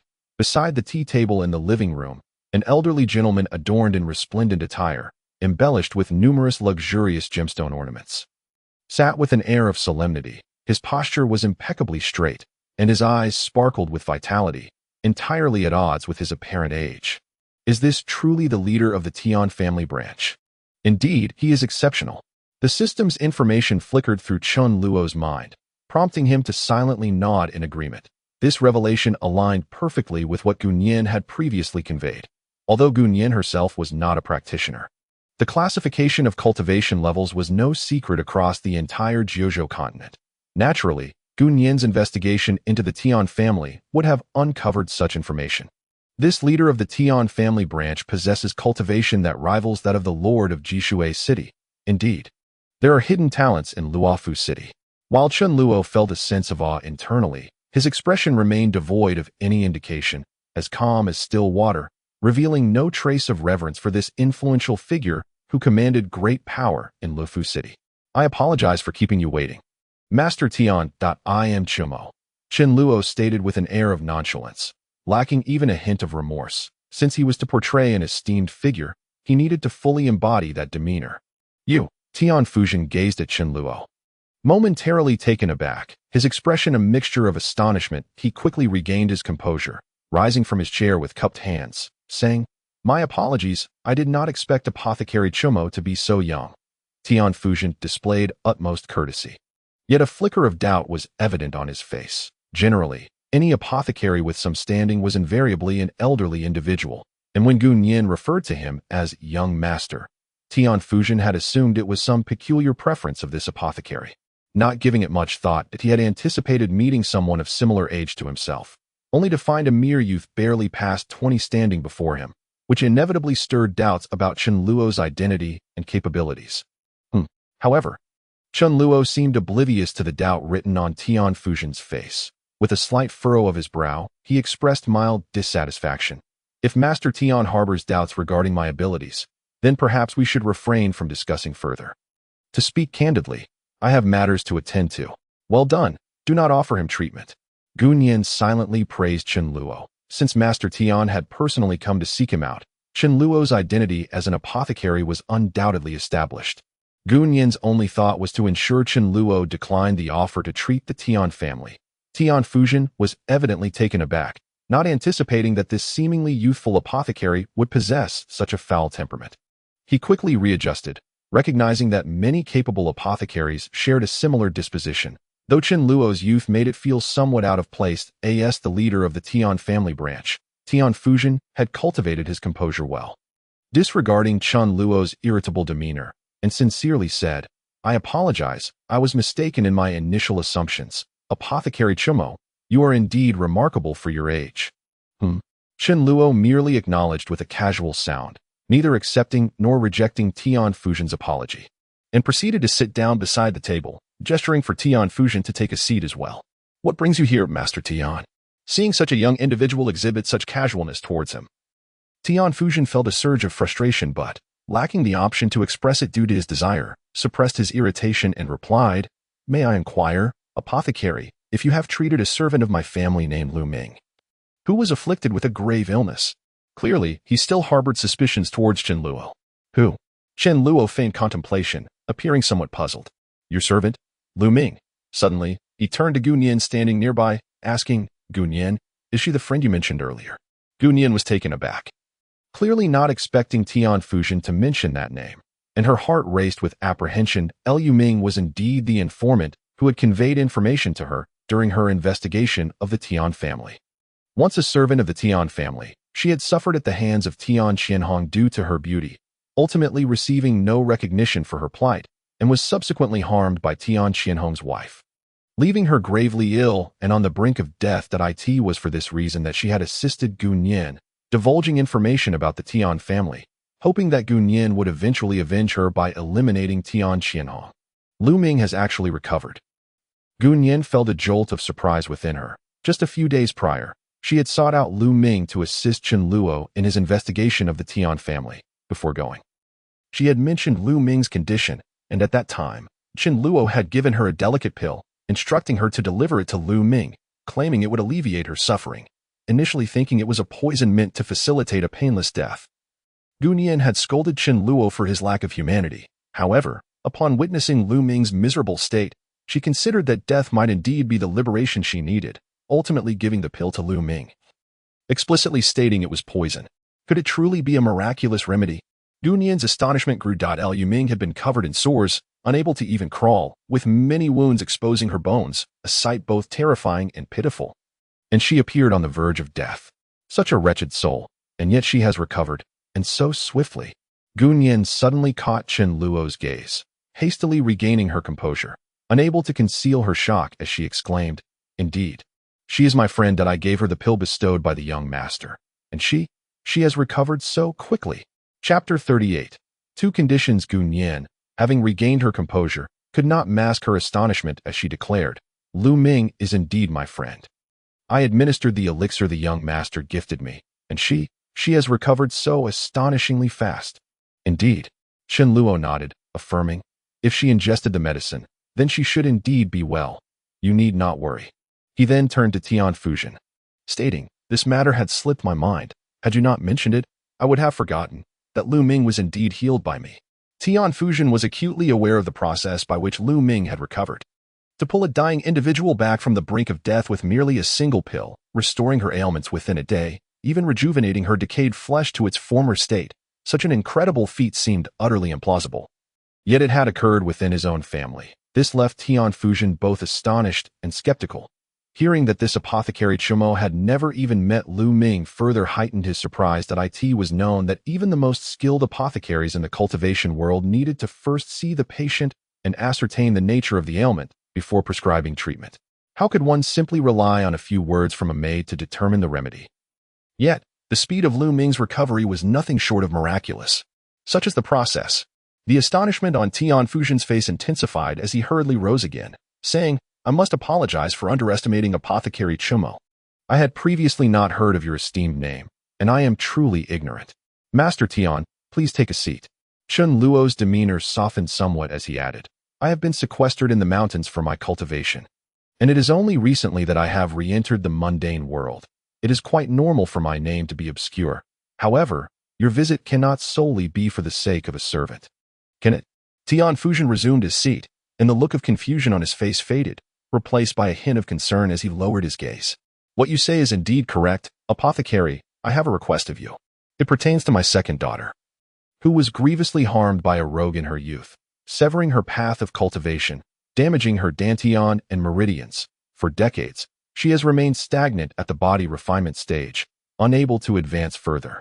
I have scoured the entire Shiyu kingdom, consulting nearly every renowned apothecary I could find. Yet even the top 10 apothecaries in Shiyu have proven helpless regarding my daughter's condition. With a gentle sigh, Tian Fuzhen continued, I am well aware that such injuries, while not impacting normal life, are nigh impossible to heal. The Tian family has never lost face in the realm of cultivation within Luofu City, and our practitioners have always been proud and ambitious. Especially my two daughters, who were once esteemed as prodigies within the family, and I fear, how can they bear such a blow? For decades, I have never overlooked a single opportunity. Whenever a capable apothecary appeared, I would certainly seek them out. Yet, so many years have passed. Alas, in recent years, due to the lingering effects of their injuries, their health has deteriorated further, and they are accompanied by ailments that threaten their lives. Tian Fuzhen sighed again. Chen Luo could empathize with his feelings. Practitioners who reached the soul-gathering stage typically enjoyed long lives, often living to 130 or even 140 years old. Considering Tian Fuzhen's age, he had barely surpassed half of his lifespan. Yet he faced the prospect of burying his own children, a burden too heavy for him to bear. Moreover, given the efforts he had devoted to his daughters over the decades, it was evident how deeply he cared for them. Indeed, Chen Luo pondered for a moment before asking, the severance of one's path of cultivation is indeed an extraordinary matter, beyond the reach of ordinary apothecaries. Furthermore, given the passage of time, when did your daughters sustain their injuries? And what were their conditions at that time? To heal such an affliction, Chen Luo felt confident. What if their dantian was destroyed? What if their meridians were severed? In essence, they were merely practitioners at the body refinement stage. With a restoration pill of the refining grade, even those at death's door could be revived, let alone such minor injuries. The longer Chen Luo possessed the system, the more he recognized its formidable power. Issues that had stumped nearly all apothecaries in Shiyu Kingdom were valued at merely 200-star spirit coins within the system. However, since he was masquerading as an apothecary, he needed to play his part convincingly. Furthermore, Tian Fuzhen's mention of being harmed by someone struck a familiar chord with Chen Luo.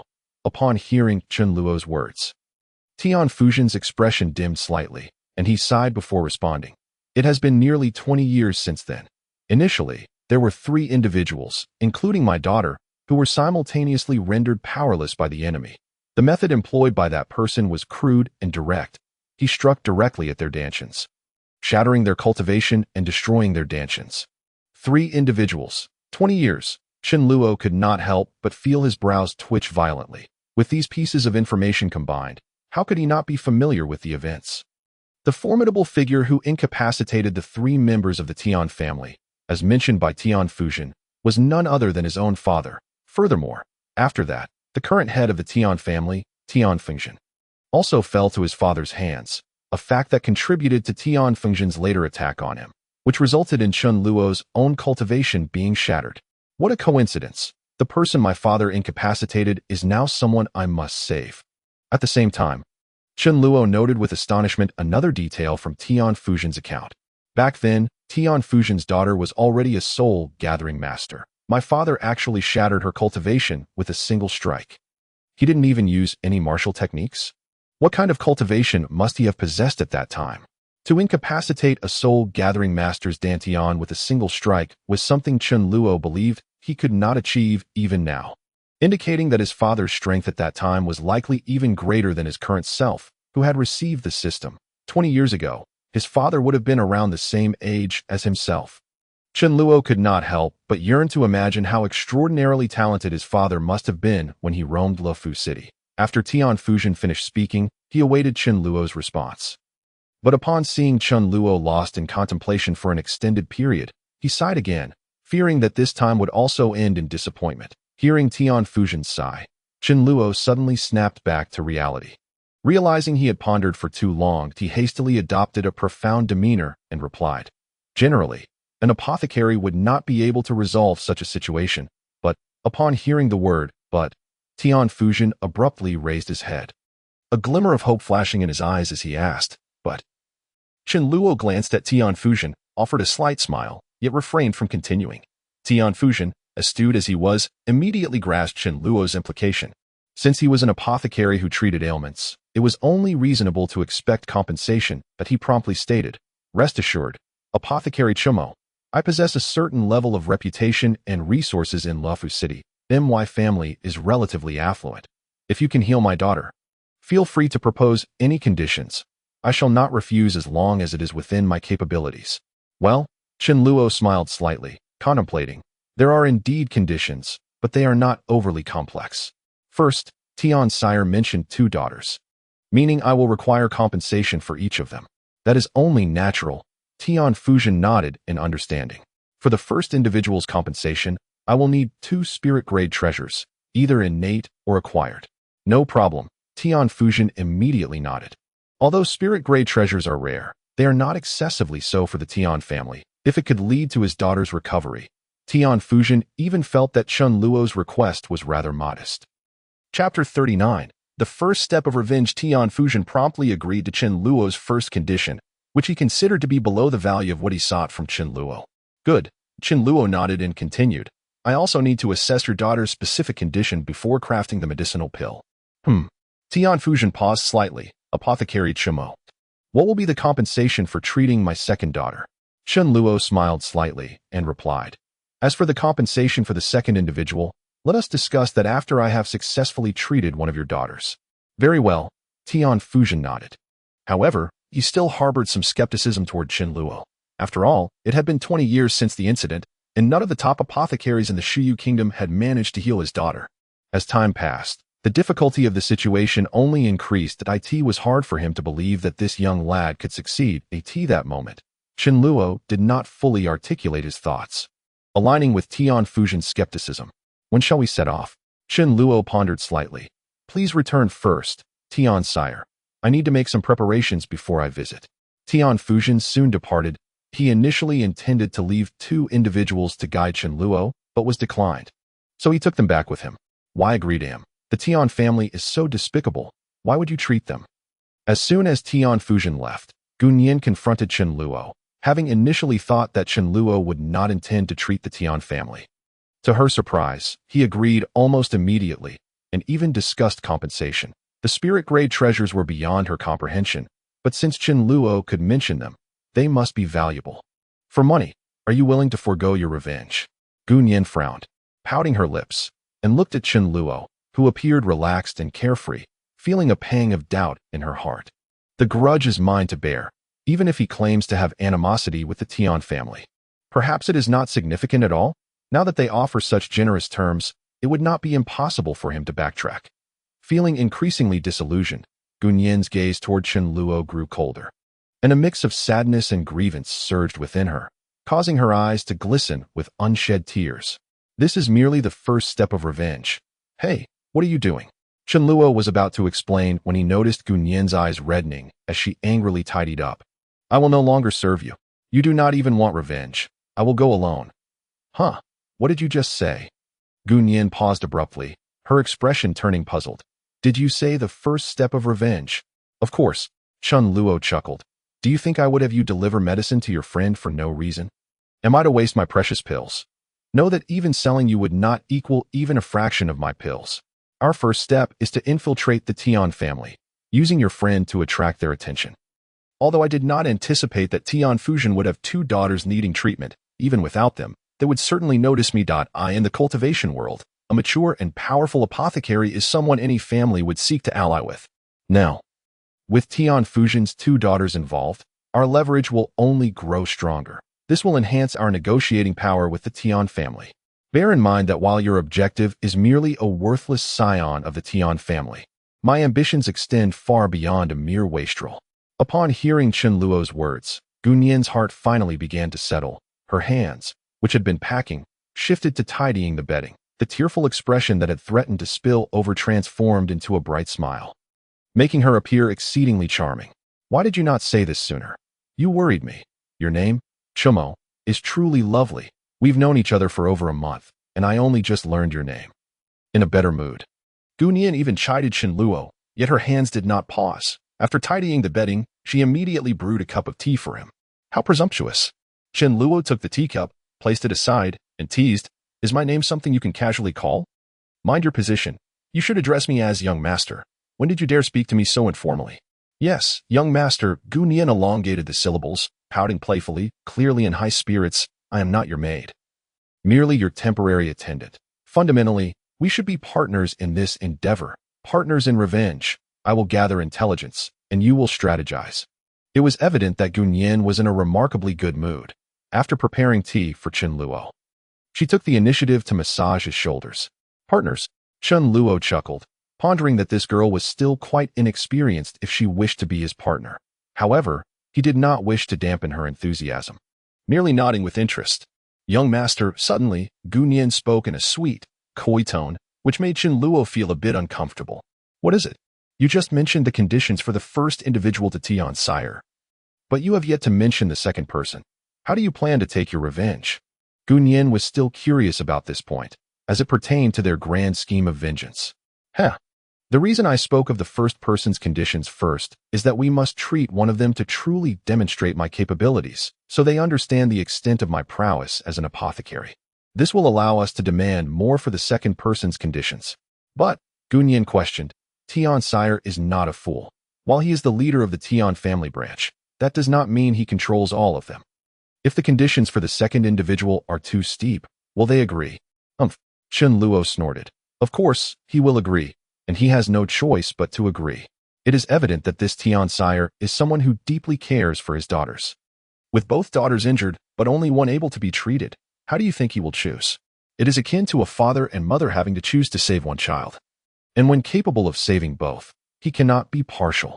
As for your point that the Tian family branch is not entirely under his control, that only plays into my hands.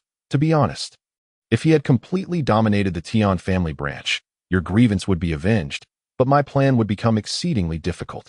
Gunyan was momentarily taken aback, struggling to comprehend Qianluo's intentions, yet her concern for avenging herself was palpable as she eagerly inquired about the means to exact her retribution. Hee. Qianluo chuckled lightly. Tell me, if faced with a choice between his own daughter and an inconsequential young scion, how would Tian Fu Town decide? Gunyan gasped in shock, her delicate hand instinctively covering her mouth. Are you suggesting that we should use the treatment from the other Miss Tian to bargain for the life of that beast? Tian Qianhong. Precisely. Qianluo nodded with a smile. Tian Fu Town would undoubtedly choose his daughter, for in every conceivable aspect, Tian Qianhong holds no value whatsoever. Moreover, we cannot even refer to her as Miss Tian. Those two ladies must be over 40 by now. And by generational standards, we ought to call them Annie. But that Tian Qianhong, yet Tian Qianhong is not a direct relative of Tian Fu Town, is he? Chapter 40. The people of the Tian family, but that Tian Qianhong. Gunyan clearly remained troubled by this point, as the idea of exchanging one life for another was not something that the fourth master Tian would necessarily agree to. Hiki, Chen Luo said with unwavering confidence, but Tian Qianhong is indeed not a direct relative of Tianfu Town. Right? Gunyan quickly nodded in affirmation. Hiki, Chen Luo scoffed, this is the final step for your vengeance, yet merely the first step for me. According to your intelligence, Tian Qianhong is the legitimate grandson of the 8th Master Tian. And the 8th Master has always been at odds with the 4th Master. Although the division and consolidation of the Tian family was the 4th Master's idea, he ultimately lacks the absolute authority that the head of the main Tian family possesses. Consequently, he cannot resolve this matter within the clan. The 8th Master would never permit him to use his own grandson's life to barter for his daughter's recovery, even if Tian Qianhong is nothing but a worthless scoundrel. Thus, the 4th Master will be compelled to make a decision. Chen Luo's gaze grew increasingly frigid as he observed Gunyan, sensing her heart gradually turn cold. The 4th Master will undoubtedly covertly take action against Tian Qianhong and subsequently leverage my formidable resources as a pharmacist to forcefully consolidate the Tian family branch, preventing the alliance from fracturing. However, the 8th Master will certainly not allow his consolidation to proceed smoothly. Casting a glance at Gunyan, Chen Luo smirked. Do not be misled by the 4th Master's apparent confusion when he left, anticipating our second condition. I believe he had already contemplated this proposal long before arriving here. Moreover, given his relentless quest for a remedy for his daughter over the past 20 years, it is highly likely that he will accept our terms, even if it means risking the division of the Tian family alliance. Upon hearing Chen Luo's words, Gunyan took a deep breath, feeling her heart turn icy.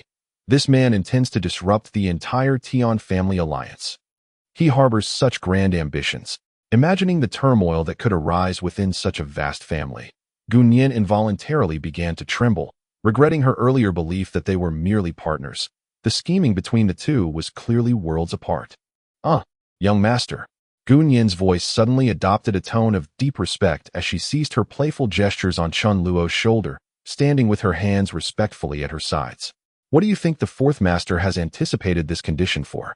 Chen Luo turned around, gently tapping Gunyan's little head, and remarked, cannot you deduce this? What sort of family is the Tian family? What kind of figure is Tianfu Town? Do you think he arrived here without prior investigation? Do you believe your previous actions could have escaped his notice? From the moment you met him, everything about you was already in his mind, including your family's affairs and the grudge against Tian Qianhong.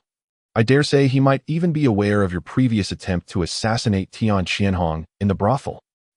Gunyan exclaimed, her eyes widening in disbelief as she covered her mouth. Then have we been exposed? It is you who have been exposed. Not me. Chen Luo leisurely sipped his tea, teasing Gunyan as he admired her flustered yet adorable expression before continuing. However, there is no need for you to worry, since he has decided to come and has shown no hostility towards you. It indicates that he is indifferent to your situation and the fate of Tian Qianhong. Is that so? Gunyan finally felt a slight sense of relief, gently patting her exaggeratedly heaving chest and exhaling deeply, prompting Chen Luo to glance back in astonishment, pondering what this girl had consumed to grow so large. Perhaps he should also procure some for Xiaozi. As dusk settled, the entire Lufu city was bathed in a soft golden glow, and the residence of the 4th Master Tian, the leader of the Tian family branch, appeared even more resplendent. Mirroring the extravagant style of the 4th Master himself, his residence was a marvel of opulence.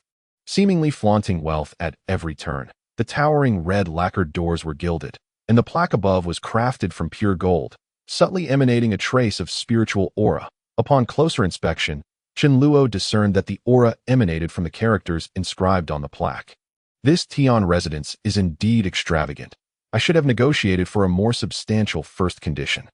Chen Luo shook his head gently and turned to the increasingly anxious Gunyan, whose face had turned pale. Why are you so nervous now that we are almost at the finish line? Rest assured, as long as you stick with me, I guarantee your safety. Really, is it true? Gunyan swallowed hard, still nervously gazing at Chen Luo. Do you know, the 4th Master Tian is rumored to be a soul-gathering master. Moreover, he is a 4th-rank soul-gathering master. His household even boasts 2 first-rank soul-gathering masters, and the number of Qi practitioners is incalculable. How? How can you protect me? Chen Luo chuckled. And what of soul-gathering masters and Qi practitioners? Do you even comprehend the might of a soul-gathering master? Gun Yin remained anxious. I have never witnessed a soul-gathering master in battle, but I once saw two fourth-rank chi practitioners duel. And it was beyond our capacity to intervene. Enough. Chen Luo placed his hand gently on Gun Yin's head, calming her down. Do not fear. As long as you follow me, nothing will happen. Gazing into Chen Luo's steady eyes and listening to his confident words, Gun Yin suddenly felt that if there was anyone in this world she could rely on, it would be him. Young master. Gun Yin hesitated, wanting to say something, but ultimately shook her head firmly. Inhaling deeply before stepping forward to knock on the doorbell. Is Master Chimo the pharmacist here? The grand door quickly swung open, revealing a courteous middle-aged butler who, upon receiving Chen Luo's response, promptly ushered the two into the courtyard. The Tian Fourth Master's residence was vast, and after a quarter of an hour's walk, they finally arrived at the reception hall designated for guests. Where did they find these wandering pharmacists? It has been 20 years, and the most qualified pharmacists in Shiyu Kingdom have been powerless. What could a mere itinerant doctor possibly achieve? Even before entering the hall, a middle-aged man's voice emerged from within, followed by the sight of a man clad in luxurious garments striding out. Upon seeing the middle-aged butler and the two young ones, he exhibited a clear look of disbelief. Tian Lu, what are these two children here for? Has the pharmacist finally conceded and sent them here to deliver a message? The man regarded Chen Luo and Gun Yin with a mocking smirk. Human, 9th-rank chi practitioner. Information flashed through Chen Luo's mind, and he slightly curled his lips. Sir, this is Master Chimo the pharmacist. The middle-aged butler gestured towards Chen Luo, his gaze towards him clearly laced with skepticism. What? The man exclaimed, surveying Chen Luo with disdain. Has the old man lost his wits? This mere youth claims to be a pharmacist, and you believe him? Absurd. You. The man stepped forward, directly confronting Chen Luo, narrowing his eyes with contempt as he scrutinized him. Are you attempting to swindle the Tian family? Do you not inquire about our Tian family's reputation in Luofu City? Beware of dire consequences. Chapter 41. Do you think I can render you incapable with a single strike? The middle-aged man approached Chen Luo, squinting with disdain. Are you trying to swindle the Tian family? Do you not inquire about our Tian family's reputation in Luofu City? Beware of dire consequences. Chen Luo frowned slightly, casting a sidelong glance at the butler, who clearly showed no intention to intervene and also harbored doubts about him. With a cold snort, Chen Luo expressed his displeasure. Is this how the Tian family of Luofu treats its guests? One with wealth but lacking virtue, I suppose this is to be expected. With your limited insight, you dare to judge me? I see no reason to continue this consultation. Gun Yin, let us leave. Better to avoid wasting time with these frogs at the bottom of the well. With that, Chen Luo immediately turned to lead Gun Yin away. Hey! The butler was taken aback, hastily attempting to call them back. For he had been instructed to present the two before Tianfu town, and now they wished to leave midway. He had no way to explain this. Trying to leave? The middle-aged man coldly laughed, stepping forward to block Chen Luo and Gun Yin's path. What? You wish to flee upon realizing the truth? Do you think the Tian family is a place where you can come and go at will? Chen Luo narrowed his eyes, a flicker of murderous intent glinting within as he spoke.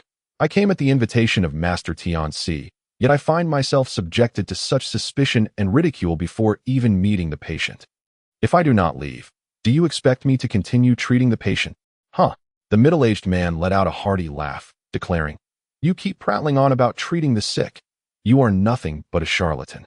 Daring to flaunt your arrogance here, it is utterly laughable. Although I am unaware of how you deceived my father, you shall not deceive me. Father? Chen Luo raised an eyebrow, recalling the identity of this man. While the system also provided information, Tian Yulin, a 9th-level Qi master. This individual was the sole son of Master Tianci, which explained his arrogance. Observing Tian Yulin's haughty demeanor, Chen Luo suppressed his urge to teach him a lesson and replied coldly, The physician has arrived. You refuse to let me see the patient, yet you obstruct my departure. What is your intention with this back and forth? Tian Yulin scoffed. You claim to be a physician. How dare a mere youth like you presume to call yourself one? You exploit my father's desperation to save his daughter and dare to deceive the Tian family. Today, I shall teach you a lesson, so you understand the kind of people you cannot provoke. With that, Tian Yulin's aura surged, his 9th-level chi crystallizing with immense power. In an instant, the once tranquil courtyard was swept by a tempest, a powerful whirlwind radiating outward from Tian Yulin, sending even the 7th-level steward flying far away. As for Gun Yin, An ordinary person, she nearly found herself blown away by the gale.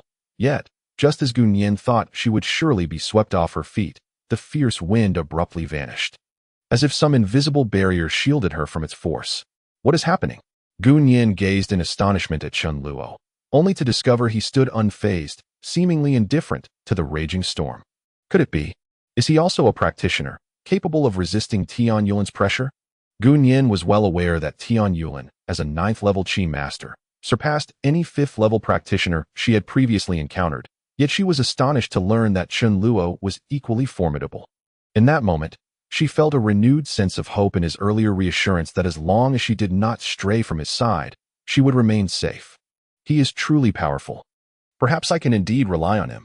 The thought surged within her, but it was soon overshadowed by despair. But what do I possess, aside from some information about the Tian family, to aid him? What right do I have to depend on him? Lost in her thoughts, she became oblivious to the perilous environment surrounding her. Seeing that Chen Luo remained unaffected by his overwhelming presence, even extending a hand to shield his attendant, Tian Yulin felt a twinge of fear. This kid possesses some skill. To withstand my pressure, he must at least be an 8th-level Qi master. Remarkably, at such a young age, he is cultivated to the 8th level. He has potential. But still, it is far from enough. You think you have some ability, and that gives you the right to swagger about? Unfortunately, I, Tian Yulin, am not so easily deceived. With that, Tian Yulin lunged forward, raising his palm to strike at Chen Luo's dantian. Intent on crippling his cultivation, Chen Luo was taken aback for a moment, pondering whether this fellow had been psychologically scarred by his father's actions. Did he think that crippling someone with a single blow was impressive? Indeed, it was quite a display of power. Chen Luo silently acknowledged his father's former prowess and smiled as he allowed Tian Yulin to strike his abdomen without flinching or evading. Ha! Tian Yulin prepared to roar with laughter upon landing his blow. But his amusement was short-lived as his hand came to an abrupt halt mere inches from Chen Luo's abdomen. That it was as if he had struck an impenetrable barrier. What is this? Hee. A chilling laugh echoed from ahead. And Tian Yulin looked up in astonishment to see the very youth he had dismissed, now smirking at him, causing a shiver to run down his spine. What is happening? With a cold grin, Chen Luo completed Tian Yulin's sentence, then focused his gaze, unleashing the oppressive aura of a soul-gathering master, which bore down solely on Tian Yulin. Boom! Tian Yulin felt a resounding buzz in his mind. His qi spiraling out of control, the once ferocious aura dissipated, and the courtyard returned to a state of tranquility, save for the chaos within Tian Yulin's own body. This is impossible. Faced with Chen Luo's gaze, as frigid as 1,000-year-old ice, Tian Yulin was drenched in cold sweat, his mind consumed by 3 words: soul-gathering master. A soul-gathering master so young. There were only 3 in the entire estate, and this boy was one of them. How had he dared to act so arrogantly before a soul-gathering master? At that moment, Tian Yulin regretted not letting Chen Luo leave peacefully, realizing he had bitten off more than he could chew. You thought to cripple my cultivation with a single strike. Chen Luo chuckled coldly, extending his hand toward Tian Yulin's abdomen with deliberate slowness. Earlier, Master Tian mentioned that his 2 daughters had their cultivation crippled by someone's single blow. Do you think I can do the same to you? Of course. He could. Tian Yulin did not need to think twice. The disparity between a soul-gathering master and a qi master was as vast as heaven and earth. A single blow from Chen Luo would suffice, even if he claimed he could do it with a mere finger. Tian Yulin would believe it without hesitation. The overwhelming pressure rendered Tian Yulin incapable of even attempting to flee. Please, don't. The fear flooded Tian Yulin's heart as he faced the prospect of having his cultivation destroyed by a single strike. This was a psychological shadow that loomed over the Tian family. After all, 3 of their prodigies had suffered the same fate, delivering a crushing blow to the family. Tian Yulin had witnessed his sisters fall from grace firsthand, their fates sealed as mere mortals after that fateful day. Though they had received treatment from their father, 20 years had passed, and they remained at the level of mere practitioners, unable to progress further. The haunting memories of their despondence weighed heavily on him, and now, the specter of a similar fate loomed over him. How could he not tremble? Tian Yulin's body weakened, his legs buckling as he prepared to kneel. Yet what terrified him further was that even in his weakened state, his body remained rigidly fixed in place, as if under the control of the soul-gathering master before him. that seemingly delicate hand, devoid of any visible power, crept ever closer to his Dantian. "Please, I beg you don't." A man in his 30s, reduced to tears, his eyes filled with sheer terror as he faced Chen Luo, who seemed poised to frighten him into unconsciousness. Heh. Who would have thought that a man as formidable as Master Tianxi could produce such a cowardly son? I have yet to even begin, and you are already in this state. Chen Luo smirked coldly, glancing toward the depths of the Tian estate, where the unique instincts of a soul-gathering master sensed the presence of two equally powerful auras approaching. Have they already become aware of what is transpiring here, yet choose to remain hidden? Chen Luo raised an eyebrow, contemplating how to stoke the flames further. "Begging me, it will do you no good," Chen Luo exclaimed forcefully, channeling a formless force of destruction that coalesced in his palm, ready to strike at Tian Yulin's abdomen. "Stop! Spare him!" At that moment, the inhabitants of the Tian estate could no longer remain silent, their voices resounding with the power of their souls as they filled the air. Simultaneously, two figures, one clad in blue and the other in red, emerged on either side of the courtyard. Both were elder men with white hair, yet their postures remained tall and unyielding, devoid of any sign of frailty. "Humph! You have shown remarkable restraint," Chen Luo sneered, glancing left and right as information from the system flashed through his mind. The elder in blue was Tian Fu Ling, a second-level soul-gathering master, while the elder in red was Tian Fu Yin, a second-level soul-gathering master. So these are the two soul-gathering masters of Master Tianxi's household? They are hardly impressive. A glimmer of disdain flickered in Chen Luo's eyes, clearly dismissing both men as he taunted. "And who might you be to command me to cease?" With that, his aura surged, the powerful pressure silencing the entire Tian estate. The previously tumultuous chi waves stirred up by the two soul-gathering masters fell eerily still, enveloping the courtyard in a shroud of silence. "Uncle Ling, Uncle Yin, save me, please." Tian Yulin, having found a glimmer of hope, called out desperately to the two elders, yet upon witnessing their expressions, he froze in place.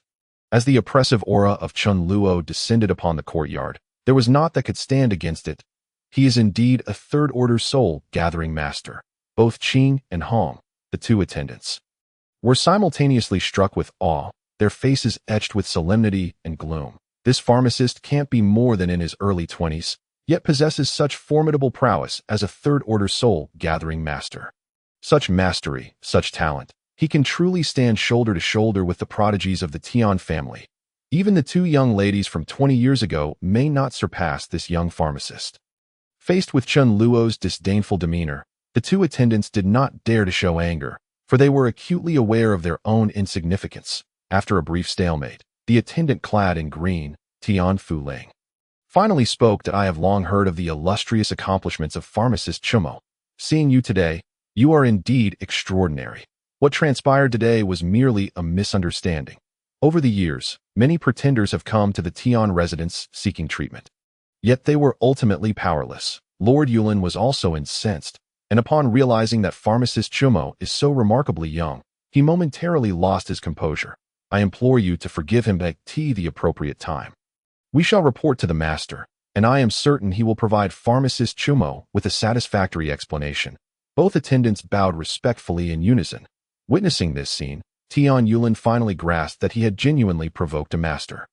The appearance of two soul-gathering masters from his household was utterly ineffective against this young pharmacist. He could only humbly plead for mercy. His hopes dimmed. Tian Yulin lamented, "Pharmacist, it is I who am blind to your greatness. Failing to recognize a true dragon, I beseech you, spare me." Yulin offers his apologies here. Tian Yulin, recognizing the situation, swiftly acknowledged his fault and begged for clemency. "Humph!" Chen Luo let out a soft, cold snort, then withdrew his oppressive aura. Without the weight of Chen Luo's presence, Tian Yulin crumpled to the ground, utterly devoid of strength. Chen Luo had no intention of incapacitating Tian Yulin. After all, he had meticulously planned to leverage the connections through Tian Siyi for revenge against Gunyan, and could not allow this middle-aged wastrel to thwart his designs. Without casting another glance at Tian Yulin, Chen Luo stepped over his prostrate form and strode forward, stating, "Where is the patient? I have come to heal, not to brawl." Upon witnessing Chen Luo's mercy towards Tian Yulin, both Qing and Hong let out a collective sigh of relief. given Chen Luo's mastery as a third-order soul-gathering master, none in the Tian residence. Save for Tian Siyi, a fourth-order soul-gathering master, could possibly contend with him, and since Chen Luo was invited by Tian Siyi, any disturbance would ultimately reflect poorly on them, unbeknownst to them. Even a fourth-order soul-gathering master would be no more than a corpse in Chen Luo's eyes. Thank you, pharmacist, for your magnanimity. The two attendants hurriedly expressed their gratitude once more. The master and the two young ladies are currently awaiting you in the back courtyard. Please follow us. After speaking, they led the way, passing by the middle-aged steward Tian Lu, who had initially guided Chen Luo. The attendant clad in red, Tian Fuyin, shot him a cold glance before extending a finger at him. In that moment, Tian Lu's eyes rolled back, and he collapsed, blood oozing from all 7 orifices. An evil servant who fails to recognize a distinguished guest deserves punishment. The red-clad attendant's reprimand seemed directed at Tian Lu. Yet it was actually a message to Chen Luo. With a slight smirk, Chen Luo nodded nonchalantly. Chapter 43. Twin Blossoms. The evil servant who fails to recognize a distinguished guest deserves punishment. Though the red-clad attendant appeared to scold Tian Lu, it was, in truth, a reassurance to Chen Luo. Chen Luo chuckled softly and nodded, unable to utter a word. However, the individual most astonished by this scene and the events that had just unfolded was Gun Yin, who had accompanied Chen Luo. With a youthful visage, Gun Yin was utterly taken aback by the recent occurrences, her heart churning with tumultuous waves, leaving her dazed. Heavens, the person I have been serving these past few days is actually a soul-gathering master. Not just any soul-gathering master. Even the two attendants of the Tian family must bow in respect before him. How foolish of me to think we were equals in this partnership. Gun Yin, what are you thinking? How could you possibly collaborate with such a significant figure, one whom even Tian Siyi must treat with deference? Oh, I spoke to him just like that today. With that sort of attitude. Goodness, how did I find the audacity? Dazed, Gun Yin trailed behind Chen Luo, her eyes vacant, lost in her own thoughts. The overwhelming shock left her unsure of how to proceed. Suddenly, she recalled Chen Luo's words before entering the Chen residence. Do not fear. As long as you follow me, nothing will happen. Gazing at Chen Luo's retreating figure, Gun Yin gently touched her head. As if Chen Luo's hand still rested there. As long as I stay close to him, I will be safe, and my grievances will be avenged. Reflecting on his words, Gun Yin felt a sudden sense of calm wash over her. As if the presence of Chen Luo rendered all challenges trivial. But how can I repay him? A soul-gathering master. What can I possibly offer in return? Gun Yin couldn't help but feel troubled again. Lowering her head, she caught sight of her own exaggerated bosom, and she froze momentarily, her face flushing crimson. Ji Yunyan, what are you thinking? Gun Yin, what are you pondering? The clash of her inner thoughts and the external voice startled her awake, causing her to tremble and raise her head, only to find Chen Luo looking at her with curiosity, staring at his handsome face. She found herself momentarily entranced. He is rather good-looking. Gun Yin blinked in surprise, her cheeks turning a bright shade of red. And no. Nothing. What is it? Chen Luo furrowed his brow, surveying Gun Yin with interest. Nothing. We have arrived. Yes, indeed. It seems rather close now. Ji Yunyan was completely flustered, her words tumbling over one another. Huh. Chen Luo chuckled lightly, extending his hand to pat her head. This girl was indeed petite, and he found it effortless to place his hand atop her head, coupled with her youthful cherubic face. Adorned with 2 adorable chubby cheeks, Chen Luo was particularly fond of this gesture. Are you nervous and muddled? Chen Luo smiled. We have been walking for nearly half an hour, and you still claim it is close? Do not fear, Dio. You remember what I said. As long as you stick with me, nothing will happen. Understand. With her face flushed, Gun Yin gazed at Chen Luo and nodded gently, a muffled escaping her small nose.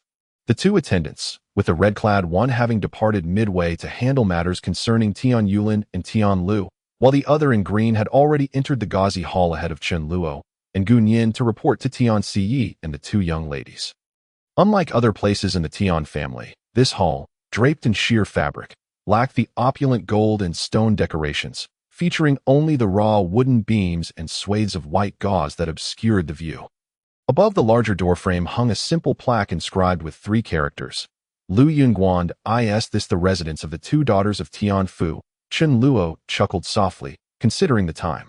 The daughters of Tian Fu must be around 40 by now. Yet they remain unmarried. It seems the impact of their cultivation being destroyed was too great that I wonder, when we enter, should we address them as Miss Tian or Aunt Tian? Of course, we should call them Miss Tian, Gun Yin replied. If they are unmarried, they are to be addressed as Miss. Is that so? Chen Luo regarded Gun Yin's serious expression and remarked, but there is a generational gap here. Sir, what generational gap is there to speak of? Your elders do not even know them. Chen Luo blinked, realizing he could not tell Gun Yin that their injuries were inflicted by his father over 20 years ago. Sir. Yun Yin suddenly exclaimed with surprise. I heard that these two young ladies were once powerful figures in the soul-gathering realm, just like you, sir. Who could possibly be so formidable as to simultaneously cripple their cultivation? Chen Luo was quite pleased with the astonishment reflected in Gun Yin's eyes, leisurely replying, that would certainly be a very powerful individual. At this moment, the green-clad attendant finally exited the hall. Bowing to Chen Luo, pharmacist Chumo, the master and the two young ladies are ready. Please, enter. Upon seeing the green-clad attendant emerge, Chen Luo and Gun Yin promptly fell silent. After nodding to the attendant, they indicated for him to lead the way. Upon entering the grand hall, they soon arrived before a massive screen. Chen Luo glanced at the green-clad attendant, contemplating. Why did you take so long to return from such a short distance? Master, pharmacist Chumo has arrived. The green-clad attendant bowed before the screen. A voice emerged from behind the screen, that of Tian Fuzhen. Please, have the pharmacist enter. Chen Luo exchanged glances with the green-clad attendant, giving Gun Yin a look that signaled her to follow him, before they navigated around the screen and entered the inner chamber. The inner chamber, while similarly modestly adorned, held a warmth that contrasted sharply with the coldness of the outer chamber, enriching it with a sense of life. This stood in stark contrast to the extravagantly dressed Tian Siyi, making him appear exceedingly conspicuous. Crossing past Tian Siyi, who stood within, Chen Luo directed his gaze toward the large couch behind him, where two young women sat, donned in simple garments with long flowing hair, devoid of unnecessary adornments. Their ethereal presence radiated an air of elegance, yet upon seeing their faces, Chen Luo could not help but pause in mild astonishment. The two daughters were astonishingly identical. Although it was well known that Lord Tian had two daughters, it was a revelation to discover that they were a pair of conjoined twins. Their appearance left Chen Luo utterly astounded. These twin sisters possessed bright eyes and elegant brows, luscious lips, and an exquisite beauty that was simply breathtaking. More importantly, as far as Chen Luo was aware, these two women were supposed to be around 40 years of age.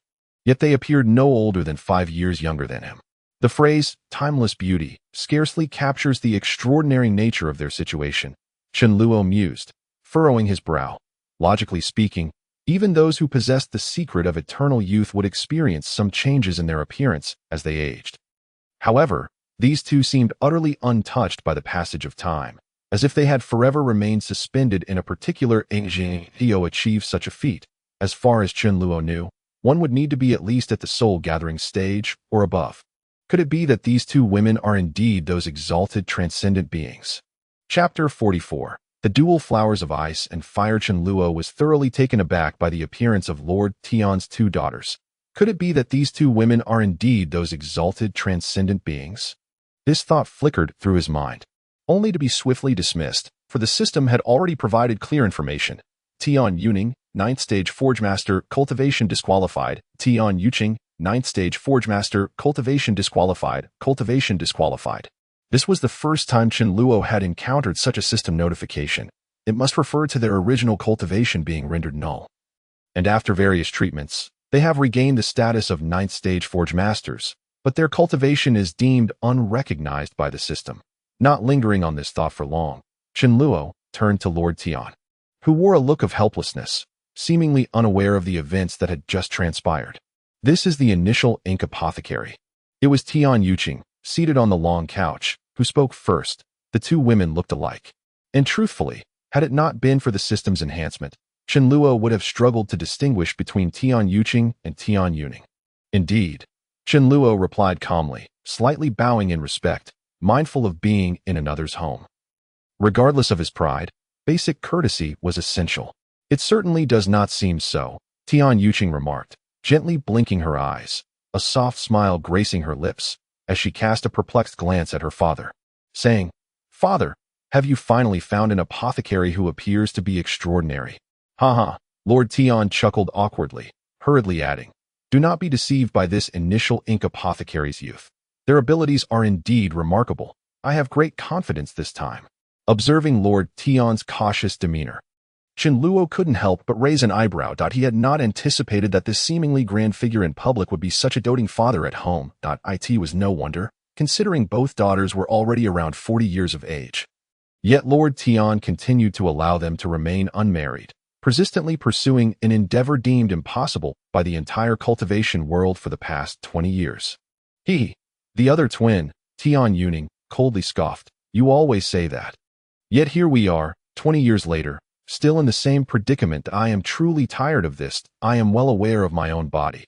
At this rate, in 3 years, my life will come to an end. Upon hearing this, Lord Tion's gaze dimmed, and he looked at Chenluo, his eyes lacking hope. Sister. Seeing her father's disappointment, Tion Yuching quickly interjected, how can you say that? Father has worked so hard for us, and look, we have already regained our status as 9th stage Forge Masters. Haven't we? How can you claim there has been no progress? Now that the initial ink apothecary is here, why not allow him to take a look? After all, we have nothing else to occupy our time. Tion Yuning retorted coldly. If you wish to be examined, go ahead. We share the same condition, and can our current status as 9th stage Forge Masters really be considered an improvement? Had we not trusted that incompetent apothecary back then, we would not be facing such a short lifespan. What does it matter if we remain youthful in appearance? Our very lives are being consumed. Incompetent apothecary.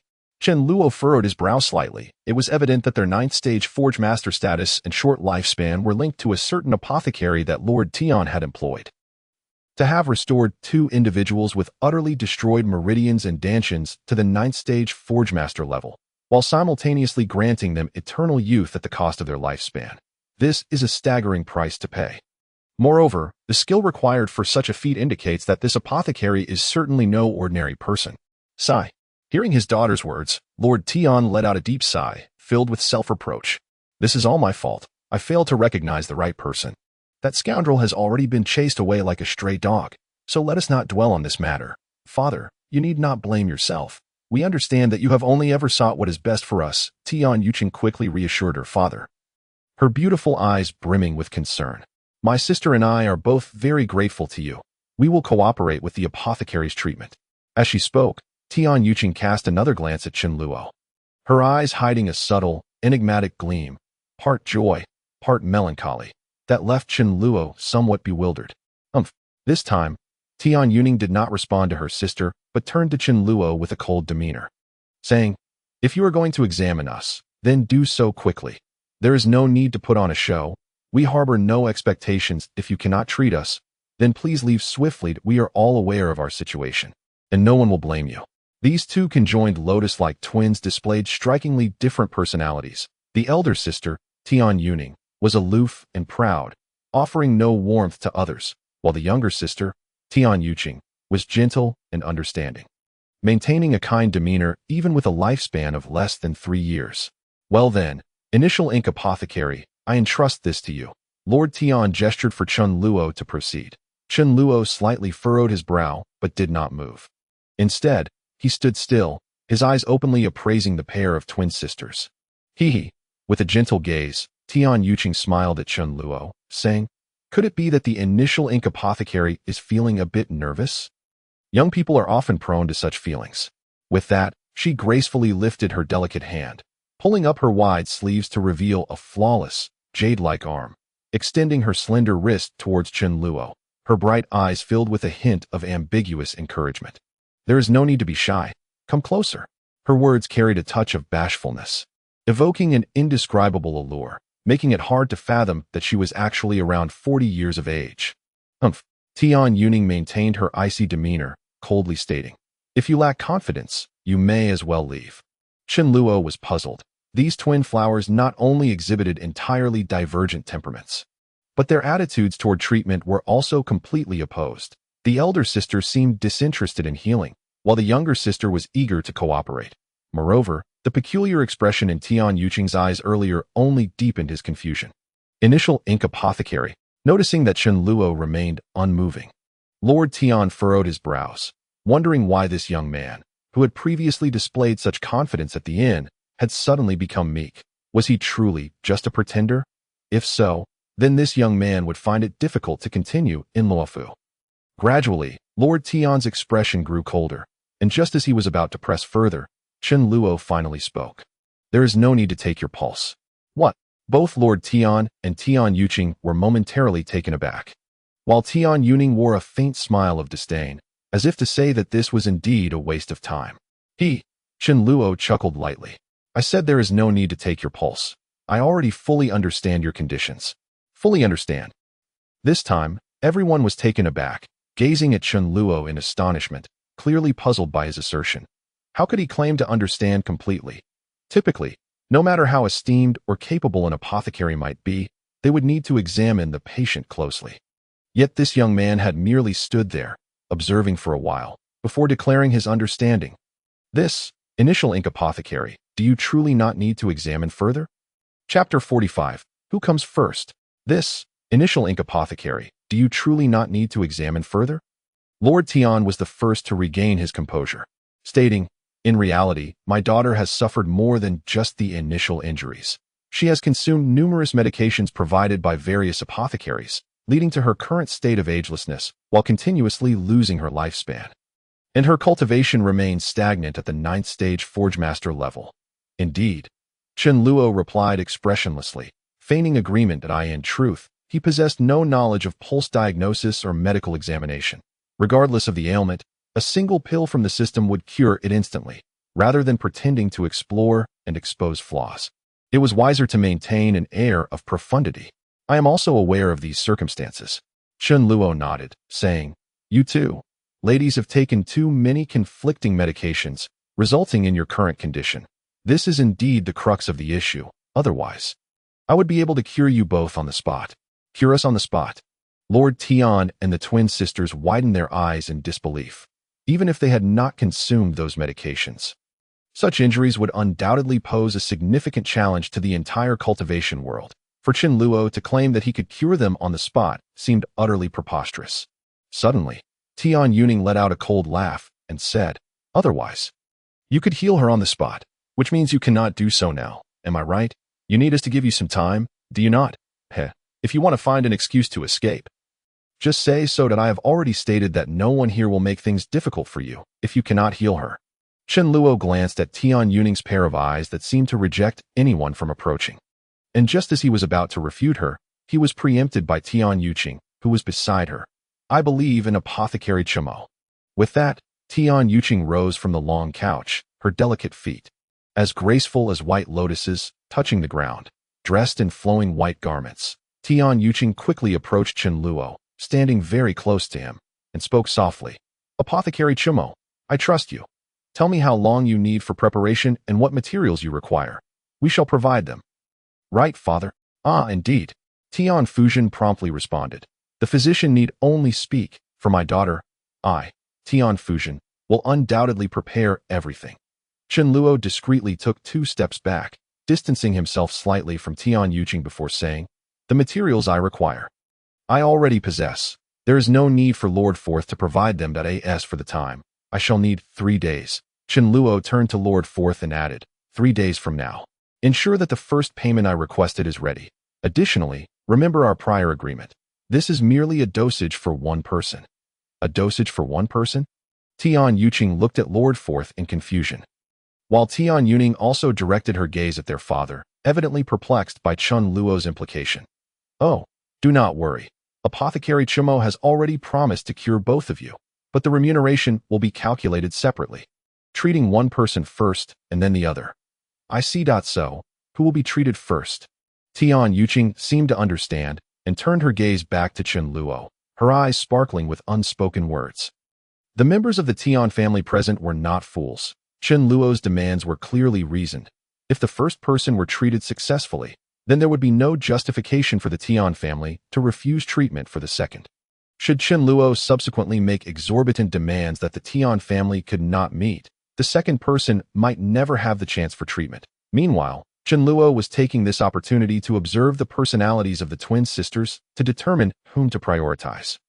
Tian Yuqing had now approached Chen Luo once more, her bosom almost brushing against him, and her eyes shimmered like spring water, seemingly drawing Chun Luo in contrast. Her sister, Tian Yuning, remained seated on the long couch, her expression as cold as ever, yet her gaze towards Chun Luo was filled with a measure of vigilance and hostility. Heh! Chun Luo chuckled lightly, evading Tian Yuqing's alluring advances, though the situations of both young ladies appear similar. They are not entirely so. This is related to the differing mindsets the two of you have cultivated over the years. When I say 3 days, that is the quicker option, while the other young lady will require more time. And who is the quicker one? Tian Yuqing hastily inquired, while both Lord Forth and Tian Yuning turned their attention to Chun Luo, the one who was quicker. Chun Luo smiled slightly at Tian Yuqing. Is none other than the eldest young lady. Miss Yuning, what? Both Tian Yuqing and Tian Yuning were taken aback. Chun Luo keenly detected a hint of disappointment and resentment in Tian Yuqing's expression, while Tian Yuning appeared utterly bewildered. What about Yuqing? Lord Forth was not one to abandon any of his daughters and quickly asked, how long will Yuqing's treatment take? Chun Luo pondered for a moment, glancing at Tian Yuqing before responding. It will likely take about half a month. Now, I must return to my residence to prepare. I will visit the manor again in 3 days. At that time, I kindly ask Lord Forth to have the first payment ready. After stating this, Chun Luo bid farewell to those present in the room and prepared to leave with Gu Nian, Apothecary Chumo. Please wait.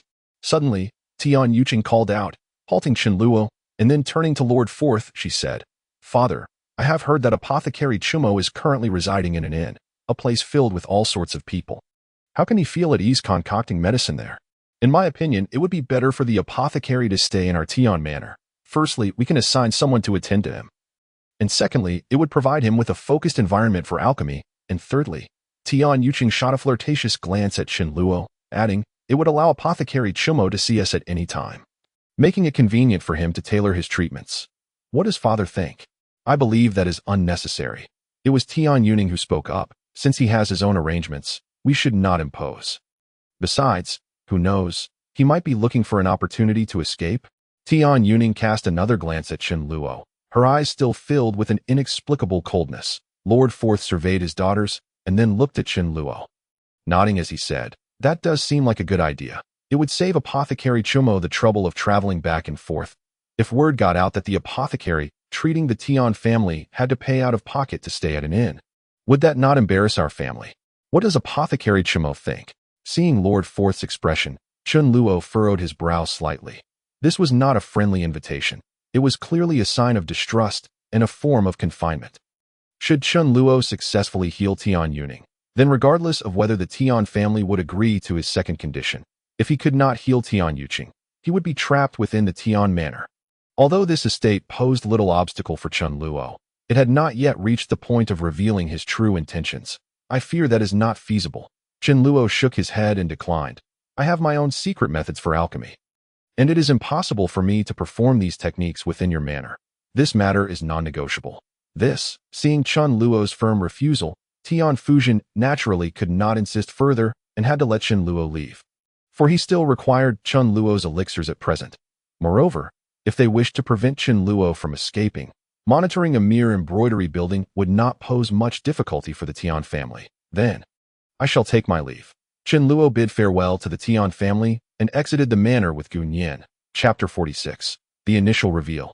Chun Luo bid farewell to the Tian family and exited the manor with Gu Nian. That Tian Yuqing is truly insufferable. As they walked along the road, Gu Nian remained sullen, her small face scrunched up adorably. After a while, she finally revealed her grievance upon Chun Luo's inquiry. Oh. Chun Luo raised an eyebrow, intrigued. Do share how she is so insufferable. She. The petite Gu Nian looked up defiantly at Chun Luo, as if she were about to unleash some fierce words, but suddenly seemed to remember something and quickly closed her mouth. It asked nothing. Oh. Chun Luo smiled faintly. If I tell you to speak, then do so. Why are you hesitating to mention even the family of your enemy? Who says I am afraid?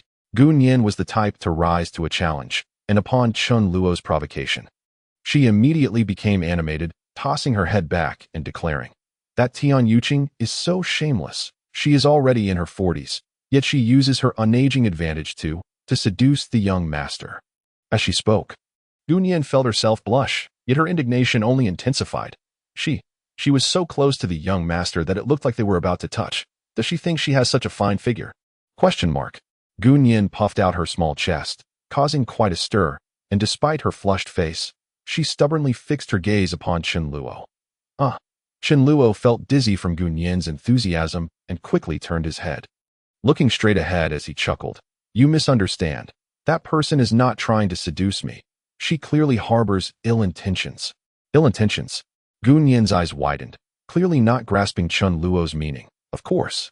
Chen Luo replied.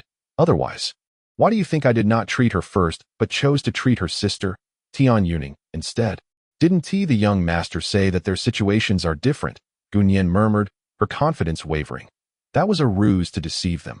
Chen Luo gently tapped Gunyan's head, saying, the injuries of those two are identical, the medication's the same, and they likely even share the same duration for taking the medicine. With such similarities, how could there be any different conditions? The reason I chose to treat Tian Yuning first was actually based on their respective attitudes. Attitudes? Gunyan frowned adorably, but that eldest young lady's attitude is not good either. She has always mocked the young master and never showed any belief in him. Several times, she has made me particularly angry. She is not as good as that Tian Yuqing, who, while trying to seduce the young master, at least shows some discernment and belief in him. Chen Luo nodded. On the surface, that may seem true, but in reality, it is quite the opposite. Chen Luo narrowed his eyes slightly and said, do you remember I once mentioned that I have some grievances with the Tian family? Gunyan nodded, though she was somewhat puzzled. What did this matter have to do with today's events? Chen Luo furrowed his brow and continued, today's incident, I may have overlooked a step, which could have raised their suspicions, possibly even exposing my intentions, especially regarding those twin sisters of the Tian family. What should we do? Gunyan raised her small hand, surprised, and covered her mouth. She did not inquire about the grievances between Chen Luo and the Tian family, for she had already realized that Chen Luo's story was something beyond her comprehension. Chen Luo sighed softly and said, now that we have come to this point, we can only proceed forward. As long as I still hold the elixirs capable of healing those two young ladies, they cannot do anything to me if they truly discover something. Then once I have cured them, it will be the moment when the truth is revealed. Chen Luo felt a twinge of headache. This oversight was significant and could have been fatal, and it was an oversight that should have been avoided. The moment he learned that the cultivation of the twin sisters had been abandoned by their father, he should have anticipated this. Years ago, when his father was a formidable figure in Luofu City, many must have recognized him, and among them, the ones most deeply impressed by his father would undoubtedly be the talented Tian family members whose cultivation had been eradicated by him. Even after 20 years, if he were to appear before them, they would likely discern his resemblance to his father from his features. At the moment he laid eyes on the two sisters, he could already see a flicker of evident astonishment in their eyes, though it lasted but a fleeting instant. To a soul-gathering master, even the subtlest expression could be perceived with remarkable clarity. Their drastically opposing attitudes further underscored this point. Yet, what puzzled Chen Luo was why Tian Yuqing was so eager to keep him at the Tian residence, while Tian Yuning was intent on driving him away. It was evident that Tian Yuqing harbored intentions of taking some action, perhaps to test him or for some other reason. While Tian Yuning's behavior was quite perplexing, her efforts to expel him from the Tian residence could only serve to distance him from danger. No matter how one interpreted Tian Yuning's unusual conduct, it was filled with goodwill. This was also a significant reason for Chen Luo's decision to treat her first. The contrasting attitudes of these sisters must be related to that incident from 20 years ago. Chen Luo furrowed his brow slightly, but he had no way of knowing the various details of the event. Even his grandfather was unaware. Then who would know? Young master, Gunyan suddenly inquired with curiosity, who was it that, with a single palm, crippled the cultivation of those Tian family young ladies? Chen Luo looked at Gunyan in confusion, thinking it was my father, but I shall not divulge that to you. Gunyan, however, paid no mind to Chen Luo's response and continued, if that person is so formidable, how could the Tian family have provoked such a calamity? I suspect that it must have been Tian Yuqing, flaunting her arrogance by associating with others, that caught the eye of that expert, prompting him to teach them a lesson. Chen Luo chuckled lightly, amused that the girl was still fixated on Tian Yuqing. But then he suddenly froze. Indeed, According to rumors, it was said that his father had crossed paths with the Tian family due to the Li family of Luofu. Thus, the Li family must have known the full details of the incident. Speaking of the Li family, Chen Luo couldn't help but recall that he had a fiancée he had never met waiting for him there. In light of this, it was highly likely that this marriage proposal was connected to the events of that year, as the only link between the Chun family and the Li family was his father's assistance to the Li family in dealing with the Tian family 20 years ago. Oh dear. Young master, you have returned. As Chen Luo and Gun Yin just arrived back at Shoujing Tower, they were immediately intercepted by a young servant. Xiaolu, what is it? Having stayed here for a month. Chen Luo had grown somewhat familiar with this childhood friend of Gun Yin, whose name he no longer found strange. Xiaolu appeared quite anxious, hastily saying, Young master, you should find somewhere to hide. The Li family from Luofu has come looking for you. The Li family? Chen Luo was taken aback for a moment. He had just thought of them. And now they had come knocking. Indeed, Xiaolu nodded earnestly. It is the Li family of Luofu. Young master, since you are from elsewhere, you may not be familiar with the various forces in Luofu City. But the Li family and the Tian family are arch-rivals. They are particularly sensitive about the injuries of the two young ladies from the Tian family. Now that you have agreed to treat them, you have surely trespassed into the Li family's forbidden territory. I saw that the people they sent looked quite aggressive, and they might pose a threat to you. You should really hide. Chen Luo glanced at the sign of Shoujing Tower, pondering for a moment. Young master, Xiao Lu is correct. The Li family is not like the Tian family's branch family. They are the main family. Gun Yin, upon hearing this news, also grew anxious, tugging at Chen Luo's sleeve and saying, their power far exceeds that of the Tian family. It would be wise for you to hide. The main Li family. Chen Luo looked at Gun Yin, slowly forming a faint smile. His fiancée's family, and here he was, still the future son-in-law of the Li family. If he were to shy away from the family of an old mountain lord, it would surely invite scorn in the future. Why should I hide? Chen Luo raised an eyebrow and said, who do you think I am? Would I be a coward too frightened to return home because of a mere family? Isn't it just the Li family of Luofu, the sworn enemies of the Tian family? Chen Luo cast a sidelong glance at Gun Yin and said, isn't that just perfect? Have you forgotten our ultimate goal in treating the young ladies of the Tian family? The ultimate goal? Gun Yin muttered softly, suddenly brightening up. Yes, the enemy of my enemy is my friend. Hee. Seeing Gun Yin understand, a light smile crept across Chen Luo's lips. He glanced around the vicinity of Shoujing Tower and said, the Tian family is undoubtedly nearby. Fully aware of what is transpiring here, it would be interesting to see just how sincere they are in their intent to treat their young ladies. Let's go. Chen Luo called out with a spirited tone. Striding confidently into Shoujing Tower, heading straight towards his room as the patrons in the hall pointed and whispered. Ji Yunyan followed closely, excitement etched on her face, leaving Xiaolu standing there in confusion. Deep within Shoujing Tower, Chen Luo soon caught sight of his residence and couldn't help but furrow his brow slightly. The door to room ding of the Tian character was wide open, with two tall guards in fitted attire standing watch on either side, while the innkeeper stood outside, looking troubled and alarmed, bowing repeatedly towards the inside. Third young master, please do not make it difficult for this old man. This room is occupied. I have already prepared fine tea for you in the private room. Please move to that side and wait a moment. Once the guest returns, I will certainly report to you truthfully. Enough noise. A voice rang out from within, sounding like a boy of about 15 or 16. Throw this old man out. It is none of his business how I, Li Pengyang, conduct my affairs. With that command, the two burly men at the door seized the innkeeper and swiftly tossed him out into the corridor. Although they did not use excessive force, the innkeeper was already quite aged, and this treatment left him groaning as he struggled to rise. Innkeeper, Xiaolu, who had followed closely behind, hurried forward to assist. Chen Luo paused momentarily, glancing at the old innkeeper, whose condition was quite pitiful, his brow furrowing deeper. How could the people of the Li family be so arrogant? Is this the family my father once aided? Chen Luo's previously growing fondness for the Li family diminished sharply for various reasons, and his expression soured as he quickened his pace to his door. Human, 5th stage Qi practitioner. Human, 5th stage Qi practitioner.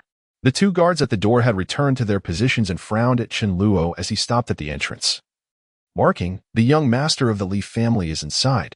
Unrelated persons should leave at once. What unrelated persons? This is the residence of the young master. You have invaded someone else's home. That is what unrelated means. Gun Yin, evidently incensed by the earlier scene, was emboldened by Chen Luo's presence and retorted loudly, then turned to look inside. "Ah, what are you doing? Those are my belongings." It turned out that Chen Luo's room had already been ransacked by the Li family's people. Every drawer was opened, and items were strewn across the floor, with Gu Nian's belongings also scattered about, exposing her intimate garments to view, trampled upon and rendered utterly unsightly. With a shout, Gu Nian attempted to rush in but was blocked by the two guards. Her face flushed with anger, nearly brought to tears. At that moment, Li Pingyang's voice rang out from within. "Oh, is it the reckless apothecary who dares to treat the Tian family members? Let them in." The two guards immediately stepped aside, allowing Gu Nian to rush in. Chen Luo followed closely, and his gaze fell upon a young man dressed flamboyantly, casually reclining in a chair with his legs crossed. This young man was strikingly handsome, with a fair complexion, and there was an air of femininity in his features. If he were to don women's attire, he would certainly rival many women. Li Pengyang, second stage Qi practitioner. The system's information echoed in Chen Luo's mind, confirming the young man's cultivation level. A second stage Qi practitioner, Chen Luo scoffed inwardly, finding him nothing more than an ordinary talent. "You, how dare you rummage through someone else's belongings? Is this how a young master of the Li family behaves?" Gu Nian's eyes glistened with anger as she hastily gathered her clothes from the ground while glaring at Li Pingyang. Although he was a young master of the Luofu Li family, he was merely a boy of 15 or 16. Ji Yunyan, who once held the status of a young lady, naturally had her own temperament. Li Pingyang had originally directed his gaze towards Chen Luo, his expression one of arrogance and displeasure. However, upon hearing Gu Nian, a mere maid, audaciously call out to him, he couldn't help but pout and immediately turned his attention to her. This young master, The moment he recognized Gu Nian, the haughty Li Pingyang was momentarily taken aback, his eyes fixated on her cherubic face and her petite, yet voluptuous figure. Unable to look away at his age, he was just beginning to awaken to feelings of affection, and concepts of romantic matters were just beginning to form in his mind. For a boy of 15 or 16, encountering a girl like Gu Nian, who was slightly older, with an exquisite figure and a face akin to his own, was undeniably enticing. Moreover, despite her maid's attire, Gu Nian possessed a distinct aura that set her apart from ordinary servants. What maid would have the audacity to speak to him in such a manner? What are you staring at, lecher?" Gu Nian quickly snapped back to her senses, crossing her arms and, with a playful shout, darted behind Chen Luo for cover. Cough cough. Li Pengyang, clearly aware of his own lapse in composure, hastily cleared his throat to alleviate his embarrassment. He glanced at the half-hidden Gu Nian behind Chen Luo and said, Please don't misunderstand. I will certainly compensate you for your losses today. All this mess was caused by them, and I will definitely teach them a lesson." Faced with the beauty, Li Pingyang unhesitatingly shifted the blame for the chaos onto his subordinates, completely forgetting that it was his orders that had led to this turmoil. Cough.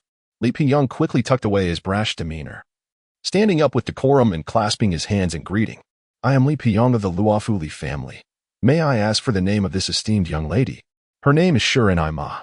Chapter 48. Shiren Ma. "I am Li Pingyang of the Luofu Li family. May I ask for the name of this esteemed young lady?" Seeing this infatuated young man not only trespass into her residence, but also leave the place in such disarray, and furthermore disregard her in favor of flirting with her maid, Chen Luo finally furrowed her brows and interrupted. "Her name is Shiren Ma." Shiren Ma. Both Gu Nian and Li Pengyang were momentarily stunned. Ji Yunyan was puzzled as to why Chen Luo had bestowed upon her such a peculiar name, while Li Pengyang finally took notice of Chen Luo. "Did I ask you?" Li Pengyang showed no courtesy towards Chen Luo, shooting her a fierce glare, and then muttered, "Shiren Ma. Miss Shir, that name carries a hint of exotic charm." "Idiot."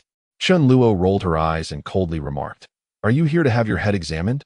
Unfortunately, as a healer, I can handle both external and internal injuries with ease, but for your kind of foolishness, there is no remedy."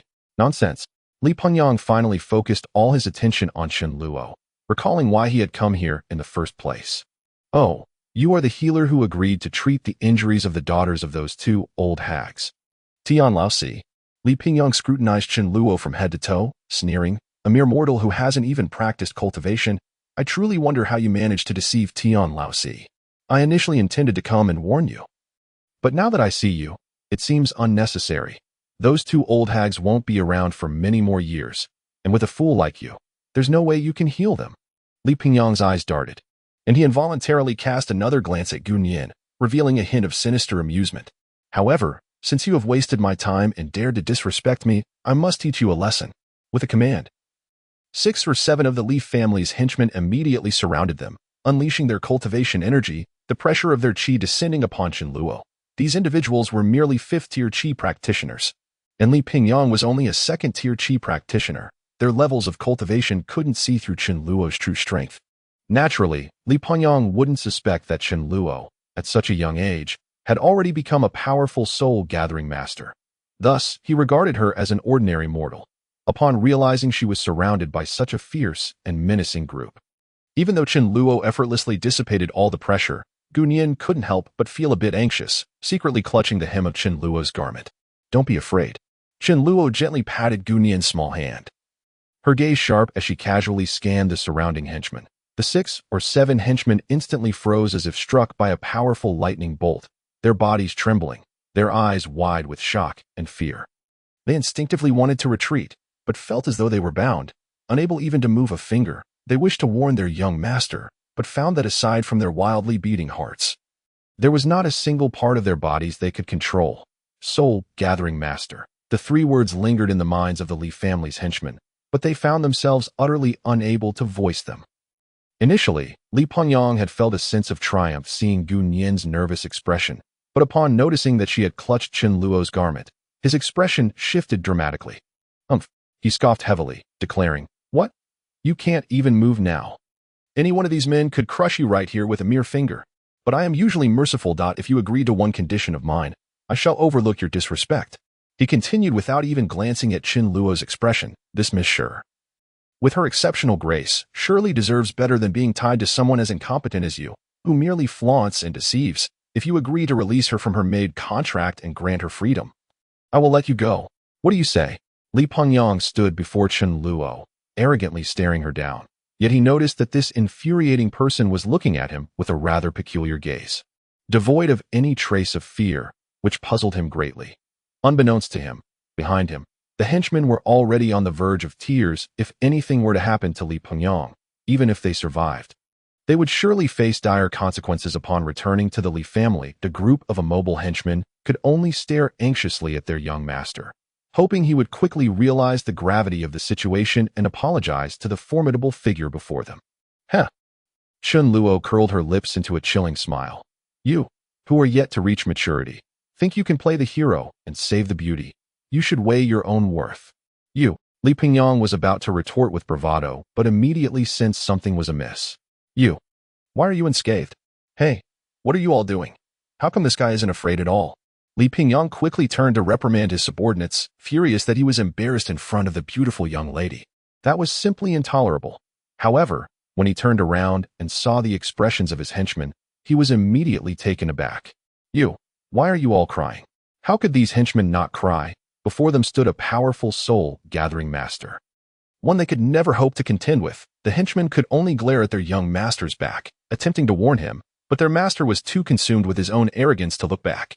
By the time he finally did, the henchmen were already in tears. Li Pingyang was certainly not a fool. Upon seeing his subordinates in such a state, he immediately thought of a shocking and terrifying realization. You are." His body stiffened, and his face turned pale as he slowly turned to meet Chen Luo's disdainful and playful gaze, instantly understanding everything. "You are a soul-gathering master." Boom! The moment Li Pingyang uttered the words soul-gathering master, a tremendous weighty pressure akin to 1,000 pounds descended upon him, forcing him to the ground. Simultaneously, a powerful force pressed down on his back, pinning him to the floor, leaving him unable to lift even a finger. The same fate befell all the henchmen he had brought along. Soul-gathering master. Chen Luo looked down at Li Pingyang with a derisive gaze, shaking her head lightly. "No, I am merely a healer." Li Pingyang struggled to open his eyes, his delicate features reflecting intense fear that he could not fathom that this seemingly gentle and easily bullied individual was a genius of cultivation. Moreover, a genuine soul-gathering master. At merely 20 years of age, there were only a handful in the entirety of Luofu City, and this healer, Chu Mo, whom he had never heard of before, was also a soul-gathering master. Faced with Chun Luo's astonishing prowess, Li Pengyang no longer doubted her identity as a healer. There was no time for doubts, as he was now completely overtaken by terror. Chapter 49. The conflict of Tian and Li at this moment. Li Pengyang could no longer doubt Chun Luo's identity as a healer. He was entirely dominated by fear. Who would have thought that this seemingly delicate individual, who looked so easily intimidated, was a cultivation prodigy? Just as Chun Luo was preparing to teach this clueless young man a lesson, the commotion in the Shoujin building erupted once more. Make way, the young lady of the Tian family has arrived. Unrelated individuals, step back. The young lady of the Tian family? Chun Luo furrowed her brows slightly. If she were to consider the Tian family young lady she knew, it could only be those 2-inch twin flowers. Chun Luo had long anticipated that a conflict with the Li family would inevitably draw the attention of the Tian family. They would certainly not remain indifferent. Otherwise, they could forget about easily obtaining elixirs from him. It'd be by the time the Tian family made their appearance, it was already rather late. Hence Chun Luo offered Miss Tian, who had entered the room, no warm welcome. Master Chumo, are you all right?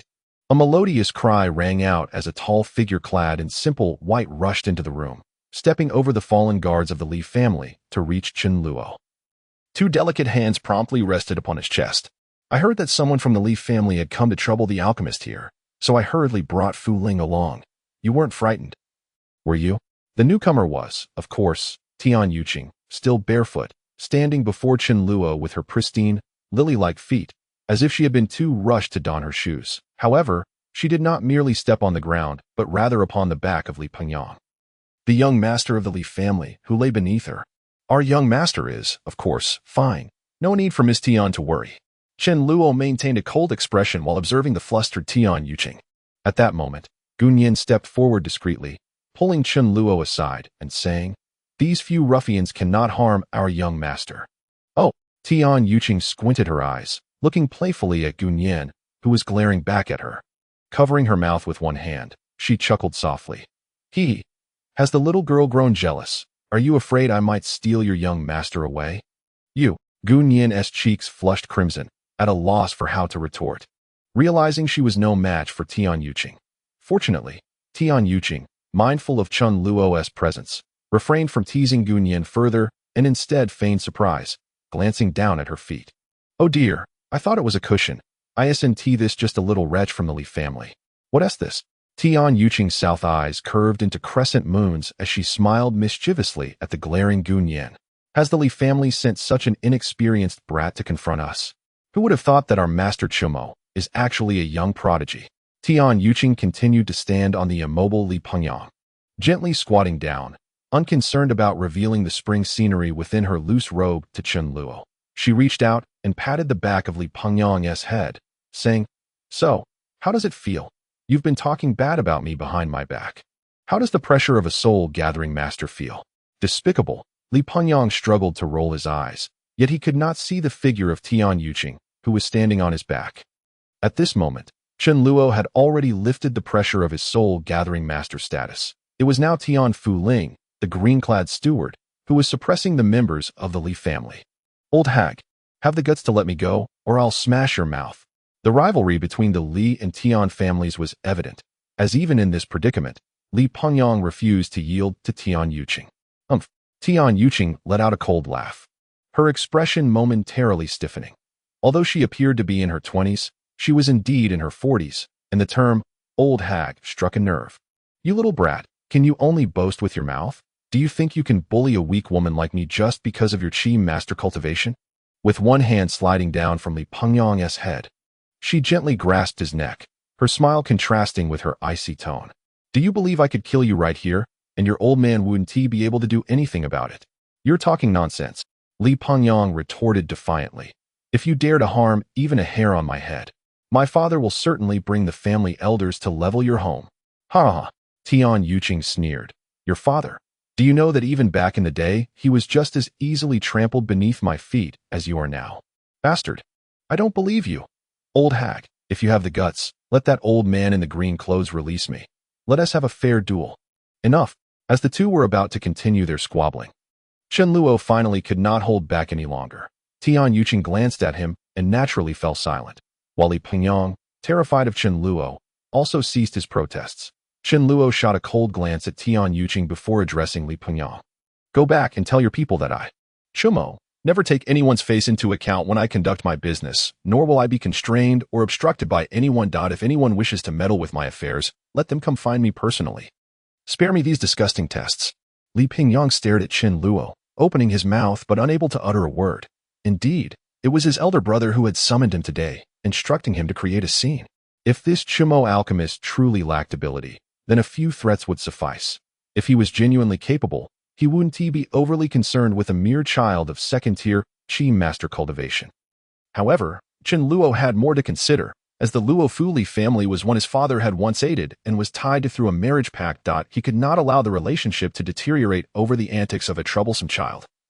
As he still sought to uncover the truth from the Li family, upon hearing Chen Luo's words, Tian Yuqing furrowed her brow slightly. Master Alchemist, are we just going to let this little brat go? It was clear she had sensed something amiss. Based on Chen Luo's earlier conduct at the Tian family, he did not seem like someone who would casually let an offender walk away. Chen Luo cast a cold glance at Tian Yuqing before turning to leave with Gunyan, stating icily, how you deal with him is no longer my concern. Whether you kill or maim is entirely up to you. At the door, Chen Luo paused, not looking back as he added, also, tell Lord Tianzi that the first treatment fee is doubled. Having said that, he departed, taking Gunyan along to seek another room from the innkeeper. Master Chumo, why not take a moment to rest at the Tian family instead? Tian Yuqing hurriedly leaped off Li Pengyang and swiftly caught up with Chen Luo. Since this brat dared to trouble you today and is aware of your cultivation, it is likely that more troublesome individuals will come in the future. To be honest, although the Li family is not as powerful as my Tian family, they do have certain advantages over our branch family. If you fancy this little girl, I can purchase her contract, allowing her to accompany you indefinitely. Tian Yuqing even included Gunyan in her offer, startling her. What? I can stay by his side. In her surprise, Gunyan's first thought was, indeed, that very phrase. Chapter 50. The wild goose returns to the pavilion above. What? I can stay by his side. In her astonishment, Gunyan's mind jumped to that very notion, and she promptly turned to Chen Luo, her eyes glimmering with expectation. No need. Chen Luo continued on, his tone devoid of emotion. Sigh. Tian Yuqing slowed her pace, glancing at Gunyan with a resigned shrug. Silently mouthing, I can't help with this. Observing Tian Yuqing's expression and gestures, Gunyan sighed inwardly, suddenly realizing that the Tian Yuqing she had previously found so annoying actually understood her quite well. Chen Luo paid no heed to Tian Yuqing, walking over to the counter to request another room. He initially thought the innkeeper would be difficult, but to his surprise, the elderly innkeeper, who had taken a tumble earlier, was quite accommodating and promptly arranged for Chen Luo to have another upper room, the Tianzi Jia room, the finest in the entire establishment, yet the cost was the same as the Ding room where Chen Luo had stayed before, which took him by surprise. He hadn't anticipated that causing such a stir at the Xiujing Tower would make him even more popular. However, upon reflection, he understood that after today, he would surely gain notoriety in Luofu City. An alchemist capable of inciting a ruckus involving the top two families in the city would undoubtedly enhance the establishment's reputation, rendering any losses incurred rather insignificant. This old innkeeper truly knows how to conduct business. Chen Luo shook his head and pushed open the most exquisite door in the entire Xiujing Tower. Servant Qingwei, greetings, young master. Please enter. Inside stood a slender and charming maid, respectfully greeting Chen Luo with evident delight on her face. The news had spread throughout the Xiujing Tower that a notable alchemist, capable of prompting even Lord Tianzi to visit personally, was residing there. Today, the Li and Tian families had caused such a commotion over this alchemist. And this distinguished individual, being a graceful young master, had undoubtedly made Gunyan the envy of countless maids. Chen Luo was momentarily taken aback, recalling that Xiao Lu had mentioned each upper room had its dedicated maid. This girl before him must be the maid for the Tianzi Jia room, which meant Gunyan. Turning to look, he found Gunyan, who had just been beside him, now standing at the entrance of the Ding room. Her expression one of utter disappointment, her eyes filled with a sorrowful longing that resembled hundreds of silken threads, causing Chen Luo to twitch his mouth in annoyance. I forgot about that. Chen Luo lightly tapped his forehead, then turned back to the eager and excited maid inside, awkwardly clearing his throat to apologize.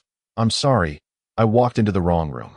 Having spoken, he immediately turned and left in the face of Miss Qingyue's astonished expression. Making his way towards room Ding, where Gunyin stood at the door, awaiting the completion of the room's tidying and repairs. This room will take a while to clean up. Come, accompany me to stroll through the streets, he suggested. Gunyin, still engulfed in her despondency, believed that not only was her quest for vengeance in vain, but her wish to remain by Chen Luo's side had also vanished, realizing that he had never truly regarded her as significant. Just as she was lost in her sorrowful thoughts, she suddenly noticed that Chen Luo had not entered the opulent Runjia, but had instead turned back to approach her, casually tossing out, "What are you doing?" Gunyin was momentarily taken aback and, upon looking at Chen Luo, discovered he had already walked quite a distance away. "Why are you dazed? Hurry up and follow me. Don't you want to collaborate anymore?" Chen Luo's urging voice snapped her out of her confusion, and she joyously leaped into action. "Hey, I'm coming. Wait for me, young master. He hasn't discarded me. He still cares about me." Gunyin's face lit up with delight, revealing a childlike exuberance as she bounced after Chen Luo, who was striding forward, eyeing the Shoujin building. The members of the Tian and Li families were nearly gone, and the tidying of room Ding would not conclude until later. Thus, Chen Luo decided to take Gunyin for a proper exploration of the legendary Lufu city left behind by his father.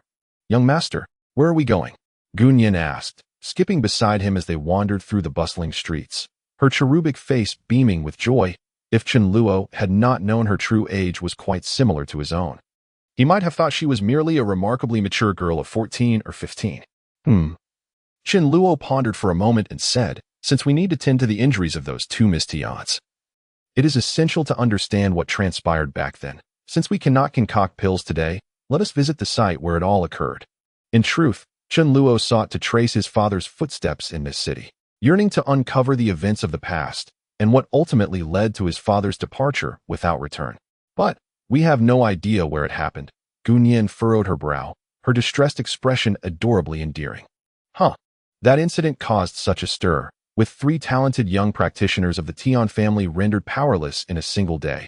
How could such a significant event remain concealed from the public eye?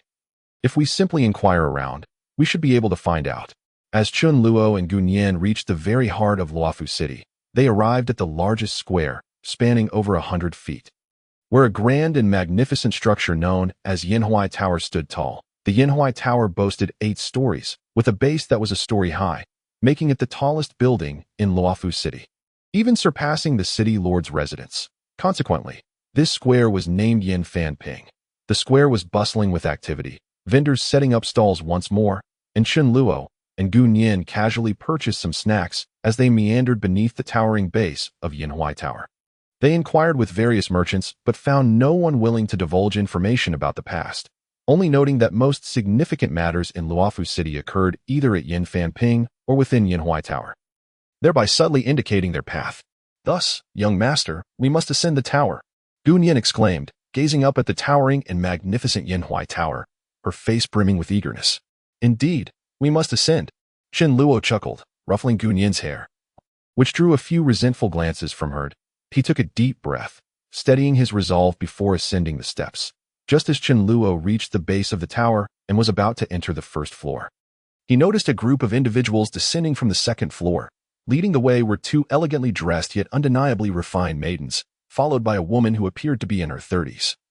Graceful in demeanor and clad in a simple robe, her hair was styled up, revealing a long, porcelain-like neck, though her face was obscured by a dark veil, preventing a clear view of her features. Nonetheless, her eyes inexplicably stirred a sense of unease within Chen Luo. Human, third stage soul, gathering master. Chapter 51. Encounter with Initial Ink. Human, third stage soul, gathering master. The system's information flashed through Chen Luo's mind in an instant. He halted in his stride, realizing that this woman was also a soul gathering master of comparable cultivation.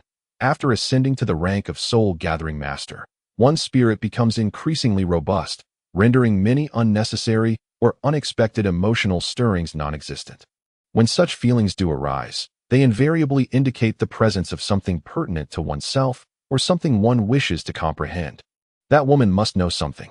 Chen Luo swiftly grasped Gunyin's hand, halting her as well, and stood at the entrance of Yinhuai Tower, waiting for the group to approach. Hoping to inquire about something. As the group descended, Chun Luo's brow involuntarily furrowed once more. Human, 5th stage soul gathering master. Human, 6th stage soul gathering master. Among the individuals following the woman, the last two figures in black robes were also soul gathering masters, and their cultivation levels far surpassed his own. The woman had two such powerful soul gathering masters as her guards. Who on earth was she, and why was she veiled? A cascade of questions flooded Chun Luo's mind as the group passed by him. His gaze remained fixed on the woman, but the two soul-gathering master guards were overwhelmingly strong. Even facing one would pose a significant challenge for him. Let alone two, with one being 2 stages above him and the other 3 should a conflict arise. It was likely he would not only fare poorly, but might even endanger Gun Yin right there. Standing resolutely at the entrance, the woman gracefully passed Chun Luo, her exposed eyes appearing somewhat dim, as if lost in a regrettable memory, without so much as glancing at him. Yet, one of the soul-gathering master guards. The 5th stage one cast a brief look at Chun Luo, his eyes harboring a hint of warning before continuing onward, following the group down the steps of Yanhui Tower's base. Young master, what is the matter? Gun Yin, unaware of the significance of the soul-gathering masters, found Chun Luo's sudden demeanor peculiar. Her call brought him back from his reverie. Am I really going to let this golden opportunity slip away? No, wait for me here. I will be back shortly. He hastily instructed Gun Yin before swiftly descending the stairs. Refraining from displaying his own prowess as a soul-gathering master, both out of respect and because his strength would not impress the two guards, hurrying down, Chun Luo spotted the group preparing to board a carriage. Please wait a moment, he called out softly, confident the woman would hear him. As they shared the same cultivation rank of 3rd stage soul-gathering master as expected, the woman halted her movements, glancing in his direction, her eyes filled with curiosity, while her guards stepped forward. Positioning themselves protectively in front of her, the two soul-gathering masters remained still, for with their abilities, they could quell any disturbance in an instant. The distance of a few paces posed no obstacle. Madam, Chun Luo finally reached the guards. Standing firm without intruding, and bowed respectfully. I am called Chu Mo, a pharmacist, and I dare to impede your journey to pose a few questions, hoping for your enlightenment. The woman remained silent, scrutinizing Chun Luo's face, her delicate brows knitting slightly. Pharmacist? Chu Mo.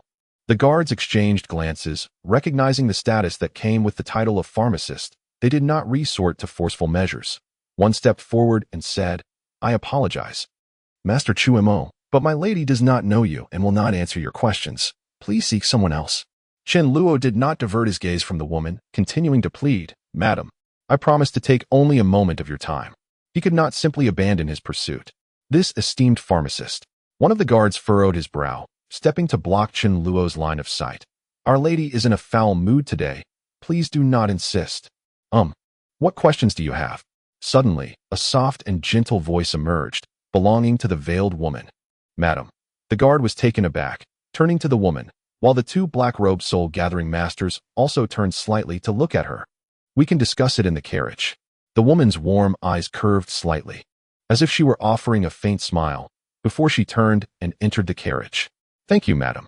Chun Luo hurriedly expressed his gratitude, seizing the moment before the guards could fully clear the way, swiftly following the woman into the carriage. The guards exchanged astonished glances, looking to the two soul-gathering masters. Fall back 10 paces and stay alert. The 5th-tier soul-gathering master spoke gently, issuing commands to the remaining guards before gracefully stepping to the side of the carriage. Precisely 10 paces away, Chun Luo slipped into the carriage, treading upon the sumptuous beast for a rug, ensuring he did not intrude upon one side of the compartment, where a lady Saturday. So what troubles you? She inquired softly, her voice as soothing as a sun-warmed-down comforter. Taking a deep breath, Chun Luo composed himself slightly before responding calmly, I am called Chu Mo, a physician, recently. I have been invited by Lord Tian Si of the Luofu Tian family to treat his 2 daughters. Given the complexity of their conditions, especially their markedly different states of mind, I wish to understand what transpired when they were injured. Chun Luo refrained from explicitly stating that his intention was to investigate an incident from 20 years prior, as that would be too abrupt, and without revealing his identity, he could not adequately explain his motives. Thus, he resorted to this equally genuine rationale. Oh, by the way, Chun Luo suddenly recalled something, inclining slightly to apologize. I have yet to ask how to address you. Madam. The lady's eyes curved more distinctly, gazing at Chen Luo as if he were an old friend long missed. An ordinary person, her demeanor would seem quite approachable. However, Chen Luo harbored different thoughts. As a soul-gathering master need not employ such expressions to appear amiable. Her gaze indicated something profound. She had contemplated something about him. Chen Luo's mind sharpened with caution, yet his spiritual intuition did not signal any alarm from her gaze. Thus, he concluded that, at least for now, this lady bore him no malice. The veil draped over her face swayed gently as she spoke softly. Since you are a physician seeking to investigate the injuries of the Tian young ladies, why not inquire directly with them? Oh, the lady raised an eyebrow, mimicking Chen Luo's earlier expression. You may call me Madame Chu Mo. What a coincidence, we share the same name. Chapter 52. The origin of Chu Mo. The lady raised an eyebrow, mimicking Chen Luo's earlier expression as she continued. You may call me Madame Chu Mo. What a coincidence, we share the same name. Chu Mo. Chen Luo's heart jolted violently, a tempest surged within his soul sea. For this lady was none other than Chu Mo. Upon entering Luofu City, Chen Luo had already devised a false name for himself, but after much contemplation, nothing suitable came to mind. It was then that he suddenly recalled a name he had heard in his childhood, Chu Mo. Due to the passage of time, he could only vaguely remember the circumstances. At that time, he had been around 4 or 5 years old, just beginning to grasp the world. He recalled that someone from Luofu City had visited the Jishui Chen family to converse with his grandfather. Chen Luo had been playing nearby and initially overheard his father's name from that person, piquing his curiosity, yet he could not comprehend what the adults were discussing. He merely remembered that single name. Undoubtedly, the bearer of this name was connected to his father, and now, this Chu Mo sat directly before him. This was beyond Chen Luo's wildest expectations, yet he compelled himself to remain calm, for he could only ascertain that this Madame Chu Mo had a connection to his father. But he could not determine the nature of that connection, whether as a friend or foe remained uncertain, forcing himself to push aside the implications of that name. Chen Luo redirected his focus to Madame Chu Mo's counter-question. I have indeed attempted to inquire with the Tian young ladies, but despite their differing personalities, they have both remained tight-lipped regarding this matter, leaving me no choice but to seek answers on my own. Chen Luo believed his response was adequate, no matter how the lady might question him. He could provide reasonable explanations, perhaps stating that Lord Tianxi happened to possess something he needed for exchange. However, Madame Chu Mo chose not to pursue the matter further, instead nodding gently. That makes sense. Indeed. Those two sisters are of such character. Sisters. Chen Luo furrowed his brow, striving to present an expression of exasperation over the uncooperative behavior of the two Tian young ladies, thus concealing his surprise at being addressed as sister. Madame Chu Mo referred to those twin blossoms as sisters. Could she also be of the Tian family? If she were indeed a member of the Tian clan, such a term would be quite normal, considering that although the twin blossoms appeared to be merely in their mid-20s, they were actually nearing 40. This led Chen Luo to conclude that this Madame Chu Mo must be under 40 herself. Yet I still have a question, Madame Chu Mo continued. If you answer this question of mine, I shall then provide answers to yours. Leaning slightly against the carriage wall, she brought her delicate hands together, tapping her 2 index fingers against one another. Why do you seek me out? We have never met before, and you do not even know my name.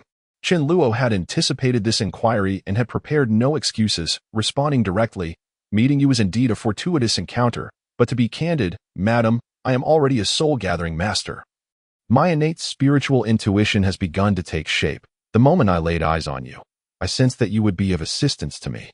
Madame Chu Mo raised an eyebrow slightly, surprised that someone of such a young age was already a soul-gathering master. Chen Luo's earlier demeanor concerning the guards had hardly resembled that of a master at the soul-gathering level, and she had failed to see through his cultivation level at a glance. This indicated that this physician named Chu Mo was at least a third-tier soul-gathering master, just like herself.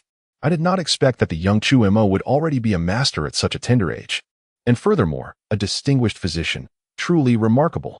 Madame Chu Mo gently lifted her hand to symbolically cover her mouth, revealing her astonishment. If that is your explanation, then it makes sense. Madame Chu Mo quickly regained her composure, stating, I shall now recount the circumstances surrounding the injuries of the two Tian young ladies. She tilted her head slightly to glance outside the carriage window at the Yanhui Tower, clearly lost in recollection. This incident itself took place at this very Yinhuai Tower, originating from a duel between the young heirs of the Luofu Tian and Li families. This was the matter at hand. Chen Luo sat upright, entirely focused on Madame Chu Mo's narration. 20 years ago, it was a time when young talents flourished in Luofu City. Each of the 10 prominent families in Luofu had young prodigies emerging, with the Luofu Tian and Li families being the most distinguished. The Luofu Tian family had 4 young soul-gathering masters arise during the same era, the youngest being just in their early 20s, much like Madame Chu Mo. Madame Chu Mo glanced at Chen Luo before continuing. Meanwhile, the Luofu Li family also produced 3 young soul-gathering masters. At that time, all were filled with pride and ambition, naturally eager to determine superiority, prompting the young heirs of the 10 families to gather at this Yinhuai Tower for a grand contest. On that day, under the full moon, nearly all the young masters of Luofu congregated at the Yinhuai Tower. Yet unexpectedly, this event, originally meant for the young masters to showcase their skills, was overshadowed by one individual. From Madame Chu Mo's account, combined with the imposing sight of the Yinhuai Tower beyond the carriage window, Chen Luo could vividly imagine the grandeur of that night, with all the young masters of Luofu gathered, likely including his own father from the Jishuichen family. Who must have been the one to steal the spotlight?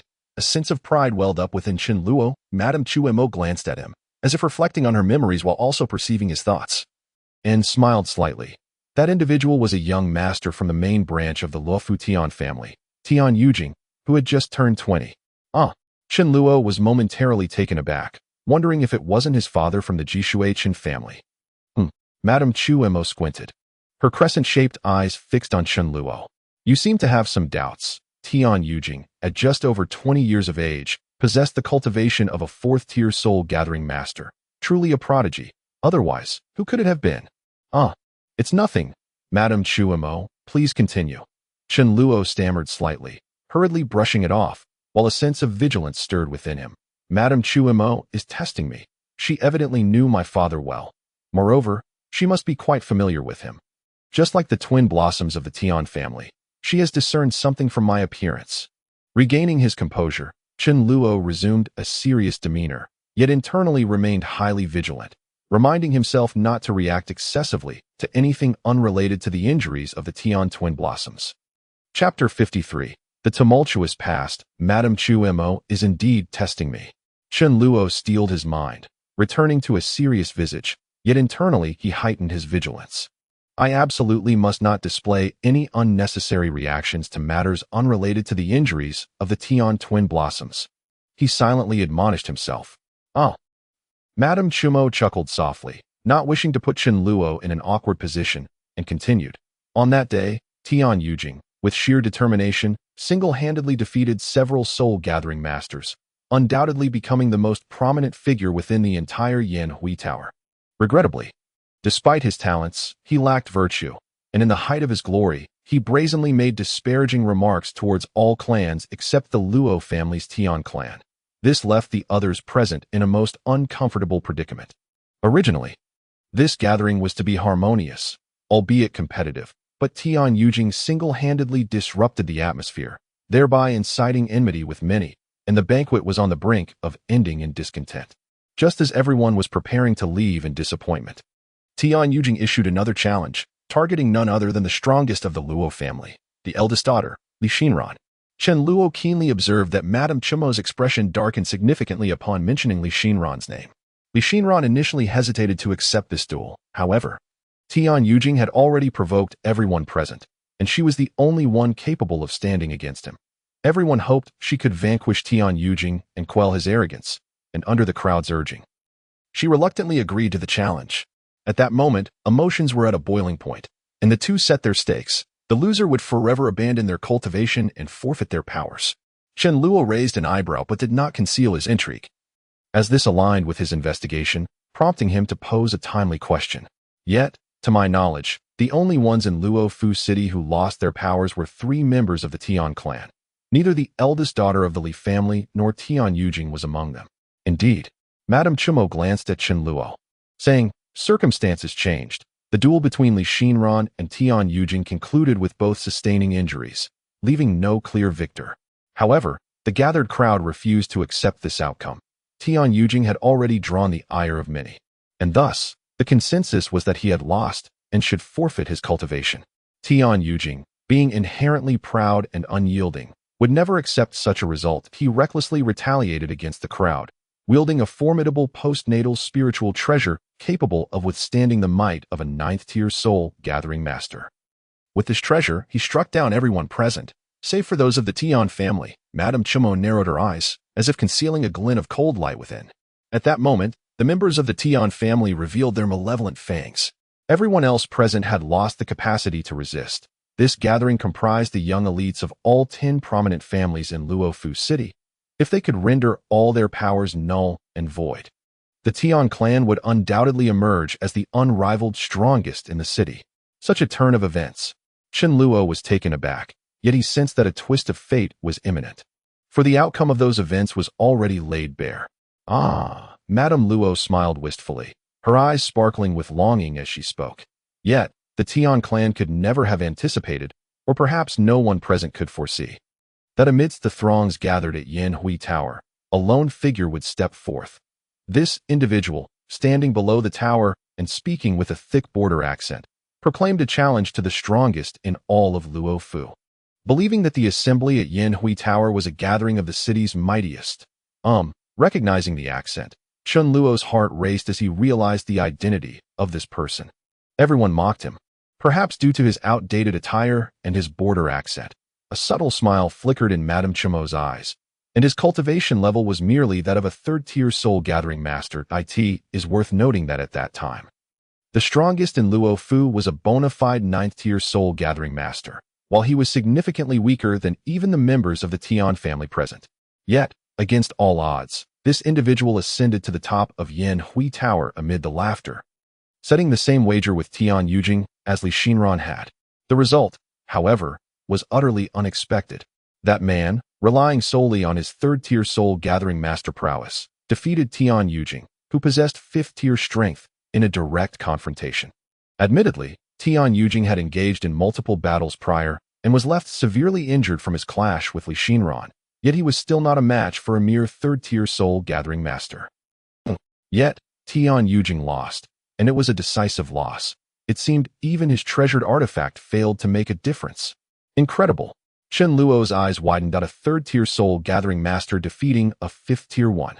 Even if the latter had been through numerous fights, such an outcome was implausible. Achieving this feat would be far more challenging than his own victory over Lu Chufeng as a ninth-tier Qi master, especially since he had merely exhausted Lu Chufeng in a battle of attrition. The notion that his father could have defeated Tian Yujing with only third-tier cultivation was utterly unfathomable. Madame Chimo articulated Chen Luo's astonishment. Continuing, Tian Yujing was vanquished, yet how could the Tian clan allow their most gifted disciple to be rendered powerless? Thus, they began to resist the onslaught of that man. The outcome was predictable. Among the 4 young soul-gathering masters of the Tian clan, only Tian Yujing was a fifth-tier master, while the other 3 were fourth-tier. Ultimately, each of them fell, losing their cultivation with a single strike.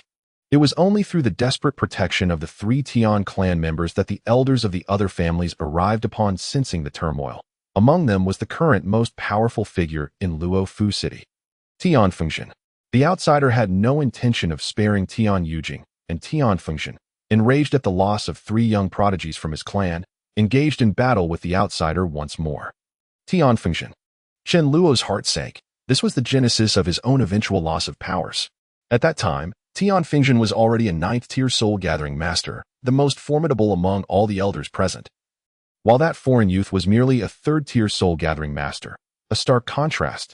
Madame Chimo gently shook her head, a hint of guilt reflected in her eyes.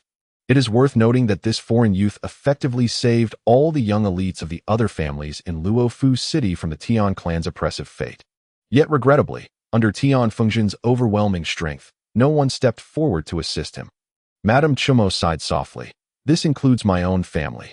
Sitting on the soft cushion of the carriage, Chen Luo clenched his fists in silence. Realizing that he had saved them all, yet they had collectively abandoned him. Such feelings. It seemed the 10 prominent families of Luofu City were all cowardly. And what happened next? Chen Luo inquired appropriately. Madame Chimo regarded him with a sidelong glance, saying, The disparity between a third-tier and a ninth-tier soul-gathering master is self-evident. Yet that foreigner was truly extraordinary. He fled into the Biluoshan Mountains to the northwest of Luofu City, and Tian Fengzhen pursued him relentlessly. What transpired during that time remains a mystery, yet it is known that when Tian Fengzhen returned to Luofu City, he bore grave injuries and immediately entered seclusion. Initially, Tian Fengzhen was a strong contender for the title of the most powerful person in Luofu City, but his pursuit of that foreigner delayed matters by over a decade, evidently indicating he gained little advantage against someone with only third-tier cultivation. And what became of that foreigner? Chen Luo couldn't help but press on. "Oh." Madame Chumo regarded Chen Luo with an amused expression, suddenly stating, "Few know of his final whereabouts in Luofu City, but I happen to be one of those rare few. However, I must admit that I am feeling rather fatigued today and would prefer not to elaborate. If you are truly eager to know, you may visit my residence." Observing Chen Luo's astonished expression, Madame Chumo's gentle eyes curved into crescent moons. "I reside at the Li family's mansion in Luofu City. It's quite easy to find."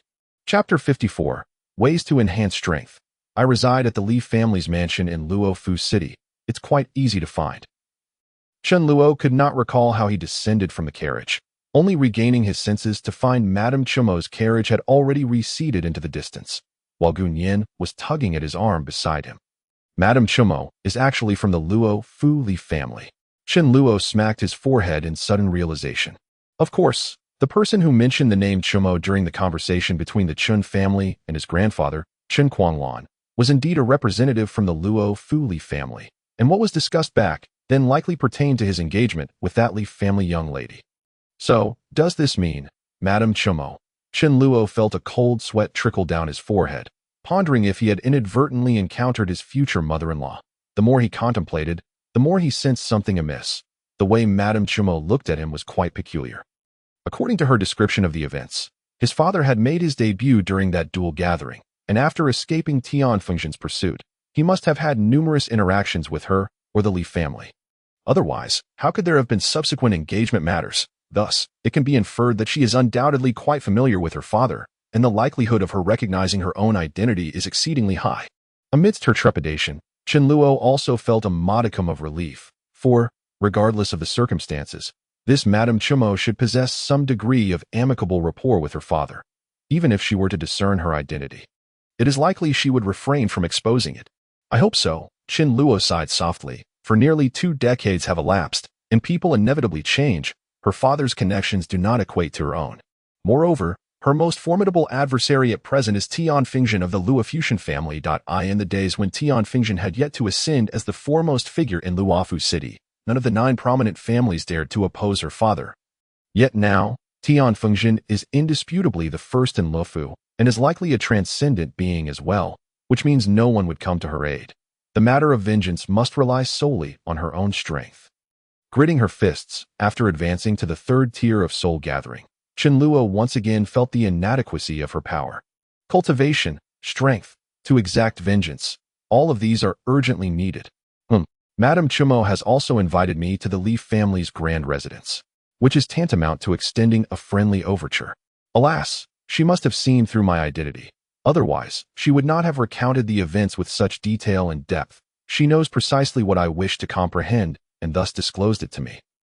Chen Luo sighed heavily, feeling a twinge of regret for not procuring a disguise before entering the city. However, had she truly donned a mask, it is likely that Madame Chumo would have paid her no mind today. "Young master, are we not going to ascend the building?" Observing Chen Luo lost in thought as she gazed in the direction of the departing lady, Gunian's mind was already brimming with various suspicions. Predominantly tinged with jealousy, could it be that he is fond of that mature type? Indeed, that lady's figure is quite splendid, and her demeanor is exceptionally distinguished. My figure is not lacking either. Alas, if only I were a tad taller. Lost in her musings, Gunyan shook Chen Luo's arm once more. Their outing was originally intended to be more playful than investigative. Wandering about with Chen Luo was her true desire. Yet at this moment, Chen Luo was entranced by the carriage of a graceful lady, rendering Gunyan exceedingly envious. Finally breaking her reverie, Chen Luo turned to see Gunyan puffing her cheeks in silent discontent. Eliciting a soft chuckle, glancing at the towering Yinhui Tower, Chen Luo could not help but feel a pang of yearning. It was here that her father once displayed extraordinary prowess as a third-tier soul gatherer, directly defeating a fifth-tier soul gatherer and incapacitating three fourth-tier soul gatherers with merely 3 strikes. Are we going to ascend the tower or not? Gun Yin had omitted the respectful title of young master. Huh, of course, we shall. Why come here if not to ascend? Chen Luo playfully patted Gun Yin's little head before leading the way up the Yinhui Tower. By the time Chen Luo and Gun Yin returned to the Xiujin Tower, the evening had already set in. Fortunately, the night in Lufu City was as vibrant as the day, with the bustling market aglow with lights. After treating Gun Yin to some late-night snacks and noticing that she had finally ceased puffing her cheeks at him, the two finally returned to their guest room. From Xiaolu, Chen Luo had heard that the renowned Qinghua lady from the Tian family had later thrown quite the tantrum, leaving him somewhat embarrassed for having remained indoors since their arrival. It was not merely the fear of an awkward encounter with Qinghua, but he had also promised Tian Sijuan that he would visit in 3 days to heal the injuries of her sister. Tian Yuning, from the dual bloom flower Dai was best not to appear overly leisurely at such a time. Furthermore, it was said that the Tian family had specifically instructed the proprietor of the Xiujin Tower not to allow anyone to disturb Chen Luo. Since the Li family young master departed, no one from the Li family had returned. Perhaps Madame Chumo's return to the Li family had influenced this situation. Chen Luo could only speculate this one reason while pondering the preparations needed for healing Tian Yuning in 3 days. In 3 days, I shall heal Tian Yuning. With the efficacy of the system's medicinal pills, she will undoubtedly recover on the spot, an event sure to capture the attention of everyone present. Once this occurs, the Tian family will immediately ascertain my ability to heal the remaining Tian Yuqing, as well as another member of the Tian family who has similarly lost their powers. This matter will surely be kept confidential by the Tian family. Yet it seems I will have no choice but to remain in Tian Sijuan's residence. Among those who have a profound impression of my father are not only the dual bloom flower sisters, but also Tian Yujing and another individual.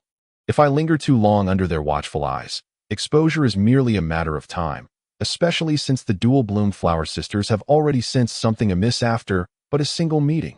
I cannot allow myself to be ensnared in the Tian family. They are already cognizant of my strength. Although they are unaware that I possess the capability to slay beings of higher ranks, I cannot rule out the possibility of the Tian family sending someone to observe, and should that happen, my current third-tier soul gatherer status would not suffice. Even the guards of Madame Chumo from the Li family comprise 2 individuals of 5th tier or above. The Tian family is certainly not lacking in experts. This will not do. Sitting upon the bed and quietly enjoying Gun Yin's leg massage, Chen Luo suddenly opened her eyes, her imposing aura startling Gun Yin. Power. Within 3 days, I must at the very least advance another tier. No, 2 tiers. Only then can I contend with the potential conflicts that may arise. What? The petite Gun Yin, who had stealthily moved closer to the edge of the bed while Chen Luo was deep in thought, was so startled by Chen Luo's sudden intensity that she jumped down from the bed. Oh, it's nothing. Chen Luo glanced at Gun Yin and inquired, do you know of any clandestine places in Luofu City? Places where one can commission others to do their bidding, where anything can be accomplished. Are you referring to an assassination guild? The 55th chapter, to slaughter pigs or to buy knives. Do you know of any nefarious places in Luofu City where one can commission others for various tasks, where anything can be done? Are you suggesting an assassination guild? Gun Yin's eyes widened in astonishment. If you have someone you wish to eliminate, I believe it would be better to inform the Tian family, as they are currently in need of your assistance. With their capabilities, removing 2 individuals should pose no problem, right? No. Chen Luo shook her head. It cannot be left to others. I must do this myself. Just tell me how to find that place. Well, I actually don't know. Gun Yin pouted. I have only heard of it and attempted to seek it out because I wanted to commission them to eliminate Tian Qianhong. But I had no leads whatsoever. I could inquire with Xiao Lu. He has lived in Luofu City for many years and is quite familiar with it, often running errands for various guests. So he should know quite a bit. Upon hearing Gun Yin mention her compatriot, Chen Luo pondered for a moment before giving a slight nod. That works, but do not mention me. This is for his safety.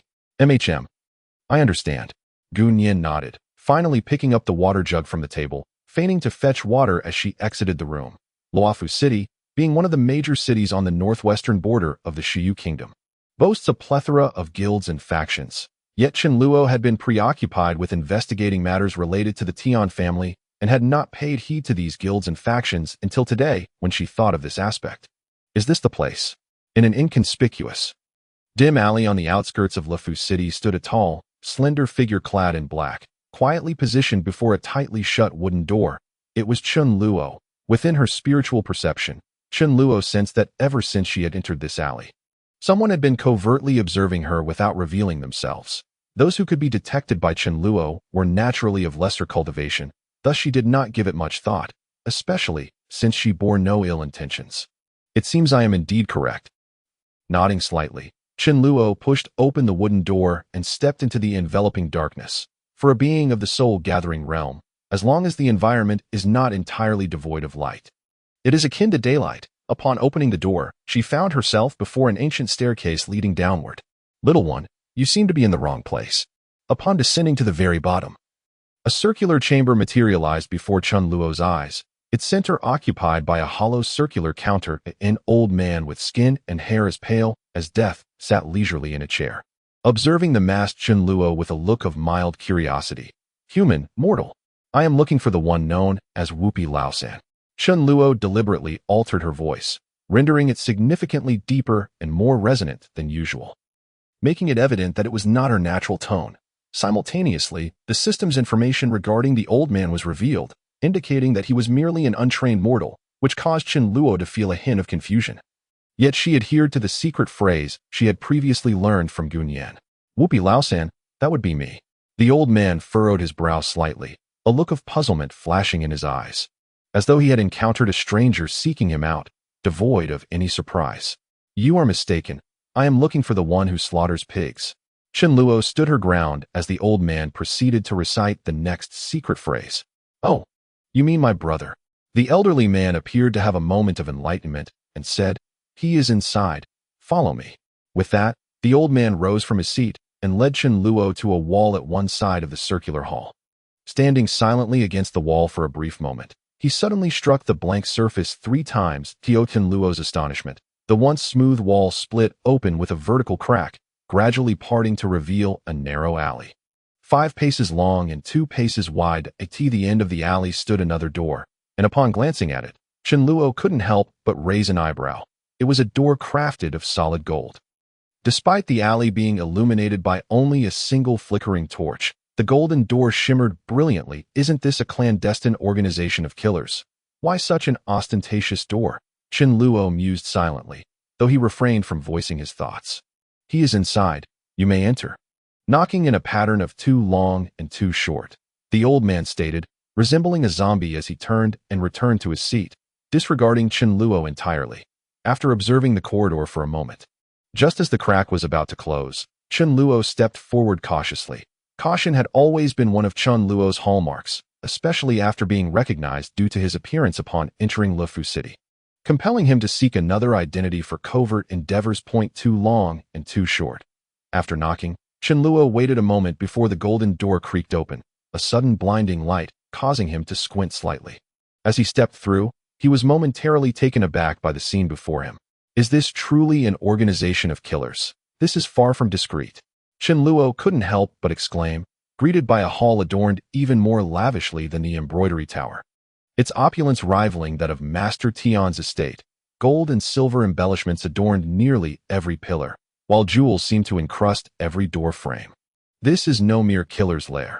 This is an extravagant underground marketplace, Chen Luo thought, tilting his gaze upward to behold the soaring dome, encrusted with gold and silver decorations, interspersed with lustrous pearls that illuminated the entire underground market as if it were daylight, albeit devoid of warmth.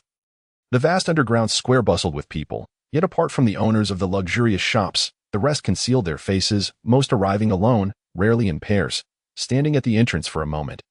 Chen Luo noticed no one expressed surprise at his arrival, nor did anyone acknowledge him.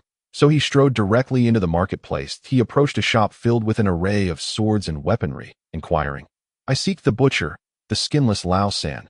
Do you know where he is?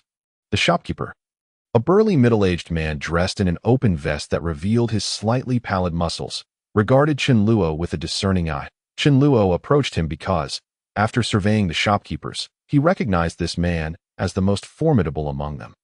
A fourth-tier Chi master. Looking for the butcher? The burly man asked, casting a sidelong glance at Chen Luo before breaking into a sly grin that belied his rugged appearance. I do know, but nothing comes for free in the dark gold market. Are you here to butcher, or to buy a knife? Butcher? Buy a knife? Chen Luo furrowed his brow, unfamiliar with this coded language, yet it was evident from the context that he was there to butcher. Not to purchase weapons. To butcher. Oh, a newcomer seeking work. I see. The burly man chuckled. There are rules to follow when it comes to butchering. As he spoke, he retrieved a lavishly adorned box from beneath the gilded counter and opened it before Chen Luo, revealing a bronze mask intricately carved with elaborate patterns that covered the entire face, save for two small eye holes. One must possess this as proof to butcher, otherwise, one will not be recognized. Conveniently, I have one here for you. It will serve you well in the future, for just 300 gold. 300 gold, for such a trivial mask? Chen Luo couldn't help but scrutinize the mask again, finding no indication of its worth within his appraisal system, clearly marking it as an utterly mundane object. This man was clearly trying to swindle him. After a moment's pause, Chen Luo reached into his pocket, producing a banknote which he handed to the burly man. The man's eyes lit up as he eagerly accepted the note, tucking it into his waistband before pushing the mask toward Chen Luo. Take it, if you're butchering. Head to the deepest shop in the market and state your purpose. Grasping the mask, Chen Luo paid no further heed to the man and continued deeper into the marketplace. I seek work. Come in, was the only reply. Without further elaboration, Chen Luo was led into a back room of the last shop, where several individuals awaited, each wearing a wooden mask of the same design, featuring two eye holes, with different numbers inscribed in ink on each.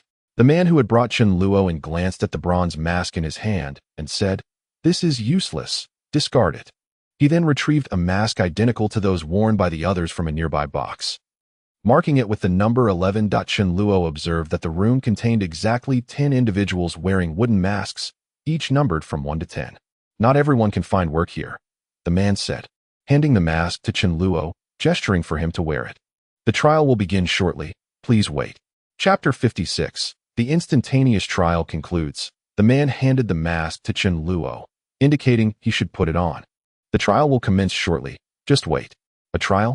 Chen Luo nodded, placing the mask upon his face and standing in a corner of the room, silently observing the other 10 individuals. Each one was a Chi master, ranging from 1st to 6th tier. Would he soon be participating in a trial alongside these individuals? It felt somewhat beneath his dignity. Chen Luo pondered silently at that moment. The man managing the shop ushered in another person, handing him the 12th mask before proceeding to a door at the back of the shop. The trial begins. Please enter. The rules will be explained once you are inside. The 6th tier Chi master, marked with the number 12, was the first to step through the door, followed by the others until all had entered. Once everyone was inside, the shopkeeper closed the door behind them. Chen Luo found himself in a square room measuring 50 paces on each side, utterly devoid of furnishings, save for the suffocating stench of blood that pervaded the air. Someone is watching us. As a soul-gathering master, Chen Luo keenly sensed that someone outside the expansive room was observing the group within, and their cultivation level was undoubtedly formidable. At the very least, a first-tier soul-gathering master. The group dispersed to survey the room, while Chen Luo began to surmise what the trial might entail. Now, I shall explain the rules of the trial. Suddenly, a voice resonated throughout the room, seemingly emanating from all directions, echoing as if whispered directly into their ears, evading detection of its source. Who is speaking? Where are you? Some individuals could no longer contain their surprise, the atmosphere within the room becoming increasingly oppressive, compounded by the overwhelming sin of blood, making it difficult to remain calm. Indeed, a soul-gathering master, such a method is beyond the capabilities of a Chi master. Chen Luo concluded internally, identifying the hidden observer as the examiner for this trial. At that moment, the mysterious voice resounded once more. The trial is quite simple. Today there are 12 participants, and my secret snow hall only requires 2 to AS, for which 2 will become the new members of the secret snow hall. That is for you to decide. The voice paused, seemingly accompanied by a cold chuckle. Now, it can begin. Go. At the sound of begin, all the previously still participants erupted into action, charging towards one another without hesitation, as soon as the mysterious voice proclaimed that only 2 would be chosen. The contestants understood the nature of the trial. A slaughter. Only 2 would remain. Yet, Chen Luo did not rush to engage. No one targeted him. As none could discern his true cultivation level. It seemed all had deemed him unworthy of their immediate attention. Am I truly not anyone's target? Chen Luo smiled faintly, realizing that those who sought to become killers tended to be rather cautious. Unfortunately, my target is everyone. 11 individuals, 2 6th-tier Qi Masters, 4 5th-tier Qi Masters, 4 3rd-tier Qi Masters, and 1 1st-tier Qi Master. In Luofu City, experience is invaluable. I cannot let a single one escape. Ignoring the extreme peril of the ongoing melee, Chen Luo strolled leisurely to the center of the room, surveying the chaos of dazzling martial techniques and the frenzied combatants. With a cruel smile, he suddenly extended his hand, pulling at the air. Instantly, the temperature in the room plummeted to freezing point. A bone-chilling cold surged through every participant, penetrating their very bones. All combatants involuntarily halted, staring in astonishment at Chen Luo, who stood at the center, wielding a glacial longsword, a refined artifact. Outside the trial room, a cloaked figure observed the conflict, having previously taken note of Chen Luo. Upon witnessing the emergence of the icy sword in Chen Luo's hand, he could no longer contain his astonishment. No way. This is martial prowess. This individual possesses such extraordinary martial skills, capable of summoning refined treasures. Just as this soul-gathering master was still in astonishment over Chen Luo's ability to summon a refined treasure, an inexplicable chill enveloped him in an instant. He beheld the figure known as 11, wielding an icy longsword, casually raising his head. Behind the mask inscribed with the character for 11, a pair of eyes colder than the sword itself pierced through the wall, fixating intently upon him. Ah, it seems today, you can only recruit one newcomer. The voice resonated in his ears, compelling the soul-gathering master to clench his fists tightly, snapping him back to reality. A soul-gathering master. It truly is a soul-gathering master.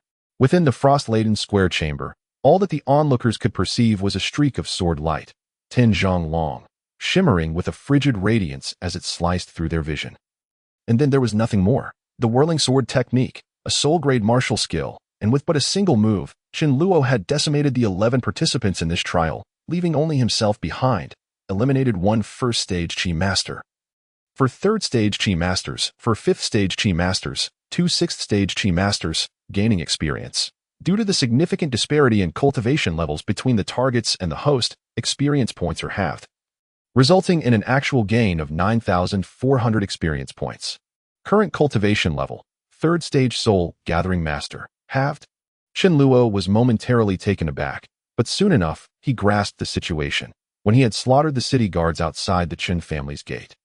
The experience points gained had also been considerably lesser than before. At that time, the urgency of the situation had prevented him from noticing much, but reflecting now, he realized that the multitude of practitioners he had slain should have provided ample experience for a substantial enhancement of his cultivation.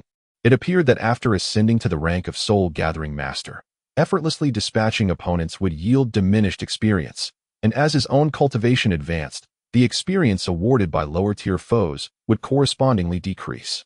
Nodding to himself, Chen Luo raised his gaze once more towards the direction of the concealed soul-gathering master observing the trial, only to find that the individual had already vanished. The 10th. How did you get here? Outside the trial chamber, the ordinary man who had guided Chen Luo and the others displayed a face of astonishment as he gazed at the figure cloaked in black. The silver mask he wore bore no ornamentation, save for the piercing gaze emanating from 2 slender slits and a single crimson tin emblazoned upon the left side of the mask. The secret snow hall comprised 10 leaders, all of whom were soul-gathering masters, and this individual standing before him was the 10th among them. Bai San, the trial has concluded. Open the door. What? The man named Bai San was momentarily taken aback. He had only just closed the door, and now it was over? Yet he had no right to question the command of the 10th. So he turned to retrieve the key and opened the seemingly ordinary but deceptively heavy door. Only to be startled, the figure wearing the 11 mask stood at the threshold, gazing coldly at him. You. Just as Bai San was about to utter an insult, he suddenly felt a hand resting upon his shoulder from behind. Bai San. Step back. The 10th. Bai San felt a chill run down his spine. The 10th had come for 11. Was there something extraordinary about 11? just as Baisan anticipated that the 10th would convey something to that individual. An even more shocking scene unfolded. 11 casually exited the trial chamber, casting a fleeting glance at the 10th, his tone effortlessly mocking as he remarked, "So, you came here after all." To Baisan's astonishment, the 10th, who usually held a position of superiority, actually bowed in deference to the newly minted 11. "May I inquire, sir, what brings you to the secret snow hall?" Chapter 57. The task of the secret snow hall leader. The cloaked figure of the 10th slightly bowed and addressed Chen Luo. "May I inquire, sir, what brings you to the secret snow hall?" Human, second stage soul, gathering master. A system prompt flashed through Chen Luo's mind, and he regarded the 10th's mask with a cold smile as he replied, "I have come to kill." In an instant, an invisible, bloodthirsty aura enveloped the small establishment, causing both individuals who heard those words to feel their hearts skip a beat. This person had come to participate in the initiation trial with the sole intent of killing. Moreover, the overwhelming bloodthirst emanating from him. With just 4 words, the two within the modest establishment were certain that this cloaked figure, 11, was undoubtedly a blood-soaked assassin. "Let us converse inside." The 10th steadied himself. Chen Luo's aura was indeed formidable. Yet, as one of the leaders of the secret snow hall, he had encountered many powerful figures before. However, the sheer simplicity of Chen Luo's intent and the sanguine energy surrounding him were beyond his expectations. The two entered a side chamber adjacent to the establishment, where Baisan promptly excused himself to stand guard outside. "I rank 10th in the secret snow hall," one of its leaders. The 10th introduced himself first, while Chen Luo merely nodded. In such a setting, he would naturally refrain from using his true name. Observing Chen Luo's silence, the 10th continued. "The organization of the secret snow hall is relatively loose. Aside from a few tasks requiring multiple participants, generally, members operate individually without much interaction. Therefore, should you wish to join the secret snow hall, you are most welcome, as we indeed welcome an expert's edition. Your cultivation surpasses mine and has already reached the leader's standard. Thus, you need not seek tasks from the general task board as ordinary members do. In fact, your strength has already attained the level of a leader, and you may select tasks from the unique leader's task list. May I inquire when you wish to choose?" Unique leader's tasks? Chen Luo pondered briefly. "Right now." "Very well." The 10th retrieved a small scroll from the ample folds of his black robe and unfurled it before Chen Luo, saying, "This is our unique leader's task list, crafted by one of the 10 leaders using the cores of demonic beasts. Each leader possesses one. All leader tasks will automatically be reflected within. The changes occurring on one scroll will simultaneously manifest on the others, thus eliminating concerns of task duplication. You may select one task from my scroll, complete it, and upon your return, I shall recommend you as the 11th leader at the leaders' conference. At which point you will also receive your own task scroll."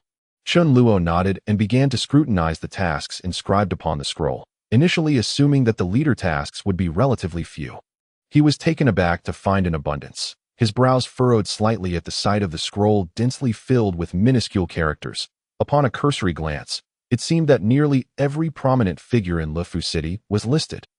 He even spotted the name of the renowned Tian Fengshan among them, with a bountiful reward attached, a transcendent-grade postnatal spiritual treasure.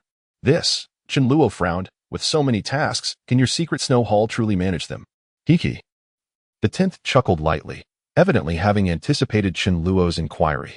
"The assassination organizations in Luofu City are not limited to our secret snow hall alone, and we merely accept task commissions to distribute. We are not the ones who complete the tasks. So we do not guarantee the completion time. Only when someone accepts a task do we connect them with the employer, allowing them to prepare the compensation within a specified time frame. Of course, the time frame is determined by the individual executing the task." "I see." Chen Luo nodded lightly. "So many of these tasks have likely been pending for quite some time." "Indeed," the 10th affirmed. "For instance, the task to assassinate Tian Fengshan remains unclaimed by any assassin organization in Luofu City. And regarding all tasks related to the city lord's manor, although those soldiers and generals may not be impossible to kill, most are direct relatives of the city lord's family. Taking out one would mean provoking the entire manor. Just a month ago, the 4th son of the city lord was murdered at the border, and the perpetrator was none other than that once renowned genius, Chen Luo. I trust you have heard of him." Chen Luo nodded nonchalantly, fully aware, as he was the one who had committed the act. "What was the outcome?" The 10th waved his hand dismissively. The entire Qin family fled from Jishui, and they even killed the city lord of Jishui, who was a fourth-stage soul-gathering master. The Chun family possesses such strength, yet they still must evade the city lord's manner. It is unavoidable, while Tian Fengjin is recognized as the strongest in Luofu City. In terms of influence and skilled practitioners, it is undoubtedly the city lord's manor. The 10th spoke at length, while Chen Luo had already pinpointed his target. This one. Chen Luo indicated a line of text on the scroll and handed it to the 10th. The 10th took the scroll, lowered his gaze, and was momentarily frozen in place. The city guard's military officer, a member of the city lord's manor. Sir, are you certain you heard what I just said? Chen Luo remained composed as he extended his hand once more. Pointing to 2 other entries on the scroll, you haven't finished reading. There are also these 2. 3. Were it not for the mask obscuring his face, the 10th's astonishment would have been fully visible to Chen Luo. Almost simultaneously, new words appeared in the blank space at the bottom of the scroll. Old 10, have you lost your mind? How dare you accept an assassination task from the city lord's manor? Are you courting death? Old 10, should you choose to court your own demise, do not involve the organization. When the time comes, refrain from wearing the organization's mask, lest your death implicate us all. Old 10, if I recall correctly, you are merely a second-tier soul gatherer now, are you not? Those 3 recruits are all 4th-tier soul gatherers. Are you out of your mind? Was it a mere operational oversight? I have already instructed the contact to hold on for a moment. Old 10, speak up. If it was indeed a mistake, I shall fill in these 3 tasks. Chen Luo exchanged glances with the 10 individuals, even without seeing each other's faces. They could sense the awkwardness that permeated the atmosphere. However, Chen Luo was taken aback to discover that this scroll possessed the ability to convey messages between them. The leader who crafted the scroll must be an exceptionally skilled artificer. Ahem, clearing his throat twice. One of the 10 promptly took the scroll before Chen Luo and, extracting a slender crystal pen seemingly formed from a beast's core, inscribed on the scroll, another individual will undertake the task. Should it be completed, the secret snow hall shall gain an 11th leader. The scroll fell into a momentary silence. Who is audacious enough to provoke the city lord's manor? A master. At last, a master wishes to join our secret snow hall. A master. A 7th-tier soul gatherer? An 8th-tier soul gatherer? Could it be a 9th-tier perfection level expert? Ahem. The 10 hurriedly tucked the scroll away to prevent Chen Luo from witnessing it, but it was too late. Why does it feel like this group of assassins lacks the demeanor one would expect from such a guild? As Chen Luo exited the establishment, he could not help but ponder. Chapter 58. The 10,000 Swords of Punishment for Soul Gatherers. Upon leaving the secret snow hall, Chen Luo's mind was abuzz with thoughts. The scroll was indeed remarkable, yet the demeanor of the various leaders following it seemed utterly devoid of the gravitas typical of leaders, including that of the 10. They imparted an odd sensation to Chen Luo. Very vibrant, full of vitality. He could only assign these 2 descriptors, which were far removed from the essence of assassins. While musing, Chen Luo's gaze fell upon the stall where he had previously purchased his mask, and the vendor, upon spotting him, was immediately taken aback. Nearby stall owners also noticed Chen Luo, and they began to mock the weapon merchant with glee. Ha! Old Wang, did you ever expect that lad to emerge alive? You're in for it now. If he made it out alive, it means he has passed the trial. I heard the strongest today was a 6th-tier Qi practitioner. Clearly, Old Wang had not anticipated Chen Luo's survival. Hearing that Chen Luo was participating in the trial, he had thought to exploit the situation by charging an exorbitant price, never imagining that Chen Luo would indeed pay. Delighted, Old Wang's arrogance incited the ire of the surrounding vendors. But they were all taken aback by Chen Luo's unexpected survival. My lord, you, Old Wang's legs trembled. The puppet master behind the Dark Gold City was none other than the secret snow hall. And he could never afford to offend its members. With a soft thud, just as Old Wang believed he was about to receive a lesson, the cloaked figure tossed a mask onto the counter and stood silently, watching him. My lord. Old Wang paused for a moment before comprehending the person's intent. He hurriedly retrieved the bill Chen Luo had given him earlier, presenting it with a forced smile. Do you find this mask unsatisfactory?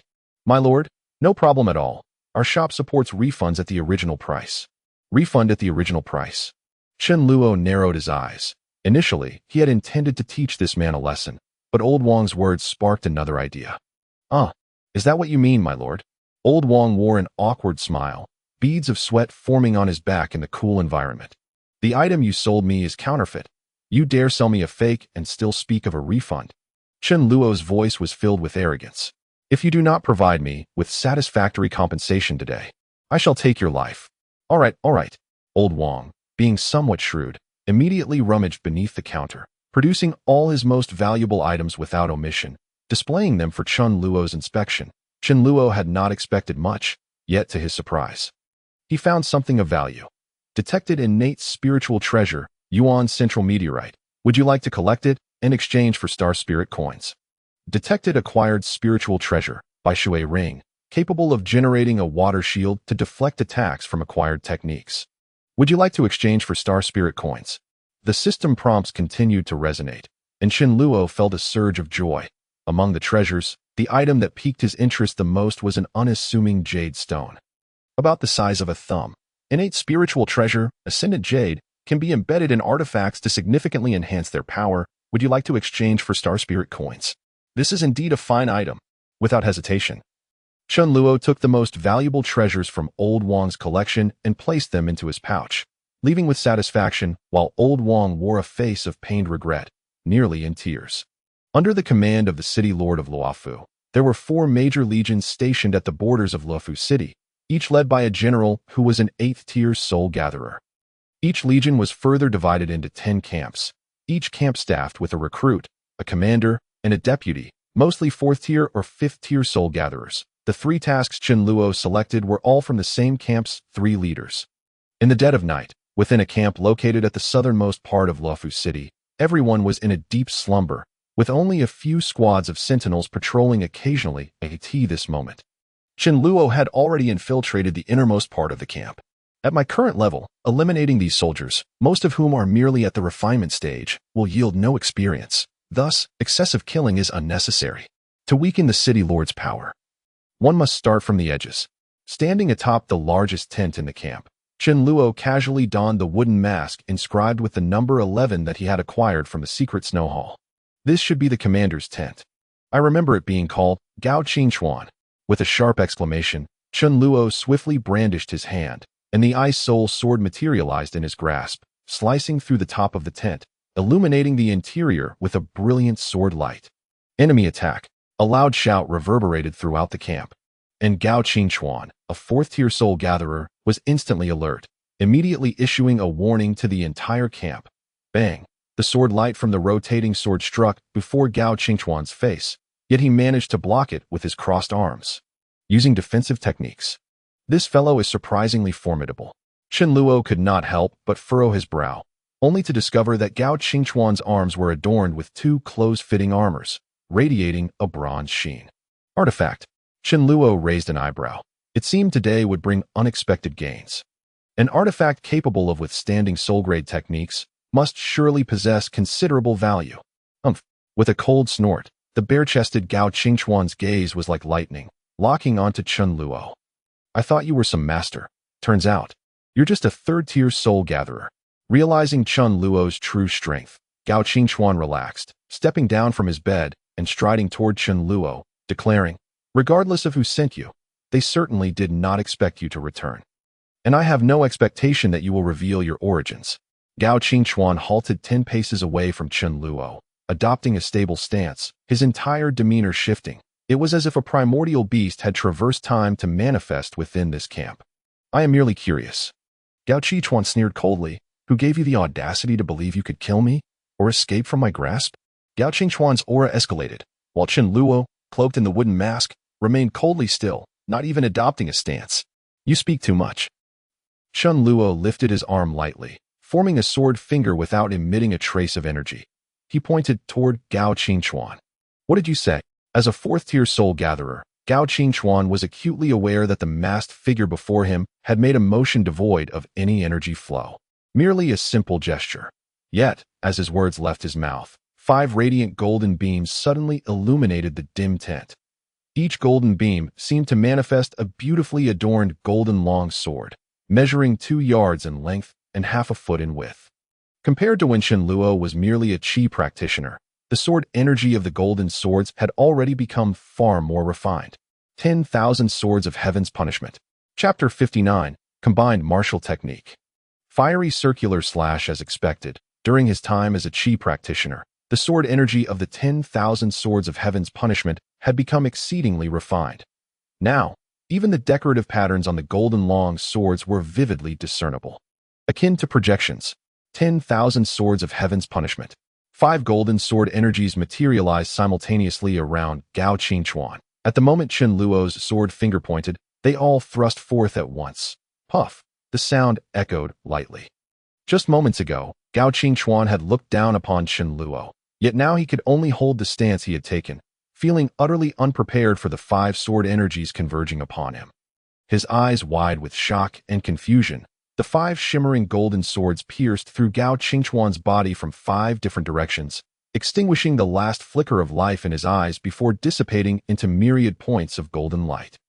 Defeated the 4th stage soul gathering master, Gao Qingchuan, earning 7,000 experience points, an additional 7,000 for leveling up, totaling experience gained.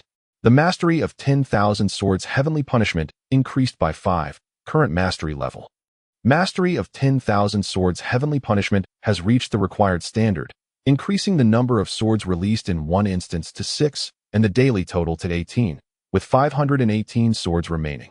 Host experience points have reached the requirement, promoting to 4th stage soul gathering master, current experience points. As Gao Qingchuan fell with a resounding crash, a tumultuous wave surged within Chen Luo's spiritual sea. As if the very essence of his consciousness was boiling, a powerful force awakened within Chen Luo's body. But the most profound change was within his spiritual sea. The once seemingly void expanse of consciousness was no longer tranquil. Turbulent waves churned relentlessly, as if it harbored boundless power yearning for release. A 4th stage soul gathering master. A glimmer of brilliance flashed in Chen Luo's eyes behind his mask. So, this is the sensation.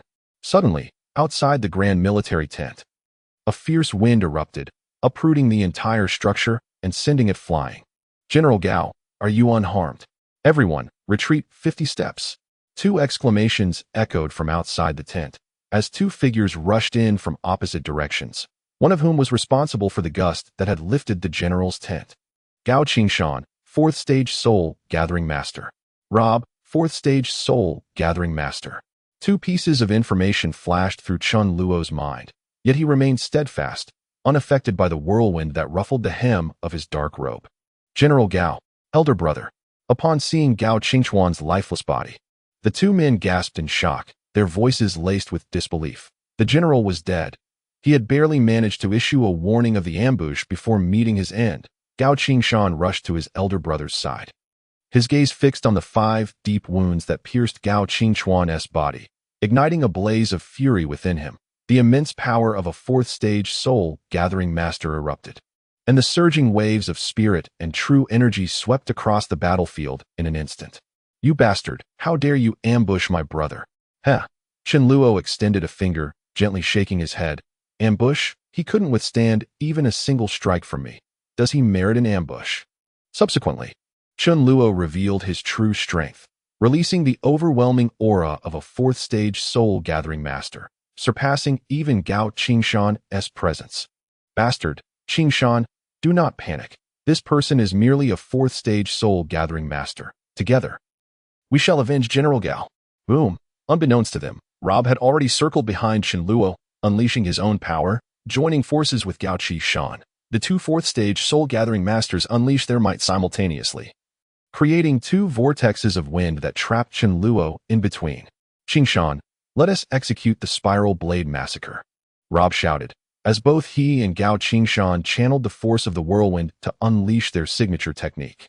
Countless azure wind blades surged within the spiraling gales on either side of Chen Luo, merging with the vortex and charging towards him. Although this Spiral Blade Massacre was merely a purple rank soul technique, the explosive power unleashed when the 2 vortexes collided would rival that of a top-tier soul technique. Humph, even if you defeated the general, so what? At best, you are a 4th stage soul gathering master, and our combined technique would spell your doom even against a 5th stage master. Observing Chen Luo standing unfazed amidst the 2 gales, both Rob and Gao Qingshan wore smirks of disdain. He is merely relying on the external forces to coordinate. Behind the mask, Chen Luo raised an eyebrow, not daunted by the formidable combination of techniques. Rather, he appeared enlightened, a flicker of insight flashing in his eyes. Heh, if you can coordinate, why can't I? With a cold chuckle, a shadowy figure emerged from the darkness at Chen Luo's side, swiftly morphing into a perfect replica of him. A secret technique, shadow clone. Let me stoke the flames for you. The two Chen Luos shouted in unison, their four hands forming four massive, pot-like, blazing circular shields. As Chen Luo's cultivation increased, the power of the rotating fire shield also grew. The clone soared into the air, the two rotating fire shields crashing down with a thunderous roar. Colliding with the two shields raised by Chen Luo's true self, in an instant, the air in the vicinity began to evaporate, the immense heat causing the two gales on either side to diminish by half. The wind blades contained within shrank considerably as well. What is this technique? Why are there two figures? Could he have allies? Just as Gao Qingshan and Rob were struck with astonishment, the situation on the battlefield shifted dramatically. The combined might of the two rotating fire shields was far beyond a mere sum of 1+1. The blazing circular shields, once aflame, solidified into two radiant discs, each several meters in diameter. Allow me to introduce you to my original technique. Huh, with a simultaneous roar. Both Chen Luos launched the two blazing discs, which effortlessly sliced through the two gales. What? How is this possible? Faced with the colossal, radiant discs that sliced through the gales with ease, Rob and Gao Qingshan found themselves with no escape. Left to withstand the impact, boom. As the discs collided with their foes, the explosive force within erupted, transforming the military camp into a scene of chaos, as if two enormous bonfires had appeared out of thin air. Their blinding flames shooting skyward. In that moment, sparks flew, igniting tents and supplies throughout the encampment. Such power! Chen Luo, who had only just been inspired to unleash this technique, was equally astonished by its might. He had not anticipated that the originally basic fire shield technique could sever an opponent's soul technique when combined. Indeed, the techniques within the system are extraordinary. While any technique may grow in power with the increase in cultivation, there always seems to be a limit to their inherent strength. Yet, the techniques provided by this system appear to defy such constraints. Is this the reason why the system's techniques do not have power tiers? This technique is so formidable. I could certainly utilize it frequently against numerous foes in the future. I shall name it Blazing Circular Slash. Having christened his newly devised technique, Chen Luo turned his gaze toward the two massive bonfires. The brilliant white light slowly fading to reveal his adversaries. Gao Qingshan stood there, his armor stripped away by the force of the blast, his upper body bare as he fought to regain his strength. The once formidable aura had diminished by nearly half, clearly indicating that although he had preserved his life, his combat prowess was significantly impaired. Meanwhile, Rob was enveloped in a faint azure glow emanating from the jade pendant at his waist, forming a protective barrier that deflected the explosive blazing circular slash. Truly worthy of the city lord's lineage, to possess such a life-preserving treasure. Chapter 60. A single sword breaking 1,000 troops. Truly worthy of the city lord's lineage, to possess such a life-preserving treasure. Chen Luo smiled faintly, pleasantly surprised by this unexpected gain.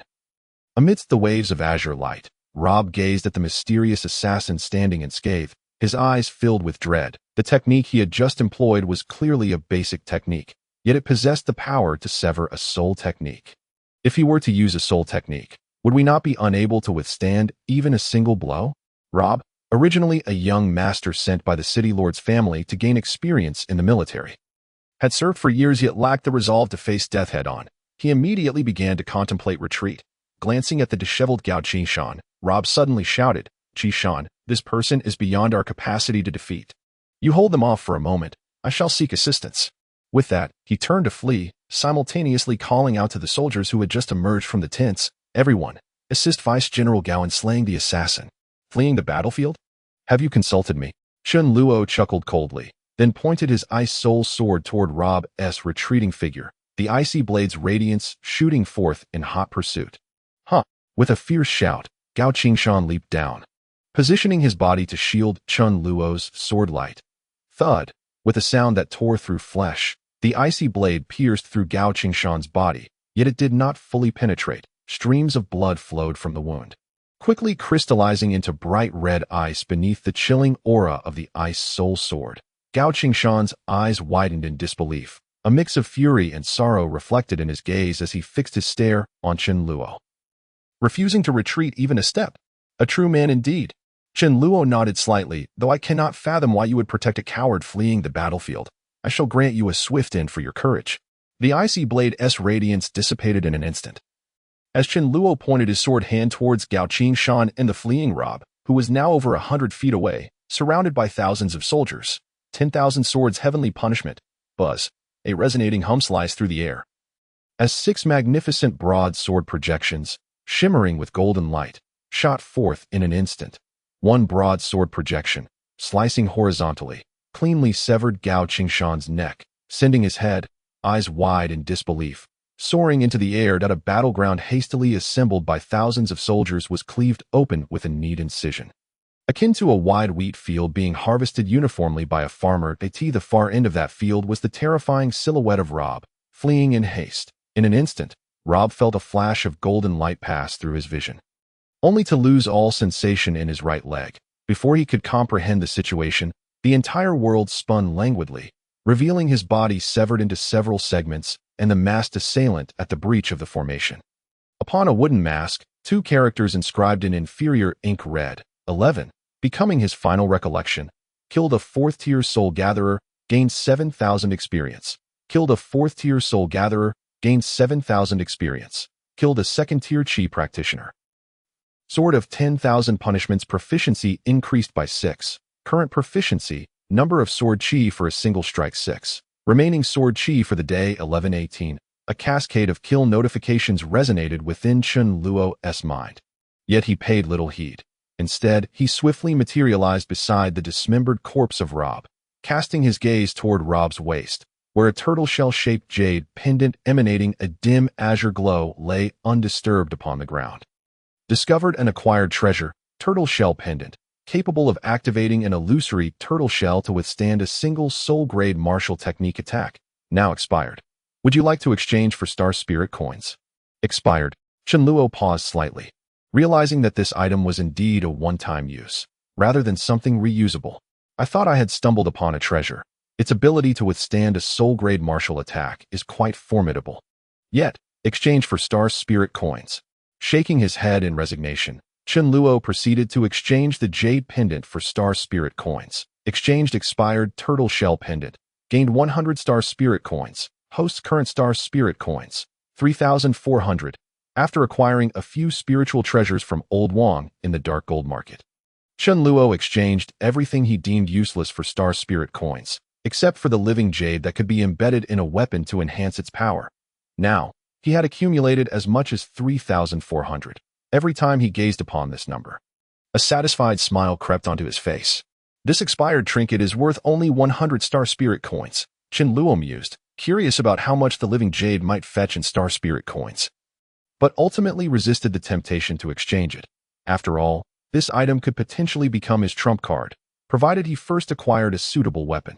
Although the Eye Soul Sword was impressive, it was, after all, a manifestation of martial technique that could not be tempered or embedded. It merely retained its original refined weapon power, and as Chen Luo's cultivation grew, the enhancement of the Eye Soul Sword only extended its duration, not its inherent tier. It seems that to extricate myself from the obstacles posed by the Tian family, I will need at least one sufficiently powerful means of survival or a method capable of instilling enough fear in my adversaries. Perhaps I should return and see if the system has any suitable methods.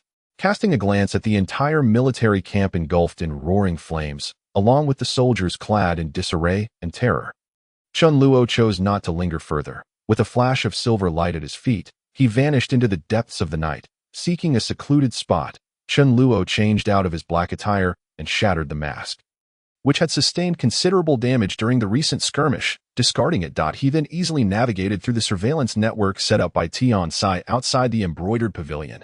Most of these individuals were merely chi practitioners, and given Chen Luo's cultivation, there was no chance of being detected by them. Tian Sai was well aware of this. These guards were now left with the sole task of protection, as the Tian family was equally wary of any disturbances from the Li family. Without disturbing the slumbering Gun Yin, Chen Luo entered his room, reassured by the absence of any anomalies in his spiritual senses. He then reclined upon his bed and summoned the system's personal information for a thorough examination. Host: Chen Luo, human. Cultivation: 4th tier soul gatherer, current experience. System martial techniques: Forge grade swift sky step, Forge grade shadow strike, Refined grade rotating fire shield, Refined grade ice soul sword, Refined grade secret technique shadow clone, Soul grade secret technique magic mirror illusion array. Other martial techniques: Purple tier soul grade rotating sword kill, Soul grade beast technique silver light Godspeed. Star spirit coins 3,400. Just 7,600 more experience, and I can ascend to a 5th tier soul gatherer. This experience isn't urgent. My immediate priority is to find a way to extricate myself safely from the Tian residence. Should I simply use Shadow Clone to deal with them? If the Tian family wishes to detain me, they would find it impossible. But what about Gun Yin? If I were to do that, it would surely sour my relationship with Tian Sai, putting Gun Yin in danger and jeopardizing both her vendetta and my plans. With 2 days left, perhaps I should take on some tasks, eliminate a few henchmen of the Lord of Luofu City. No, today's events have caused quite a stir. The Lord's residence is likely on high alert. I will need to wait a while before making another move. Lying on his bed, Chen Luo let out a soft sigh. It seems I must seek a solution from the system. Star Spirit Coin Exchange System. Chapter 61, Void Ring. Lying on his bed, Chen Luo sighed softly. It appears I need to find a solution from the system. Having amassed so many Star Spirit coins, it's time to put them to use. Closing his eyes. A moment later, a list resembling a shop display appeared in his mind, showcasing countless items along with their corresponding descriptions, various colors, diverse forms, some dazzling, others dim or even void-like, all reflecting before Chen Luo's eyes. There are so many.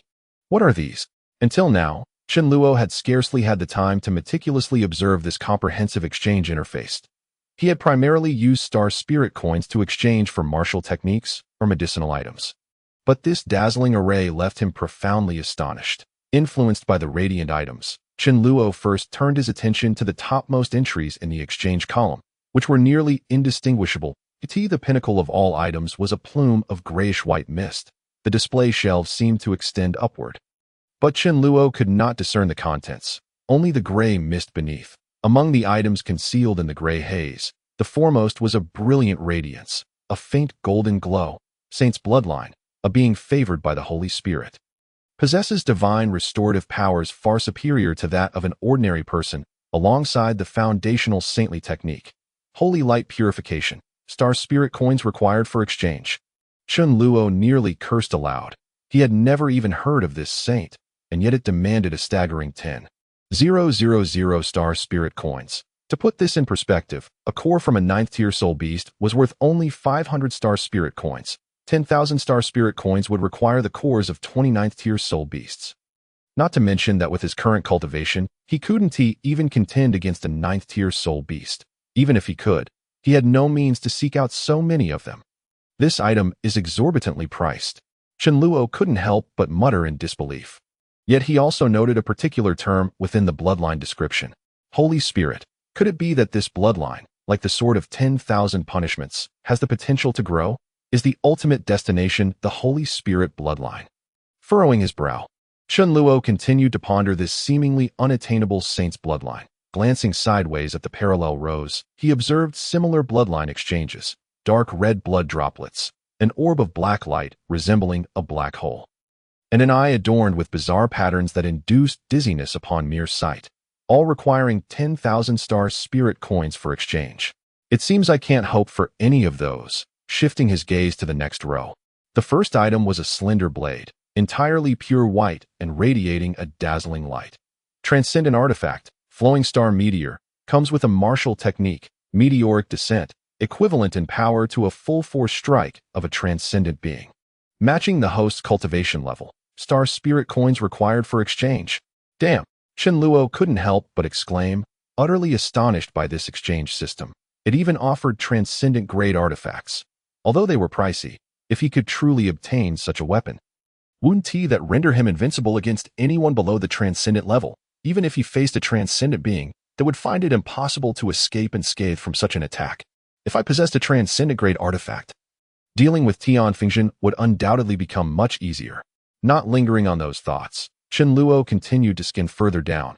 After sifting through multiple zeros, he finally located an item he could afford. Refined Grade Artifact, Longsword Wanderer, grants the user a permanent increase in combat speed by half a tier. Star Spirit coins required for exchange, 1,000. A longsword that can enhance my combat speed. This could indeed bolster my combat capabilities. A half-tier increase in speed is not to be underestimated, yet it may still fall short against an opponent with 2 tiers of cultivation above mine.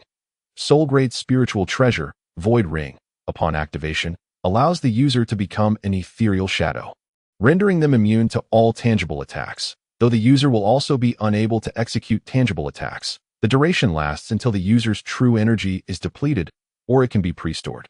With a maximum storage duration of up to 15 minutes, Star Spirit coins required for exchange, 3,000. This is a remarkable item, a veritable lifesaver. Chen Luo's eyes lit up, with such an item in hand. Even if a 9th-tier Soul Gatherer were to unleash a flurry of attacks upon him, he would emerge unscathed. Tangible attacks refer to any forms of attack that have physical manifestations, including sword strikes and blade lights. Chen Luo knew that only those who had become transcendent beings could wield intangible attacks. Although the 3,000 Star Spirit coins are rather expensive, acquiring a treasure that can safeguard my life in the face of formidable enemies is certainly worth the price. Moreover, as for Star Spirit coins, I need not worry about having nothing to exchange in the future when dealing with the Tian family or the Luo clan of the City Lord's Mansion. Without a moment's hesitation, Chen Luo promptly utilized 3,000 of his scant 3,400 Star Spirit coins to acquire a ring known as the Void Ring. A ring, approximately 2 finger widths wide and entirely enveloped in a glossy black sheen, materialized before him, appearing semi-transparent like jade, which he grasped in his hand. Is this the Void Ring? Chen Luo delicately slid it onto the index finger of his left hand, and the ring adjusted its size to fit perfectly as it settled upon his finger. Void Ring, Soul Master, Chen Luo. The system's prompt echoed in his mind, causing him to pause for a moment. This item can recognize its master. Chen Luo exclaimed in astonishment. Generally, only treasures of extraordinary grade could recognize a master. Yet this soul-grade treasure in the system could do so as well. Let me test how this ring functions. Qi flowed through his meridians and into the ring from his index finger. And at the instant of contact, Chen Luo's entire being momentarily blurred, before returning to its usual state. Is that it? Did I succeed? He attempted to wield the Ice Soul Sword, but there was no response from his hand. As the system's information resounded in his mind, Void Ring in use. Host unable to employ tangible attack martial techniques. Please activate the ring's void effect before usage. As I suspected, I cannot utilize martial techniques. Chen Luo frowned, but how can I verify if I have truly turned into nothingness? Suddenly, he noticed a pair of scissors in his room, typically used by Gun Yin for sewing, and decided to conduct an experiment with them. Placing the scissors on the table, he activated the ring's void effect and brought his arm close to his astonishment. The blade of the scissors pierced directly into his arm without inflicting any harm. Indeed, this is quite useful. Chen Luo felt a surge of joy, yet his brow furrowed in concern. If I maintain the scissors embedded within my body and then deactivate the ring's void effect, what will occur? He rolled up his sleeve, allowing the scissors to pass through, and then deactivated the void effect. With a soft sound, the scissors remained lodged in his sleeve, the fabric splitting open to encompass them. This is strangely unsettling that it seems I must exercise greater caution when utilizing the void state in the future. Chapter 62. A pill that stirs the city. 3 swift days passed. Ever since completing the leader's task for the secret snow hall, Chen Luo had not stepped outside, dedicating himself to studying the various usage precautions for the newly acquired Void Ring. Meanwhile, news of the burning of the Luo Fu City Guard encampment and the simultaneous deaths of 3 4th-tier Soul Gathering Masters spread throughout the city. That evening, flames soared into the sky, drawing the attention of many to the unusual event. According to the information Gun Yin brought back, the man named Luo Bu was indeed one of the direct descendants of the City Lord's mansion. Considered a talented youth nurtured by the mansion, his demise incited particular wrath from the City Lord of Luo Fu. First, his 4th son met an untimely death, and now he lost 3 military officials, one of whom was from his own family.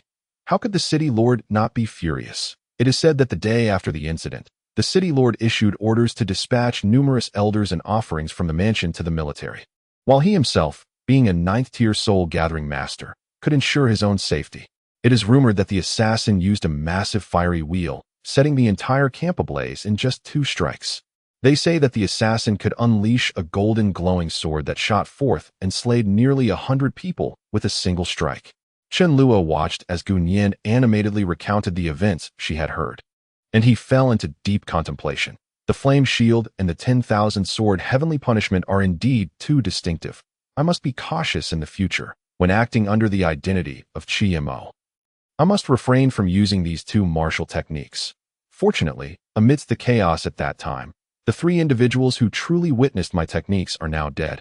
Otherwise, if I could not use the Shadow Clone and Ice Soul Sword, I would have been left defenseless. After Gun Yin's lengthy account, Chen Luo finally awaited the arrival of Tian Fu Ling, the Tian family's green-robed offering.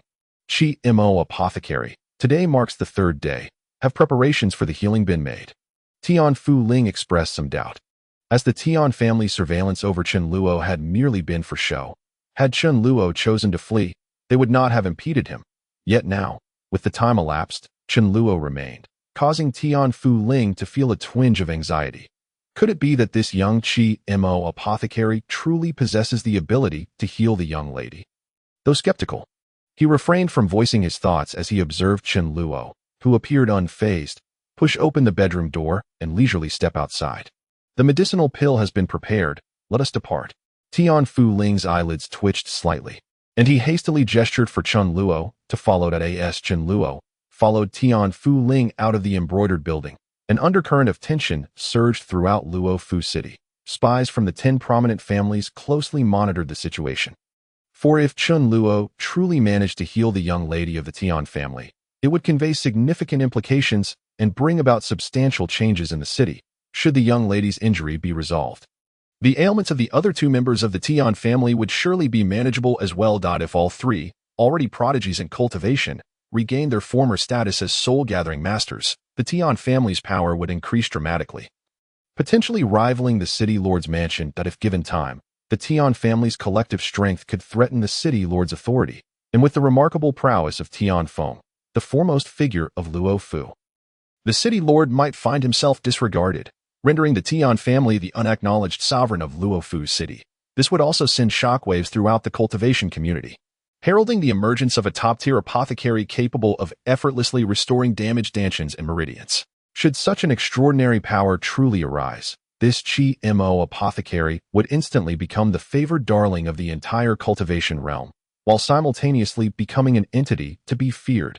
Despite this speculation, the Tian family's young lady's affliction was a conundrum that no apothecary in the cultivation realm had been able to resolve, so no one genuinely harbored high hopes for Chen Luo.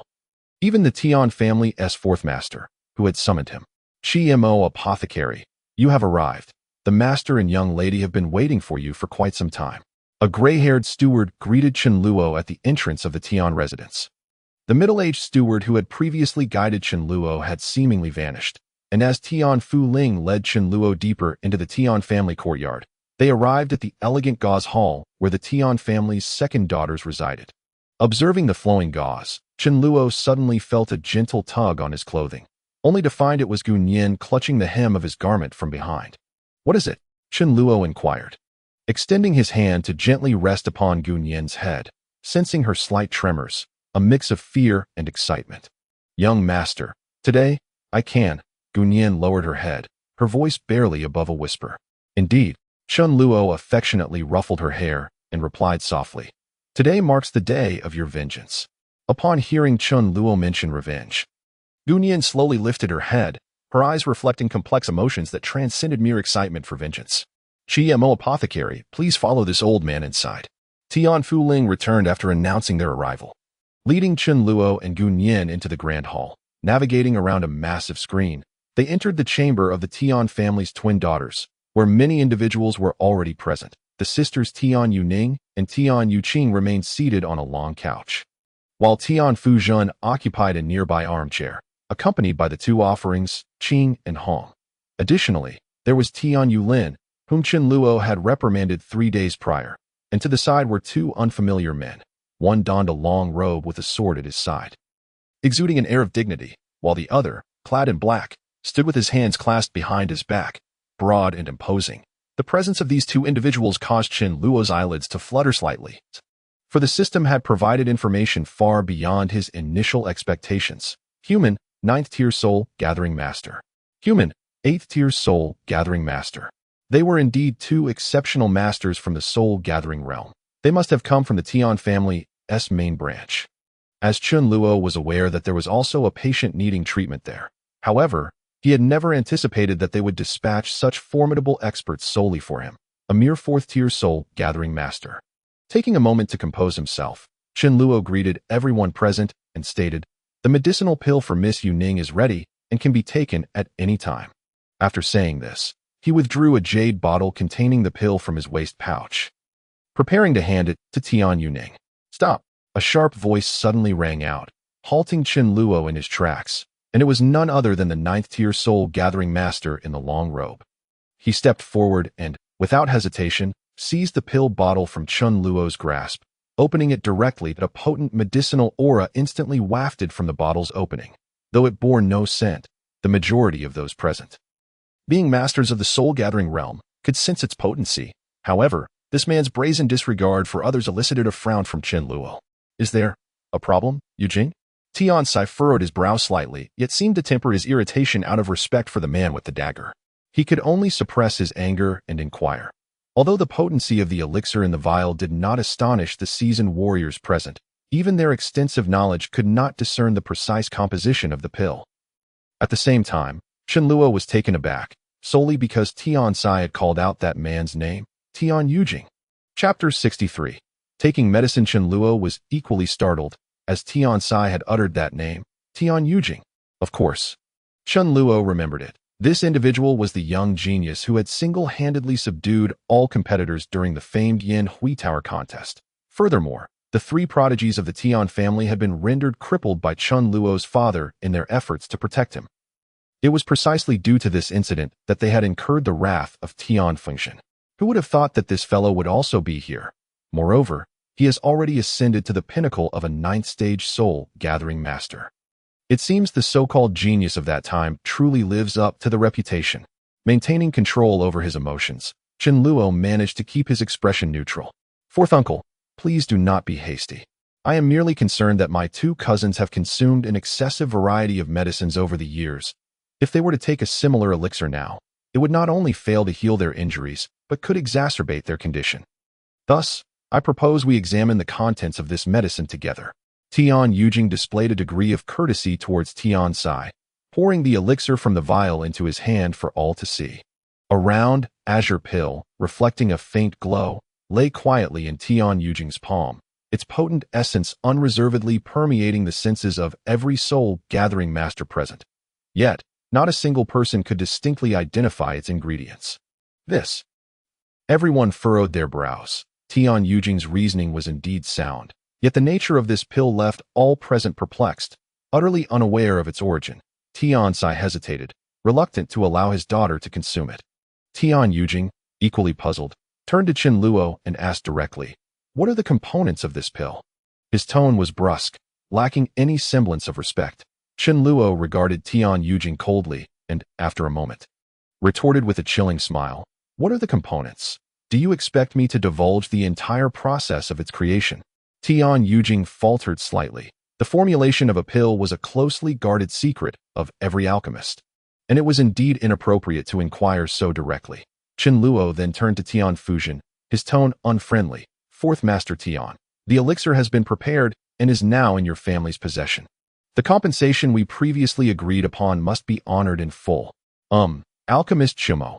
Tian Sai clearly harbored doubts regarding the elixir presented by Chen Luo, but he could not propose an appropriate solution. "Nonsense. I am speaking to you." Tian Yujing abruptly interrupted Tian Sai, bellowing at Chen Luo. "Do you think the Tian family is a place where you can simply come and go as you please? If you refuse to disclose the contents of this pill, do you possess a second one? I must first test whether this elixir is harmful." Chen Luo's eyes narrowed slightly, an undercurrent of anger bubbling to the surface. He turned to Tian Fuzhen, only to find him silent, seemingly swayed by Tian Yujing's words, which only intensified Chen Luo's ire. Coldly, he stated, "There is only one pill. You may use it if you wish. Otherwise, We need not waste any more time. With that, he reached for the refined restoration pill in Tian Yujing's hand. But to his surprise, Tian Yujing clutched it tightly, releasing a hint of the terrifying pressure of a ninth-stage soul-gathering master. Sneering, "Humph, since the pill is already in my grasp, what reason do I have to return it to you? If you lack a second pill, I shall not make things difficult for you. I can grant you 3 more days. You shall concoct another identical pill here in the Tian residence." The oppressive aura of the ninth-stage soul-gathering master bore down on Chen Luo, making him feel as though every bone in his body quivered. And this was merely a fraction of the pressure exerted by his adversary. A ninth-stage soul-gathering master is truly fearsome. Are they truly attempting to imprison me in the Tian residence without even confirming whether the elixir is effective? These individuals are unafraid of tearing their masks off. Refusing to yield, Chen Luo glared at Tian Yujing and coldly replied, "It appears you have no intention of healing my 2 cousins. In that case, I see no reason to remain here any longer. Consider the elixir as having been fed to the dogs." With that, he turned to leave, taking Gunyan with him. The Luo Fu Tian family, the foremost clan. Today I have indeed witnessed their true colors. How dare you? What did you say? Tian Yujing erupted in fury, swiftly blocking Chen Luo's path. Do you think the Tian family is a place you can enter or exit at will? The pressure of the ninth-stage soul-gathering master surged sharply, and for a moment, Chen Luo felt as if he would be crushed to the ground. Straining to maintain his composure, Chen Luo raised his head defiantly, meeting Tian Yujing's gaze with a cold smirk. "Do you truly believe you can stop me?" Enough! A sudden, sharp command rang out, startling everyone present. The speaker was none other than the very subject of today's healing, Tian Yujing. The coldly beautiful woman, who had remained silent until now, wore an expression of profound sorrow. "Yujing, hand over the pill." Tian Yujing's voice trembled slightly, yet it was resolute and brooked no argument. "Cousin Yujing, but the components of this elixir remain unknown. If it proves detrimental like the previous ones, Tian Yujing's imposing aura diminished, his tone softening to in his lifetime. He had dominated Luo Fu City, boasting a genius-like cultivation talent that outshone his peers. Yet, there were 3 individuals to whom he felt a deep sense of weakness and indebtedness.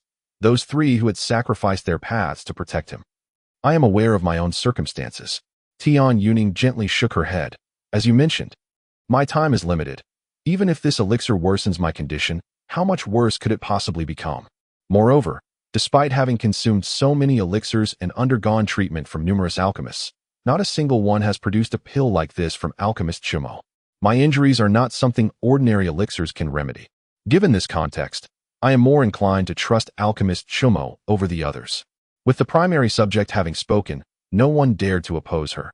Even Tian Sai had to concede that Tian Yujing's reasoning held merit. Very well. Under Tian Yujing's gaze, Tian Yujing finally sighed, retracting all his oppressive energy, yet he continued to glare fiercely at Chen Luo. "Since cousin Yujing trusts you, I shall refrain from saying more. However, if she experiences even a hint of discomfort, I will ensure you suffer a fate worse than death." With that, he turned away from Chen Luo and respectfully handed the refined restoration pill to Tian Yujing. As she received the elixir, her hand trembled slightly. Though she had previously declared her disinterest in further treatment, how could she truly abandon the longing for those once thrilling days of vengeance and camaraderie, now that the pill was in her grasp?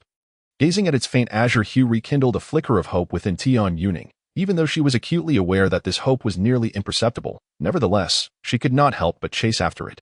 Taking a deep breath, Tian Yujing appeared to make a decision, and she directly placed the elixir in her mouth, swallowing it whole. In that moment, as soon as Tian Yujing swallowed the pill, a hollow, thunderous sound erupted from within her body, causing her to tremble violently and nearly leap from the bed. "What is happening?" The crowd gasped in shock. For 20 years, the Tian sisters had taken medication countless times, but never had they reacted so intensely.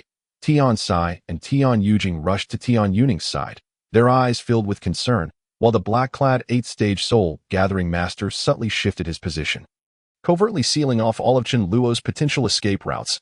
Chapter 64.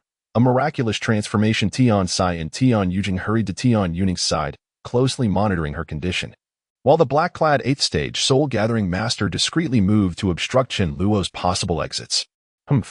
"They are indeed wary of me. Luo did not shy away from casting a cold smile at the black-clad soul-gathering master, then turned his confident gaze back to Tian Yuning. While he could not comprehend the nature of the transformation occurring within her, he remained fully confident in the elixir provided by the system. After all, it had saved him when he was left with but a single breath.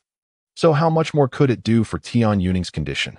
Before him, Tian Yuning closed her eyes tightly, and after the deafening sound reverberated within her, she began to rise slowly from the bed, floating effortlessly in the air. Ugh! A sound of mingled pain and relief escaped Tian Yuning's lips, and then her previously seated form unfurled, her exquisite countenance beginning to change dramatically. All present were struck with horror as they watched Tian Yuning's face rapidly lose its youthful firmness. Her once taut skin sagging, and wrinkles swiftly appearing at the corners of her eyes. Astonishingly, her cultivation, which had once reached the 9th stage, began to plummet at an alarming rate. Her entire aura weakened in an instant. What is happening? Alchemist Chumo?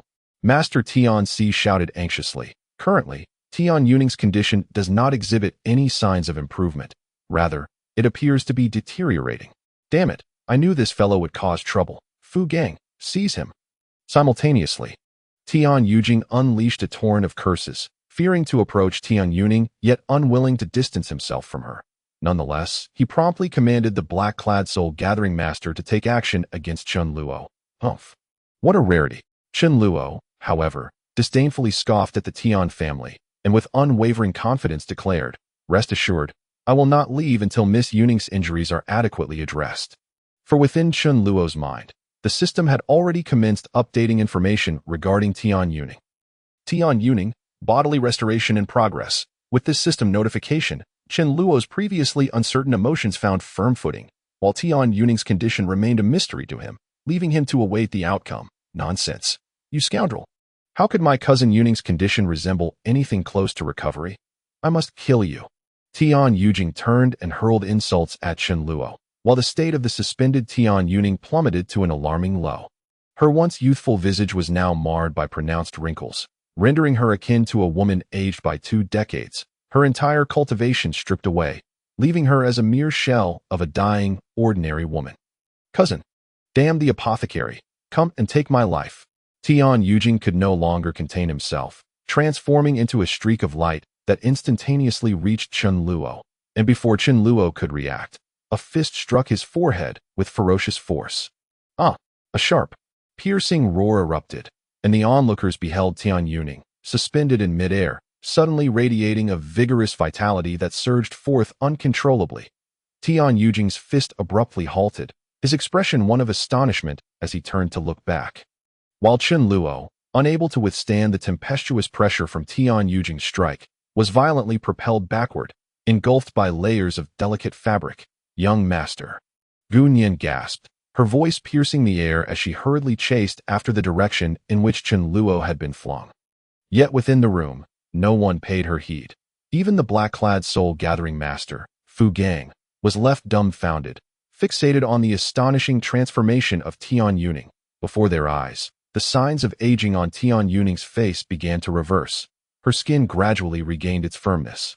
Wrinkles smoothed out, and her once graying hair transformed back to a lustrous black. Concurrently, her cultivation soared rapidly. Heavens, this. Tian Fujin was so overwhelmed with excitement that he could scarcely articulate his thoughts, for the explosive vitality had far surpassed the remnants of life force within Tian Yuning, propelling her cultivation to break through the forging realm and ascend towards the Qi master level. This was a monumental change unseen in over 2 decades. Her cultivation is still climbing. She has reached the 5th tier of Qi master. Tian Yujing was utterly captivated, his focus entirely on the rapidly recovering Tian Yuning, his face a canvas of joy and astonishment. Even the most potent elixirs and the most skilled apothecaries had never produced results so swiftly. Meanwhile, the other twin, Tian Yuqing, who had been quietly seated nearby, could no longer maintain her composure. She collapsed onto the bed, tears of excitement streaming down her face as she gazed at her sister's swift revival. Her eyes brimming with hope. 8th tier Qi master, 9th tier Qi master. As the Tian family members looked on in shock, Tian Yuning's cultivation surged to a staggering breakthrough. effortlessly reaching the soul-gathering master realm. And she showed no signs of stopping. First-tier soul-gathering master, second-tier soul-gathering master. Only when her cultivation stabilized at the third-tier soul-gathering master did Tian Yuning finally cease her ascent.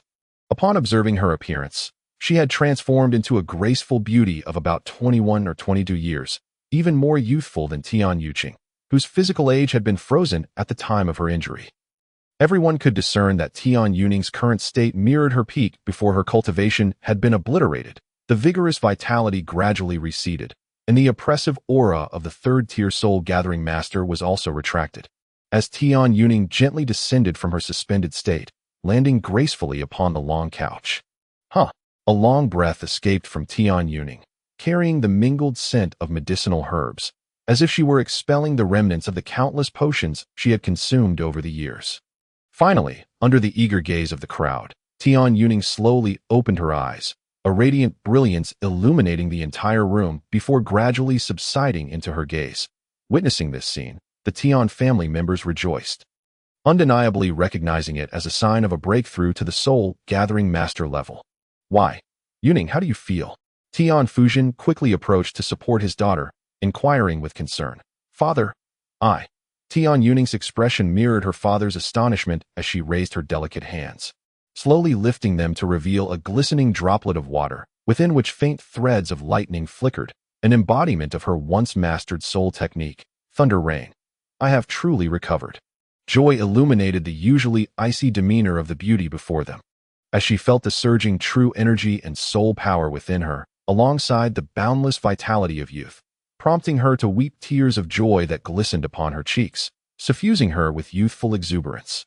This is nothing short of a miracle.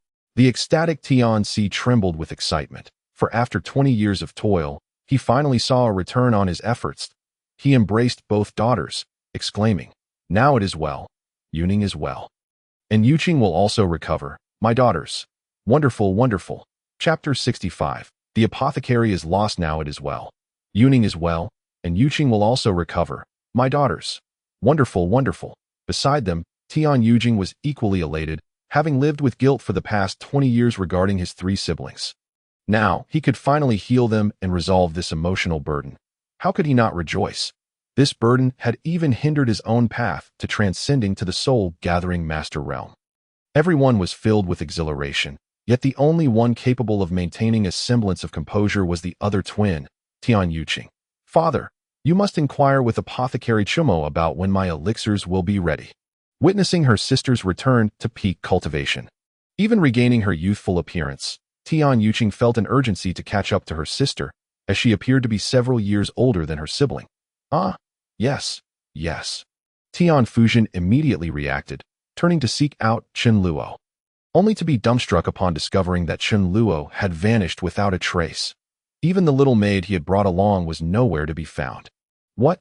Yujing, where is Apothecary Chumo?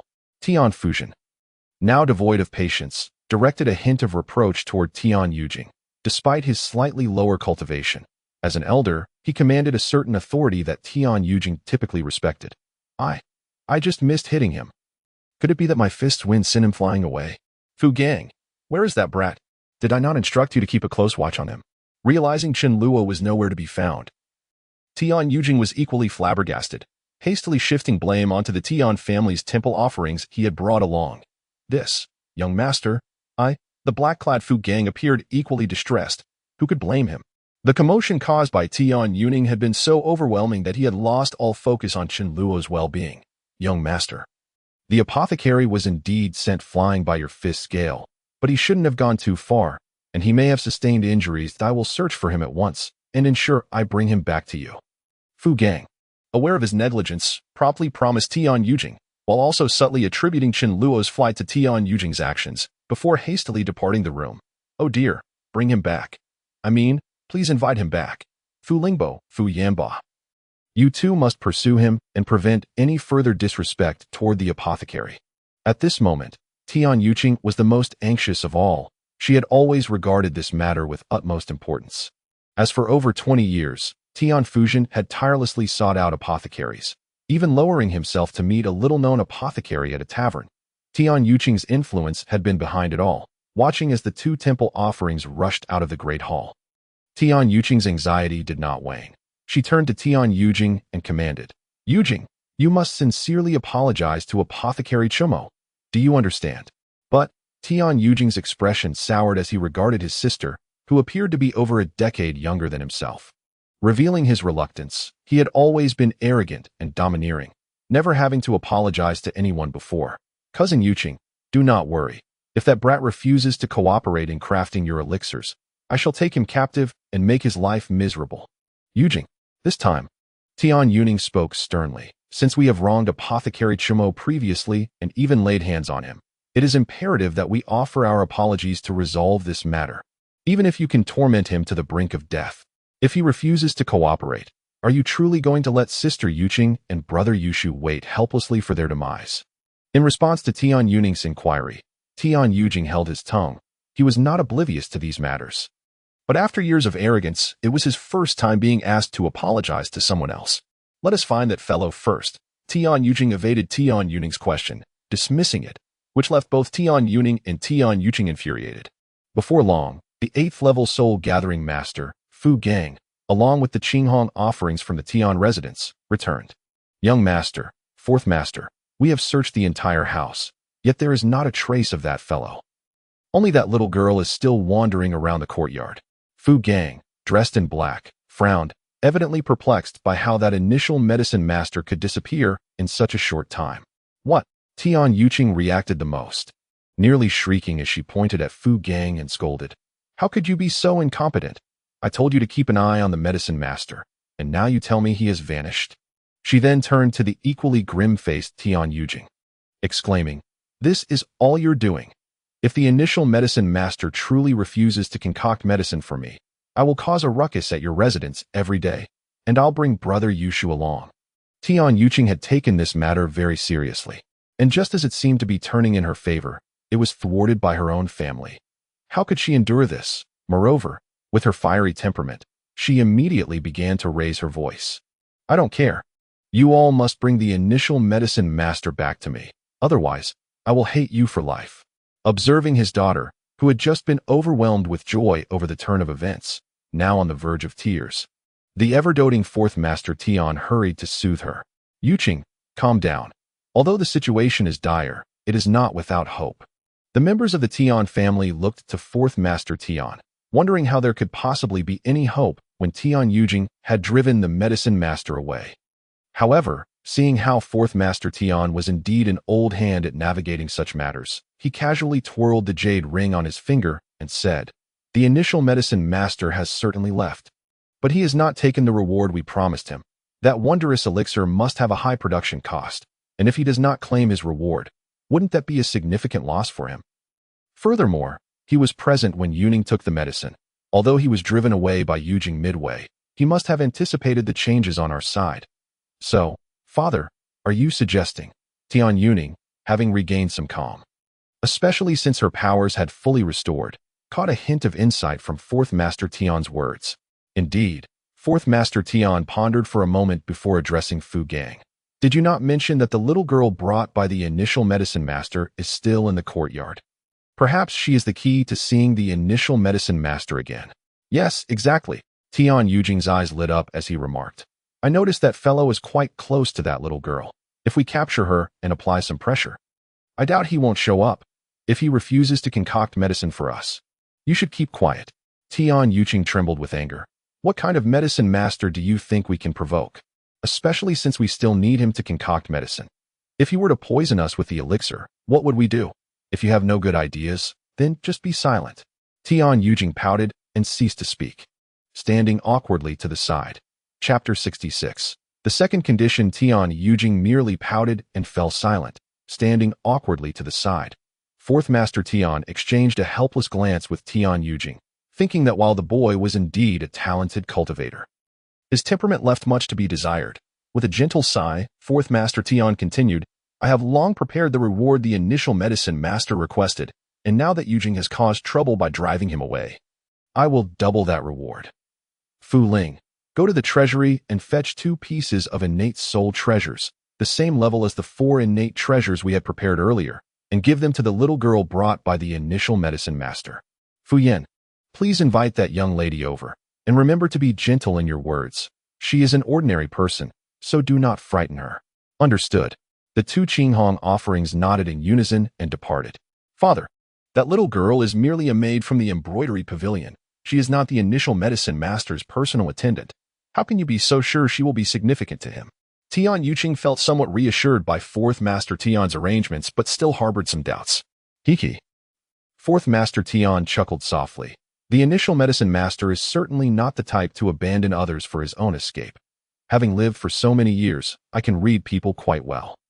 Moreover, given the circumstances earlier, there was no need for him to leave. Even if he did, there was no reason to be so hasty and mysterious, so this little maid who remains must have her role to play. But we have not yet finalized the reward for the initial medicine master to treat me. And he left so suddenly. Could it be that he is genuinely angry and unwilling to heal my injuries? Tian Yuqing's face was marked with worry, having witnessed her sister's miraculous recovery. And now the situation was shrouded in uncertainty, making it hard for her not to feel anxious. Fourth Master Tian nodded. Every medicine master has their peculiar temperament, and the initial medicine master's temperament is particularly difficult. We certainly experienced this during the incident with Yulin. However, such individuals are often trustworthy, and considering his attitude last time, this second condition must be his primary objective. Since he left without a word, leaving only this little girl behind, then the breakthrough must lie with her. Master, Miss Gunyan has arrived. The red-clad offering, Tian Fu Yin, led the trembling and panicked Gunyan into the hall. Ji Yunyan stood alone before a room full of soul-gathering experts, including those at the 9th level perfection, and her small frame trembled under the immense pressure. Gunyan, do not fear. Come to me. They dare not bully you. Seeing Gunyan so nervous, the perceptive Tian Yuqing quickly stepped forward, wrapped her arms around Gunyan, and gently stroked her back in comfort. In Tian Yuqing's eyes, this maid from the hotel was her savior. Little girl, your name is Gunyan, right? Do not be afraid. Your young master has healed my eldest daughter, and we will absolutely not harm you. Fourth Master Tian walked over to Gunyan, his face warm with kindness as he slightly bent forward, transforming into a benevolent elder. His amiable demeanor gradually calmed Gunyan. Heavens! That initial medicine master actually left me here alone. He wouldn't abandon me, would he? These people's attitudes are so strange. Why are they treating me, a mere maid, this way? Tian Yuqing is comforting me. She seems less unpleasant than before. No, Gunyan, be steadfast. Tian Yuqing is a detestable woman. She actually attempts to seduce the initial medicine master. But what if she does seduce him? What does it matter to you? The initial medicine master has already rejected you. Fourth Master Tian, with a benevolent smile, observed Gunyan, completely oblivious to the tumult of thoughts in her mind. He assumed Gunyan had calmed down and continued to smile as he spoke.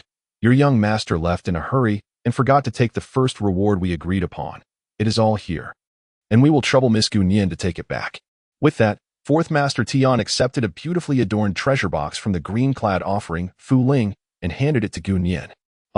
Gunyan, bewildered, took the box and then reacted, saying, but I still do not know if you will return to the embroidery pavilion. Miss Gunyan, rest assured, the initial medicine master has yet to treat Yuqing, and there is still a second condition that has not been mentioned. He will definitely return. Fourth Master Tian laughed heartily, trying to dispel Gunyan's concerns, only to inadvertently plunge her back into despair. Indeed, the second condition is to help me seek revenge, but now, as for the second condition, Fourth Master Tian raised an eyebrow. Has the initial medicine master already revealed the second condition to Miss Gunyan? Might I ask you to share it? With Fourth Master Tian's seasoned insight, he could tell that Gunyan surely knew something. Gunyan, do you know? Quickly tell us what it is. I promise to thank you profusely. Tian Yuqing was equally excited, pressing Gunyan for answers. Gunyan stammered. Facing a room full of formidable figures, without Chen Luo's support, how could she dare to voice her request, to demand the head of Tian Qianhong? The scion of the Tian family, how could she even think to say such a thing? Yet, her silence did not mean they were unaware. Noticing Gunyan's demeanor, Fourth Master Tian understood what the second demand entailed. As the leader of the Tian family's branch, Fourth Master Tian was always meticulous and well-planned. Before visiting Chen Luo, he had already investigated the origins of Chen Luo and his maid thoroughly. He was well aware of the tragedy that befell Gunyan's family. So that is it. The second condition involves this matter. Fourth Master Tian straightened up and let out a long sigh. What do you mean, so that is it? Father, what do you know? What is the second condition? Tian Yuqing hurriedly inquired, only to find her father frowning and sighing, causing her heart to tremble with unease. Could it be that this second condition would bring trouble to the Tian family? No, I absolutely cannot resign myself to a life of uselessness. Resolute in her thoughts, Tian Yuqing immediately ceased to rely on the troublesome Tian Sai and turned to the side, addressing Tian Yujing. Yujing, it seems that the second condition put forth by the apothecary Chumo is causing my father some distress. As a member of the family, would you be willing to assist your elder sister? Of course I am willing. Tian Yujing readily agreed, for the current situation was something he had longed for over the past 2 decades. Little girl, just inform me of the apothecary's condition. Whatever it may be, I shall certainly agree to it.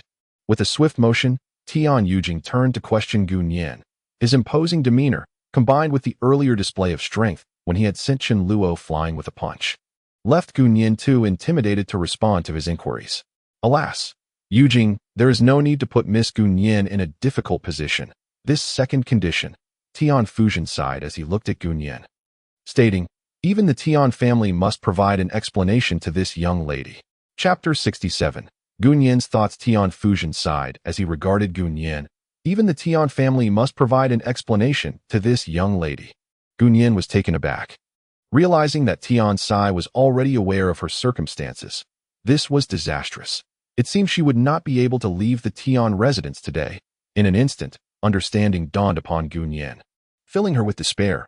Had it not been for Tian Yuqing's comforting embrace beside her, she would have surely crumpled to the floor. Tian Yuqing, noticing Gu Nian's distress, hurriedly offered soothing words and redirected her focus to Tian Sai, eager to hear his thoughts on the second condition. With another deep sigh, Tian Sai looked at Gu Nian with a gaze that was rather complex.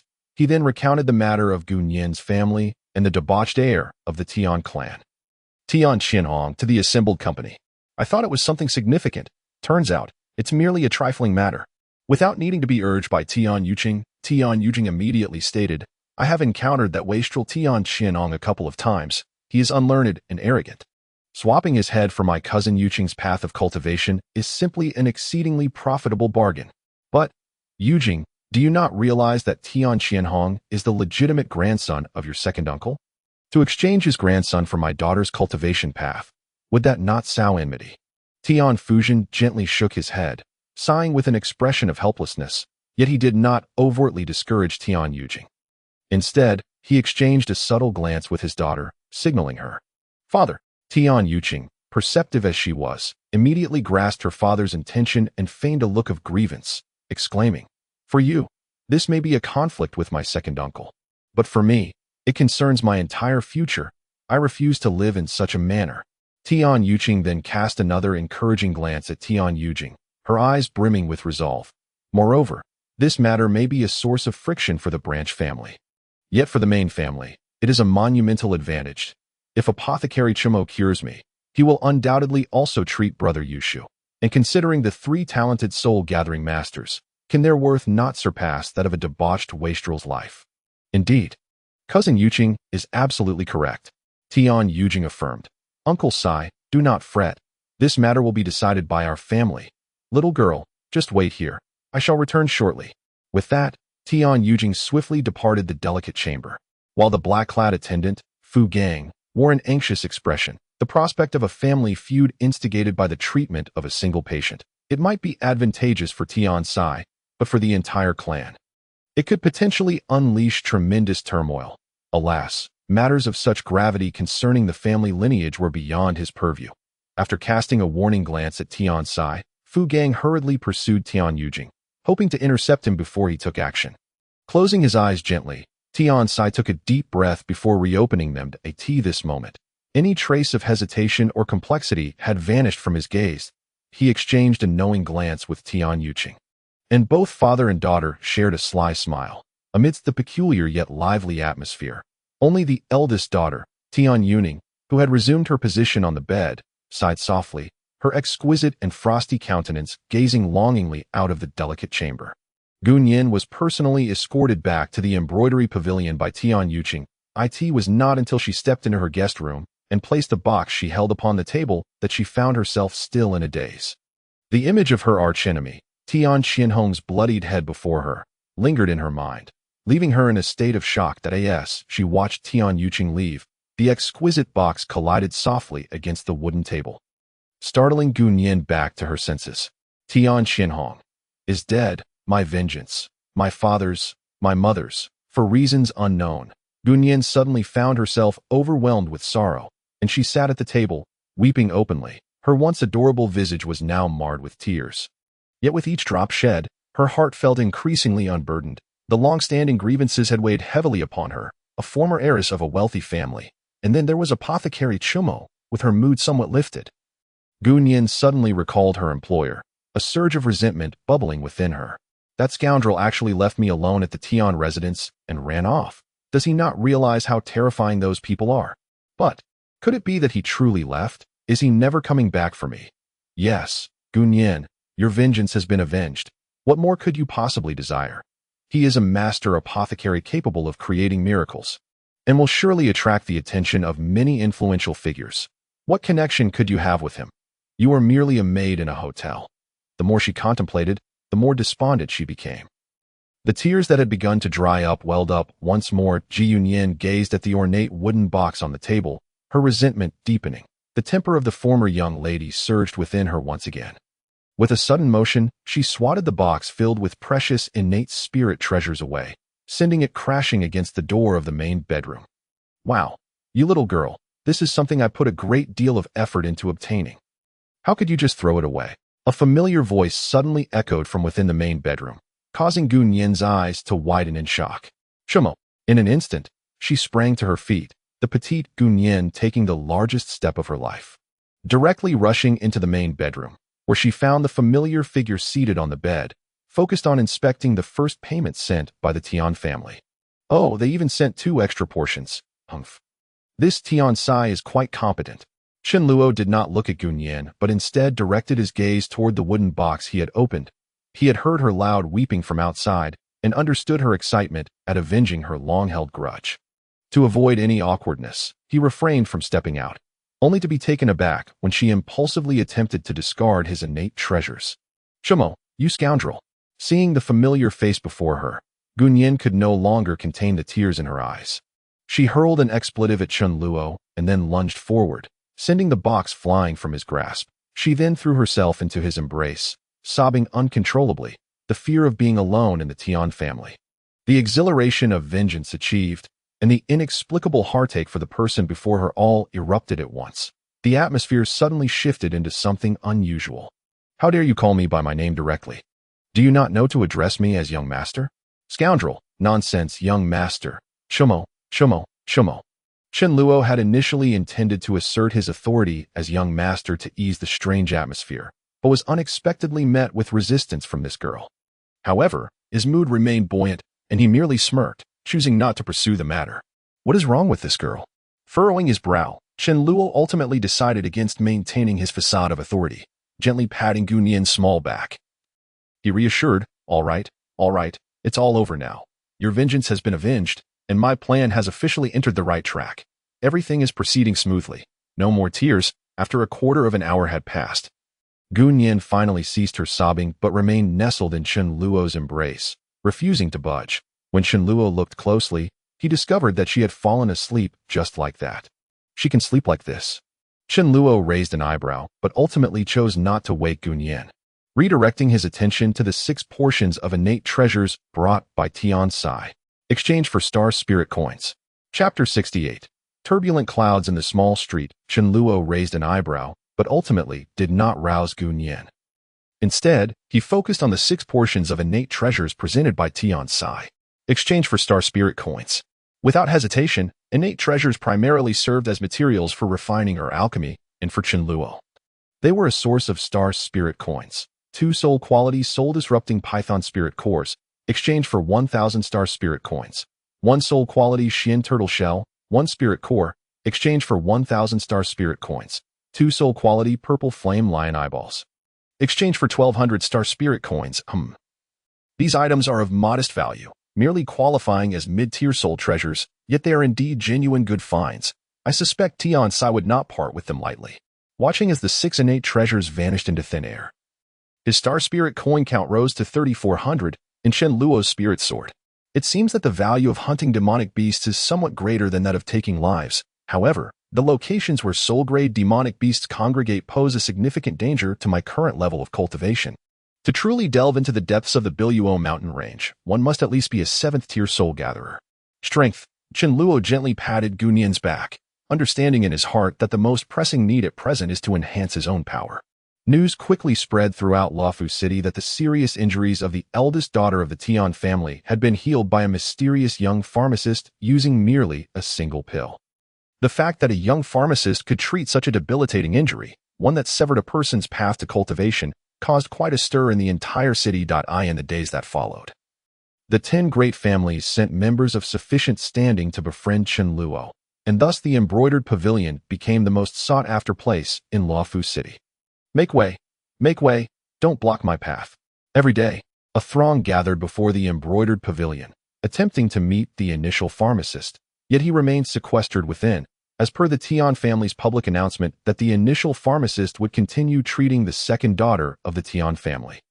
Tian Yuqing. Today marked an important day for both parties. Evidently, the Tian family regarded this matter with the utmost seriousness. Even Tian Yuqing, the most renowned and powerful member of the Tian family, came to greet Chen Luo, a 9th-tier soul gatherer. There were scarcely a handful in all of Luofu City, yet none could match Tian Yuqing's arrogance, with Tian Yuqing personally coming to welcome Chen Luo.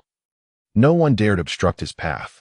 All eyes were fixed on Tian Yuqing as he entered the embroidered pavilion and then emerged first, accompanied by a young man of clean features and a well-proportioned figure, alongside a petite yet proud maidservant. Is that the initial pharmacist? It's my first time seeing him after all this time, and he doesn't seem extraordinary. Is that Miss Gunyan? I heard that the reward for treating the Tian family's second daughter is related to her. Could she be the initial pharmacist's beloved?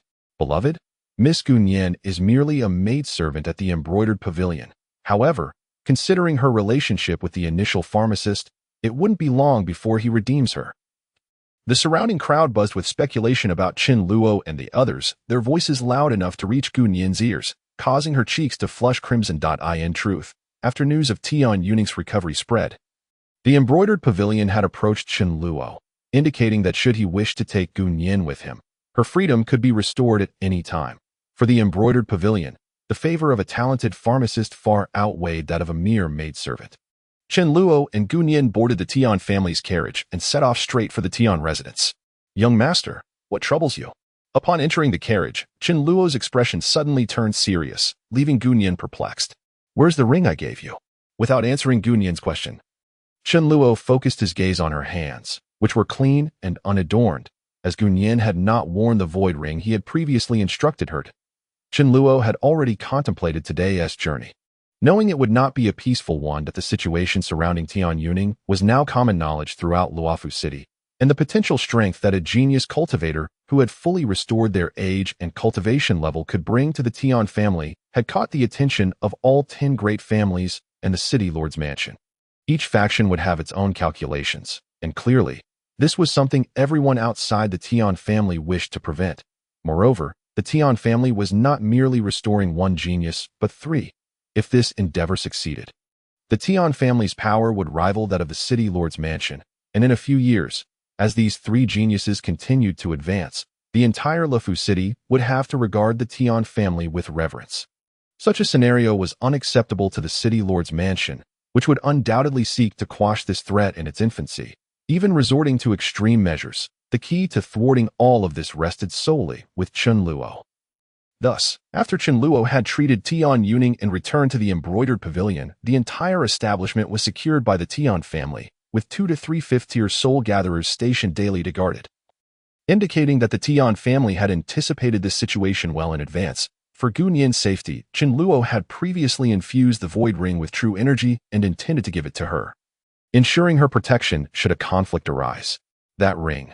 Gunyan's face suddenly flushed, and she patted her proud chest. The ring was a bit large, so I wore it around my neck. Around your neck? The void ring must be in close contact with the user's body to function properly. Merely hanging it around the neck. Chen Luo was momentarily dazzled by the sight of Gu Nian's graceful movements and quickly averted his gaze. But given Gu Nian's demeanor, she should be fine. After all, it is in close contact with the ring. Lifting the carriage's curtain, Chen Luo cast a glance outside, and with just a fleeting glance, his eyelids began to twitch violently. Tian Yujing, 9th tier soul gatherer. Tian Fugong, 8th tier soul gatherer. In just the nearby entourage, there were more than 5 soul gatherers of 6th tier or higher. Aside from the leading Tian Yujing, the rest were all members of the Tian family. Yet, Chen Luo's attention was not on them. The true source of his alarm lay with the seemingly ordinary passers-by on the street. Human, 9th tier soul gatherer. Human, 8th tier soul gatherer. On this short street, the gathering of soul gatherer experts numbered over a dozen. Among them were even 9th tier soul gatherers on par with Tian Yujing. These individuals hailed from various families, representing different factions, yet they had congregated here for a singular purpose: to seize the opportunity and eliminate Chen Luo. Chen Luo glanced at Tian Yujing, who was near the carriage, only to see the same serious expression mirrored on his face. If experts of equal cultivation were to act, he had no confidence in fully safeguarding Chen Luo's safety. After all, given Chen Luo's cultivation level, he might not withstand the fallout of a 9th tier soul gatherer's martial technique. Lowering the carriage's curtain, Chen Luo exhaled deeply while clenching his fists. He himself posed no problem, as his current form was merely a shadow clone. But he had to be ready to activate the void ring on Gu Nian at any moment and use the clone to escort her to safety. Young master. Truly, I am fine. Boom. Chapter 69. The Deadly Ambush. Young master. Truly, I am fine. Boom. Before Gu Nian could finish her words, an overwhelming pressure erupted from outside the carriage, a violent and formless aura sweeping through, causing Gu Nian to swallow her remaining words and turn crimson. Finally, someone couldn't hold back any longer. Chen Luo unhesitatingly released his own aura, enveloping both himself and Gu Nian, just as several powerful presences surged outside the carriage, ignited by the initial attack from the first expert. In that moment, the narrow street was engulfed in chaos as over a dozen soul gatherers of 6th tier or higher unleashed their powers, all fixating their predatory gazes on the eye of the storm, the location of Chen Luo's carriage. Bastards! How dare you block the Tian family's carriage? Tian Yujing's fierce shout resonated in all directions as he leaped onto the roof of Chen Luo's carriage, his feet pressing down to activate a transparent barrier radiating a faint blue light, enveloping the entire carriage. It seems the Tian family has made adequate preparations, but Chen Luo sensed the blue barrier but could also discern that it could only withstand the attacks of 8th tier soul gatherers at most. If the others attacked simultaneously, neither the barrier nor Tian Yujing, standing atop the carriage, would be able to endure. Young master, Gu Nian exclaimed, diving into Chen Luo's embrace. Don't be afraid. Nothing will happen. Chen Luo gently reassured Gu Nian, though a smile involuntarily crept onto his lips. Rather than being the greatest crisis Chen Luo faced, this moment represented the outcome he had hoped for. Because of him, the Tian family would become the greatest threat in all of Luofu City. And Chen Luo was acutely aware that the orchestrator behind this assassination was undoubtedly the city lord's mansion. In this way, my two greatest enemies in Luofu City will be pitted directly against one another. Feeling the subtle tremors emanating from outside the carriage, Chen Luo knew that the conflict had likely already begun. While the Tian family's forces may appear fewer, they will surely have hidden hands. If they can bring about mutual destruction, that would be the best outcome. If not, it will certainly shatter the already tense relationship between the Tian family and the city lord's mansion. And now, with so much experience awaiting my acquisition, how could I let this opportunity slip by? On the rooftop of a towering building several streets away from the center of chaos, a figure clad in black robes stood proudly, a mask of pale and indeterminate material covering his face, with two simple characters carved into the eye slots. 11. The leader of the Shishua Hall.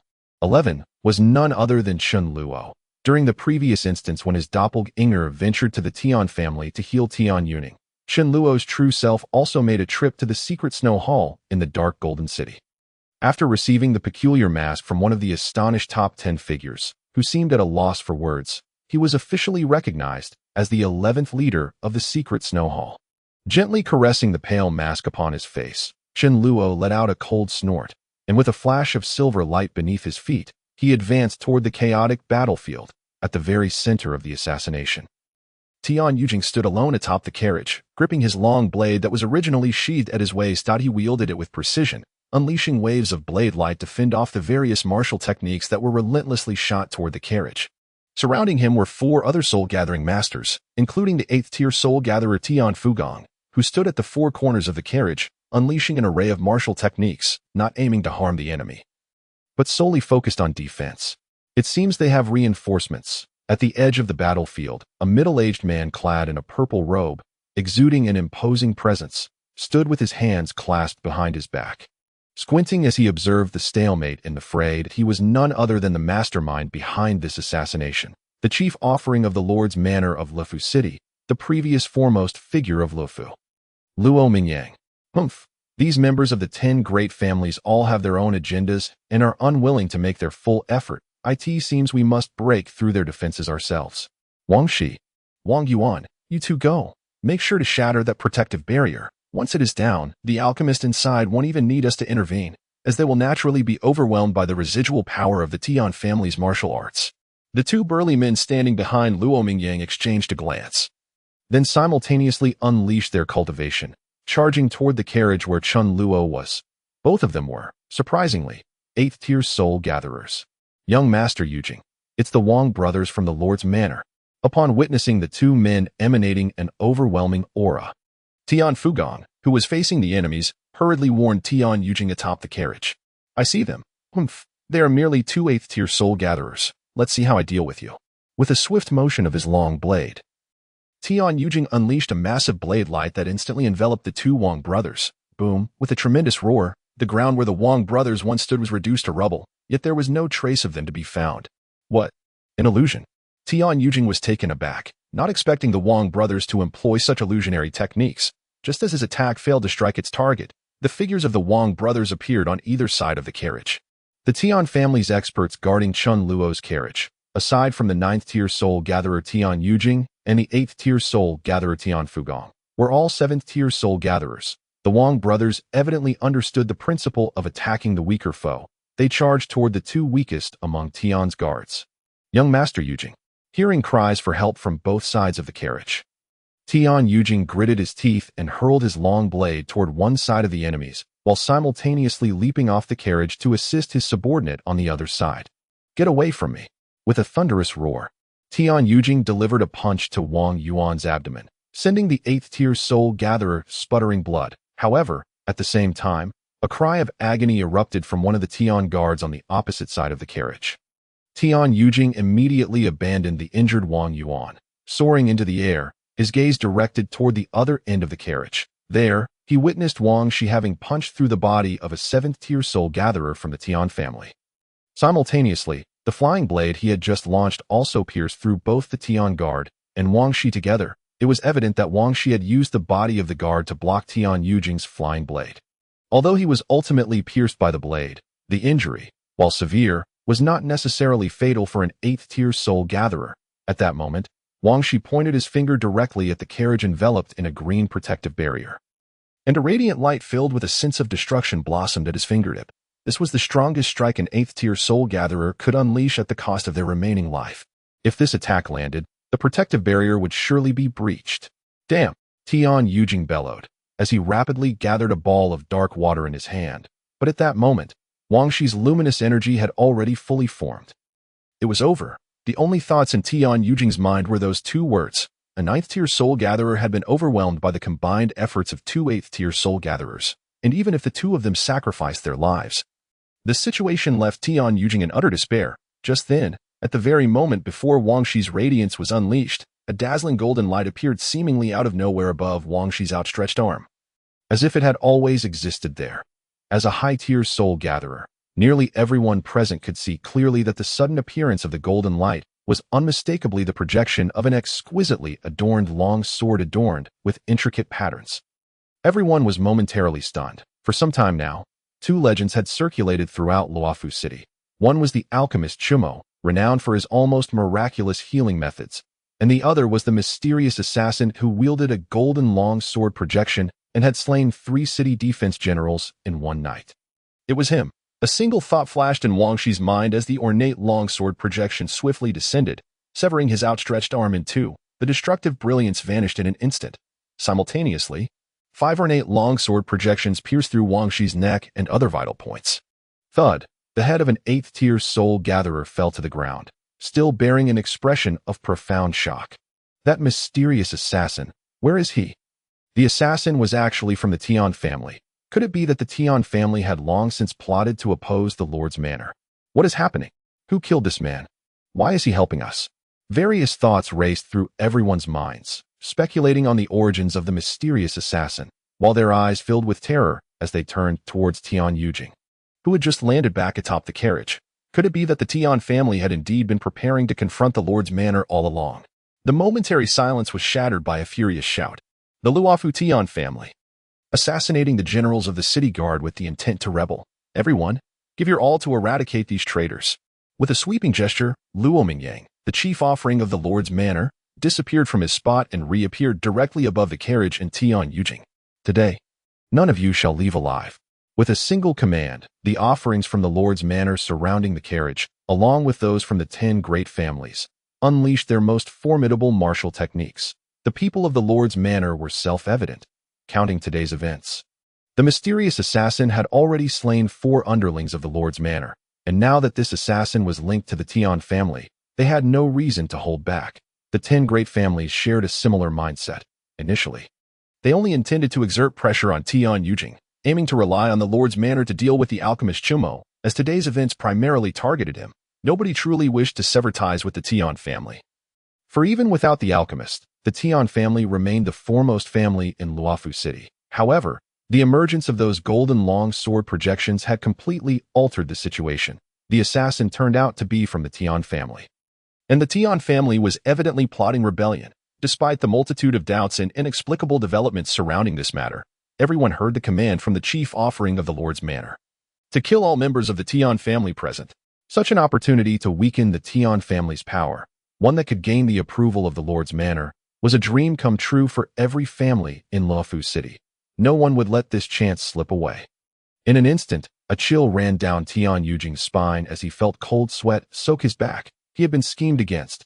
Although he was usually reckless, he was certainly not a fool blind to the prevailing situation. He could not comprehend why the assassin would choose this moment to lend assistance. Yet the consequences of this event were crystal clear. It spelled doom for every member of the Tian family present.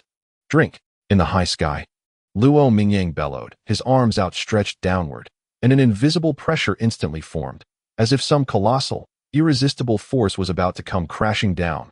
This strike could not be met with brute force. Damn! Tian Yujing cursed loudly, then shouted, "Everyone break through."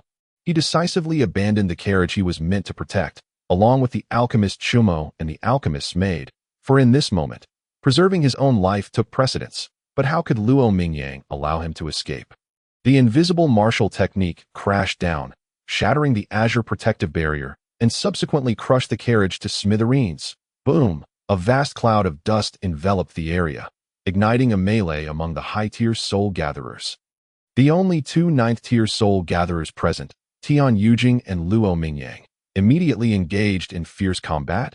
Kill 8th-tier soul gatherer, gain experience. For every 4 realms of defeat, experience increases further. Host cultivation advances to 6th-tier soul gatherer. Current experience. Host cultivation reaches 5th-tier soul gatherer, allowing for a free selection of 1 soul-grade martial technique. Skill proficiency of 10,000 swords heavenly punishment increases by 6. Current proficiency single sword energy count 7. Remaining sword energy for the day 621. A series of notifications echoed in Chun Luo's mind, and simultaneously, within his previously tumultuous sea of consciousness, he encountered the most significant change since advancing to a soul gatherer. The once tumultuous sea of consciousness, akin to being infused with a viscous substance, had inexplicably become exceedingly heavy. As Chun Luo ascended to the realm of a 6th-tier soul gatherer, the previously raging sea of consciousness exhibited a tendency towards impending crystallization. Simultaneously, Chun Luo felt his own power surging exponentially, a steady force akin to the might of 1,000 junks gestating within both his body and spirit. A 6th-tier soul gatherer, concealed in the shadows. Chun Luo silently clenched his fists. Employing the myriad swords of heavenly punishment did not resemble ordinary martial arts. It required merely a flicker of thought. Thus, he remained hidden thus far, without revealing his position. Moreover, amidst the chaotic melee, the two most formidable individuals were preoccupied, ensuring that he went unnoticed. In the midst of the dust created by the carriage being obliterated, Chen Luo's doppelganger had activated the void ring. Nestled close to Gun Yin's chest, just before Luo Mingyang made his move, simultaneously using all his strength to hurl Gun Yin towards the direction of his true self, amidst the violent clash of martial techniques. Gun Yin felt as though she were but a wisp of air, with all objects passing through her form, as if she were nothing but light itself. "Ah, young master, I'm going to die." Navigating through the air, Gun Yin cried out in terror. Fortunately, every expert present was embroiled in perilous combat. Otherwise, someone would surely have taken notice of her plight. Bang! With a muffled thud, Gun Yin abruptly felt as though she had collided with something. And the ephemeral sensation vanished entirely, leaving only the ghastly pale mask in her sight, emanating a chilling aura of lethal intent. "Stop your cries. You shan't perish while I am here." Chapter 71. The Slaughter Ascends. Harvesting madness. Stop your cries. You shan't perish while I am here. Only when the familiar voice emerged from behind the mask did Gun Yin realize that this figure, brimming with ominous lethal energy, was none other than her young master. "Young master? How come you?" "Do not ask. Your task is to proceed to the Li family's estate. Seek out Madame Chu Mo, and heed her instructions. Understood?" Chen Luo interrupted Gun Yin's inquiry, issuing his command. Realizing the gravity of the situation, Gun Yin recognized that her young master must be engaged in something crucial and perilous, and remaining here would only hinder him. Thus, she nodded, bidding farewell before hastily departing the chaotic scene. In her haste, she had not contemplated that Chen Luo was the recently renowned mysterious assassin. Watching Gun Yin's departure, Chen Luo finally felt unencumbered. Observing the distant turmoil, he gently moved his shoulders. "At this juncture, I should possess sufficient strength to partake in this battle. It is an opportune moment to test my newly acquired soul-grade martial technique. Experiences, here I come." Seizing the moment when Tian Yujing and Luo Mingyang were preoccupied with one another, Chen Luo's figure flickered and he appeared at the periphery of the chaotic battlefield, witnessing 3 Tian family guardians on the verge of demise at the hands of a dozen opponents of equal standing. Chen Luo abruptly swung his arms forward. 2 massive crimson flame circular shields merged instantaneously, surging forth into the heart of the fray with a searing intensity. The blaze circular slash. This was the combination technique that Chen Luo had previously executed through his doppelganger. And it was naturally one of the signature moves of the mysterious assassin. In an instant, everyone became acutely aware of Chen Luo's identity as an assassin, and they had long anticipated his intervention on behalf of the Tian family. Immediately, 2 7th-tier soul gatherers, who had been of little assistance among the multitude of experts, broke away to confront him. 1 conjured clusters of emerald clouds, while the other formed a massive luminous fist in midair, launching it towards Chen Luo's fiery circular slash. "Humph, we are powerless against that 8th-tier Tian Fugong, but dealing with you, a mere 4th-tier soul gatherer, is well within our capabilities.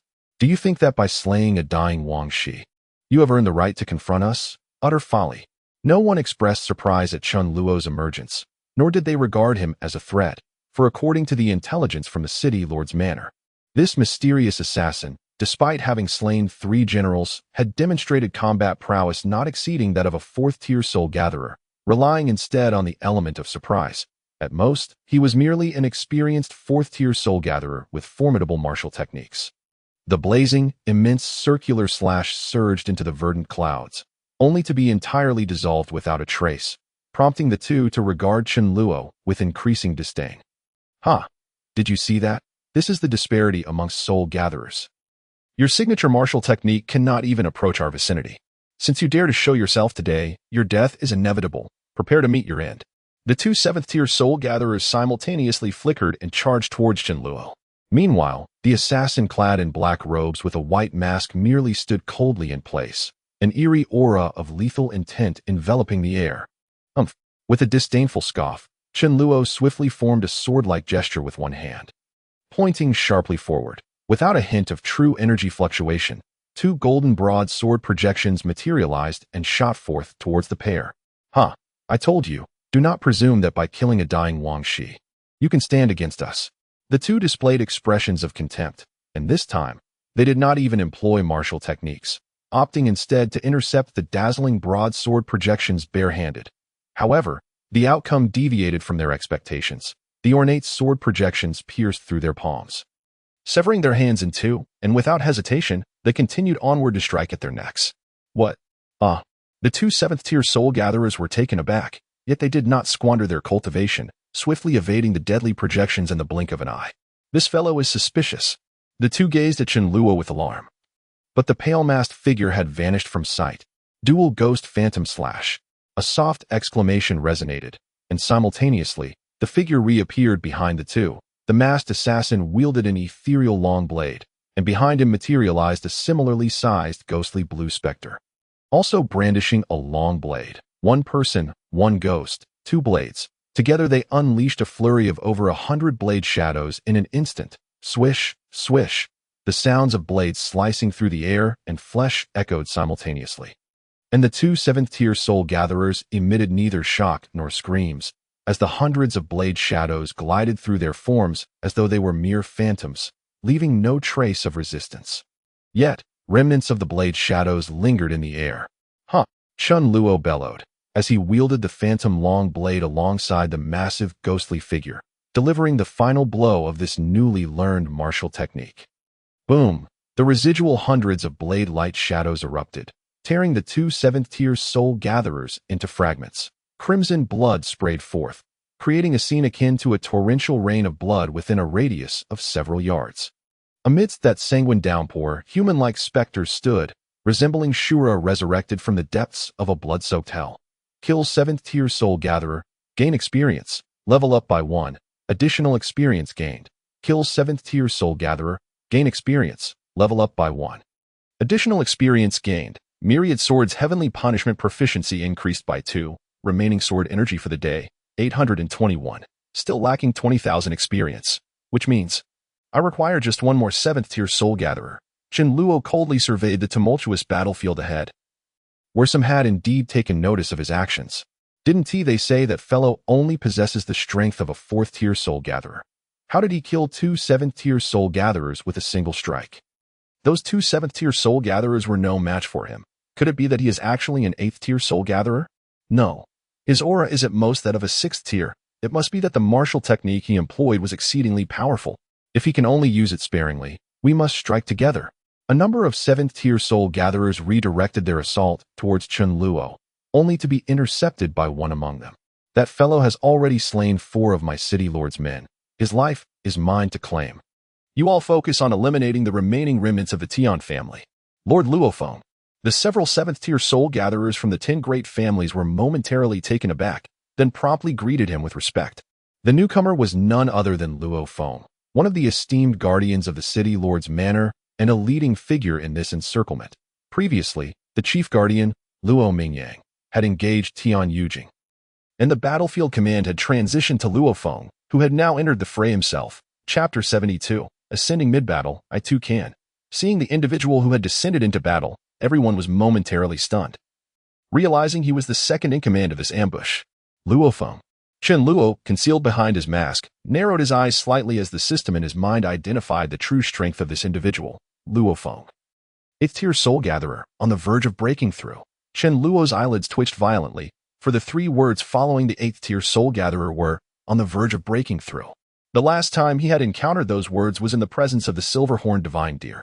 At that time, the silver-horned divine deer had, in its dying moments, unleashed a burst of true energy during its breakthrough, clashing with Lung Aoshue in a cataclysmic struggle, ultimately allowing him to seize an opportunity.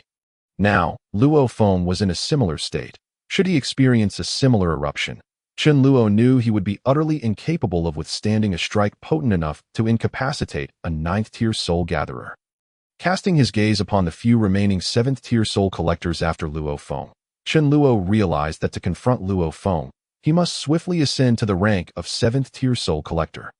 Only then could he possess the strength to contend with Luofeng, an 8th-tier soul collector, and even eliminate him before his breakthrough. Your opponent is me. Taking a step to the side, Luofeng directly obstructed Chen Luo's line of sight. Having witnessed countless high-tier cultivators perish at the hands of lower-tier ones during his military tenure, Luofeng would never underestimate any adversary, especially not Chen Luo, who had just effortlessly torn apart two 7th-tier soul collectors with a single strike. Coldly regarding Luo Feng, Chen Luo had made up his mind and, with a flash of his figure, took the initiative to strike, charging directly at Luo Feng. Blazing flames circular slash. Two fiery shields swiftly fused together, striking horizontally towards Luo Feng like a battering ram. Humph! With a cold chuckle, Luo Feng thrust his hand forward, and a beam of light, as thick as a fist, shot forth, abruptly detonating the massive circular shield. In the same instant, his figure flashed, and he was already above Chen Luo, pointing downward with one hand toward Chen Luo's head. Illusion technique. It must be sustained long enough to be effective. Has he seen through my intentions? Chen Luo's heart jolted. Having already prepared the shadow clone technique seal on his chest, he immediately released his hands. But Luo Feng's beam of light had already descended upon him. Shadow Strike, with the characteristics of the Shadow Strike technique, which Chen Luo could now instantaneously unleash. He evaded the lethal beam of light in the blink of an eye. As the afterimage dissipated, Chen Luo's figure appeared within 5 steps, only to be met by another beam of light descending upon him. As an 8th-tier soul collector, Luo Feng could effortlessly predict Chen Luo's imminent location. Damn! 10,000 swords heavenly punishment. Chen Luo couldn't help but curse, thrusting his sword hand towards the beam of light. Buzz, buzz, buzz. 6 successive projections of large swords shot forth in an instant. They connected end to end, forming a long golden line that collided head-on with the beam of light. They began to dissipate. Their might equal. Chen Luo had always had an accurate assessment of the power of the 10,000 swords heavenly punishment, which often led him to unleash it with full force against enemies for the sake of caution. However, upon realizing that one of the sword energies from the 10,000 swords heavenly punishment already possessed the power to slay a 7th-tier soul collector, he felt that his earlier use of it had been somewhat wasteful. If he seized the opportunity, he could eliminate a 7th-tier soul collector with a single strike. Yet Luo Feng was a formidable opponent on the brink of breaking into the 9th-tier soul collector realm. To counter his attack, Chen Luo could only unleash 6 strikes. At that moment, as the 2 attacks countered each other on a nearby battlefield, the remaining 3 soul collectors of the Tian family had completely lost their fighting capability. While some of the soul collectors from the 10 great families began to relax, turning their attention to the fierce battle between the 2 9th-tier soul collectors above, a dazzling projection of a golden sword suddenly appeared behind one of the heavily injured 7th-tier soul collectors. Humph, this must be your strongest technique. To think it can contest with my beam of light sword. Indeed impressive. Luo Feng revealed a hint of a cold smile, saying, however, you only have 1 sword left. Chen Luo pointed directly at the hilt of the remaining projection of the large sword. As the 6 projections had dwindled to just 1.5, while Luo Feng's beam of light swords continued to surge, if the last projection were to be shattered, Chen Luo would certainly have nowhere to hide. Just then, a faint cry of anguish echoed from a distance, and beneath the pale mask, Chen Luo's lips curled into a slight smile. With the player's heavenly punishment, Chen Luo could now unleash 7 swords at once, 6 to counter Luo Feng. And the last one was meant to reap experience for Chen Luo. Kill a 7th-tier soul collector, gain experience, level up, additional experience. Host cultivation level ascends to 7th-tier soul collector, current experience. 10,000 swords heavenly punishment proficiency increases by 1. Current proficiency, remaining sword energy for the day, 1521. The rolling waves within his sea of consciousness suddenly solidified, and Chen Luo's entire aura surged upward, 7th-tier soul collector. Huh! With a loud shout, Chen Luo erupted with all his strength. Humph! Don't struggle in vain. What? Luo Feng's expression froze as he observed that the last projection of the large sword, which had been contending with his beam of light, suddenly solidified further. Moreover, the sharp tip was firmly bracing against his beam sword technique without dissipating. This is impossible. The beam sword is a profound tier technique. Luo Feng's eyes widened in disbelief, as the exquisite projection of the large sword suddenly broke through his beam technique and swiftly arrived in his hand. A voice resembling a death knell echoed from beneath the pale mask. As the projection of the large sword aimed to cleave his hand in 2 and thrust toward his chest, Luo Feng felt as if a string in his mind had snapped in an instant. Boom! A wave of pure true energy erupted, and in an instant, Luo Feng transformed into a blazing sun in midair. The aura of destruction radiated from him, and just before his demise, he began his ascension. Luo Feng, 8th-tier soul collector, in ascension, Damn. Chen Luo cursed loudly, witnessing Luo Feng's imminent death, only to see him begin his ascension at the last moment. The ascension process to 9th-tier Soul Collector could not be interrupted by anyone present. Once he completed his ascension, Chen Luo believed he would be no match for him. What to do? Chen Luo abruptly turned his gaze towards the nearby 10 great family Soul Collectors who had just eliminated the 3 from the Tian family. Most of these individuals were at the 7th-tier Soul Collector realm. This encirclement was primarily led by the City Lord's mansion, with the 10 great families merely participating. Their strongest members had not truly engaged. Earlier, these individuals had become the key to Chen Luo's breakthrough. Ascend. Ascend. The only way for Chen Luo to turn the tide now was through his own ascension. If you can ascend, why can't I? In a flash, Chen Luo dashed forth, hands forming seals as he charged towards the nearly 10 astonished 7th-tier Soul Collectors, gazing at Luo Feng's ascension. That guy is coming for us.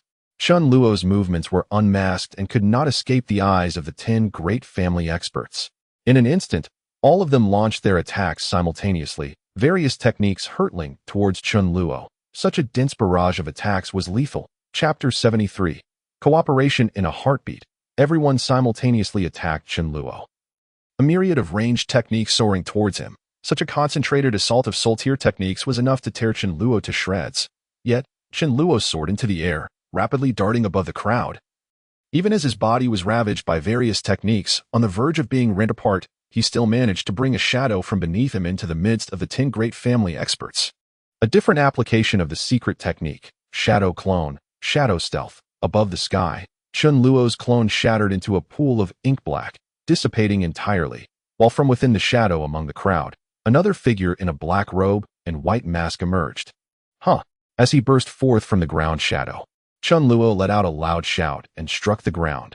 A ripple akin to a prism rapidly expanded across the surface, while those Soul Collectors preparing to strike at Chen Luo were astonished to find he had disappeared once more. Clang, clang, clang. A series of 10 resounding echoes converged into one. 10 towering prisms materialized out of thin air, encircling nearly 10 7th-tier Soul Collectors. On each prism, a shadowy figure in a black robe appeared. That figure wielded an ethereal long knife, while behind it stood a ghostly blue specter, also holding an ethereal long knife. Demon Mirror Illusion Array. Double Ghost 10 Direction Phantom Slash. Voices echoed from the 10 prisms, overlapping in a surreal manner, causing the gathered Soul Collectors to believe they were trapped in an illusion. Swish, swish. Within the 10 mirrors, Chen Luo and the ghostly figure simultaneously unleashed hundreds of knife shadows. In that instant, within the not-so-large space of the Demon Mirror Illusion Array, thousands of knife shadows rampaged ceaselessly. Each individual within the array was inevitably struck by hundreds of knife shadows. Huh! A voice resonated within the array. A phantom echoing shout, as Chen Luo and the ghostly figure simultaneously delivered the final strike of the double ghost phantom slash. Boom! 10 violent knife shadows surged towards the center of the circular array, ultimately colliding together, erupting in an explosion of true energy powerful enough to shake the minds of all present, rivaling the ascension of Luo Feng to 9th-tier Soul Collector nearby. Even the 2 9th-tier Soul Collectors, Tian Yujing and Luo Mingyang, engaged in battle above, were drawn by this sudden upheaval, turning their gazes toward the area bursting forth with torrential blood rain. Kill a 7th-tier Soul Collector, gain experience.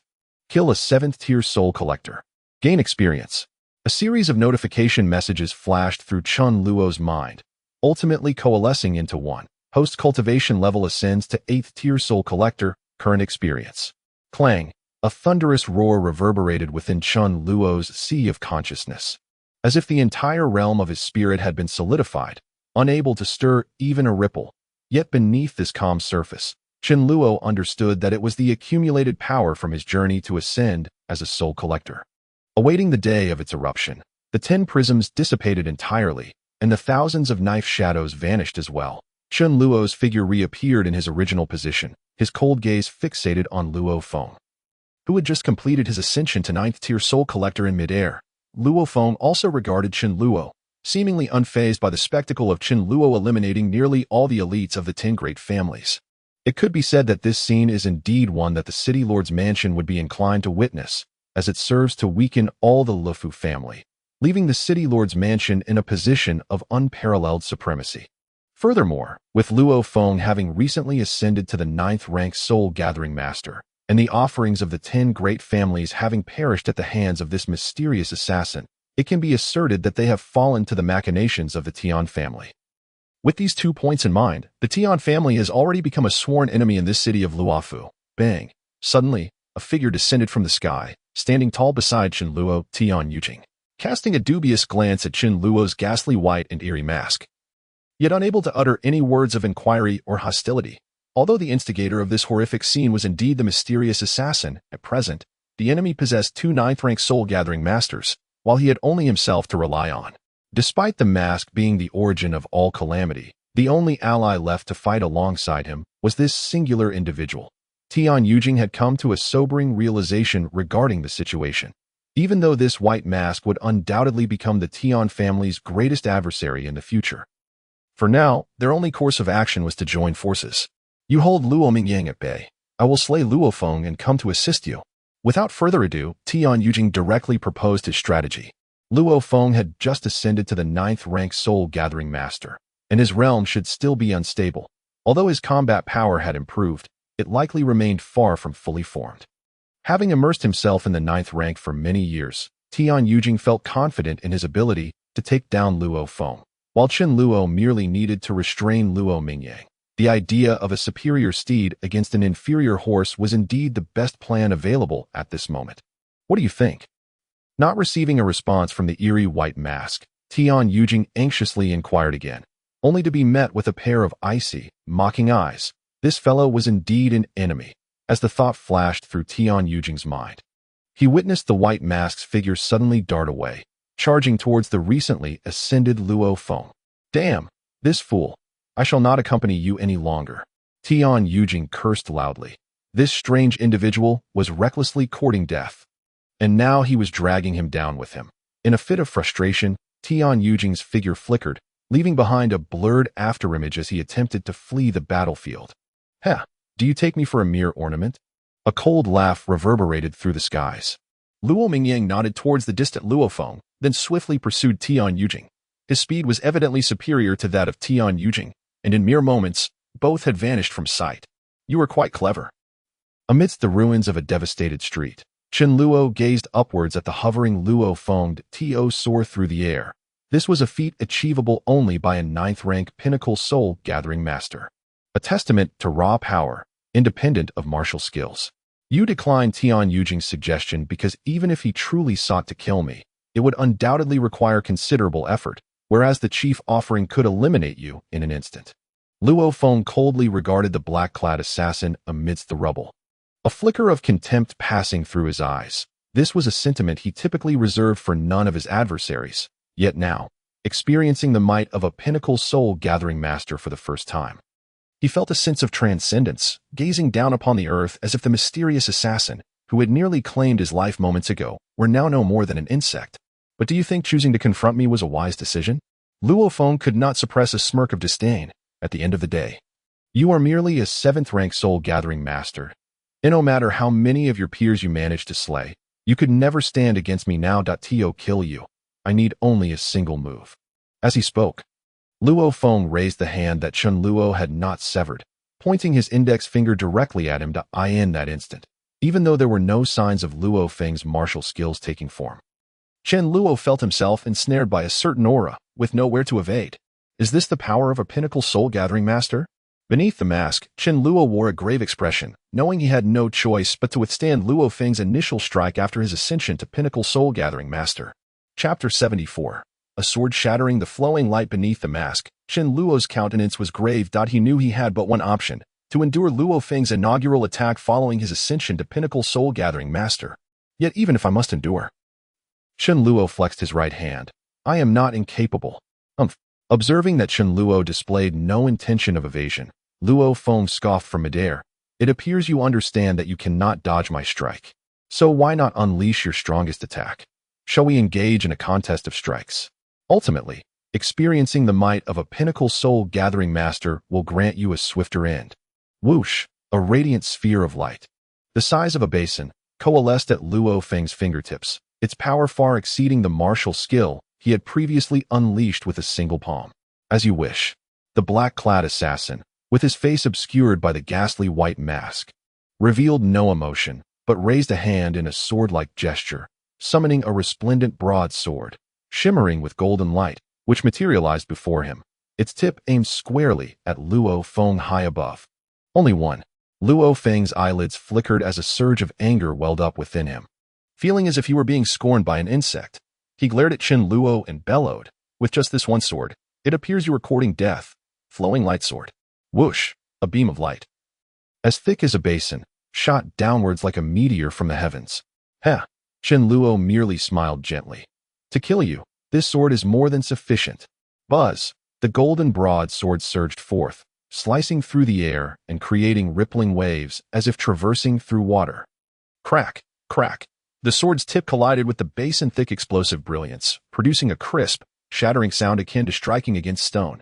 Ha ha ha. Your sword is no match for my profound-grade martial skill, flowing light sword. It is simply a matter of strength disparity.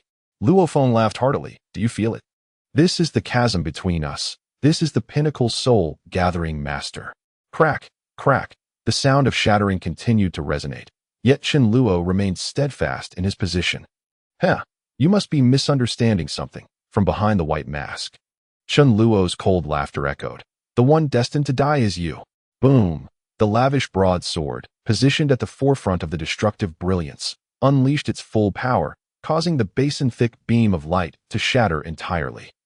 It crumbled as though a long sword had smashed through a piece of jade. This. Luo Feng's eyes widened in disbelief. The golden sword tip had pierced to his very nose. He could see every intricate pattern on the lavish broadsword and the unblemished sharp edge. Impossible! Whoosh! The long sword swept past, vanishing into the vast expanse of the sky, while the top half of Luo Feng's head had been cleanly severed, leaving only his mouth still shouting the last 3 words he intended to utter. In the end, Luo Feng could not fathom why his profound-grade martial skill, a strike from a pinnacle 9th-rank soul-gathering master, had failed to withstand a mere 7th-rank soul-gathering master, whom he viewed as an insect. Bang! Luo Feng's corpse plummeted from the sky, crashing into the ruins before Chen Luo, indistinguishable from the other insects that had perished in battle. Kill a 9th-rank soul-gathering master, gain experience, level up by 1. Additional experience acquired. Current cultivation, 8th-rank soul-gathering master. Wand Sword Heavenly Punishment proficiency increased by 1. Current proficiency, 1621 remaining sword chi for the day. Wand Sword Heavenly Punishment. 3 pieces of information flashed through Chen Luo's mind, allowing him to finally discern the true power of his ultimate martial skill, Wand Sword Heavenly Punishment. It seems it is sufficient to counter an attack from a cultivator 2 ranks above me, while it may not match a full-force strike. It is certainly enough to crush anyone merely 1 rank above me. And now that I am an 8th-rank soul-gathering master, does this not imply that as long as I possess Wand Sword Heavenly Punishment, I can essentially eliminate any soul-gathering master, even a 9th-rank soul-gathering master? Now, Wand Sword Heavenly Punishment has transcended its projection form and has materialized into a genuine golden broadsword, yet its method of attack remains solely a direct thrust. I have a premonition that once I ascend to Pinnacle Soul Gathering Master, Wand Sword Heavenly Punishment will undoubtedly undergo yet another qualitative transformation. Clenching his fist, Chen Luo approached the spot where Luo Feng's body had fallen, hoping to find some treasure of significant worth that could be exchanged for star spirit coins or utilized by himself, but all he found was a piece of refined equipment. Chasing Soul Stab.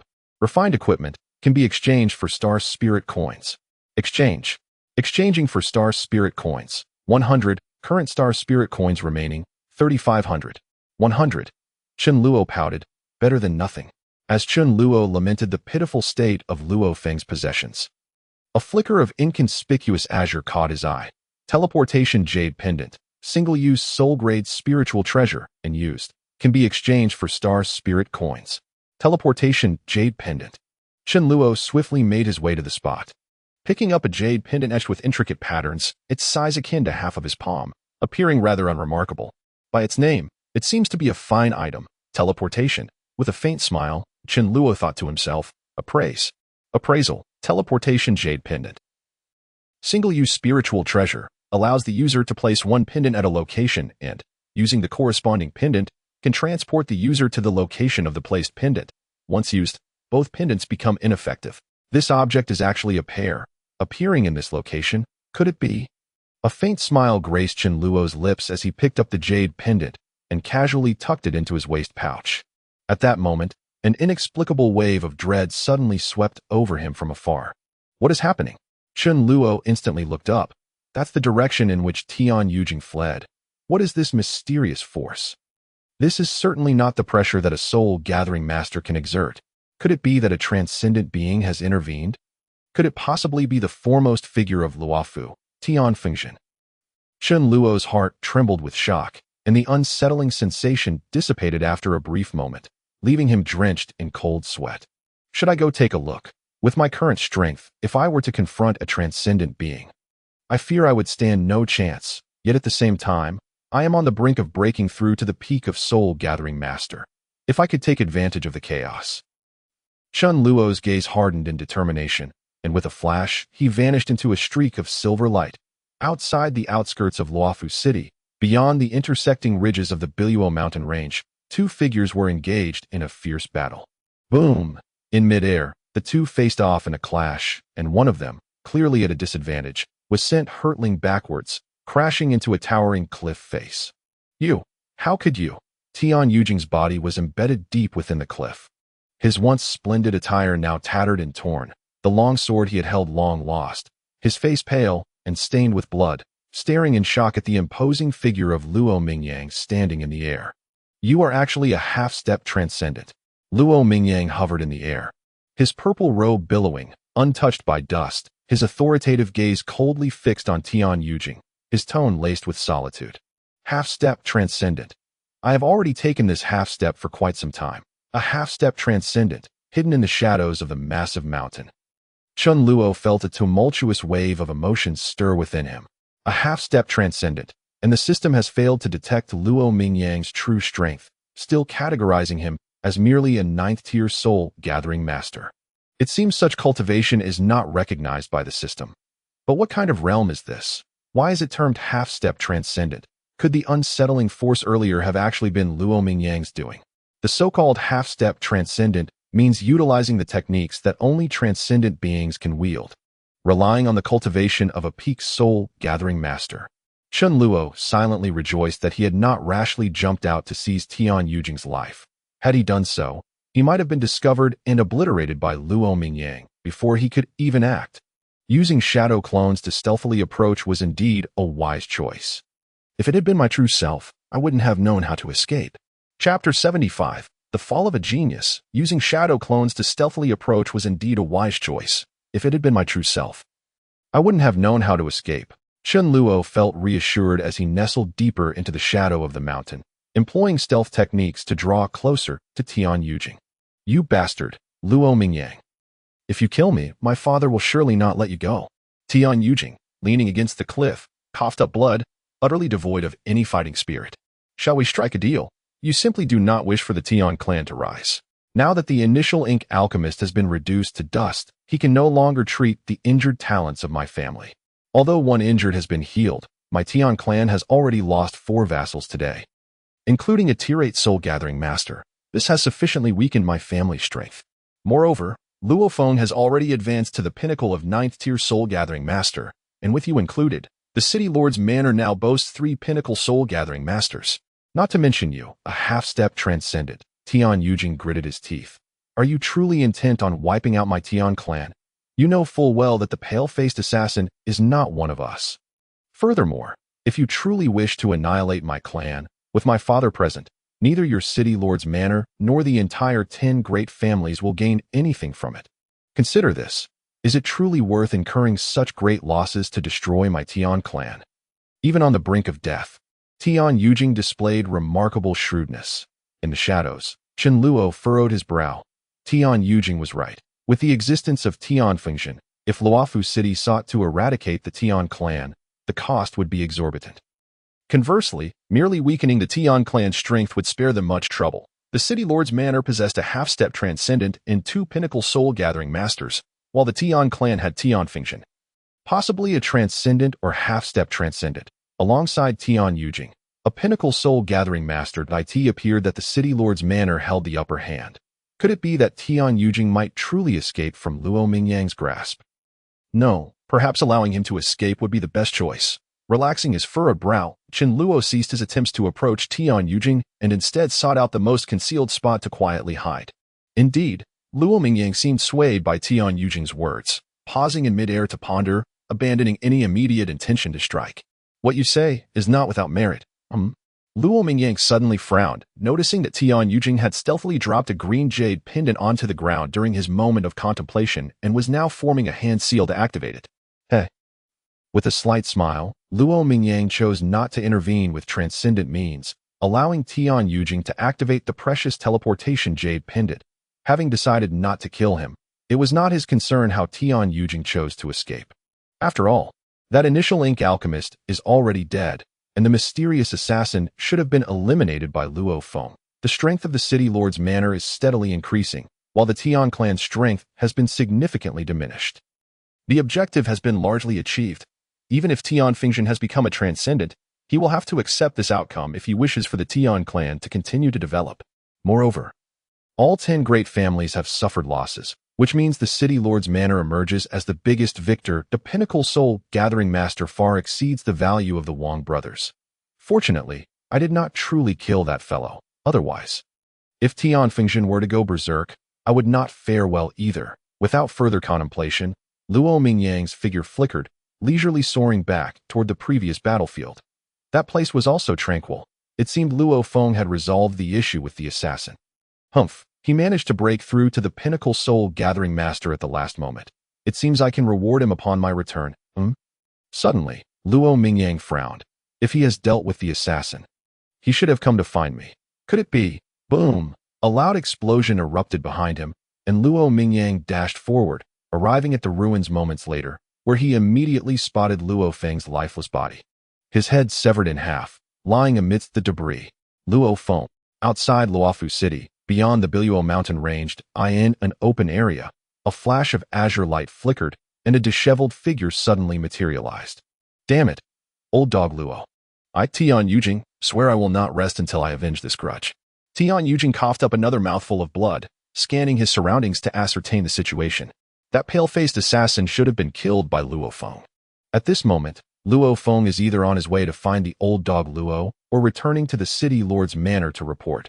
This place should... What is this place? Tian Yujing's eyes widened in shock as he realized why he was here. Luo Feng must have discovered the teleportation jade I hastily hidden. Damn it! Luo Mingyang has already promised not to kill me. Tian Yujing shouted in alarm, even though he saw no one. He was certain that it was Luo Feng who had taken his teleportation jade. Heh! A cold laugh echoed softly, like the whisper of a malevolent spirit from the depths of hell, sending a chill down Tian Yujing's spine. It was not Luo Feng. Luo Mingyang said he would not kill you. But I never said such a thing. Tian Yujing turned in horror, only to see a figure emerge from the shadows behind him. Clad in a white mask and black robe, it was none other than the mysterious assassin. How did you get here? You killed Luo Feng. Tian Yujing's eyes bulged in disbelief, and in an instant, he comprehended everything. This black-clad assassin was his greatest enemy. He had instigated this deadly chaos, and now that he had survived and found him. You cannot kill me. My father is Tian Fengxian. With no other option, Tian Yujing resorted to invoking his father's name, utterly devoid of any combat capability, leaving him no match for Chen Luo. Hey, why would I kill you? The masked assassin smiled lightly, igniting a flicker of hope in Tian Yujing's despairing eyes. The one who will kill you is Luo Mingyang. Tian Yujing's mouth, which had been agape, froze in place, his eyes filled with bewilderment, but a resplendent, golden-hued broadsword had already pierced through his chest, its ornate blade swiftly saturated with blood. Tian Yujing stared in shock at the assassin before him. Hearing the last words he would ever hear in this life. Want to negotiate for peace? It's not so easy. Bang! A crisp explosion resounded as the broadsword unleashed a wave of force, blasting a massive cavity through Tian Yujing's chest, sending him soaring into the distant mountains. Thud! Tian Yujing's body crumpled to the ground, his wide-open eyes still reflecting the lingering confusion that remained. As Chen Luo's consciousness surged with a torrent of information. The 76th chapter of the extraordinary mission commenced. Tian Yujing's body collapsed onto the ground, his face frozen in a mask of bewilderment. Meanwhile, a whirlwind of data erupted in Chen Luo's mind. Defeat a 9th-tier soul-gathering master to gain experience. For every level gained, experience increases. The host's cultivation has ascended to a 9th-tier soul-gathering master. Current experience. The proficiency of the 10,000 Swords Heavenly Punishment has increased by 1. Current proficiency, single sword count 8. Remaining swords for the day, 1724. The host's cultivation has advanced to the peak of soul-gathering master. The 10,000 Swords Heavenly Punishment undergoes a qualitative change, transforming sword energy into tangible swords, which can be freely summoned by the host, with power contingent upon the host's strength, currently classified as a soul-grade treasure. The anger technique of the 10,000 Swords Heavenly Punishment has transformed, adding the supplementary anger technique, sword control technique. The supplementary technique of the 10,000 Swords Heavenly Punishment, sword control technique, allows the host to manipulate the long swords released by the 10,000 Swords Heavenly Punishment at will. Current controlled quantity 1. Detecting that the host has reached the pinnacle of the soul-gathering master realm, the Extraordinary Ascension task is automatically initiated. Phase 1 of the Extraordinary Ascension task. Option 1. Defeat 10 or more 9th-tier soul-gathering masters or beasts in a single battle without using anger techniques. Option 2. Consecutively defeat 2 or more half-step extraordinary peak soul-gathering masters in the same battle. Option 3. Slay one extraordinary being, method unspecified. Successfully completing any one of the above options will fulfill the task. Rewards for Phase 1 of the Extraordinary Ascension task. The host's cultivation will elevate to half-step extraordinary, with the option to learn one extraordinary martial skill for free and a randomly gifted soul-grade treasure from the system. Phase 2 of the Extraordinary Ascension task will unlock upon the host's completion of Phase 1. A multitude of messages flashed through his mind, and Chen Luo found himself involuntarily levitating above the ground. Unlike the commotion caused by Luo Feng's ascension to peak soul-gathering master, Chen Luo's disturbance was minimal, almost imperceptible. Yet, within the ocean of his spiritual consciousness, everything churned like a tempest. The once solidified sea of consciousness had crystallized into a colossal gem, seemingly harboring boundless mysterious power, yet constrained by this crystalline sea, unable to manifest in the external world. Is this the power of the extraordinary? All along, the force preventing its emergence was my own spiritual sea, Chen Luo exclaimed, astonished. So, the process of breaking into the extraordinary realm is essentially igniting this power that has always existed within me, shattering the crystallized consciousness forged through my cultivation in the soul-gathering realm. As his awareness returned to his body, Chen Luo sensed an intangible force pervading the world around him, granting him a modicum of control. Looking down at the air beneath his feet, he took a step, then 2, then 3, manipulating the spiritual energy within the air to coalesce into stable footholds, creating the sensation of walking on solid ground in midair. So this is the secret of the peak soul-gathering master's ability to traverse the skies. The spiritual energy of the world. Why does it seem reminiscent of the extraordinary power within that crystalline consciousness? I can also utilize this to initially restrict my enemy's movements or slightly alter the trajectory of certain ranged martial techniques. This explains why I sensed I could not evade Luo Feng's techniques during our confrontation. The peak soul-gathering masters are indeed formidable. They are in an entirely different league compared to 8th-tier soul-gathering masters. No wonder there are only a few in the entire Luofu city. Touching down once more, Chen Luo approached Tian Yujing's corpse, where several notifications had already appeared in the system, defeated a 9th-tier soul-gathering master, thereby obtaining one of their martial techniques. This time, the drop technique is a purple-grade soul treasure, Windblade. Purple-grade soul martial technique, Windblade, can condense a blade of wind for release, and can be used in conjunction with the soul treasure, Frost Windblade, enhancing the technique to a profound-grade soul martial skill. The Frost Windblade. That's the very blade used by Tian Yujing. I must search for it.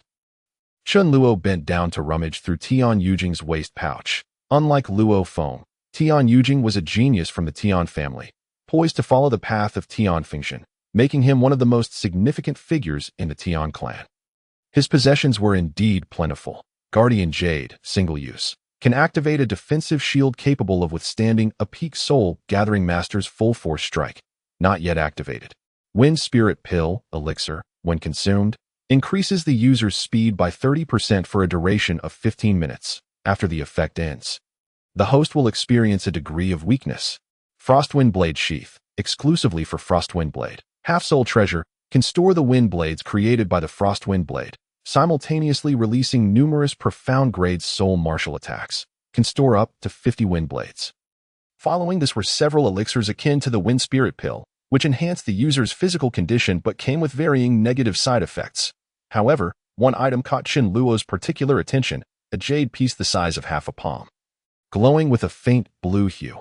Teleportation jade piece, single use. The user can teleport to the location of another matching jade piece, rendered ineffective after a single use.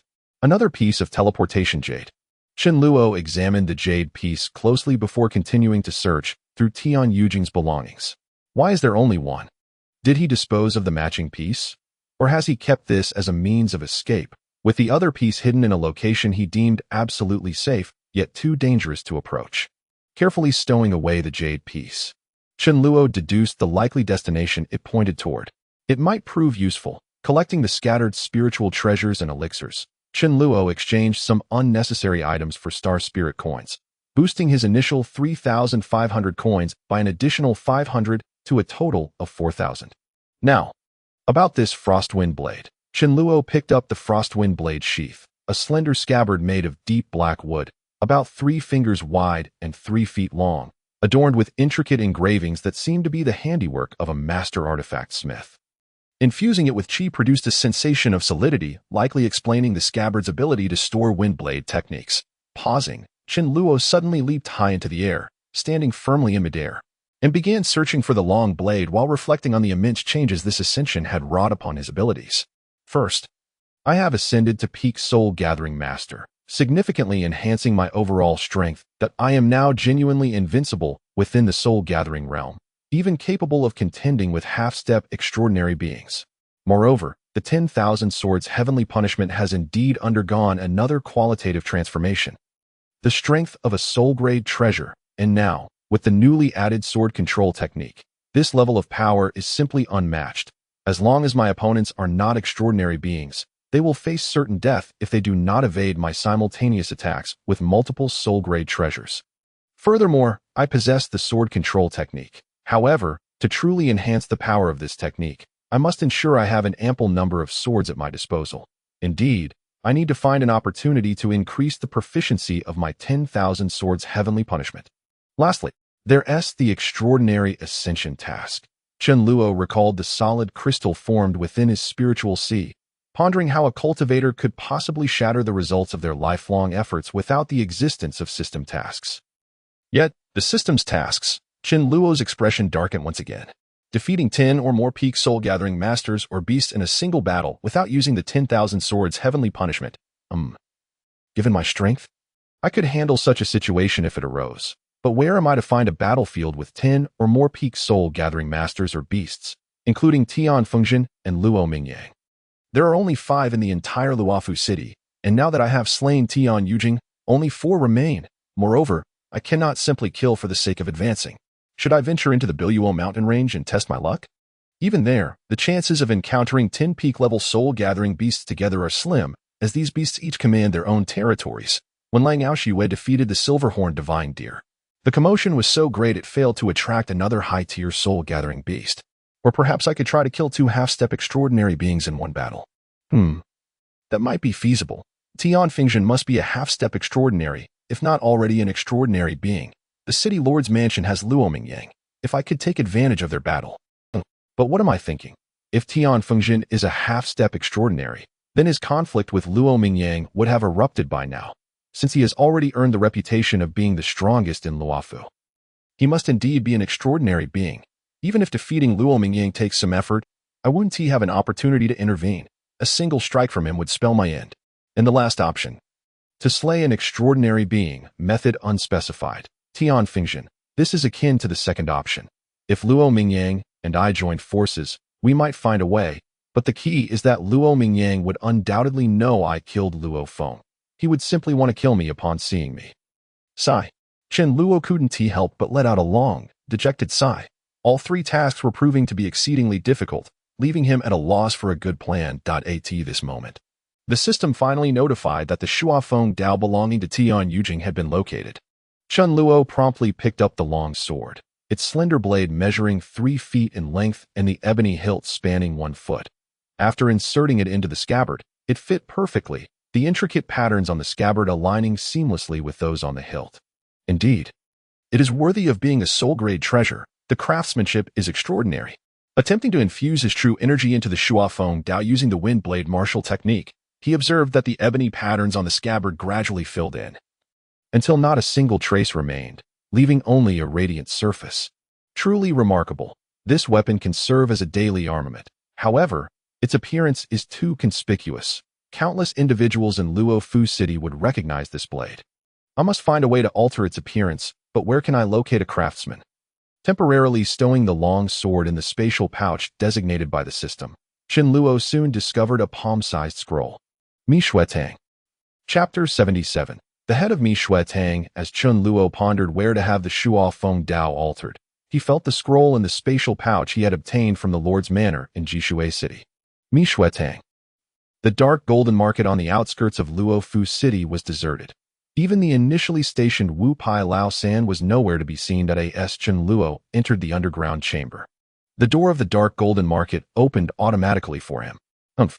With a cold snort, Chen Luo paid no heed to the theatrics. After all, the masters of Luo Fu City were few, and the only one who could genuinely pose a threat to him was the extraordinary Tian Feng. Even if the half-step extraordinary Luo Mingyang were to arrive, Chen Luo was confident in his ability to navigate the situation and escape, especially since his true self was currently consolidating his cultivation in a hidden cave on the outskirts of the city. He was merely a shadow clone wielding the Shuafeng Dao. The dark golden market, resplendent yet eerily silent, welcomed Chen Luo as he casually wandered in, quickly confirming the positions of the mere 10 individuals present. All are below the 5th tier of soul masters. The highest among them barely reaches the 5th tier, given Chen Luo's current cultivation.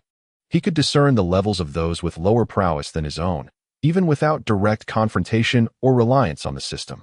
No wonder no one undertakes those high-level tasks. With such strength, they can at most provoke a few of the lesser families among the 10 great clans. Without concealing his presence, Chen Luo's figure flickered, and he promptly appeared outside a dimly lit room in a corner of the dark golden market. Were you waiting for me?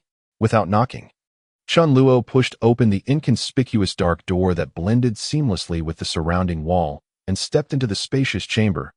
He took a seat at the only round table, which was already occupied, claiming the 11th chair.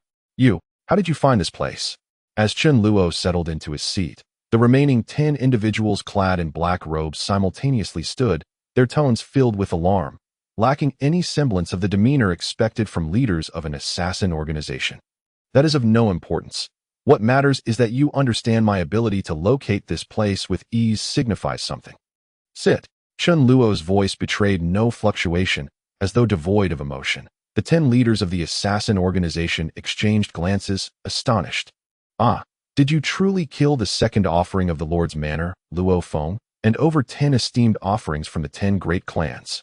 The one who spoke, having encountered Chen Luo previously, retained an incredulous tone, while the others hesitated, sensing that Chen Luo's demeanor did not suggest any ill intent. Gradually, they returned to their seats. Oh, Chen Luo raised an eyebrow behind his mask. Your information travels swiftly. However, you are still missing one person. He had no intention of concealing anything from the leaders of this assassin organization, for his own strength no longer necessitated secrecy. Moreover, this identity itself served as the best disguise. Placing the Shuafeng Dao upon the massive stone round table, Chen Luo observed the reactions of the 10 assassin leaders. Hiss! Upon seeing the Shuafeng Dao, the leaders collectively inhaled sharply. This is not Tian Yujing's Shuafeng Dao. Is it? How could it be? The leader marked with the number 3 on his mask barely uttered half a sentence before falling silent. How could it be in his possession? The answer was obvious. He had killed the owner. A madman. The word flashed through the minds of the 10 leaders of Mi Shui Tang. Realizing that he had offended every influential family in Luo Fu City, what more did he intend to do? Do not misunderstand. Since you are aware of that battle, you should know I was assisting the Tian family. It just so happened that Tian Yujing was killed by Luo Mingyang, and I stumbled upon this blade. Chen Luo's tone remained unchanged. As if stating a mere fact, it was best to attribute Tian Yujing's demise to the Lord's Manor. So it was Luo Mingyang who killed him. The 10 seated leaders nodded in realization. Tian Yujing had long been renowned. He was not easily slain.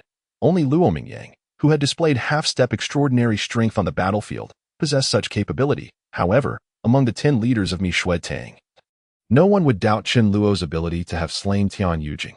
After a moment of shared understanding, the leader who had met Chen Luo most frequently among the 10 rose and inclined his body in respect. Mr. 11, after this battle, we have witnessed your formidable strength. To be frank, we at Mi Shui Tang have operated for over a decade without encountering a cultivator as powerful as you, ever since Luo Feng ascended to the peak of Soul Masters and was subsequently slain by you. We have devised a plan. The 10 leaders straightened, and the other 9 assassin leaders followed suit, simultaneously bowing to Chen Luo, exclaiming in unison, "We implore you, Mr. 11, to take up the position of leader of Mi Shui Tang." The position of leader. Beneath the mask, Chen Luo's eyelids twitched slightly. He had merely come to collect the rewards for a task he had completed and to commission the alteration of the Shuo Feng Dao's appearance. He had not anticipated such a proposal from Mi Shui Tang. Without an immediate response, Chen Luo sat in silence, coolly observing the 10 figures in black robes bowing before him, each adorned with a different mask. These 10 individuals have managed to establish Mi Shui Tang, which speaks to their capabilities. Moreover, each must possess unique talents. Even the skills of their craftsmen are sufficient to earn renown in Luofu City. Yet, after more than a decade, Mi Shui Tang remains obscure, only able to undertake relatively simple assassination tasks. The only explanation is that they lack true masters or a sufficiently powerful family backing them, indicating that all of Mi Shui Tang's strongest forces are now laid bare before me. Slightly shifting his posture, Chen Luo adopted a contemplative stance and coldly inquired, "What are your conditions?" Noticing Chen Luo's proactive question, the 10 members of Mi Shui Tang exchanged glances and nodded. Then, astonishingly, they all removed their masks simultaneously. 10 pallid faces, devoid of life, appeared under the cold light of the chamber, emanating an eerie aura of death. However, what startled Chen Luo was their youthfulness. None of the 10 leaders appeared to be over 30 years of age, at least not in appearance. How could a 10-year-old assassin organization have no leader older than 30? Chen Luo could not fathom such a notion unless... In the instant the 10 removed their masks, a realization flashed through Chen Luo's mind. And the system's notification confirmed it. Human, 2nd-tier Soul Master, cultivation disqualified. Human, 4th-tier Soul Master, cultivation disqualified. Indeed. Chen Luo's gaze sharpened. These 10 leaders shared the same fate as the twin blossoms of the Tian family. They were cultivation disqualified. This was the second time Chen Luo had encountered such a prompt. Chapter 78. The second card to ignite the Tian Luo War, cultivation disqualified. This was the second time Chen Luo had witnessed such a notification. Have you been poisoned? After a moment's hesitation, Chen Luo ultimately chose the term poisoned to describe the situation. Upon hearing this, the 10 individuals were seized by shock, and the man wearing the number 1 mask stammered, "Mr. 11, you figured it out. This is of little consequence. What is the situation?" Chen Luo casually nodded, his tone remaining cold. One of the leaders took a deep breath and sighed. "Alas, since Mr. 11 has already discerned our condition, we shall no longer conceal it. The poison we 10 have been afflicted with is called eternal youth, a substance secretly controlled by the Lord's Manor of Luofu City. Though we appear youthful now, our actual ages exceed 50 years, and our lives are dwindling. Over a decade ago, for various reasons, we provoked the Lord's Manor, and the experts within inflicted upon us the eternal youth poison, reverting our bodies to their youthful state while draining our life force at an alarming rate. We can barely utilize half of our cultivation, harboring resentment against the Lord's Manor, yet powerless to retaliate. We united to establish Mi Shui Tang, hoping to find a true master who could aid us in seeking vengeance. For that, we are willing to sacrifice everything. We originally thought this way." The eyes of the 10 individuals were filled with profound regret and despair. An elder sighed deeply and continued, "However, we have recently taken note of a newly emerged apprentice pharmacist in Luofu City, who astonishingly cured a woman from the Tian family afflicted by the same immortality poison. This has offered us a glimmer of hope." Beneath the mask, Chen Luo's brows subtly twitched. He had harbored doubts upon observing these individuals, and now he finally received confirmation from the elder's words. The circumstances surrounding the sisters Tian Yuning and Tian Yuqing were indeed orchestrated by the Lord's Manor of Luofu City.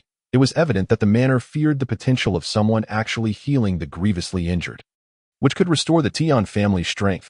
Seizing the opportunity while Lord Tion sought medical help, they had exacerbated the sisters' injuries. Once this matter came to light, combined with today's events, it would undoubtedly ignite yet another fierce conflict between the Tion family and the Lord's manor. Moreover, my plans for revenge and the task of advancing to the extraordinary realm could progress significantly.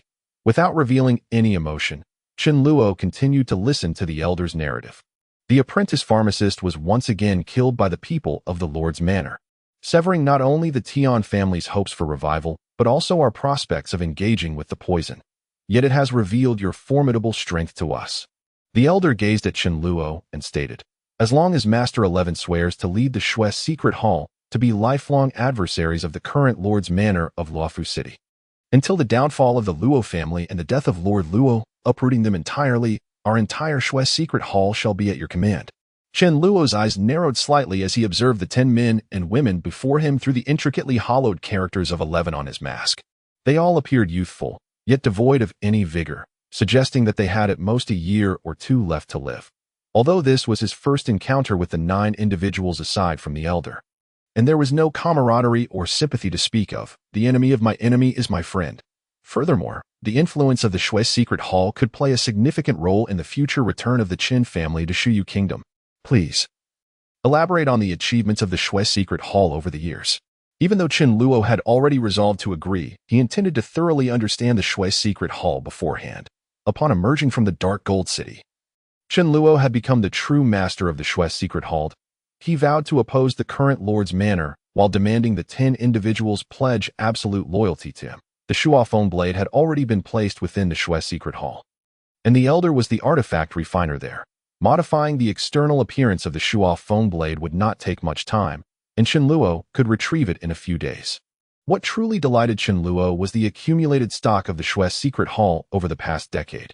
Naturally, he did not immediately exchange the treasures for star spirit coins, as many items were necessary for the development of the Shui secret hall. Nonetheless, they could be considered as backup resources for future use. Although the Shui secret hall cannot assist me in direct confrontations, its covert role and support will prove immensely beneficial.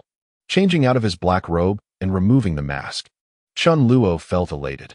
After discerning the surroundings, he retrieved a soft, breathable disguise from his pouch. Applying it to his face, he transformed into a youthful figure of delicate and refined beauty, bearing only a slight resemblance to the previous Chen Luo.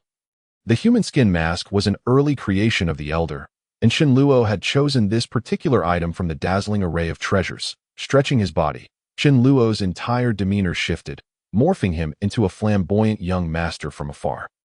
In the Li family's secondary courtyard, a solemn atmosphere prevailed. This residence, known as the Qingxue Pavilion, was a place all young disciples of the Li family both avoided and secretly yearned for, not for any other reason but due to the strictness of the lady residing there.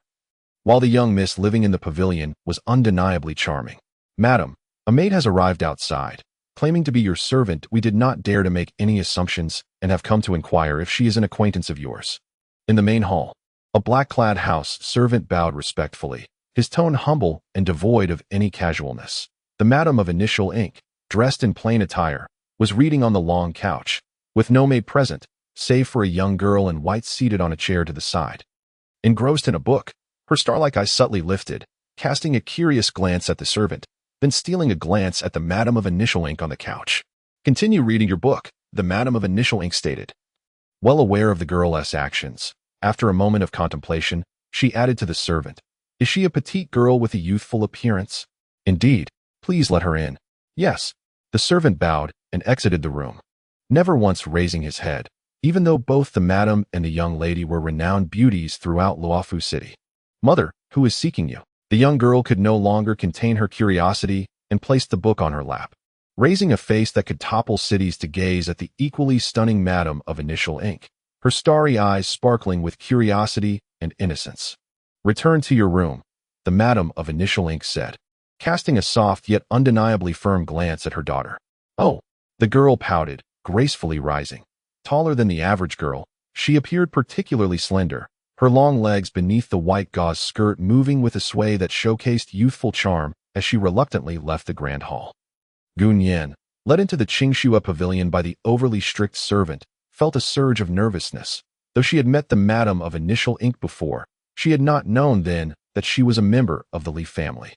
Unlike Lord Tian from Tianfu Town, this Madam of Initial Ink was an authentic member of the Li family and even possessed her own secondary courtyard. It was common knowledge that only the direct descendants of the clan leader could have their own residence within the family estate.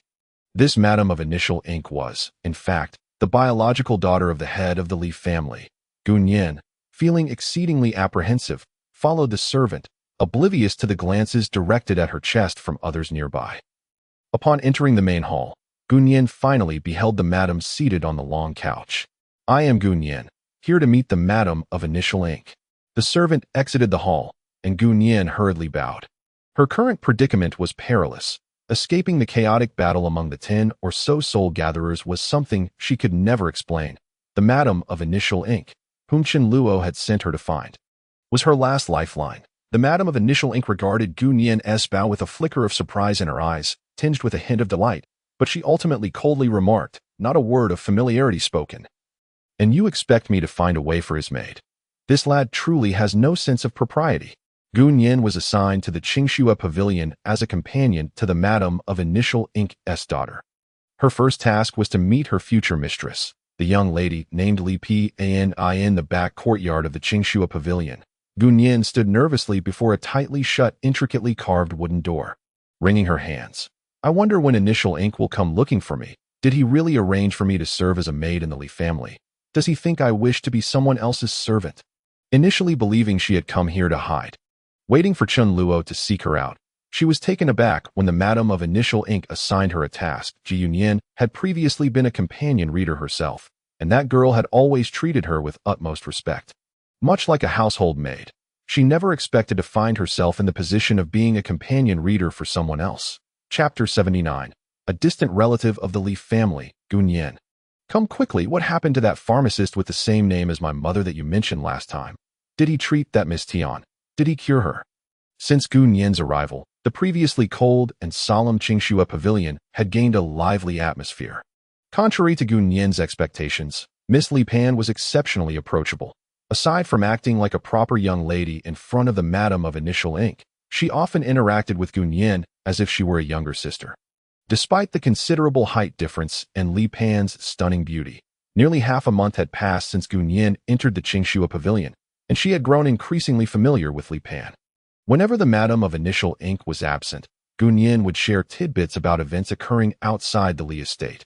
Although she did not possess much knowledge, it was enough to satisfy Li Pan's curiosity about the outside world, especially Gunyan's own tale of revenge and collaboration with the Initial Ink pharmacist, which left Li Pan particularly in awe. We can discuss that later. Today's lessons are not yet complete. Gunyan was undoubtedly aware of her position, using the story as a reward for Li Pan after daily studies. Over these days, Li Pan had kept up with her studies, indicating that Gunyan was performing her duties adequately. Now that the story was nearing its conclusion, Gunyan couldn't help but feel anxious. Why hasn't Initial Ink come to fetch me yet? On this particular day, a distant guest arrived at the Li residence. He was a strikingly handsome young man, and no one knew which branch he belonged to. All they knew was that he was personally brought into the estate by the Madam of Initial Ink, and that alone dispelled any doubts. A distant relative from a side branch posed no threat to the internal power struggles of the Li family, and thus no one held any significant wariness towards him. Nianran, having paid respects to our ancestors, you may proceed to Qingxue Pavilion. There is no need for you to linger at home. Many customs you must comprehend. Outside the Li clan ancestral hall, Chen Luo was momentarily taken aback before realizing that Madame Chumo was addressing him. Li Nianran was a name that Madame Chumo had whimsically bestowed upon herself. Chen Luo had not anticipated that she would assign herself an identity as a distant relative of the Li family, and furthermore, a name so distinctly feminine. "Ah, Nianran brother, you intend to reside at Qingxua Pavilion. Aunt, perhaps you might allow him to stay with me." The speaker was the third young master of the Li family, Li Pingyang, a young dandy whom Chen Luo had previously encountered. It was worth noting that Chen Luo's fresh visage bore a resemblance to Li Pingyang's demeanor, which explained the latter's keen interest in him. "This matter is already settled. Pingyang, your recent cultivation has been rather neglected. Should you fail to advance to a 5th-tier Qi master soon, You shall find yourself barred from even entering my Qingxue pavilion." Madame Chumo cast a cold glance at Li Pengyang, causing the 15 or 16-year-old boy to wilt instantly. It appears that Madame Chumo wields considerable influence within the Li household, Chen Luo observed, feigning a helpless smile towards Li Pengyang before stepping into the ancestral hall. Arriving at the Li estate was a step that Chen Luo had long since planned, since the identity of Chumo was now defunct, if he wished to remain in Lefu City to pursue his revenge. It was imperative that he establish a legitimate identity. The Li family, being intricately connected to Chen Luo's father, was the most suitable choice. Madame Chumo's demeanor towards him further suggested that his father's relationship with the Li family, or at least with Madame Chumo, was one of friendship rather than enmity. To understand what transpired with my father in Luofu City, the Li family is a crucial step. Chen Luo raised his gaze and scanned a series of spirit tablets within the hall, only to be momentarily startled as a somewhat familiar name caught his eye. Li Xinran, the former genius of the Li family, the one who fought to a standstill with Tian Yujing. Has she really perished? Could her death be related to my father? Without lingering on the thought, Chen Luo tucked the question away in his mind and swiftly completed the formalities under the watchful gaze of several elders of the Li family before exiting the hall. Upon emerging, he found that Madame Chumo had departed, leaving Li Pengyang still standing outside. "Nianran, brother, Aunt has left on business and instructed me to show you around the estate and familiarize you with the surroundings, then escort you to your residence." Seeing Li Pengyang, who had recently displayed arrogance towards him, now approach with a smile and a friendly demeanor, Chen Luo felt a degree of discomfort but merely nodded in response. The two walked along the path of the Li estate, and with few onlookers, Chen Luo decided to extract some information from Li Pengyang. "Pengyang, after arriving in Luofu City, I visited a place called Yanhui Tower. It is said that over 20 years ago, a grand gathering of young geniuses took place there. Do you know anything about it? Are you referring to the scandalous past of that newly deceased Tian Yujing from the Tian family?" "I certainly do." Chen Luo feigned interest, noting how Li Pengyang, despite his seemingly refined appearance, spoke unreservedly about members of the Tian family. "Scandalous past. Indeed." Li Pengyang nodded vigorously. "That fellow had promised to duel my aunt, with the loser forfeiting their cultivation. Yet, after losing, he refused to acknowledge it and incited others from his family to join him. In the end, aside from him, all three others had their cultivation crippled. Such sweet revenge. Unfortunately, that deadbeat Tian Yujing managed to survive until recently due to his father's timely rescue." "Aunt." Chen Luo pretended not to know the details. "Where did she marry off to?" "I met the elders of the family earlier, but did not come across her." "Aunt." Li Pengyang feigned a sage-like sigh. "You already saw her in the ancestral hall. She passed away 2 years ago, but I cannot disclose the exact cause of her death." Chen Luo softly acknowledged, realizing that Li Pengyang was unaware of the circumstances surrounding the demise of the talented Li Xinran. "So, was it your aunt who incapacitated the 3 geniuses of the Tian family?" Chen Luo began to steer the conversation towards his father's affairs. "That was not the case." Li Pengyang shook his head, his face lighting up with admiration. "Speaking of that person, he is my greatest idol. I know everything about him. My idol, with his 3rd-tier soul-gathering master cultivation, managed to cripple 3 4th-tier soul-gathering masters, providing a great release for everyone present at the time. Later, the deadbeat Tian Yujing's father came out, using his peak 9th-tier soul-gathering master prowess to hunt down my idol. They fought countless battles deep within the Bailuo mountain range, far beyond Luofu City. But my idol's cultivation was ultimately inferior, and that old rogue Tian Fengzhen was particularly shameless. In the end, my idol was gravely injured and was taken in by the Li family for recuperation. However, that old rogue Tian Fengzhen returned to Luofu City in a severely wounded state. It was astonishing to learn that his father had taken refuge with the Li family after evading Tian Fengzhen's pursuit. No wonder Madame Chumo claimed to be one of the few who knew of his father's whereabouts thereafter. As they continued, they were interrupted by an approaching youth. "Pengyang, why are you still here? Second uncle is looking for you. Hurry back to practice. I've heard that if you don't become a 5th-tier Qi master soon, Aunt won't let you go to Qingxue Pavilion." Chen Luo and Li Pengyang halted, gazing towards the young man clad in white at the end of the path. Li Pingyu, a 7th-tier soul-gathering master. Chen Luo recognized him from the earlier meeting with the elders. He was a genius among the young generation of the Li family. The legitimate grandson, Li Pingyu, 30 years of age, he already possessed the strength of a 7th-tier soul-gathering master. a cultivation level rivaling that of the late Tian Yujing de It was also this individual who had instigated the earlier disturbance at Xiujin Tower. Elder brother Pingyu. Li Penyang clearly did not perceive any ulterior motive behind this elder brother's presence and greeted him warmly. Elder brother. Chen Luo performed a respectful bow, and Li Pengyu acknowledged him with a nod, the nature of which was difficult to discern, whether it was one of intimacy or aloofness. Nianran, you must be familiar with the paths in the estate by now. I shall escort you to your residence. Li Pengyu stepped forward, dismissing Li Pengyang, and began to lead Chen Luo away without uttering a word. However, Chen Luo noticed that Li Pengyu's hands, clasped behind his back, were tightly clenched, radiating a palpable sense of vigilance, having been interrupted in his inquiry. Chen Luo noted this detail with a cold smile in his heart, following Li Pengyu as they ventured deeper into the Li family's garden, until they finally came to a halt. What is your purpose in coming to the Li family? Li Pengyu did not turn but unleashed the pressure of a seventh-tier soul-gathering master, causing the surroundings to fall into stillness, the air thick with tension, leaving only Chen Luo unaffected. I do not comprehend what you are implying. Chen Luo replied casually, unaffected by the oppressive aura. Li Pengyu suddenly turned. His intense gaze locked onto Chen Luo, his expression grave. I have investigated. The Li family comprises 76 branches scattered across various states within Shuyu Kingdom, yet there is not a single individual named Li Nianran. Who exactly are you? Chen Luo narrowed his eyes, casting a dismissive glance at Li Pengyu's clenched fists, and scoffed. Is it you who wishes to interrogate me? You need only know that I am a distant relative brought here by Madame Chimo. Madame Chimo. Li Pengyu's demeanor shifted dramatically, hostility radiating from him as he spat. What is your true intention in approaching Madame Chimo? You think you can deceive the elders of the family, but you cannot fool me.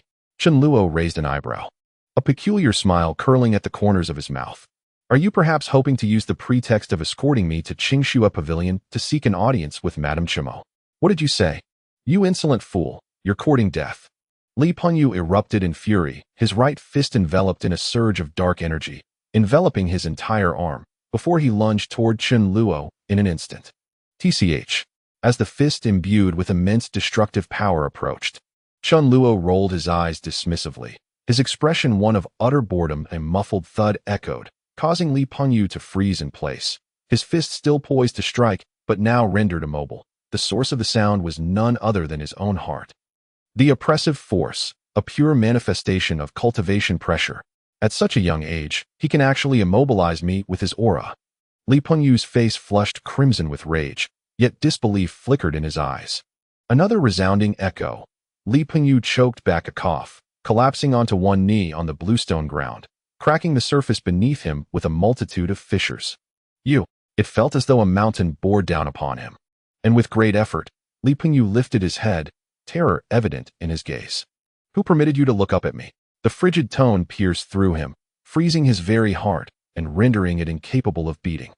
His head, which had just been raised, instantly bowed, smashing against the shattered stones below.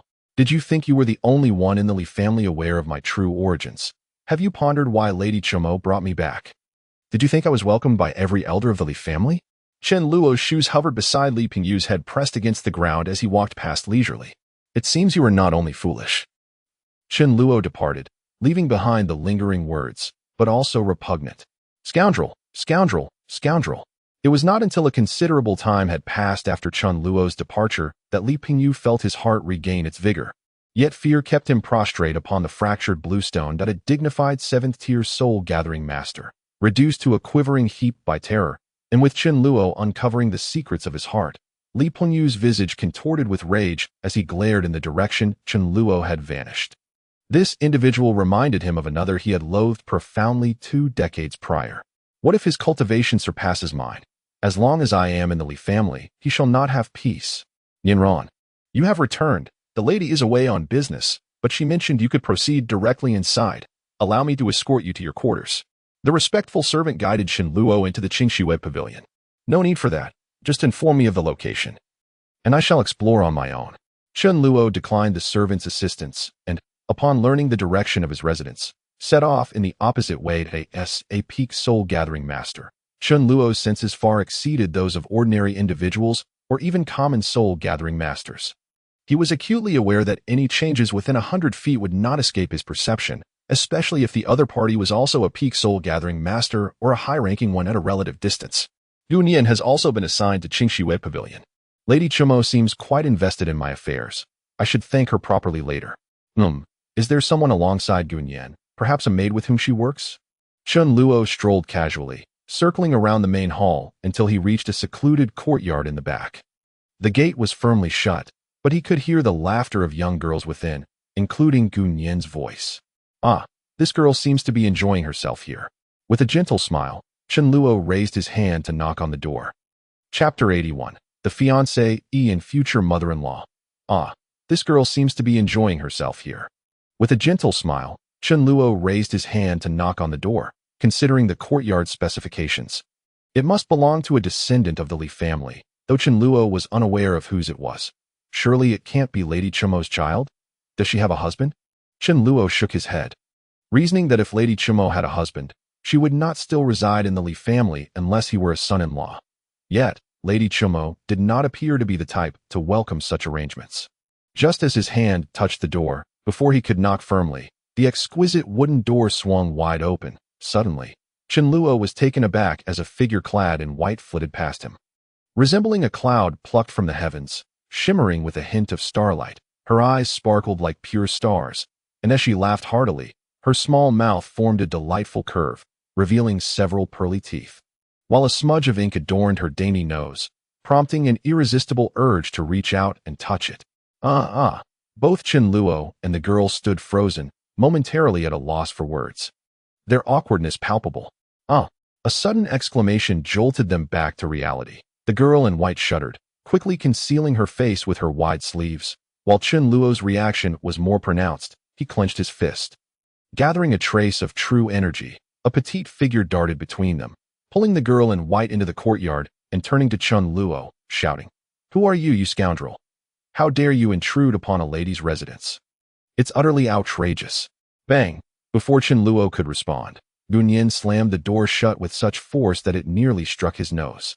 This girl, just half a month away, and she has already turned to him. Chun Luo chuckled in disbelief, then raised his hand to gently knock on the door, saying, "Dear cousin, please do not be alarmed. I am Lin Yinran, a distant cousin brought back by Lady Chumo. I shall be residing in Qingshui Pavilion for a while, and I merely wish to say hello."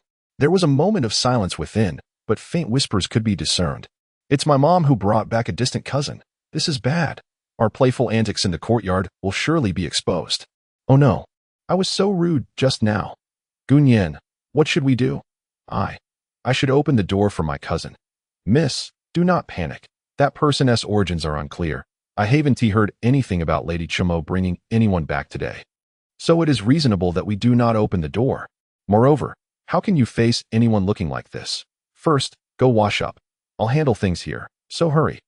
The first two sentences came from the girl who resembled a cloud. Her voice was like the song of a warbler, her flustered tone utterly charming. The latter two were spoken by Gunyan, whose tone was much more composed. It seemed that after spending some time with Chun Luo, she had developed a keen sense of adaptability and vigilance. Yet, this fellow had actually become someone else's maid.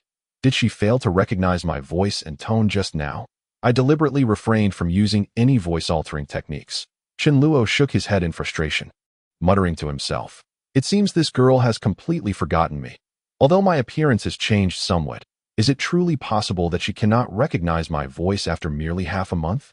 No sooner had he spoken than the courtyard door swung open with a whoosh. A petite figure burst forth, wrapping her legs around Chun Luo's waist, burying his head in a soft embrace. "You scoundrel! You bad boy! Why did it take you so long to come find me?" A voice, tinged with suppressed tears, emanated from above. "Well?" Chun Luo gently pried the girl off him, then playfully tapped her forehead with his fingers, chuckling.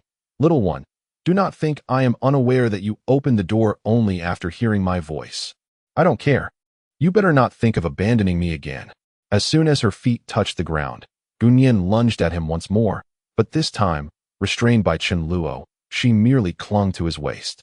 Feeling her dependence, Chun Luo's heart softened, and he couldn't help but think of Xiao Zi, who had left with her family to a distant land.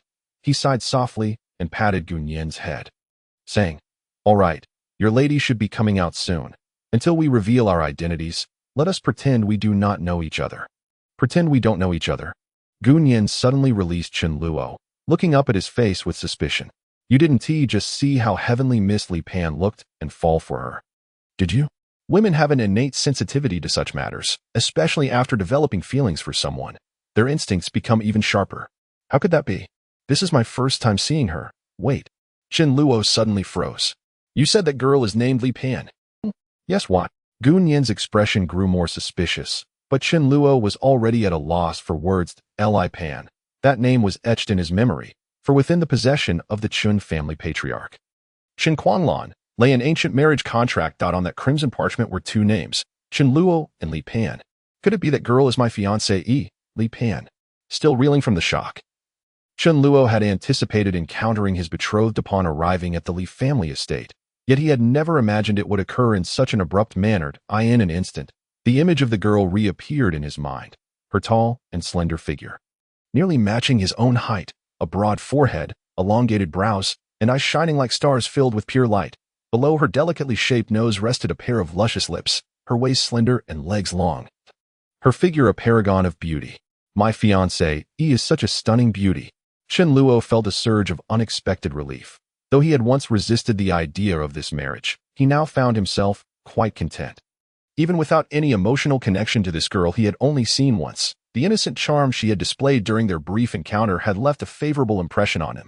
Even if we do not end up marrying, it would still be a blessing to become acquainted with such a beauty. Hey, I'm talking to you. Chen Luo had been lost in thought, provoking Gun Yin's irritation. She placed her hands on her hips, standing on tiptoe to assert her presence. Oh, what is it? Chen Luo finally snapped back to reality, looking down at Gun Yin. I advised you not to entertain any notions of pursuing Li Pan. After all, she is engaged. Gun Yin's expression was serious and solemn. It is not easy for Madame Chumo to take us in. You must refrain from harassing her daughter, lest we be driven out again. All right. I understand. I would never behave in such a manner. Chen Luo casually replied, thinking to himself, you would never guess that the fiancé is actually me. Furthermore, Madame Chumo must have already seen through my identity. Chen Luo suddenly jolted. Astonished, are you saying that Li Pan is Madame Chumo's daughter? Indeed. Gun Yin nodded as if it were the most natural thing, causing Chen Luo to take a deep breath. Good heavens, the one I have been conversing with all along is actually my future mother-in-law. Chapter 82. Follow up on old matters. Yes, it's Li Pan. Gun Yin nodded, prompting Chen Luo to inhale sharply. Good heavens, the one I have been talking to is, in fact, my future mother-in-law. And she seems to have recognized my identity from the very beginning. Chen Luo stood there, stunned. Ahem. A dry cough emanated from within the small courtyard, causing both Chen Luo and Gun Yin to glance in that direction.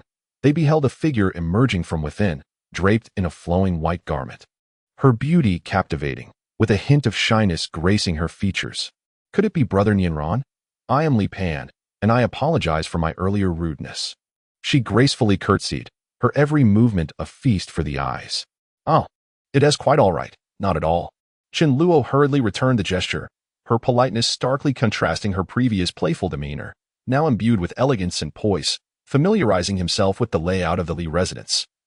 Chen Luo eventually returned to his own quarters. It seemed that Madame Chumo had intentionally arranged for his dwelling to be on the opposite side of Qingxua Pavilion, separated by an entire courtyard from Li Pan and Gun Yin's abode. Is the distance so great because my future mother-in-law does not think highly of me? Chen Luo mused as he sat in his small courtyard. Although Madame Chumo had initially assigned him a servant and a maid, he had declined both offers. Now, apart from the daily cleaning, no one else would disturb his solitude. Well, whether or not she values me is of little consequence, though the girl is indeed beautiful. Without any feelings involved, marriage is out of the question. I should find an opportunity to cancel the engagement, lest I hinder her future. He touched the human skin mask on his face, focusing his thoughts on his forthcoming plans for revenge. Now that I possess the pinnacle strength of a soul-gathering master. In all of Luofu City, aside from Tian Fengjin and Luo Mingyang, there should be no one capable of challenging me. Even Luo Mingyang, who is a half-step beyond, I am confident I can retreat unscathed, especially with the secret technique of shadow clones at my disposal. The primary objective now is to incite a conflict between the Tian family and the city lord's residence, ideally prompting Tian Fengjin to take matters into his own hands. leading to a mutually destructive confrontation with the city lord's residents. This would grant me the opportunity to swim through the chaos and fulfill the task of advancing to half-step beyond. Alas, this task is undoubtedly challenging.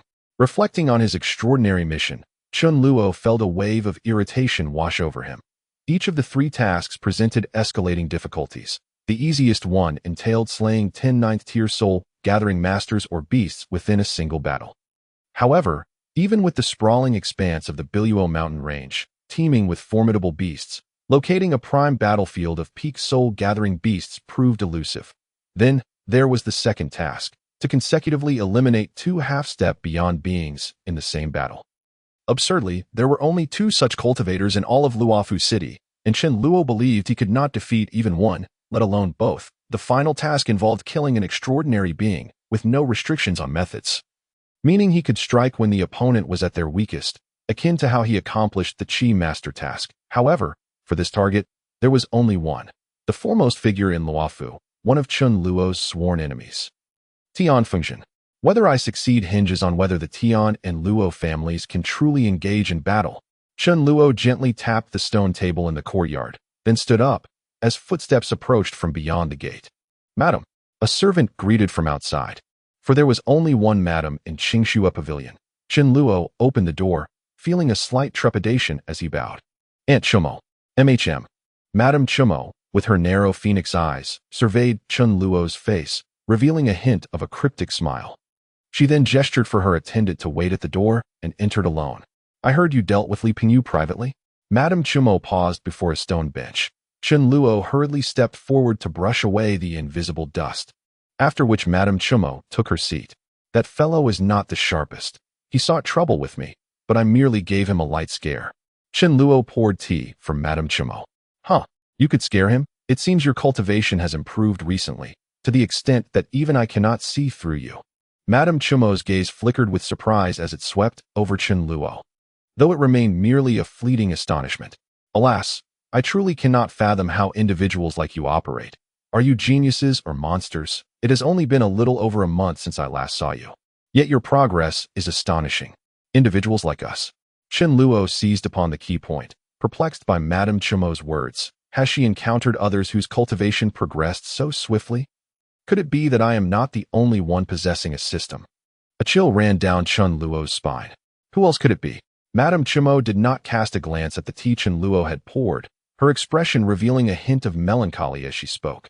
"That other person is, of course, your father." "My father?" Chen Luo's spirits lifted.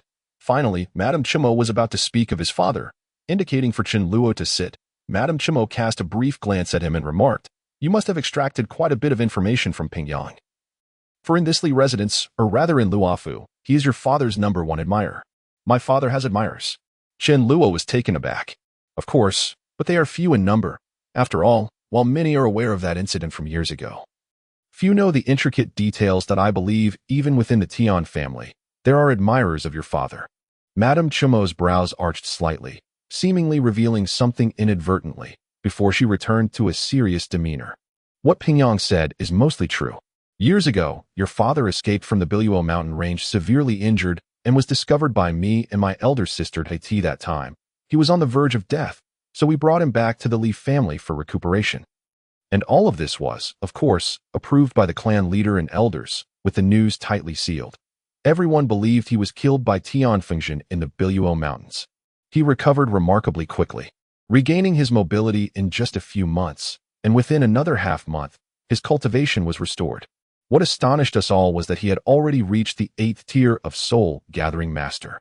He had inexplicably advanced 5 tiers compared to just months before. During those months, he was recuperating at the Li residence, with no time to train, so we deduced that he must have gradually improved while evading Tian Fengxian in the Biluo mountains. Such speed is truly terrifying. It stirred considerable commotion at the elders' meeting of the Li family, but fortunately, the Li family had saved your father's life, and he values loyalty greatly, so the Li family is now considered friends with him. However, the elders of the Li family did not relax their vigilance. They have been plotting something." Chen Luo's eyes fixed intently on Madame Chumo, yet he waited in vain for her to continue. "So, what did the Li family's elders plan?" Seeing Madame Chumo silent, Chen Luo could not help but inquire. only to realize the nature of the Li family's secrets. How could they possibly share such matters with him? He withdrew his inquiry, only to notice a hint of sorrow in Madame Chumo's narrow phoenix eyes as she gazed at him. With a long sigh, Madame Chumo retracted her gaze and stood. Well then, I will tell you about the subsequent events at an appropriate time. That will be all for today. All right, thank you, madam. You should call me Aunt. As Madame Chumo approached the door, she added, or you may call me Auntie as well. What? Chen Luo, just opening the courtyard door, was momentarily taken aback by Madame Chumo's words. What could she possibly mean? It's nothing. I just wanted to remind you to use respectful terms, so as not to expose anything in front of others. You are now considered a distant relative of the Li family. Madame Chumo maintained her usual composure, revealing no signs of abnormality as she stepped out of the courtyard. She suddenly turned back with a smile. I know you have met Li Pan. How dare you still call me madam? Chen Luo stood there, dumbfounded, watching Madame Chumo's figure gracefully depart, her slender waist swaying in the gentle breeze, exuding an air of infinite charm. Chapter 83. Biluo Trial. I know you have met Li Pan. How dare you still call me madam? Watching Madame Chumo's graceful form recede, Chen Luo stood there, speechless if not madam. Then should I call her mother-in-law instead? Chen Luo rubbed his forehead, feeling no sweat. Just then, a hurried young servant rushed in from outside, handing Chen Luo a thin letter. From Li Pingyang. He truly cannot enter Qingxue Pavilion anymore. The ink on the letter was still wet, likely written at the entrance of Qingxue Pavilion. Chen Luo first glanced at the signature, discovering it belonged to Li Pingyang, who had just been barred from entering Qingxue Pavilion by Madame Chumo. The contents of the letter are rather simplistic, consisting merely of a few sparse figures, indicating that tomorrow the Li family shall embark on a youth training expedition to the Biluo Mountains. Inquiring whether I desire to accompany them for a bit of amusement, the Biluo Mountains, Chen Luo recalled the first task of his extraordinary mission, the one with the least hope yet the simplest to accomplish. It would be no harm to take a look. Perhaps I can gather some intelligence regarding the current situation of the Tian family and the city lord's residence in Luofu City. Inform young Master Pingyang that I shall be joining. After tucking the note away, Chen Luo instructed a servant waiting at the door, then proceeded to close the courtyard gate. The Shishua Hall should have already modified the sword. It is the perfect opportunity to give it a try. The Biluo Mountains stretch across 100 miles southwest of Luofu City, extending for millions of miles and traversing several nations on the side of Shiyu country. The terrain is relatively gentle with numerous accessible entrances. And every year, at any given time, many beast hunters and disciples from various clans and sects come and go. This day marks the occasion for the second-ranked Li clan's disciples among the 10 prominent families of Luofu City to enter the mountains for training. The family assigns different tasks to each disciple based on their individual abilities, and only upon completion can they return to the clan, the younger generation of the Luofu Li family, combining both the main and branch lines. Comprises over 30 individuals, ranging from the eldest, Li Pengyu, who is 30 years old, to the youngest, a mere 11-year-old girl named Li Lu from a collateral line. Brother Nianran, since you have no academic requirements, why not join me? We can explore this forest together. It is said there are many treasures hidden within these mountains. Li Pingyang walked ahead of Chen Luo, his spirits high and demeanor relaxed. As if this expedition into the Biluo Mountains were merely a delightful outing. In truth, it was not far from that, with over 30 members of the Li family acting in concert. The tasks assigned by the family merely required them to bring back certain trophies, such as the heads of magical beasts or their cores, with senior brothers like Li Pingyu around. The tasks for those of Li Pingyang's age were certainly quite simple, merely a matter of a wave of a hand from their elders. I have heard that my idol once encountered extraordinary adventures within these Biluo Mountains, subsequently experiencing a meteoric rise in cultivation, even able to clash with that old scoundrel Tianfengxian to a standstill. Our main objective this time is to retrace the path once taken by my idol and seek out those fabled encounters. Casting a furtive glance around to ensure no one was watching, Li Pingyang leaned closer to Chen Luo, whispering with enthusiasm. Seemingly encouraged by Chen Luo's evident interest in his idol's exploits, the two, sharing a striking resemblance in demeanor, had quickly become confidants. Chen Luo raised an eyebrow, a light chuckle escaping his lips. That suits me perfectly. Nianran brother. Amidst the envious and astonished gazes of those around, a tall and slender figure approached Chen Luo. Oh, Li Pan, is there something you need? Chen Luo maintained a calm exterior, though internally he felt a twinge of discomfort, for this individual was none other than his fiancée, Yi. Li Pan's demeanor was vastly different from when she playfully sparred with Gunyan. She appeared quite reserved, as if her usual reticence was magnified under the scrutiny of the numerous onlookers. My mother instructed me to accompany Brother Nianran.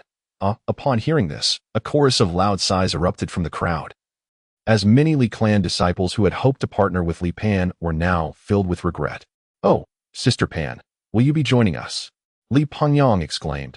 Overjoyed, he often frequented the Shishua Hall, not merely because it housed the renowned beauty Li Pan, but because the Lady Chumo was the most knowledgeable regarding the exploits of his idol, having grown familiar with Li Pan through these visits. Her intention to join their party brought him immense happiness. After all, having such a beauty accompany them on their excursion was indeed a delightful prospect. "Please join us." However, Chen Luo furrowed his brows.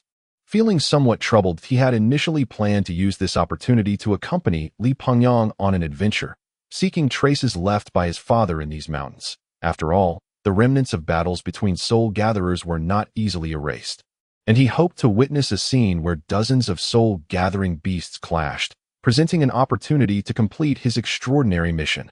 Both of these endeavors required a deep venture into the Biluo Mountains, potentially even to the wild core regions. Bringing Li Pan along could hinder his efforts. Li Pangyang was manageable, as he was ostensibly following him, but Li Pan was another matter entirely. Should word get out that he had led her into such perilous territory, he would certainly incur the wrath of his fiancée-es mother. Is it not permissible? Noticing Chen Luo's troubled expression, Li Pan's brow also furrowed, her eyes shimmering with disappointment, eliciting sympathy from all who witnessed the scene. "Mother said you would surely agree." Chen Luo found himself in a difficult position. Lady Chumo was unaware of his ulterior motives for this journey, trusting him to look after her daughter, yet the location he sought was fraught with danger. A place even Tian Fengzhen had returned from heavily injured. "Hey, do you have no sense of propriety? The most beautiful maiden of the Li family personally seeks you out, and yet you respond with such reluctance." "Indeed, she even resides in the Shishua Hall. You benefit from her hospitality and yet refuse to bring her along. What sort of person are you in the Li family? Could it be that you lack the cultivation? After all, what could a country bumpkin like you possibly possess?" Li Pan's presence immediately incited discontent among the onlookers. How could someone so unattainable as the goddess Li Pan approach him, only to be met with indifference? A significant number of Li clan disciples glared at Chen Luo in anger. Meanwhile, the leading elder of this expedition, Li Pengyu, observed the scene with cold indifference, showing no inclination to quell the rising tensions. He was pleased to see Chen Luo subjected to ridicule. What did it matter if his cultivation was high? Residing within the Li family, did he dare to act against the Li clan disciples? With a nod to a few companions, Li Pengyu was the first to enter the Biluo Mountains, ignoring the commotion behind him. "Please do not say such things. Brother Nianran is not that kind of person." Seeing Chen Luo attacked due to her presence, Li Pan grew anxious and hurriedly defended him. "Hey, can't you see? Li Pan, you must not be deceived by this young man's facade. What benefits could possibly come from following him? Your assignments could be easily managed by anyone here." Chapter 84. The fiancé of a useless man, can't you see? "Li Pan, do not let this young man fool you." One of the Li clan maidens stepped forward from the crowd, her gaze sweeping over Li Pan's features with a palpable jealousy. "Do not forget, you are already betrothed. Maintain a proper distance from other men. The Shishua Hall values decorum. Do you not understand that?" At these words, silence fell. Li Pan's engagement had always been a source of distress for her. Though she had never met the man named Chen Luo and held no particular feelings, positive or negative, she had overheard various discussions within the family. A fallen genius, the Chen family waste. These two labels had given Li Pan a title of her own within the Li household, the fiancé of a useless man. This title was undoubtedly aimed at Li Pan herself. Indeed, though your betrothed is a well-known waste, the engagement still holds. The Li family is not one to go back on their word. You must be mindful of your reputation. It is said that the Chen family no longer exists, and that Chen Luo has likely met his demise somewhere, rendering him incapable of ever marrying you. Yet still, you remain that waste's fiancé. Your reputation is no trifling matter. The Li family will not tolerate a loose woman. Several Li maidens encircled Li Pan, speaking of reputation and honor, but their expressions were filled with mockery and derision. Li Pan, with her inherently soft and introverted nature, found herself unable to refute their words, each one striking a painful chord within her heart. In silence, she bowed her head, enduring the onslaught. Seeing Li Pan in such distress only emboldened her tormentors. What is there to say about a farce? She herself is but a farce. She does not even know who her father is. They say Lady Chumo values decorum above all, yet here we have produced such a farce. Let us call it what it is, a bastard child. No wonder she is engaged to that country bumpkin. It seems a fitting match. The whispers, though hushed, resonated with clarity, each word piercing Li Pan's heart. She trembled slightly, yet found herself unable to utter a single retort, the pent-up frustration nearly causing her to choke. Silence. Boom. Those 5 words echoed in the hearts of all present, causing every heartbeat to momentarily still. Chen Luo stepped forward, positioning himself protectively behind Li Pan. I never anticipated that my presence would bring her such trouble. This matter must be addressed. His gaze was icy as he met the eyes of each of the Li maidens who had mocked Li Pan, the pressure of a peak soul gatherer rendering them speechless. I never imagined that within the esteemed Li family of Luofu City, there existed women as base as common street harlots, and yet here stands a Li clan maiden. Chen Luo narrowed his eyes, his expression betraying no hint of concealment regarding his disdain. Brother Nianran, Li Pan's feeble voice drifted from behind, only to be abruptly silenced by Chen Luo's imperious wave of his hand. Is it considered immoral to undertake training alongside one's family? How many young ladies present here are already betrothed? Are they all the wayward women you claim to be, lacking in virtue? To impose such judgments upon others for merely engaging in familial activities is absurd. According to your reasoning, you ought to remain confined to your homes from the moment of your birth. Merely casting a glance at another man would be deemed a disgrace. Chen Luo was not one to engage in futile arguments. Yet he exerted a pressure that rendered the voices of those before him mute, leaving them utterly speechless. In that moment, it appeared to all that Chen Luo had effectively silenced these young ladies from the Li family. And as for that so-called illegitimate child, Chen Luo turned his gaze towards Li Pan, who met his eyes, her bright, starry orbs reflecting a painful astonishment, as if she could scarcely believe Chen Luo would broach such a subject. With a confident and carefree smile directed at Li Pan, Chen Luo proclaimed loudly to the surrounding crowd, I have never seen my father since I can remember, nor do I know who my mother is. An illegitimate child? A bastard? Chen Luo swept his gaze across the astonished faces of the Li clan members, maintaining an air of nonchalance. Indeed, I am one as well. The declaration sent a ripple of commotion through the Li family, particularly among the women whose voices had been stifled by Chen Luo, their eyes widening in disbelief, quickly turning to scorn and derision. Brother Nianran, Li Pengyang stood dumbfounded, his gaze fixed on Chen Luo, filled with incredulity, a sentiment echoed in Li Pan's astonished expression. For so long, she had been burdened by the labels of a useless fiancée and an illegitimate daughter, often retreating into the quiet confines of the Qingxua pavilion to evade the gossip and rumors surrounding her. Yet now, Chen Luo stood before her, smiling, confidently and nonchalantly acknowledging all of it, leaving her utterly perplexed as to how he managed to do so, surveying the diverse expressions of those around him. Chen Luo's confident smile remained, even revealing a hint of disdain. Even so, it does not alter the fact that I can effortlessly trample upon you worthless beings. A hollow echo resonated in the hearts of everyone present, Chen Luo's oppressive aura crashing down upon them like a mountain. A high-tier, soul-gathering master. Regardless of whether they felt Chen Luo's pressure or not, every individual present was struck with a profound sense of awe at his prowess, their expressions betraying their shock, even the previously most arrogantly ladies revealing deep astonishment. Among the younger generation of the Li clan, no particularly remarkable talents had emerged. The eldest brother, Li Pingyu, although a high-tier soul-gathering master, was already 30 years old. Yet here stood Chen Luo, a high-tier soul-gathering master at such a tender age, a phenomenon unseen within the Li family's youth. Silence enveloped the crowd. Even Li Pengyang and Li Pan, who stood beside Chen Luo, were equally taken aback. No one was prepared for the revelation that a young man from a rural background, one they had never even heard of, was a genius high-tier soul-gathering master. With a slight lift of his chin, Chen Luo surveyed the averted gazes of the Li clan's youth before finally turning to meet the unwavering gaze of Li Pan. Do you see? If you wish to silence these bothersome individuals, the solution is quite simple. Chen Luo observed the reflection of his own proud eyes in Li Pan's starry gaze, laughing lightly. Just seize them by the throat. Gazing at the handsome, yet softly featured man before her, Li Pan felt an inexplicable fire ignite within her heart. Just seize them by the throat. This phrase echoed in her mind, her eyes growing ever brighter, as if the dazzling stars were transforming into a blazing sun.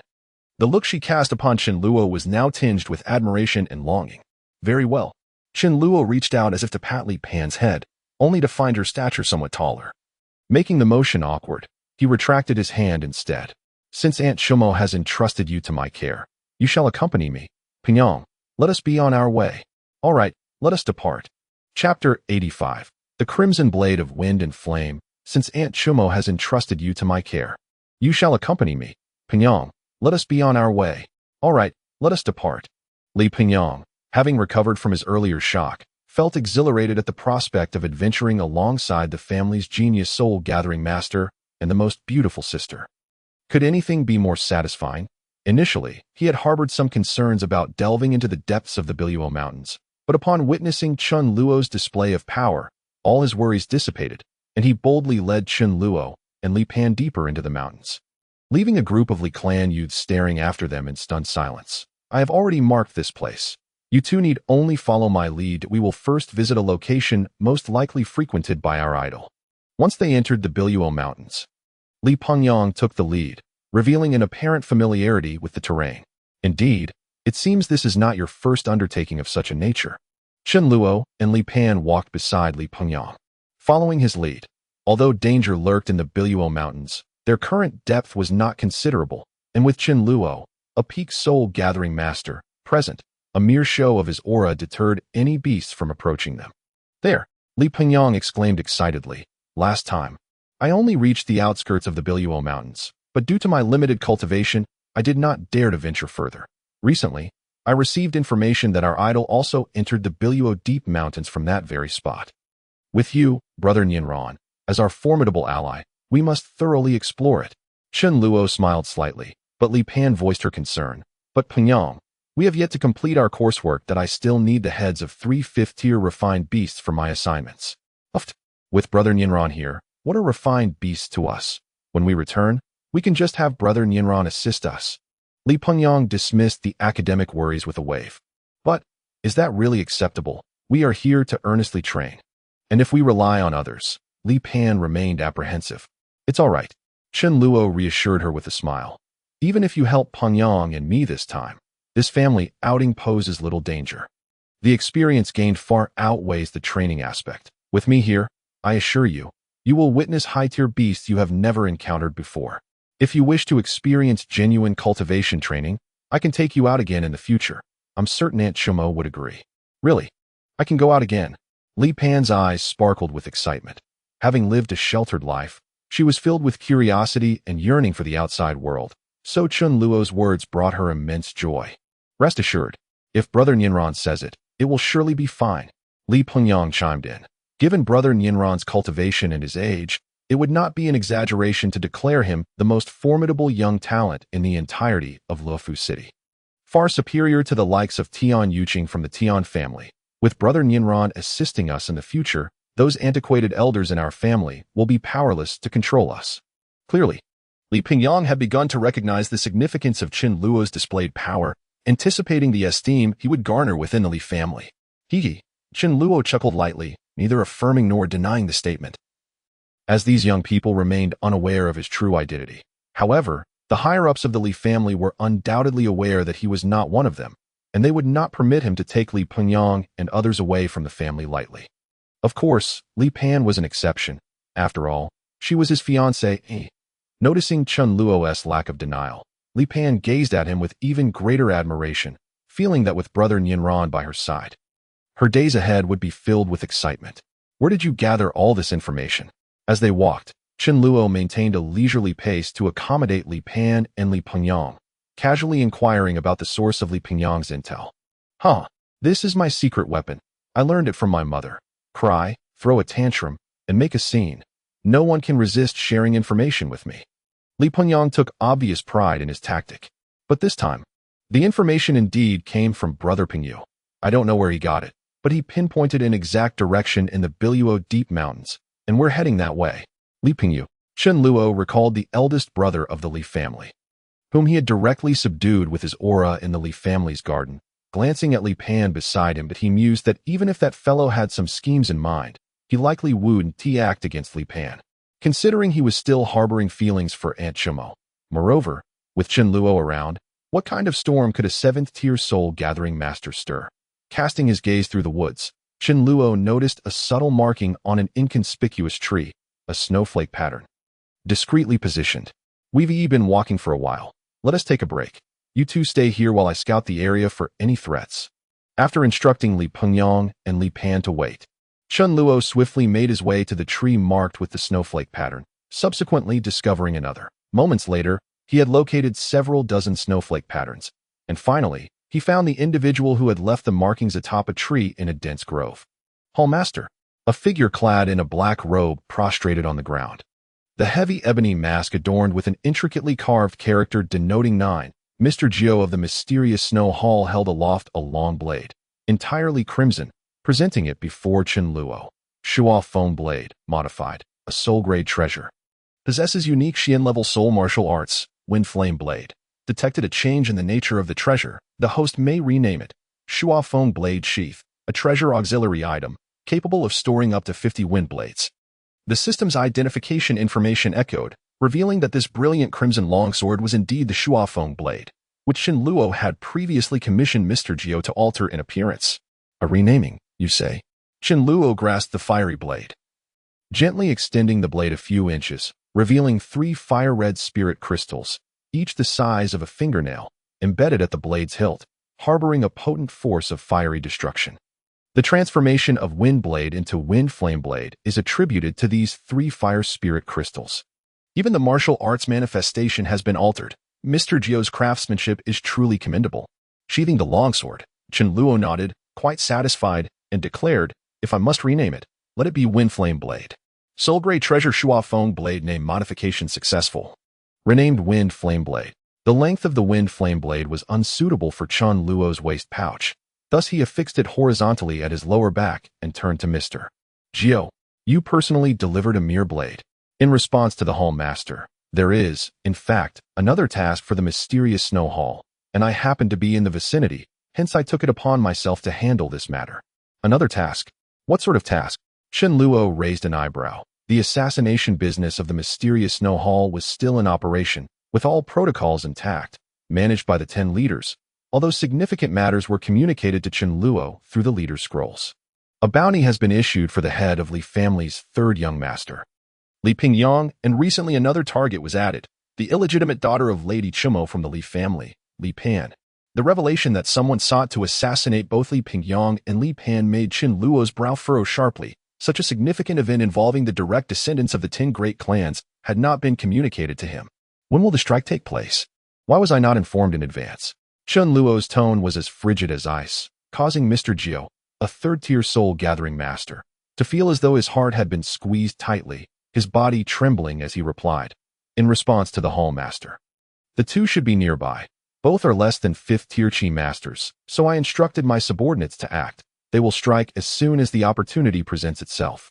The failure to inform you is because their cultivation is low, akin to a routine assassination task, and with a peak soul-gathering master like you present, our mysterious Snow Hall naturally does not fear the 10 great clans. Thus, Mr. Jiao felt puzzled. A task so ordinary would elicit such concern from the Hall Master. Enough. Chen Luo interrupted Mr. Jiao, his voice icy. From now on, any assassination concerning the Li family must pass through my approval. This task is cancelled. Instruct the subordinates to withdraw. Additionally, relay the detailed process of this task and the identity of the contractor to me via scroll. Understood, Mr. Jiao quickly bowed his head in acknowledgement, but by the time he raised it again, Chen Luo had vanished without a trace. Chapter 86. Relics. When Mr. Jiao lifted his head, the Hall Master was already gone. Without hesitation, he produced a whistle from his waist and placed it to his lips. A sharp, piercing sound resonated through the forest, propelled by the powerful true energy of the soul-gathering master, serving as the signal for the mysterious Snow Hall to cancel the task. I wonder if Nian Rangu will encounter suitable demonic beasts to help us complete our assignments, mused Li Piyang. comfortably seated beneath a massive tree, casually picking up a pastry that Li Pan had just placed on the ground. You must wait for Nianran Zuxiong to return before eating that. Put it down. Li Pan promptly slapped Li Pingyang's hand, reclaiming the pastry and placing it back in its original position. Unbeknownst to them, two shadows above their heads silently drew dull, unreflective daggers, the blackened tips aimed directly at their necks. Suddenly, a sharp sound reverberated through the forest, startling Li Pan and Li Pingyang. What was that sound? Li Pingyang leaped up, unleashing his cultivation to scan the vicinity, but found no signs of abnormality. It could be a signal from some hunting teams in the forest. Deep within the mountains, Li Pingyu, accompanied by several higher-ranked disciples of the Li family searching for demonic beasts, halted his steps, gazing towards a conspicuous stone not far to the left. This is... The accompanying disciples displayed expressions of shock. The stone before them was truly too grand to simply be called a stone. It could justifiably be termed a foam mountain. The enormous stone's face towards Li Pingyu appeared remarkably smooth, as if it had been cleaved by a blade with no signs of interruption whatsoever. The entire surface exhibited an unusual charred black hue. Approaching the massive rock even allowed them to feel the residual scorching energy, reddening their faces. What immense power! Who could have placed it here? This individual's strength is truly overwhelming. Such a phenomenon could only be achieved by a high-tier soul-gathering master. Pingyu, what do you think? The disciples continuously marveled at the mysterious blade marks left by this unknown figure, while they turned to inquire of Li Pingyu, the strongest among the younger generation of the Li family, only to find his complexion ashen, his eyes glinting with the ferocity of the most savage beast within the Bailu mountain range. Startling the Li family disciples, upon that massive stone lay a spirit core of a demonic beast, glowing with a faint light, the reason for its presence here known only to Li Pingyu. This spirit core was the deposit he had paid to the assassin organization after issuing a bounty. Now it rested atop the stone, and the display of the opponent's strength was something Li Pingyu recognized he could not match. While any soul-gathering master could shatter such a massive stone, achieving the flawless cut exhibited before them necessitated true and formidable power. Rejecting his own commission while simultaneously delivering a threat left him with an undeniable sense of intimidation. Li Pingyu could only interpret his current predicament in this manner. The message was clear: do not pursue those two. Humph. Li Pingyu disregarded the awestruck expressions of his juniors, his demeanor dark yet tinged with a peculiar malevolence. Given that fellow's strength, I never expected these assassins to have much effect. I have more than one card to play. Here are your assignments. Several demonic beast cores or heads were tossed onto the ground as Chun Luo sat upon a stone. Seemingly transported from elsewhere, its surface cut into a square and still emanating a faint char. Nianran Zuxiong, you've returned. Li Pan exclaimed, jumping up, her eyes sparkling with excitement as she gazed at Chun Luo. Nianran Gu. There was a particularly unpleasant sound just now. Do you know? Ah, that blade looks magnificent. Where did it come from? Li Pingyang, who had initially wanted to inquire about the earlier sound, was instantly captivated by the crimson longsword affixed at Chun Luo's back. While Li Pan also turned her curious gaze towards it. Ah, that sound was merely my friend coming to find me. With a casual smile, Chun Luo unsheathed the wind flame blade from his back and offered it to the eager Li Pingyang, saying, I had asked a friend to craft me a blade, and it has just been completed. He delivered it to me. After a brief respite and a light meal, the trio ventured deeper into the Bailu mountain range. The Bailu mountains stretched endlessly, spanning millions of miles. With a width of several 100,000 ekati, the heart of the range lay a wild expanse that existed only in legends, and the depth they spoke of was merely a matter of tens of miles from the mountain's periphery. Initially, Chun Luo harbored little hope of uncovering any vital clues alongside Li Pingyang, merely seeking an opportunity for exploration, intending to lead the expedition himself. However, just a few dozen miles in, he was struck with awe by the sight before him. A sloping expanse lay before the three, measuring several miles across. It was overgrown with lush grasses and dotted with small trees, all sprouting from the dense crevices of stone. This ought to be a small hill. Chun Luo could think of nothing else.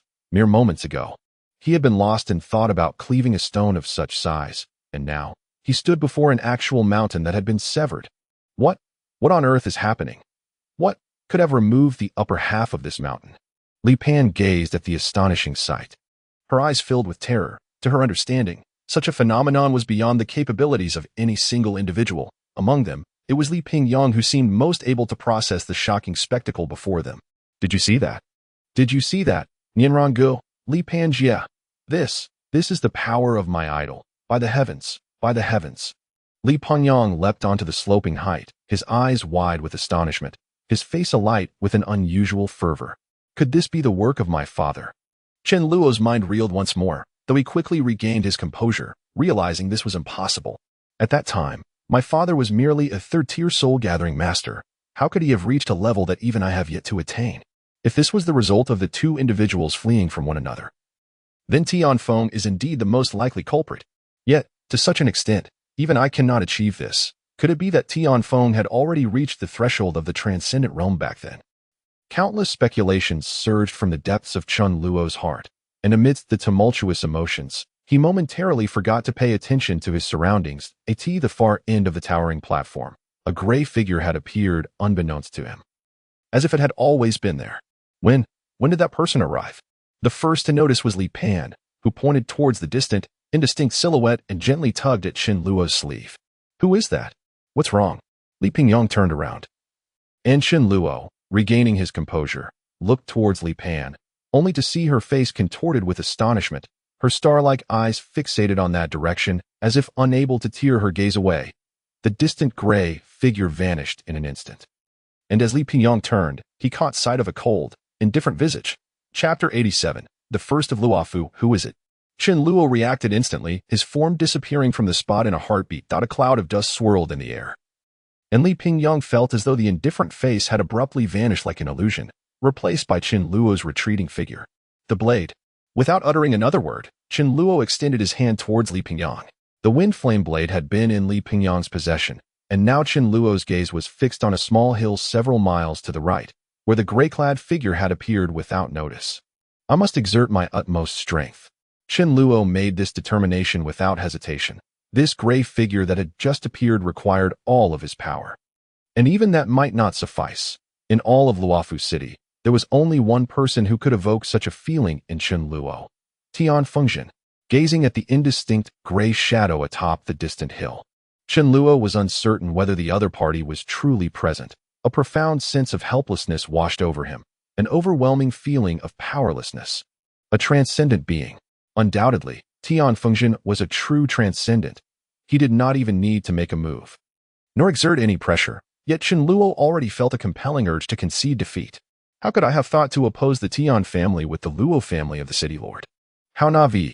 Taking the fire flame blade from Li Pingyang, Chen Luo gripped the fiery red hilt tightly, uncertain if he would even have the chance to draw it. The entirety of Luofu City combined cannot match a single Tianfeng. This is the might of a transcendent. Glancing back at the two who were still bewildered, Chen Luo softly commanded, "Wait for me here. If I do not return, you may go back to your family." With a thud, Chen Luo's feet propelled him upwards, and in a flash of silver light, he soared like a meteor, instantly appearing on the mountaintop several miles away. The gray figure stood there, as if waiting for Chen Luo. A scion of the Li family? Though the gray-clad figure did not speak, a voice resonated in Chen Luo's mind, stirring a tempest within him. Soul transmission, a technique reserved for transcendent beings. At this moment, Chen Luo was nearly certain of the identity of the person before him, who referred to himself as a scion of the Li family, clearly someone well acquainted with the 10 great families of Luofu City. "Who are you?" Gripping the hilt tightly, Chen Luo's gaze bore into the gray figure. Suddenly sensing something amiss, the system had not issued a warning. A cold sweat broke out on the back of Chen Luo's head. The system, which had always been infallible, was unresponsive to the presence of this person. "You need not know." The ethereal voice echoed in his soul once more. "Leave this place and do not return."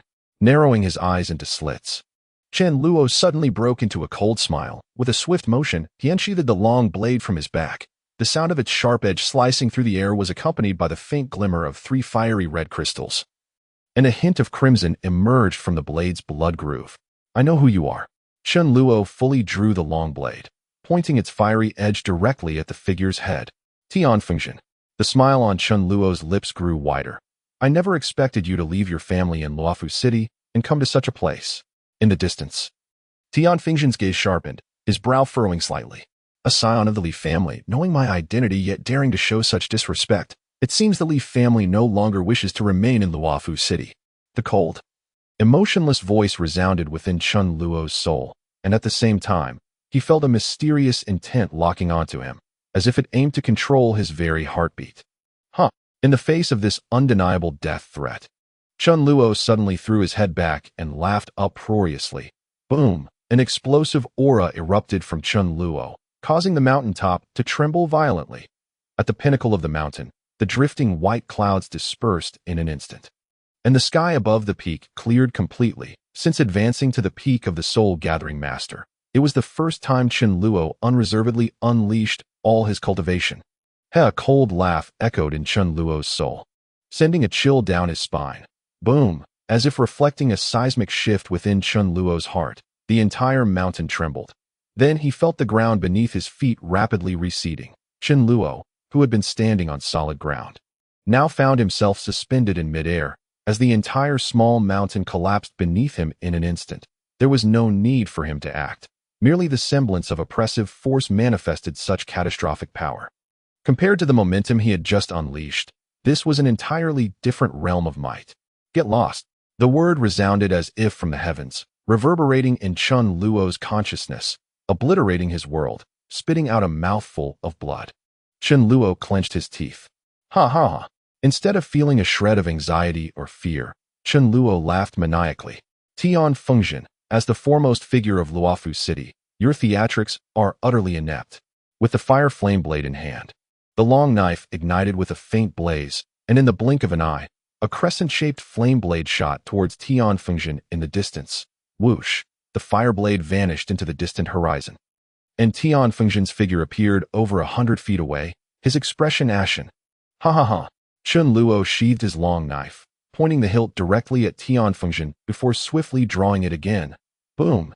In that instant, it was as if countless fire blades erupted from the motion of drawing the blade, all hurtling towards the recently revealed figure of Tian Fengzhen. The 50 fire flame blades stored within the hilt were all unleashed, and like the previous flame blade, they vanished into the distant sky. The esteemed first of Luofu, the true transcendent, Tian Fengzhen. Chen Luo shouted 3 titles in succession, yet you dare not face even a soul-grade martial technique head-on. With a tremor of his long knife, Chen Luo pointed directly at the now twisted visage of Tian Fengzhen, laughing with arrogance. You are but a mere shadow. Do not speak of annihilating the entire Li family. Even killing me is beyond your capabilities. Tian Fengzhen, Chen Luo's lips curled into a mocking grin.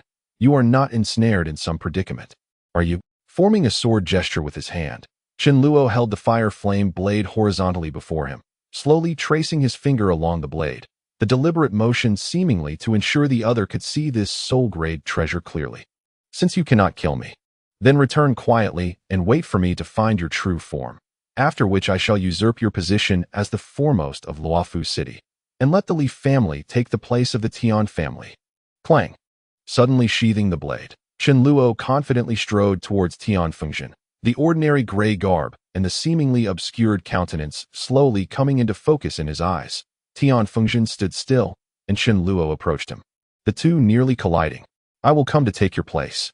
With that declaration, Chen Luo exhaled, brimming with unabashed ambition. With a swift gesture, the first of Luofu City vanished like smoke, and Tian Fengzhen's figure no longer appeared. Chapter 88. System malfunction. With a sudden wave of his hand, the first of Luofu City dissipated into thin air, and Tian Fengzhen's presence vanished completely. A cold snort escaped Chen Luo's lips, and his figure instantaneously vanished from midair, reappearing before Li Pan and Li Pengyang. Nian Ran Gu.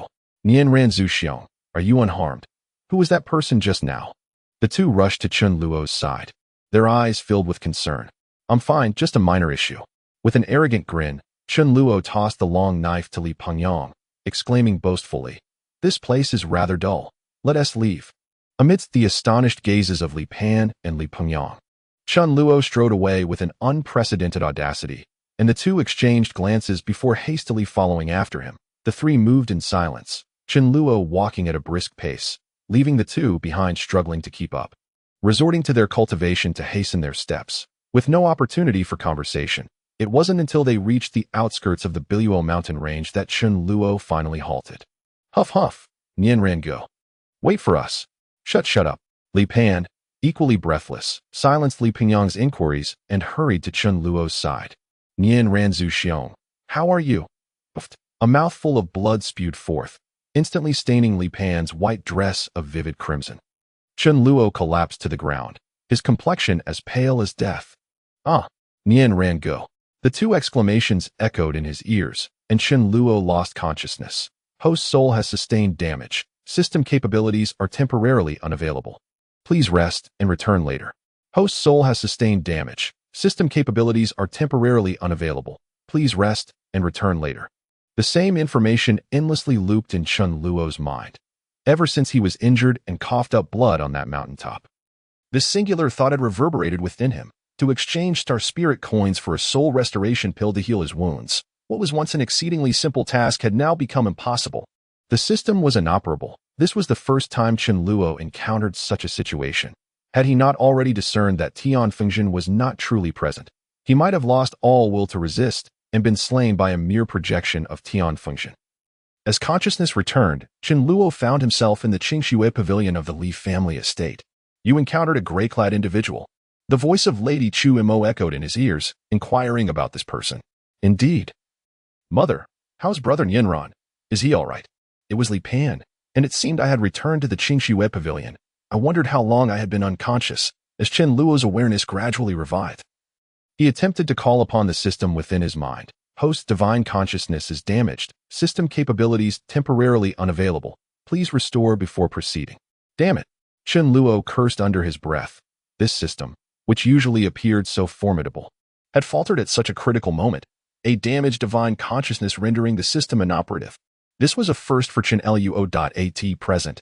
Not only was his divine consciousness impaired, but his physical injuries were also considerable. And such grievous wounds had merely resulted from a cold snort and a pressure attack from Tian Fengjin. Every time he thought of this, a sense of frustration welled up within him. I never expected that an extraordinary being's attack could influence the divine consciousness, rendering the system unable to function.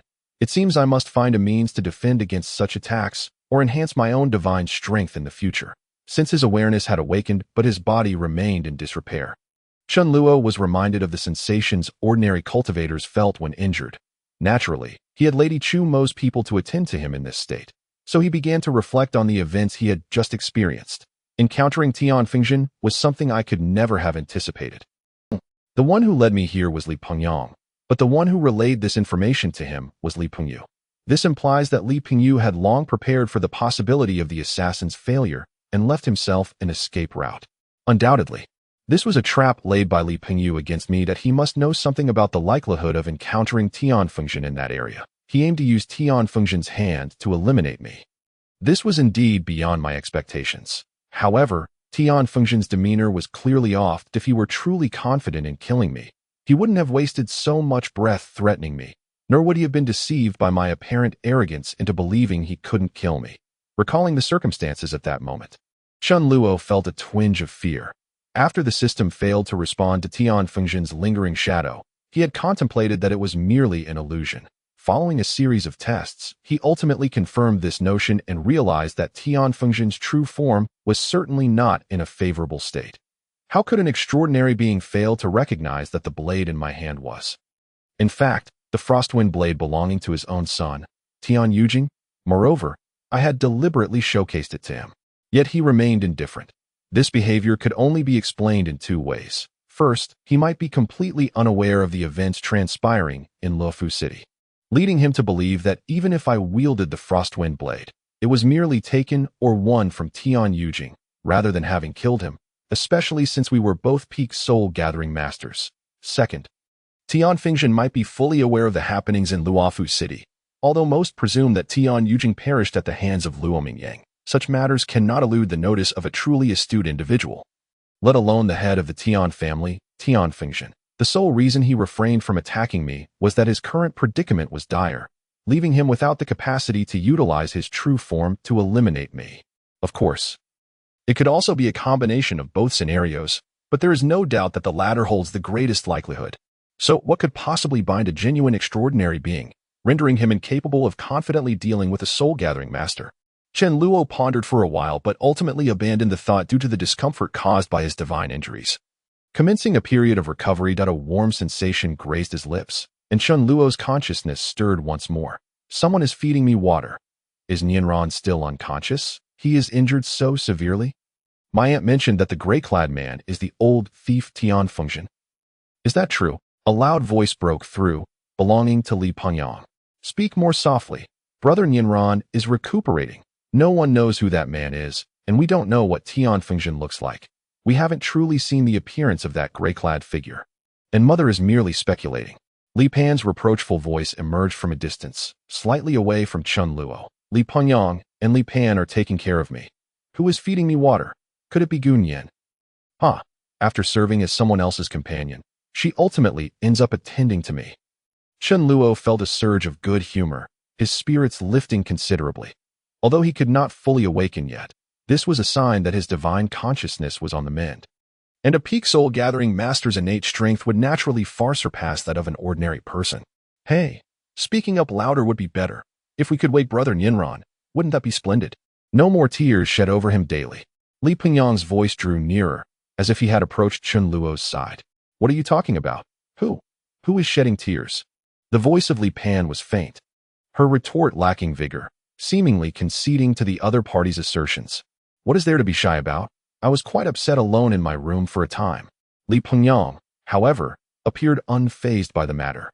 Plopping down eagerly beside Chen Luo's bed. That fellow must be Tian Fengxian. Otherwise, who else in Luofu could possibly rival our brother Nianran? Brother Nianran is a peak soul-gathering master. That day he soared through the skies. He was simply magnificent. He surpassed that deadbeat Tian Yujing by countless folds.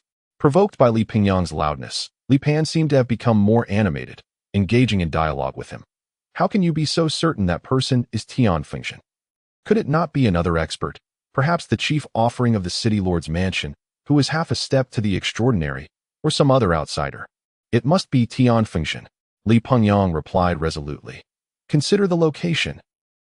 It is the very place where my idol once battled him. The humiliation left behind all those years ago, a peak soul-gathering master unable to deal with a mere third-tier soul-gathering master. In the end, they both suffered heavy losses. He must have gone there to reflect on his failures.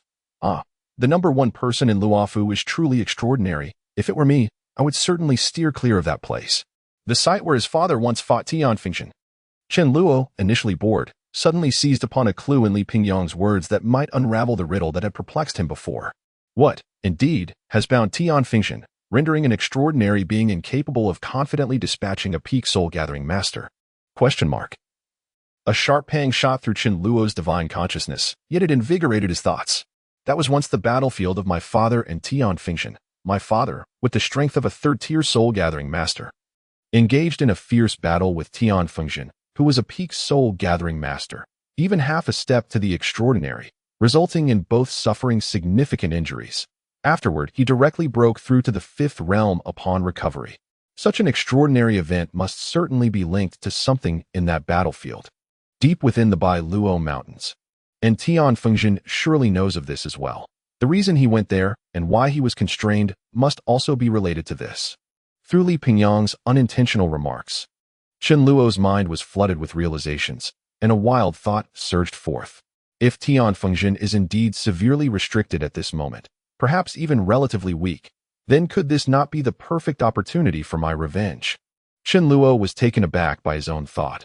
While the strategy of striking when the enemy is ill is undoubtedly correct, the opponent is Tian Fengxian. The chasm between an extraordinary being and a soul-gathering master is akin to a vast divide, standing as a barrier between Chen Luo and Tian Fengxian.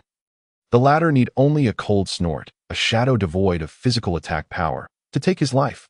This disparity renders any notion of the opponent being injured or weakened irrelevant. A wounded tiger will not perish at the hands of an ant. It seems Tian Fengxian's condition is still too favorable for me. I must find ways to further weaken his state. As Chen Luo contemplated methods to worsen Tian Fengxian's current condition, he suddenly felt a sense of completeness within his divine consciousness. Host's divine consciousness restoration complete. The Qiongong system reactivated. Host, Chen Luo, human, cultivation level, peak soul gathering master. System martial techniques, forged shadow strike, swift sky tread, Refined Fire Shield, Ice Soul Sword, Secret Technique Shadow Clone, Soul Secret Technique Magic Mirror Illusion Array, Secret Technique Dual Ghost Phantom Slash. Dropped Martial Techniques, Purple Tear Soul Item Spiral Sword Kill, Purple Tear Soul Item Windblade. Dropped Beast Techniques, Silver Light Divine Movement, Anger Skill, 10,000 Swords Heaven Punishment. Current Proficiency, Single Sword Chi 8, Remaining Sword Chi for the day 024. Anger Skill Subsidiary Martial Skill, Sword Control Technique, Single Control 1 Sword. Identification Skill, capable of identifying soul items, treasures, and spiritual artifacts. Starlight Coins, for 1,000, a cascade of personal information echoed in Chun Luo's mind, a familiar sensation returning, filling him with elation. Detection of Host's Severe Injuries, can exchange Soul Repair Elixir for recovery. Required Starlight Coins 200. Detection of host having previously sustained significant spiritual damage, resulting in system inactivation. It is recommended that the host strengthen their spirit. Strengthening Method 1. Elevate cultivation to transcendent. Strengthening Method 2. Exchange for a unique bloodline within the system. Strengthening Method 3. Exchange for unique items capable of enhancing the spirit. The freshly activated system promptly responded to Chun Luo's injuries and the prior spiritual damage that had caused the system's inactivity. Huh. You finally spoke. Chun Luo felt a surge of joy, directing his attention to the last two pieces of information from the system. It seems this system is intricately connected to my spirit. Damage to my spirit hinders communication with the system. As for the method of strengthening the spirit, there's no need to consider Method 1. If I were already a transcendent, I wouldn't have sustained such injuries. The primary focus lies on Methods 2 and 3. Not hastily exchanging for his healing elixir. Chun Luo first opened the Starlight Coin Exchange interface. Within the sea of spiritual awareness, a towering shelf piercing the clouds materialized before him.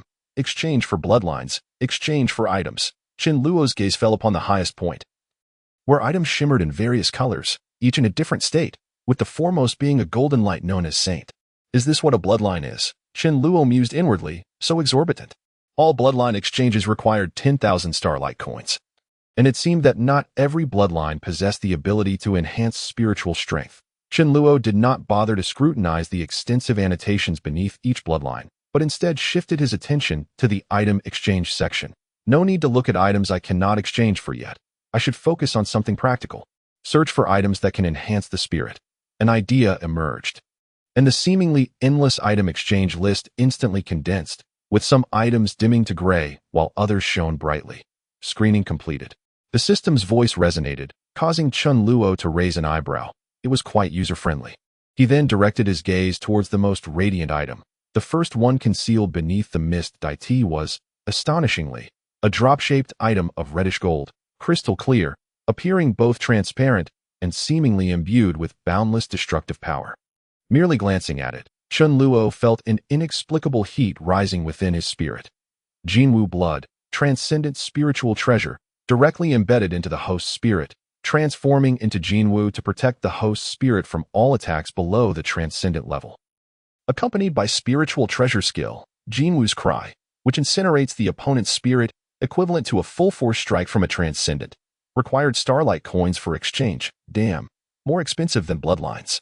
Chun Luo had anticipated the exorbitance of the transcendent spiritual treasure upon first seeing it, and his expectations were indeed met that he glanced further down the list, finding a series of over a dozen transcendent spiritual treasures, all possessing similar abilities to enhance the spirit, yet each carrying a hefty price. Sigh.